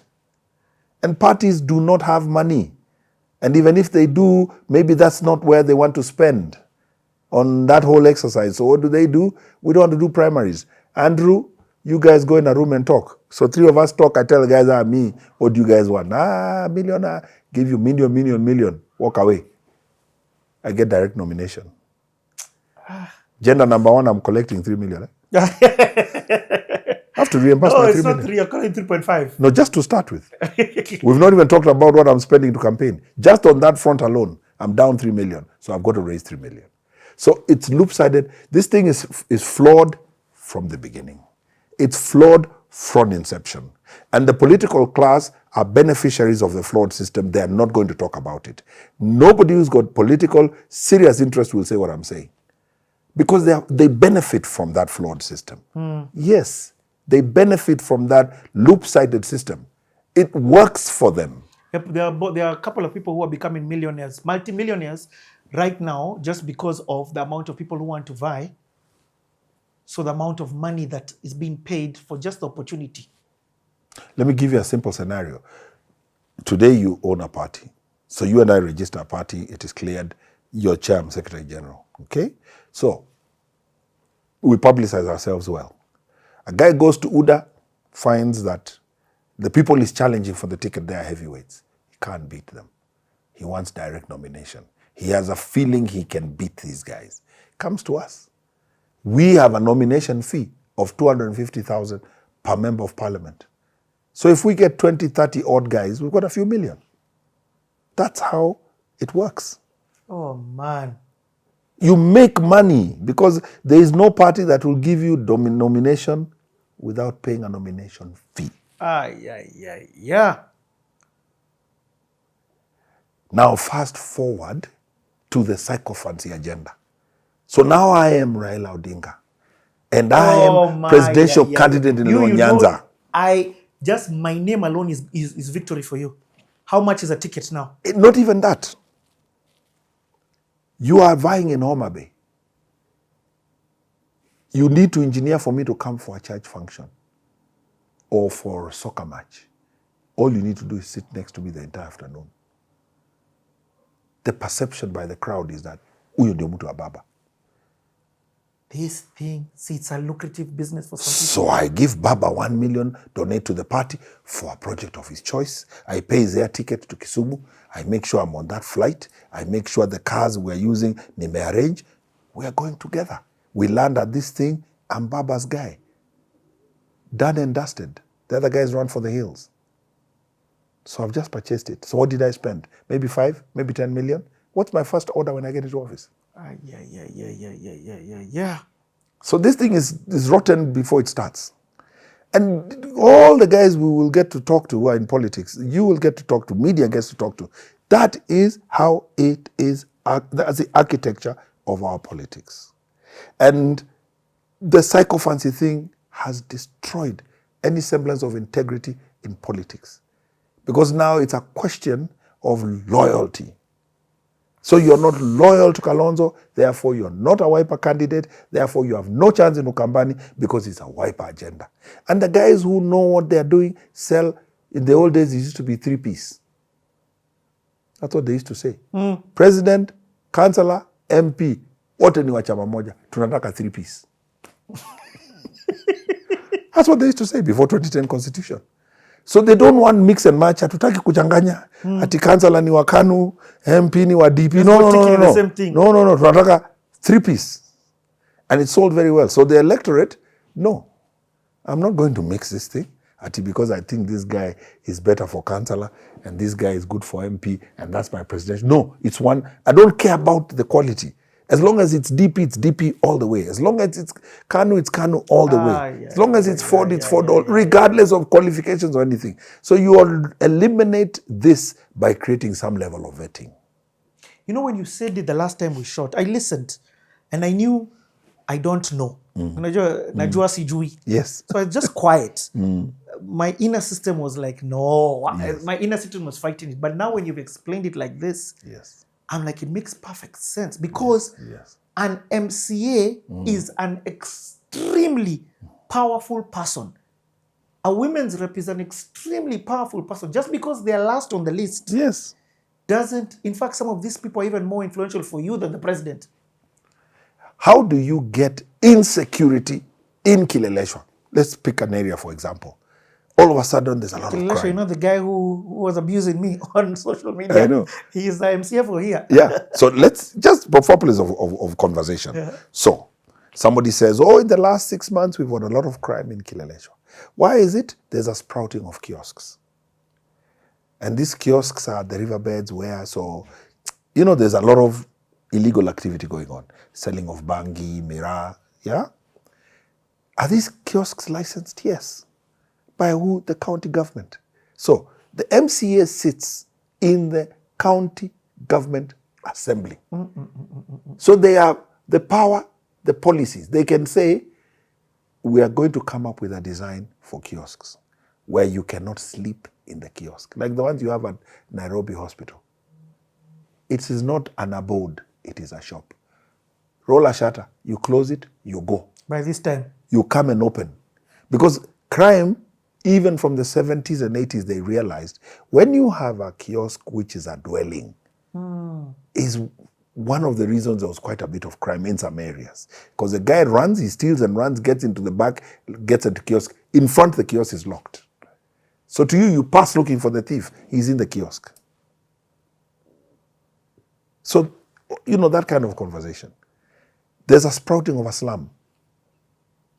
All of a sudden, there's a sprouting, 5, 7, 10, 12, 30 houses. Noise pollution, clubs opening up in residential areas. A church Yes, even a church. A church opens next door here.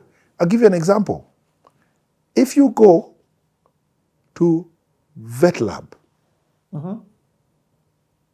there's 2 of the holes on the golf course on Sunday, you can't hear each other.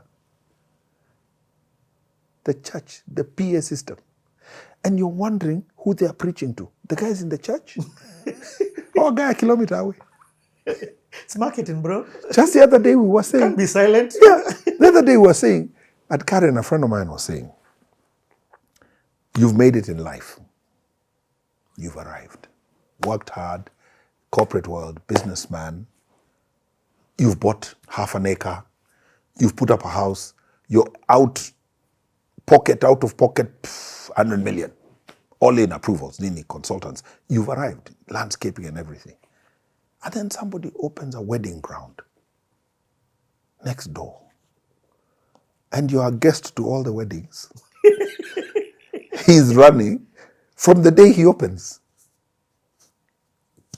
Yeah. You are a guest to all those weddings. Hold on, let me change this. Yes. Just see.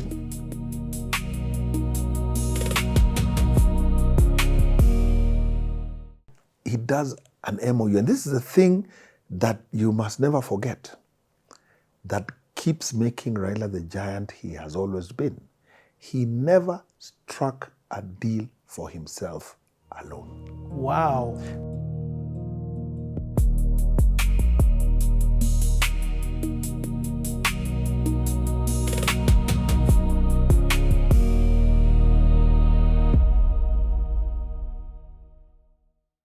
Wedding. Yes. Wedding grounds. So, like I was saying, so you've worked hard. You're an entrepreneur, you're corporate. You've built a base, you moved, you now want to own your own home. You've done well, half an acre somewhere in Langata, Karen, and you've built your lovely home. Out of pocket, give and take, architecture, consultancy, landscaping, 100 million. To understand the role of the MC and why, what we're talking about in terms of how we arrive at the proper person to sit in office. Approval is done for a guy next door, he opens a wedding ground. You are now a guest to all the weddings that are next door by force. You can't sit on your garden on a Saturday afternoon and take a nap. Woe unto you if you're starting a family. You have a 6-month-old baby. Hakuna kulala Saturday. You are in there. You are in the wedding. You are in the celebration. And something about DJs, I don't know whether they are deaf. Volumes are pumped up. Microphones are loud. You can hear everything, even the bride breathing. I mean, how fair is it? And this is a failing of the leadership in the local government. Yeah. Zoning. And there's this mischief people do. They put like a funny sign, they say change of user. They put it there, photograph and take it away.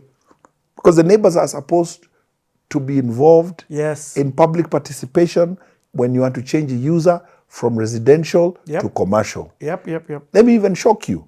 To change from single dwelling to multi-dwelling. If it was a bungalow on Kayawe Road and you want to go 110 floors, we have to be involved in the approval.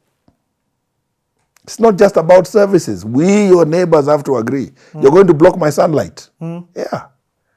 So it's a major failing.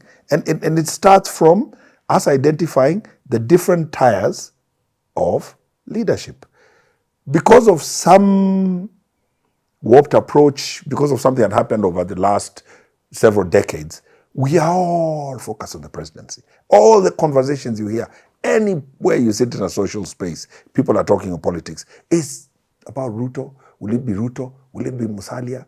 Will it be Kalonzo? Will it be, who will it be? Oh, sisi watu wa mlima, we're going to back Kalonzo. We'll make him president. Ruto must go. That's where the conversation has been left.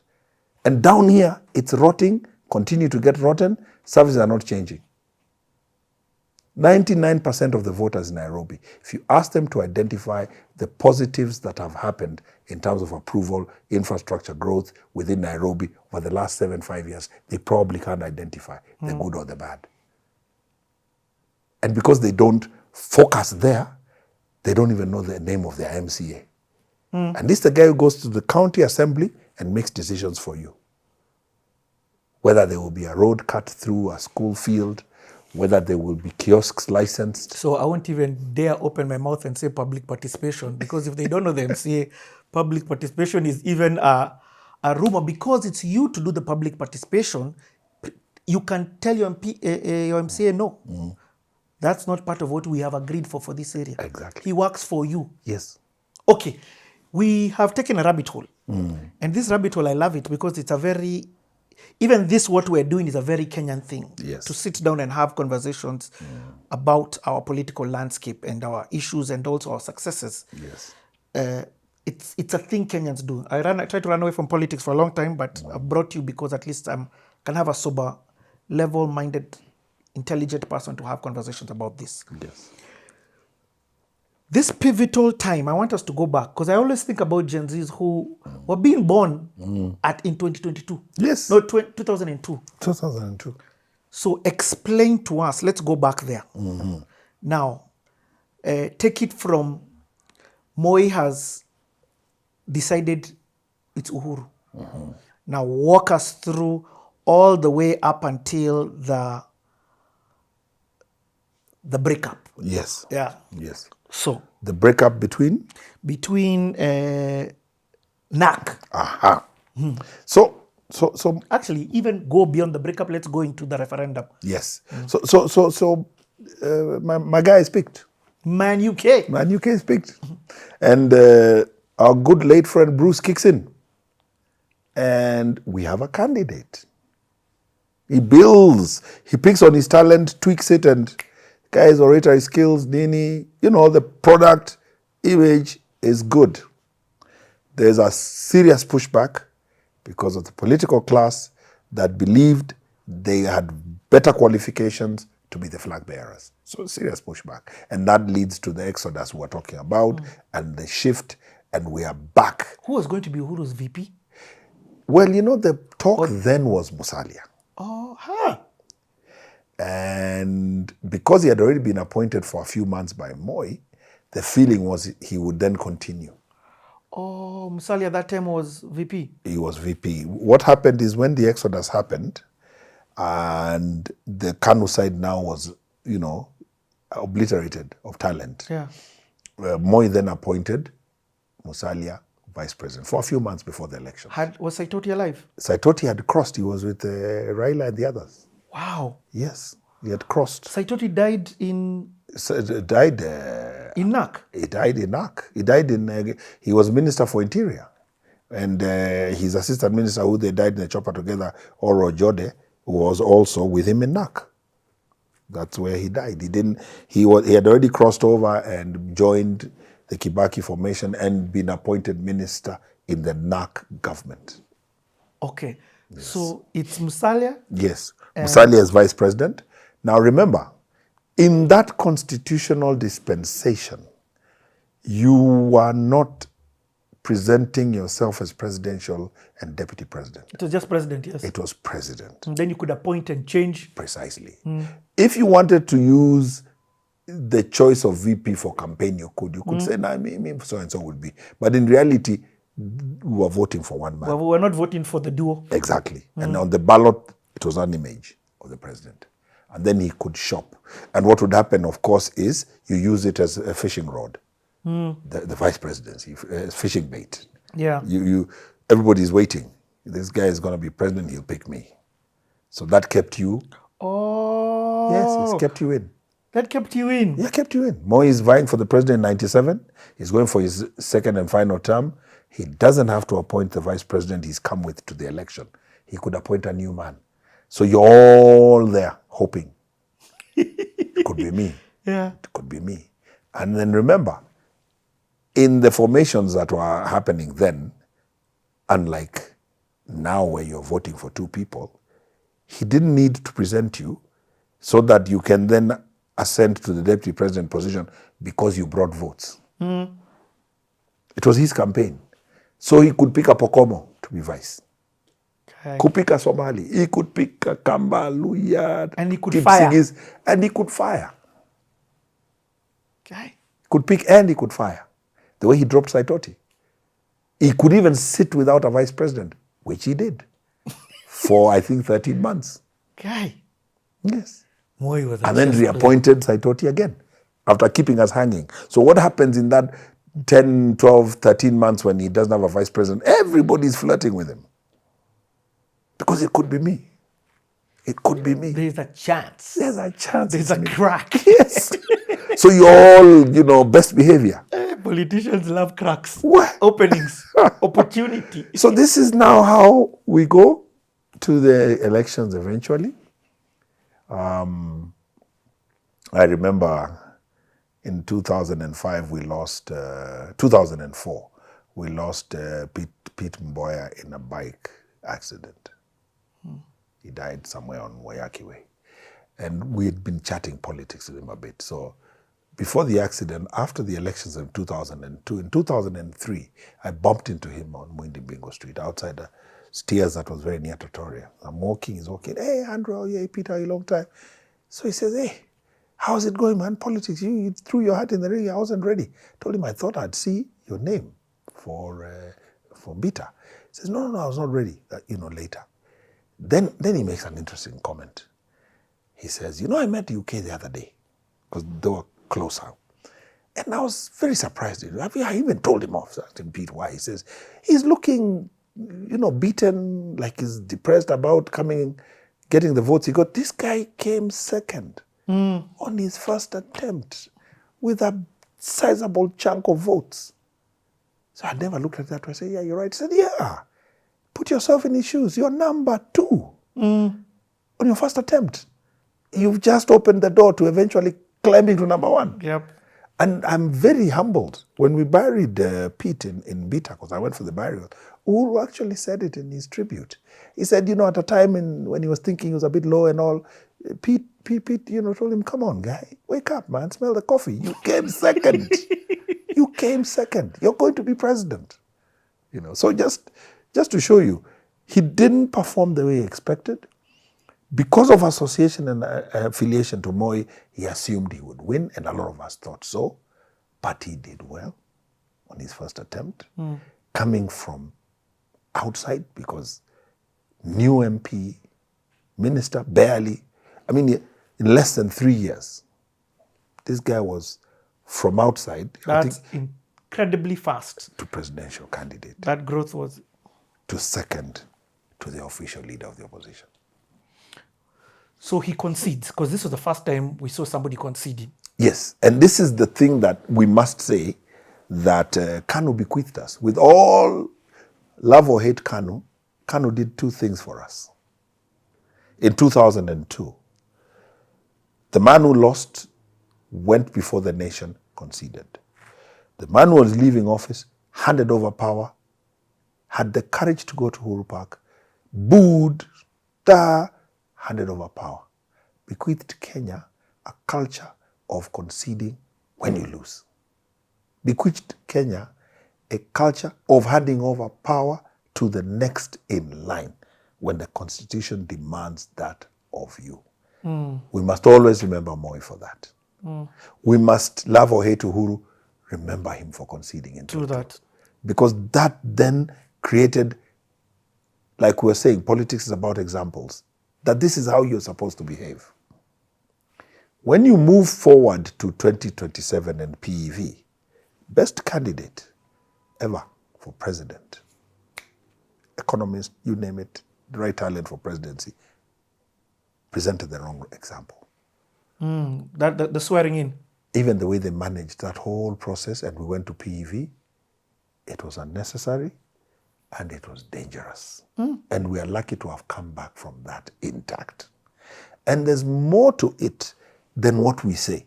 A lot of people talk about Raila lost, Raila won. There's been all manner of studies that have said that you couldn't quite tell who lost or won because both sides were in the gutter doing the business of rigging.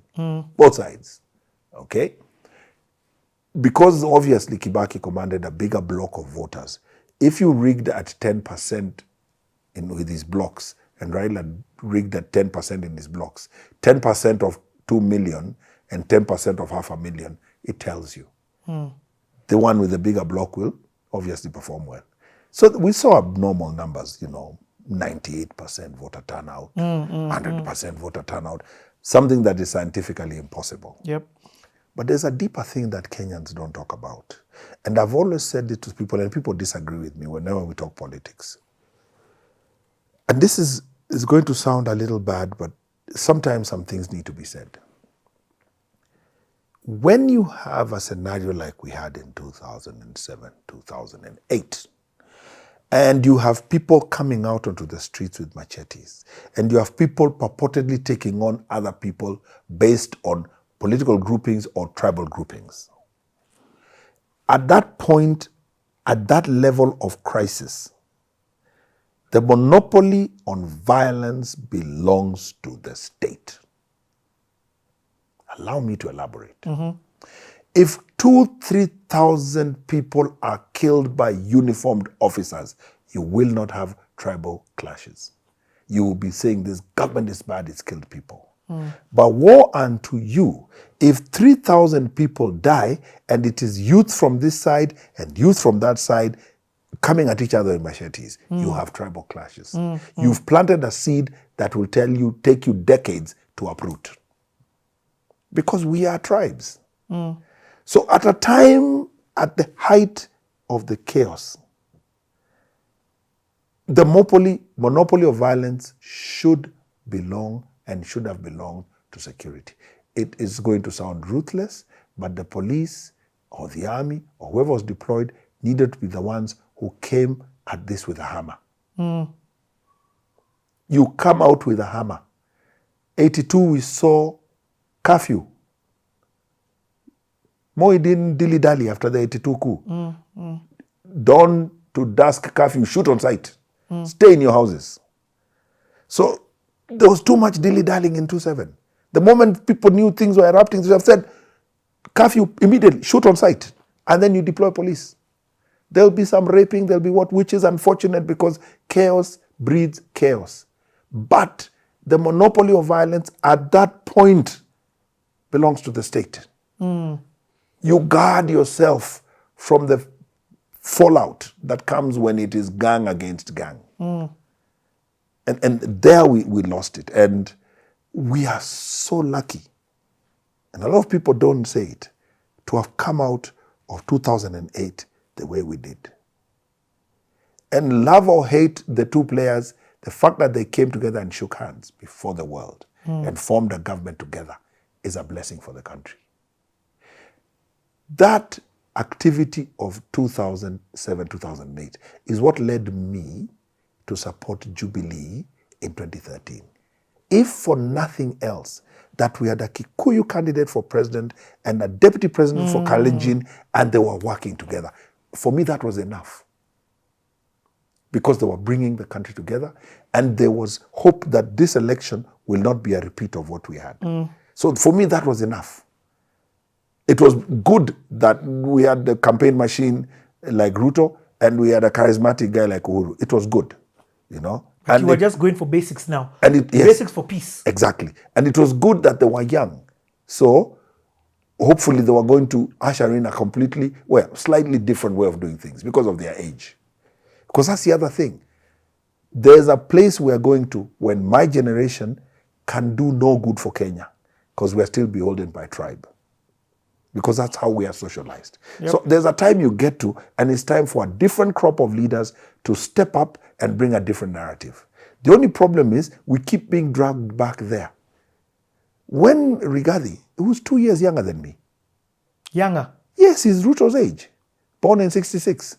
When he's dragging us to the mountain, talking about the votes he has from the mountain, saying we are going to sit at the table and Matiang'i will tell us what he's bringing. And then he says, we've got the Kisii so many votes. And we've got the mountain so many votes. Na fulani ya Kenya so many votes. Hii kitu imeisha asubuhi. What have you just done? What have you just done? But you know what I've learned, huh? And I want us again. I'm still 202, but because you've brought this up, so and I'll say his name. This one, by the way, I'm saying it to kill it. I've realized tribal is people's tool. There's a group of people who what they know is tribal. Yeah. And they know how to use that. So anything that they see, they just try to make it tribal because that's the way that they know. And that's the way that they believe they will get their success. Yes. You can't start saying tribeless, leaderless, and words like that. Yes. They have to say tribal. Yes. And this fellow who tagged me on social media, Robert Alai, and I'll say his name just because what he did was absolutely stupid. Yes. And he needs to be called out. I've never spoken to this guy in my life, ever. The whole reason why I decided to do this show was for these amazing conversations, for education purposes. Yes. But he immediately, without ever talking to me, calling me, or doing anything, went to the aspect of saying, this guy has decided to go into politics because of his tribe. Yeah, I saw that. I found that, first of all, it's not motivated. I didn't even find it offensive or anything. I was just like, what mindset is this that people believe tribal works? Yes. And he's just one of many people. Yes. So what's this thing? This guy doesn't even know I can't even speak Kuk. And it's very unfortunate because it's profiling. And when you profile somebody that early, you are first and foremost forcing them to respond to your profiling. And by so doing, they've already accepted that they're Kikuyu. Okay? Yet, you and my kids are the same. My kids don't speak Kamba. They'll hear it, but they can't engage you in a conversation. So when they are profiled, what have you just done? And this is the thing that we have to be so careful about. We have a young emerging candidate called Sifuna. They take him to Kakamega and it's supposed to be a big thing and the Luya. And I'm thinking, oh, okay. So is it that you're devoid of material or what is it? Because this guy is exciting. But I don't think he's exciting because he's a Luya. Complete. Yes. If you go online, the people who believe in Linda Mwananchi are not... is when I'm knowing he's a Luya. Exactly. The guys who are into Linda Mwananchi are not there because he's Luya. But there's a political class pulling him. Why are they doing that? Remember my conversation about Kalonzo and the sacrifice? This is it. It's a guy who wants to create a wave in Luya land to fight another dominant party so that he gets a wave that gets him in. So he wants to sell this guy as a Luya leader so that then he gets onto this wave and he rides it to parliament, regardless of whether Sifuna gets into any national seat or not. It's a selfish thing. It's been done from time immemorial. And it worked. It works because we are gullible like that. We are wired like that. We are socialized like that. Because that's where we are coming from. But the question is, how long will we remain in the past? And that is why I have a big problem with any leader who believes that we are going to map the tribes and that's how we are going to win. And the tragedy is my generation doesn't seem to know any other politics. All we do in our social spaces, talking about one term and two term, that is what it is. The Luyas are here, the Kikuyus are here, the Kambas are here. So who Ruto atapata kula wapi, ama fulani atapata kula wapi. You know, that's where it is. And it is tragic because what does it do? Number one, creates sycophants. Number two, then gives you poor quality leadership because all they have to do is ride the wave. And now what you hear tulienda mapema. Si tuliingia Linda Mwananchi mapema. Oyo umekuja, where you are an outsider. And then they fight to keep you out. They say this guy is a mole. Huyu ni uda mole. So it is a tragedy. And every time a leader at the national stage, presidential level, falls for it, they are absolutely dragging this country backwards. And we have a lot going for this country. Let's go to this 202 because this thing is yes. The more you talk about this, I want to hear just the. So, explain to us what NAC became. Yes. So, Remember we there's talked? PNU, there was Rainbow Alliance, there was not. I'm like, what are all these names? Yes. So, remember we talked about the parties that were formed. Yes. So there was this party that became the home for the Kanu rebels. Yes. Okay. And at the same time there was LDP. Exactly. Yes. So and it also became the home for The NDP rebels. exactly, together with some Kanu rebels. So they came in and got in together. Mwai Kibaki was what party at that time? DP. Now, Kibaki was DP. So DP came to the table with the tear gas sniffing guys.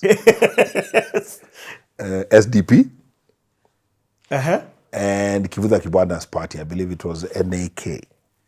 Okay. I've got that. Uh-huh. And then Kijana Wamalwa was Ford Kenya. Wow. Yes. That was the guys sitting on the opposition. And Ford Asili did not have a presidential candidate.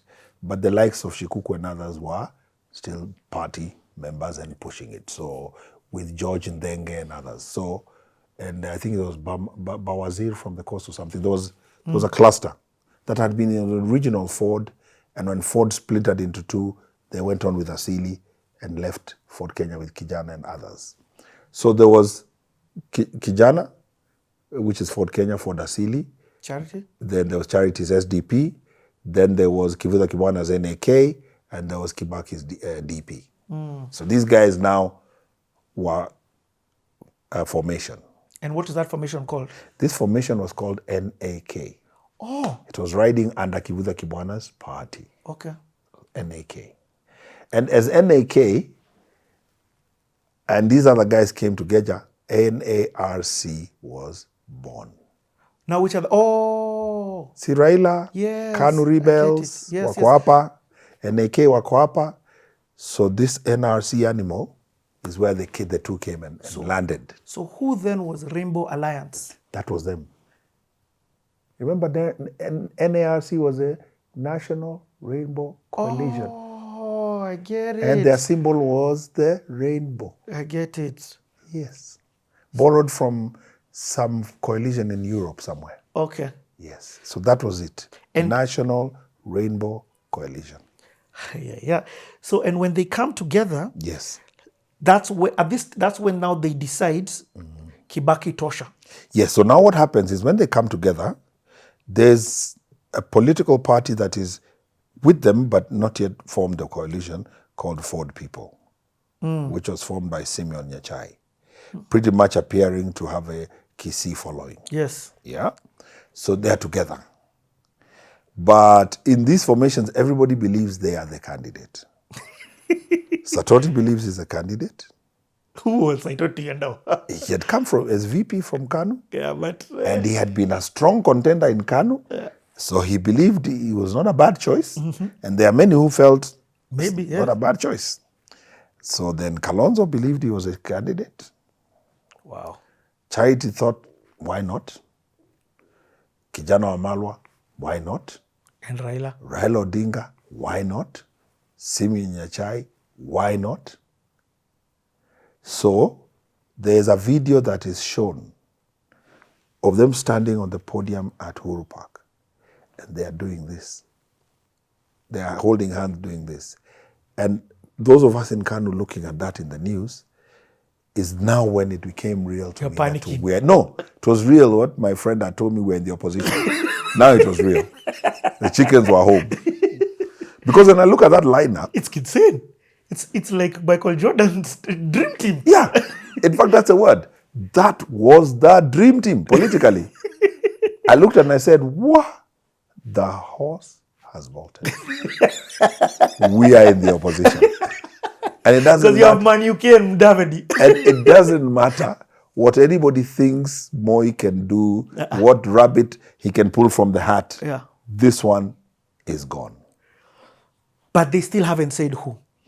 They haven't said who. So, a friend of mine who was a member of parliament in Ukambani says that Raila ambushed them in Uhuru Park. There was talk No way. of a college system being put together. Delegates identified. candidates presented and the delegates vote. Wow. There was that talk that these guys all came with parties. So these parties would identify delegates who would then, I consider the various candidates and vote for one amongst them to be the flag bearer of this combination. So my friend says, Raila in his wisdom had done his own maths. One of the things that you might or might not know is Raila always had committees around him politically. He always had people, think tanks. So obviously, playing at the level he was playing, there must have been people churning numbers for him, you know, before he sits with these guys. And he must have known the person with the likeliest chance of garnering the votes we need to send Uhuru home is Kibaki. Kibaki. So he must have known. So he goes there and he says, and he does it very in good political language. He's not saying this is my choice. He's saying, si anatosha. It's a question. Si Kibaki anatosha. I said, yeah, so Kibaki anatosha, yeah. Yeah. So it's a question he's asking, but he has just declared. And from there, the focus is clearly on Emilio Mwai Kibaki as the person who will fly the flag for that combined opposition. And from that moment on, everybody who is a political player is crunching numbers and they cannot see how Uhuru can beat him. Crunching the numbers, you're seeing, hey, yeah, this is a tough nut to crack. But also wasn't Raila like the most, the one who would probably have given Kibaki the biggest scare if he wasn't Tosha? True. So, does he do this MOU with all these ones, or is the MOU only with Raila? He does an MOU, and this is the thing that you must never forget, that keeps making Raila the giant he has always been. He never struck a deal for himself alone. Wow. There might be some financial compensation on the side, but when it comes to appointments, he always came to the table with a request for a team. So the MOU is signed between the KANU rebels and the NAK group. So Raila is coming with his team, you're going to give us 50% of government. And that is the MOU that was signed in the run-up to that election. Who is in Kibaki's guys apart from Michuki? Who else? See, Kibaki's got Martha Karua, he's got Mishuki, he's got, what's his name? That whole Central Province leadership. Okay. All of them are with him. Down to Meru. Wow. That whole, what now is being referred to as a mountain, like if not 90%, 99% or 95% are in that grouping. Okay. So he's representing that group. And then Raila's got a galaxy of communities. He's got a Kamba, two Kambas, Charity, and remember, Charity and Kalonzo were arch rivals in politics. But now they have been squeezed in one camp. Hey. So Charity is sitting on the Kibaki side.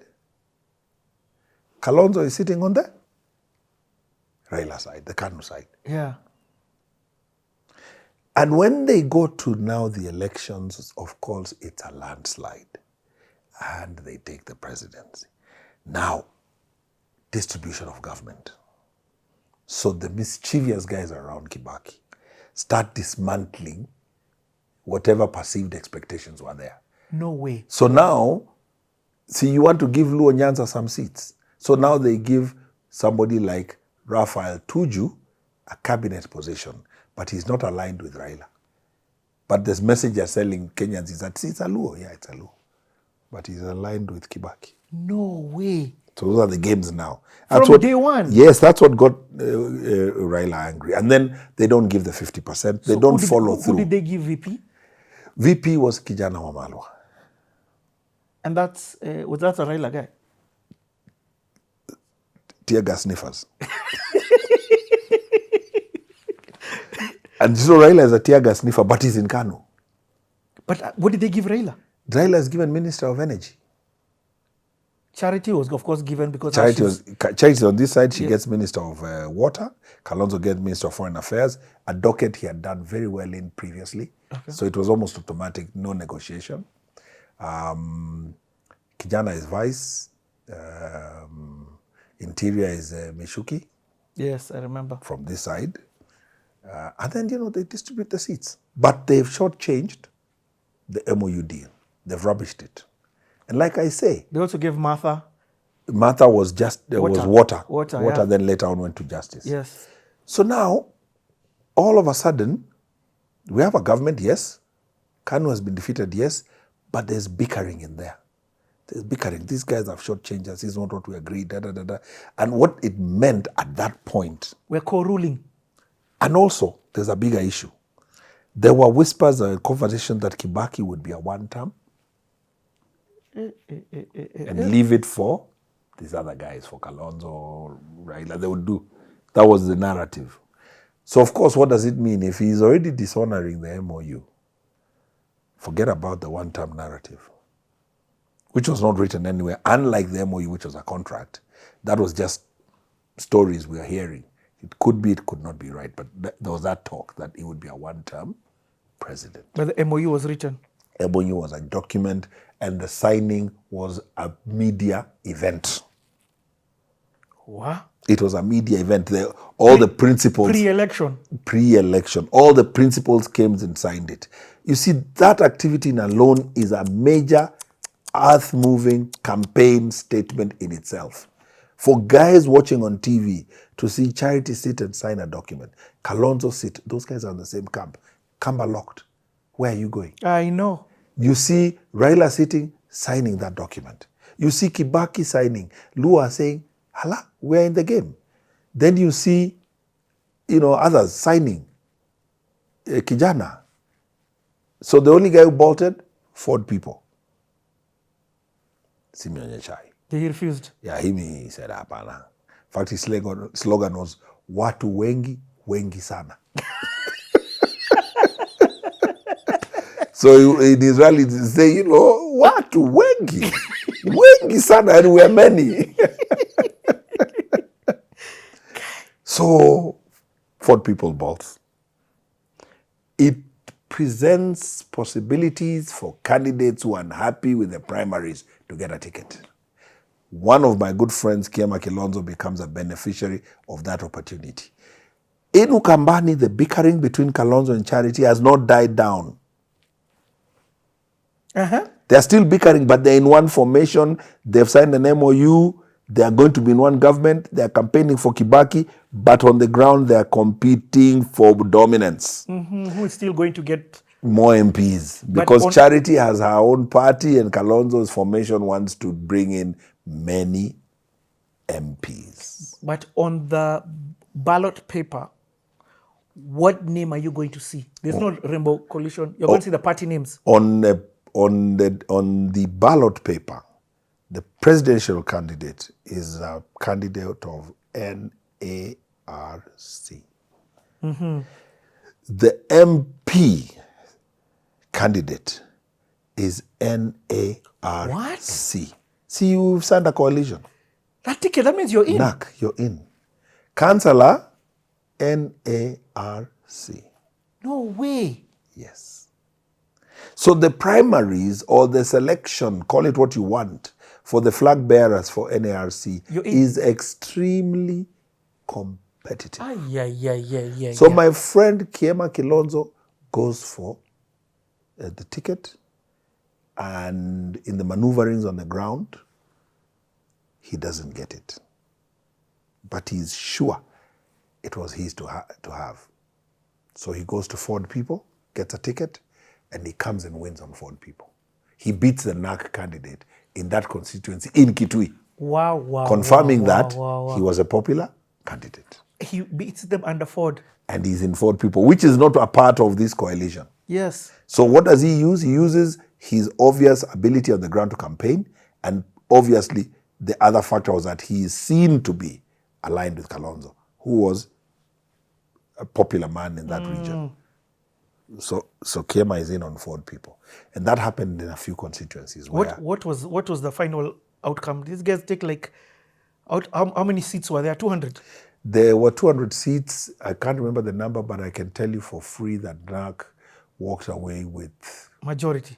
a big chunk of the votes. So they had the House. Yes, they definitely did. Oh, but maybe they didn't because it's still individual parties. You see, yeah, now what happened was they had the House, but quickly they are squabbling.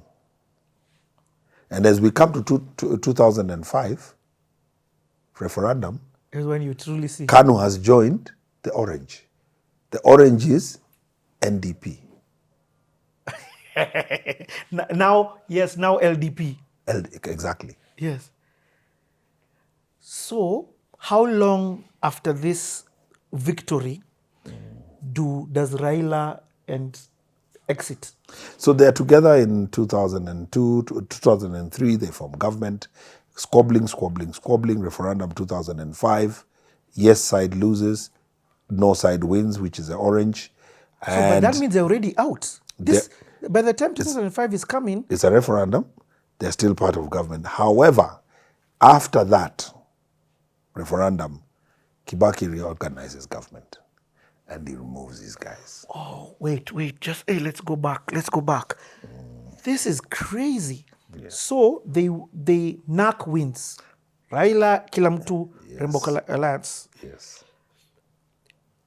They're squabbling. Yes. So from day one, Yes. there was never true unity. In fact, what they did, and stand corrected, they came with their individual parties, but as members of the coalition. Yes. Yeah. Their tickets were Individual. LDP. Okay. Yeah. But they are aligned. So when the referendum comes and goes, But by the time referendum, you're in government. you're squabbling, but you're in government together. You're in government voting against government. This is the thing. So And you've teamed up with the opposition. Eh. Moi is in there with you campaigning for no with Uhuru and the KANU cluster. They are with Raila and the others. Campaigning against the yes. The minister is going against the president. Is driving with a vehicle with a flag to an arrangement where he speaks against. This was unheard of. So as soon as they come out and they lose, Yes. Kibaki ametosha. Ametosheka. Ametosheka. So he rearranges government. And he kicks out. So the LDP guys are out. Kalonzo is out, Raila is out. All those guys who are with LDP are out. He's left with the guys who are not in LDP. So Charity is in, others are. But the other guys are out. So that gives birth to now the machinery that starts campaigning and gets us to 2007 elections in an extremely hot contest. Oh, and that machinery is called ODM. Yes. So it's ODM now against NARC. But then there's another story there. Okay. So ODM, after their winner, very emboldened, Najib Balala at a rally says, we are going to turn this into a political movement. But they've not secured the name.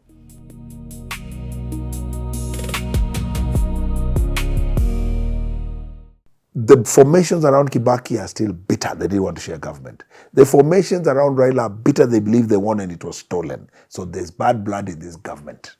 So you see it immediately on the go. We start having protocol wars.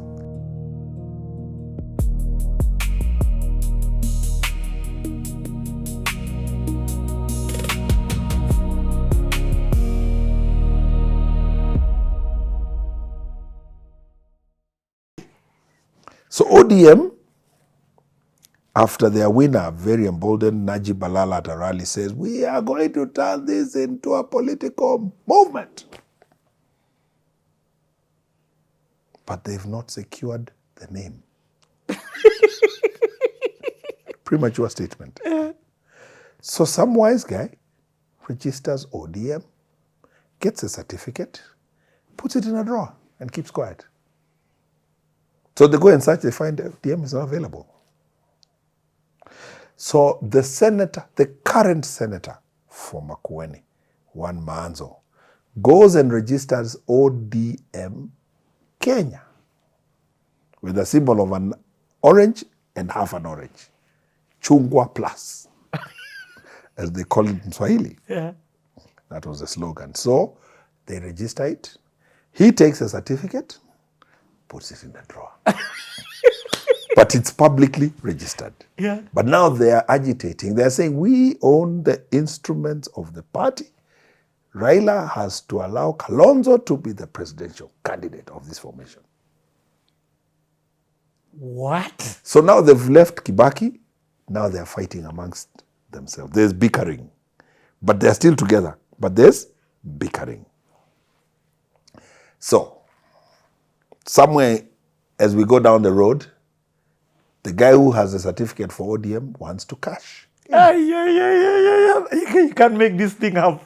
So the stories that got to us was that he reaches out to Kalonzo and to Raila. I think Raila moved faster and hands over the certificate for whatever monetary arrangement to Raila. So Raila now holds the ticket for Orange, the single Orange.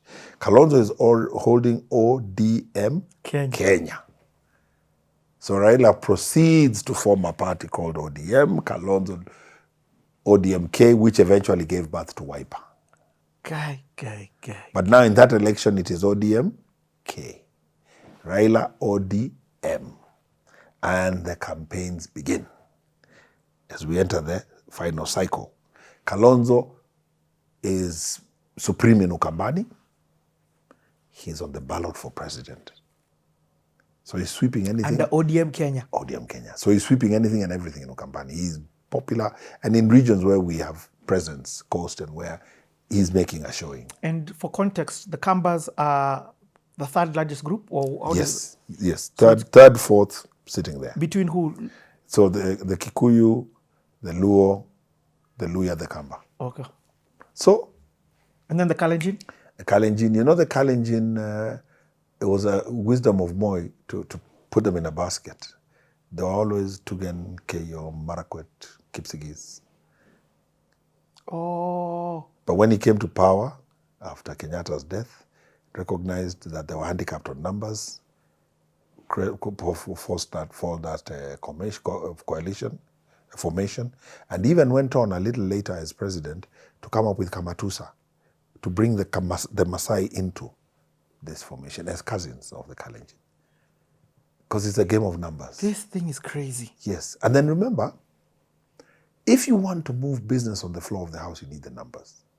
Yes. So some of the things Moi did, which some people disagreed with, which I didn't, is they started dismantling some constituencies and making more constituencies.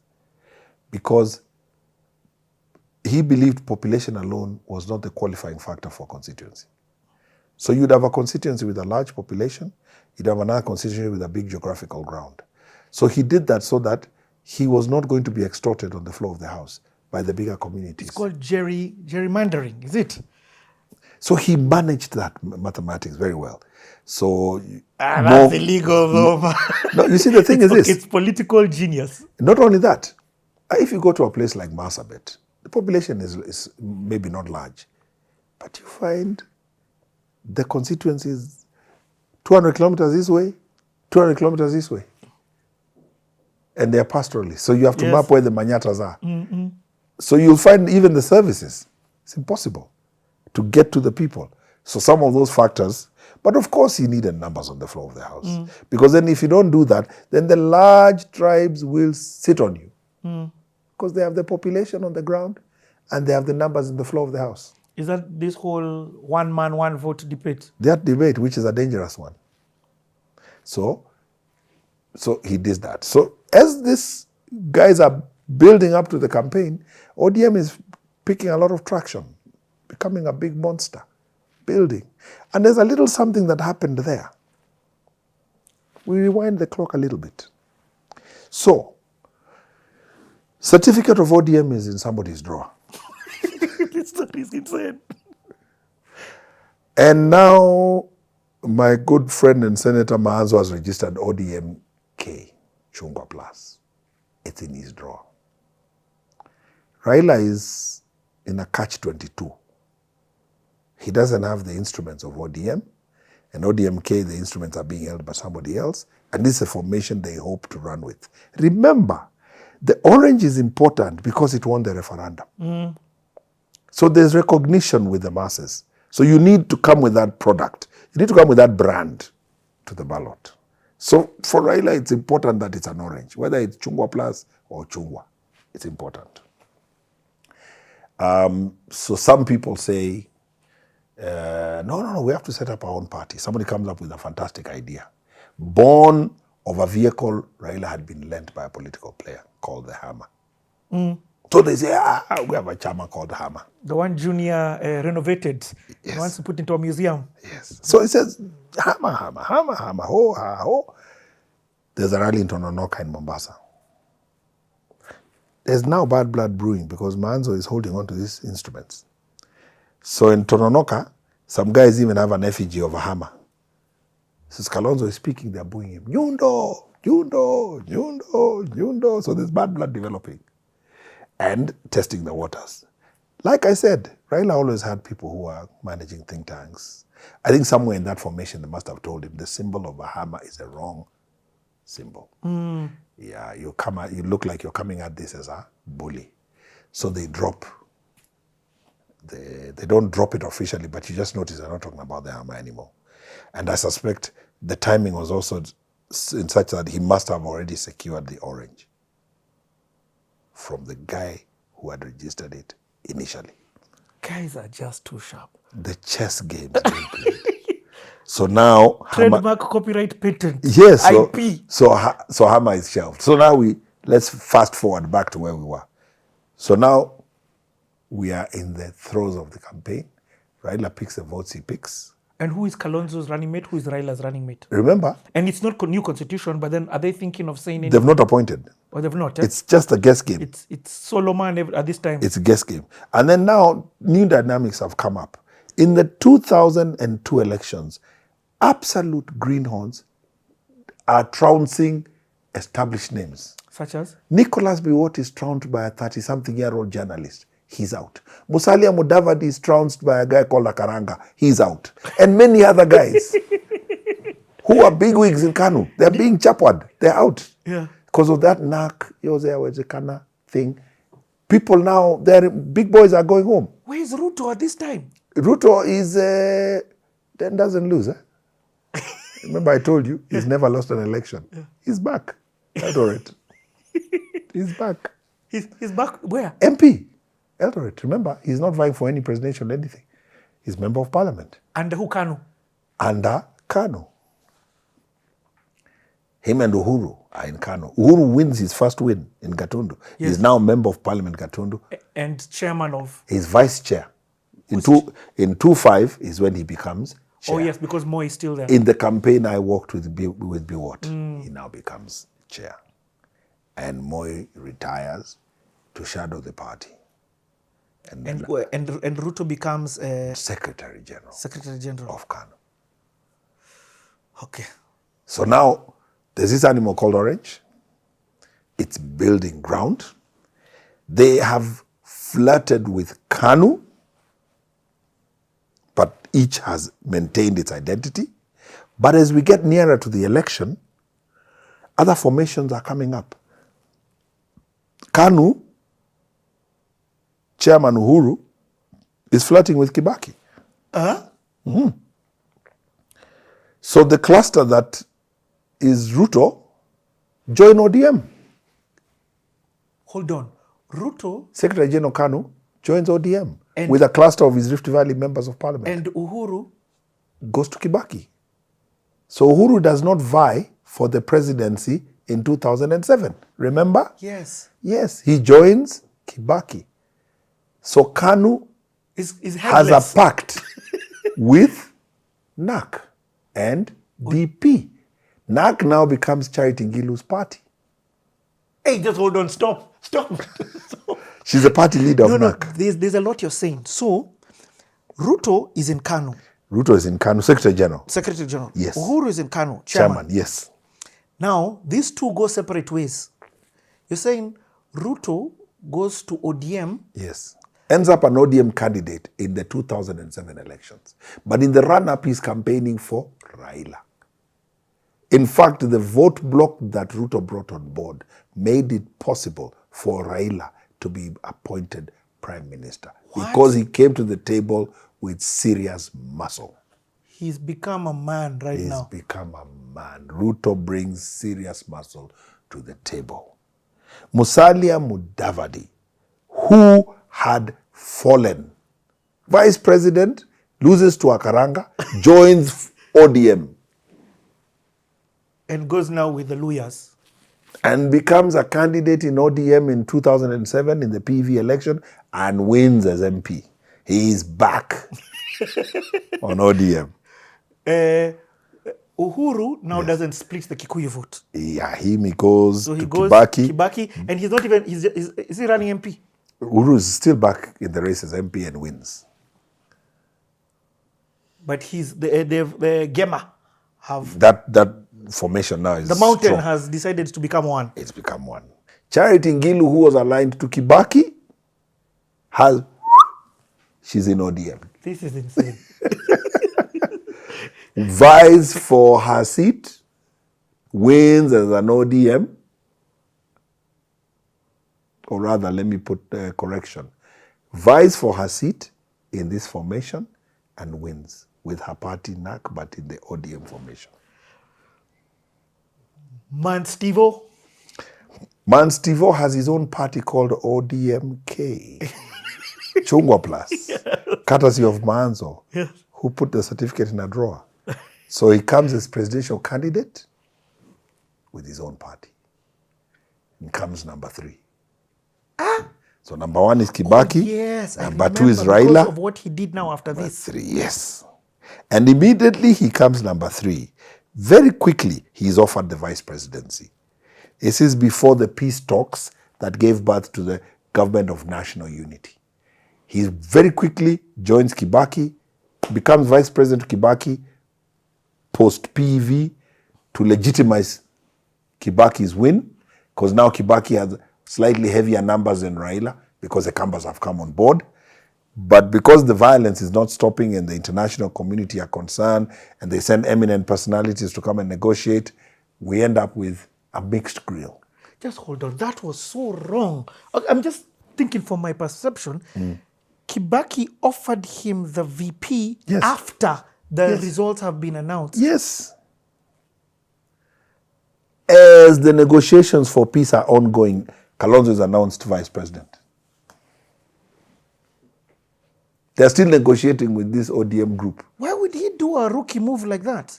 He need the numbers. You see, everybody thought we might end up back in an election. So if we end up back in the election, We need the Kibaki will come with his numbers, Kalonzo will bring the numbers, we will trounce Raila. But the international community is of a different opinion. Kofi It's Annan. too risky to go back to the ballot. What if the country burns completely this time?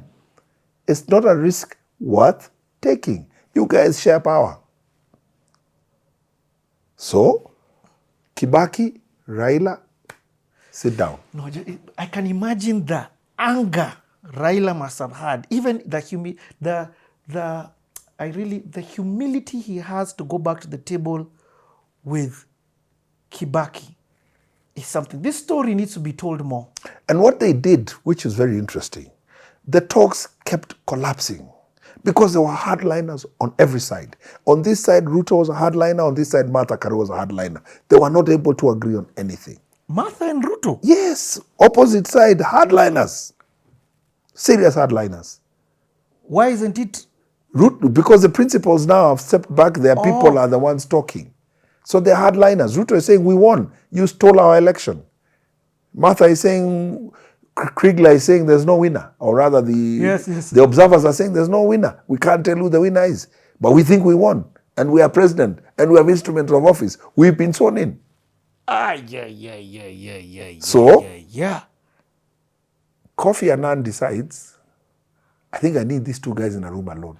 You know, it's like going to court and the lawyers are fighting. Yes, yes.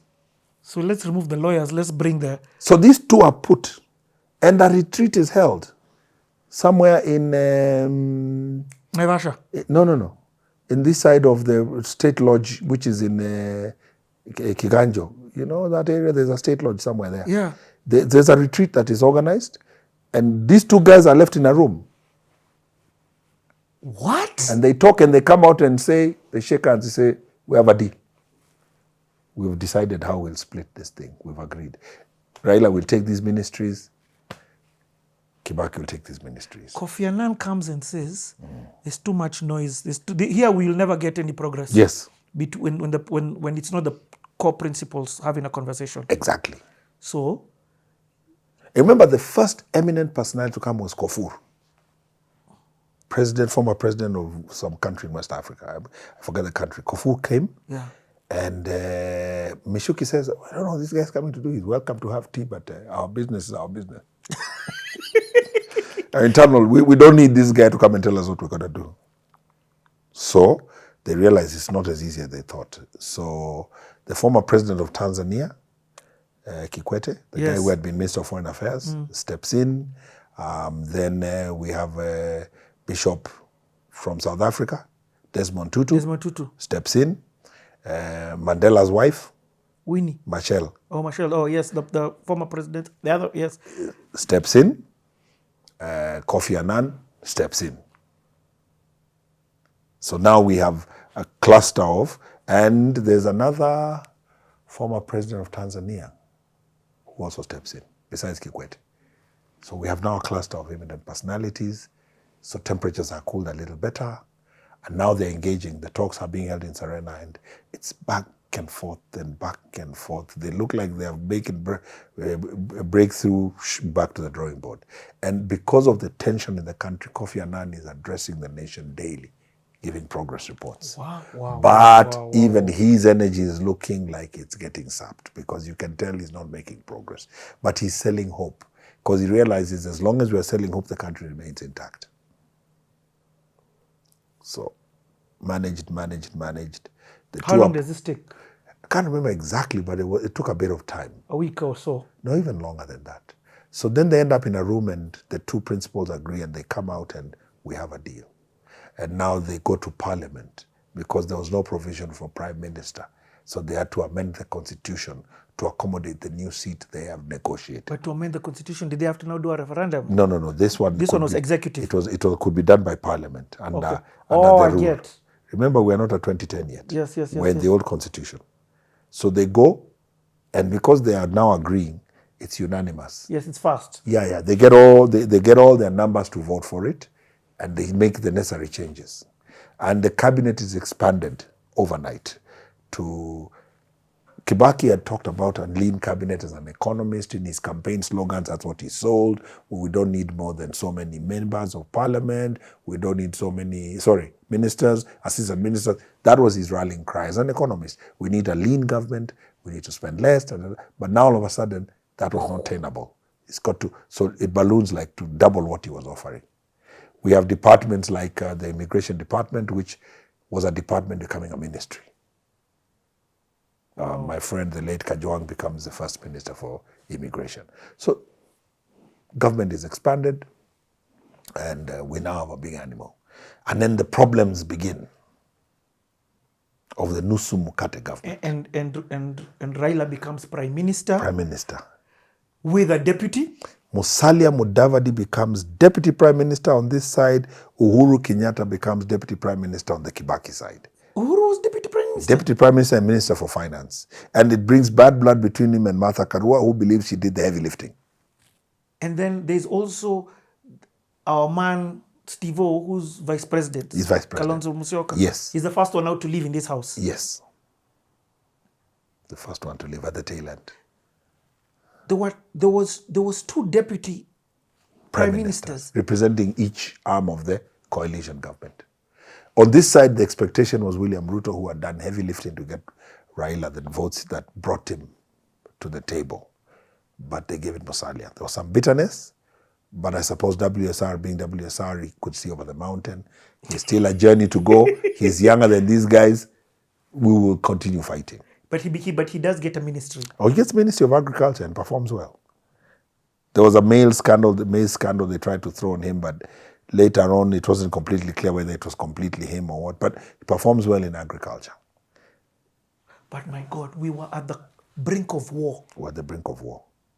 And now the things that we thought had been resolved in the talks are still hanging in the background. Which is? So, the formations around Kibaki are still bitter. They didn't want to share government. The formations around Raila are bitter. They believe they won and it was stolen. So there's bad blood in this government.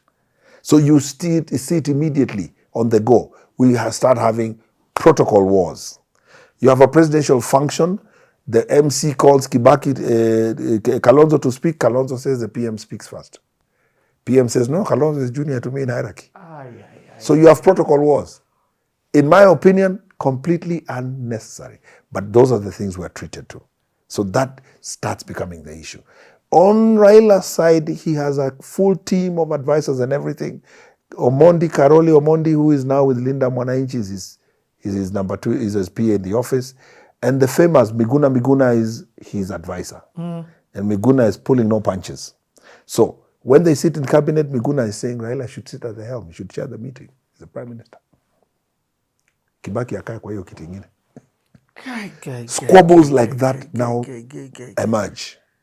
It gets so bad that Raila is complaining about protocol. When he goes to a rally, he says, the carpet is half, there's no toilet. What is this we're doing? So there's a lot of petty, unnecessary squabbles going on, and appointments are beholden to war. Something is done, Raila says, we're not consulted. That appointment we're not consulted. This one we're not consulted. This we're not. This. And Kibaki, being the laid-back guy he's not responding. He's not engaging. He's not boarding to those bottles. He doesn't respond. You say, he says, tuendele. He's just there. And the squabbling is building and the squabbling is building, and people start creating the formations for where we are going. Hold on. For 5 years, yes, our country was run like this. It was run by this squabble. And as we near the election, see now we have PV has passed. We have a national government of national unity. This is 2008, 2009. Guys now are starting to look at the target. Raila wants a target. Ruto wants a target. Kalonzo wants a target. Everybody, they know we are done with Kibaki. See, Kibaki's terms are done. Yes. So now who's going to be there? So again, things collapse. A group comes together. Najib Balala, Uhuru Kenyatta, William Samoei Ruto start their own formation that eventually gives birth to Jubilee. They start with PNU? No, they just start talking as a formation. They don't have a name. Now, on the side of Kibaki, what had happened in the run-up to elections, see, these parties they had come to the table with for the MOU and what have you had collapsed. So now Kibaki didn't have DP. So that is where PNU is formed. It becomes Kibaki's ticket to the elections that ended up being contested and brought us to PV. So he didn't go to that election as a DP member. He went to it as a PNU member, which was cobbled together as an afterthought at the tail end of that campaign. What? Yes. So now we have PNU, which you've noticed Saitoti tried to revive for a while, but it gradually just faded. So fast forward, now we are running towards 2013. Kibaki, first term, didn't go in as DP. First term, DP with in affiliation with? Well, yes, with NAC. Second term? PNU. Oh. Because NAC has died, the coalition died. Yes. These guys were fighting now. So this PNU thing is created? Yeah. That's what takes him to PV and to the presidency in the contested election. His name in the ballot paper is PNU. 2007 was under PNU. PNU. What did PNU stand for again? Party of National Unity. Yes. Yeah. So goes in on PNU. But also, his peers are leaving us in terms of they're going. Yeah. So the Michukis have gone. Yes. He's the old guard, and that's the last of that. He's one of the last of the old ones who is still serving. In fact, I came to learn from my interview with Martha Karua, even him, there's a time he wasn't even doing anything because he was sick. Yes. He got a stroke or something. What happened is Kibaki's presidency from the beginning was littered with some misfortune. Number one, he had a very nasty car accident. He was sworn in on a wheelchair with a cast. After that, as he was recuperating, he suffered a stroke and was rushed to the UK for recuperation. And the government was left in the hands of Mwirari and others who are running the government. This is the government of ODM, NAC. Yes, of NAC. Yes, yes. So for a while there, he was missing in action. Even Martha Karua, the plane crashed. And remember, we're talking about homecoming parties. So in the homecoming parties, they planned this party to celebrate Mudi Awori. And they fly many of them in that in aircraft. And the aircraft goes down on takeoff. And Khalifa dies on the spot. He was a minister and a friend of Kibaki's from the north.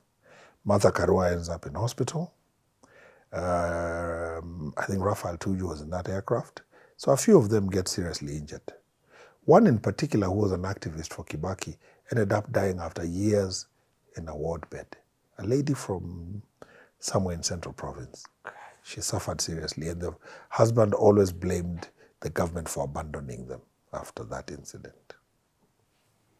So they were littered with, there was a bit of bad luck surrounding them. So that happens. Did these guys ever work together and do something? And I'm talking about the second term. Yes. In that whole post-PEV, did they do anything substantial together? Oh, yes. Oh, they did? We ended up with the referendum of 2010. We ended up with the promulgation of a new constitution. That is huge. So if for nothing else, they achieved that. As one. As one. On that, they were unanimous. Why? Raila recognized. In fact, I think did Martha Karua work with Ruto on that one? I know there was a lot of interesting formations that came up in terms of meeting groups and what have you. But the one thing that they recognized was that this mongrel they called a government of national unity was not a realistic approach to governance.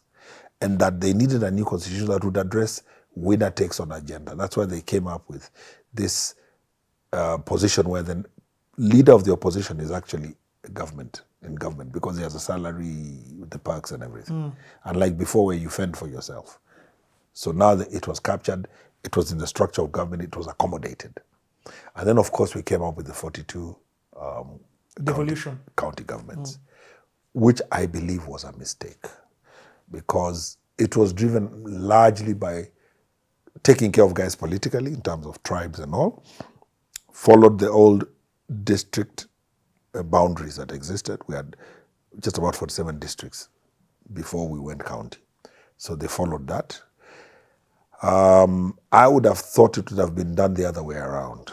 You would have looked at the county councils that had existed and their financial ability to sustain themselves, and from that identify the counties. Because counties, then you would have a big number of counties that could self-sustain. And those who could not self-sustain, who then were put under the equalization fund and all that, because it was recognized that there were regions in this country that had been ignored from independence. So they needed to catch up. So an equalization fund was set up so that these people would get some kind of funding to catch up with these other counties. So we have 47 counties and our budget has just ballooned. It's become a beast. Running government has become a nightmare. And then we've got this thing that is almost an experiment, which is the devolution.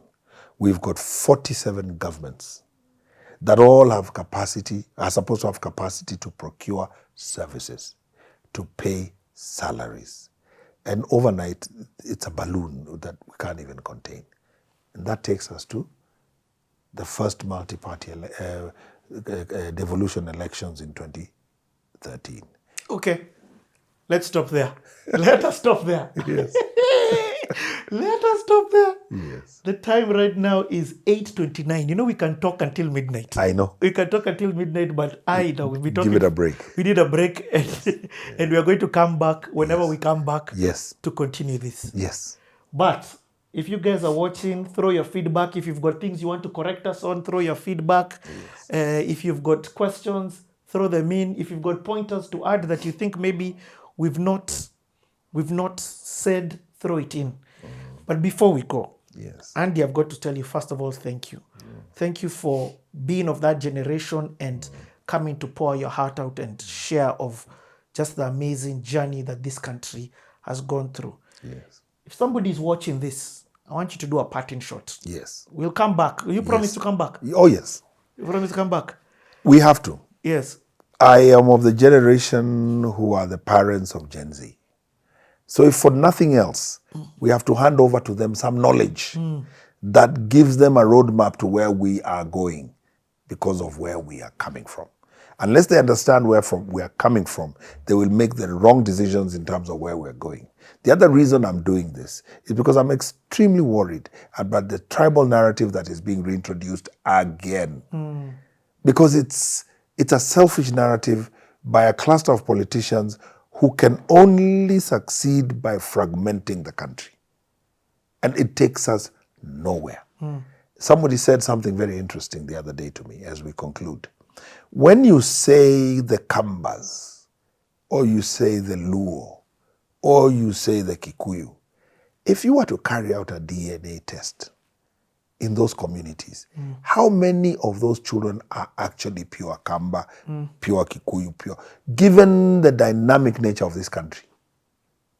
So it's a myth, a selfish narrative by a political class that is bankrupt of ideas and can only see itself ascending to leadership by that route. They have no other agenda. They cannot sell a development agenda, neither can they sell an agenda for the future.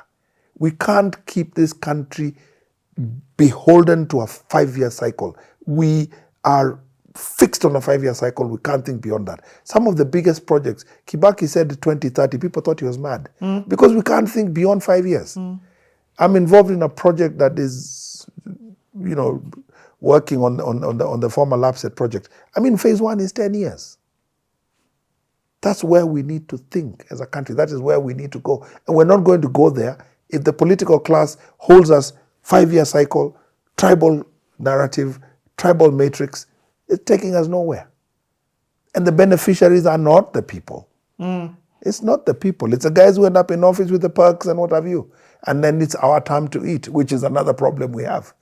The other guy was corrupt. Now I'll be corrupt. So what have you changed? So I promise to be back. And I challenge you. Yes. And I want you to think about who maybe this can be. Yes. Come back with somebody. Yes. I love that you said you're not a beholder of information. Yes. You're not a monopoly of information. No, I'm not. And I want somebody who is of your age and peers. Yes. Don't bring somebody under me. Yes. Older better. Yes. That's just my challenge to you. Yes. I'm going to start. You're going to start. Yeah, I'm going to start throwing around. And I'll also be here. I'll just be off camera as usual, asking Yes. a few questions here and there. Yes. But I think there's something here. Yes. Yeah. But for now, God bless you. Thank you very God much. keep you. And the same to you. And see you at the next one. Thank you very much.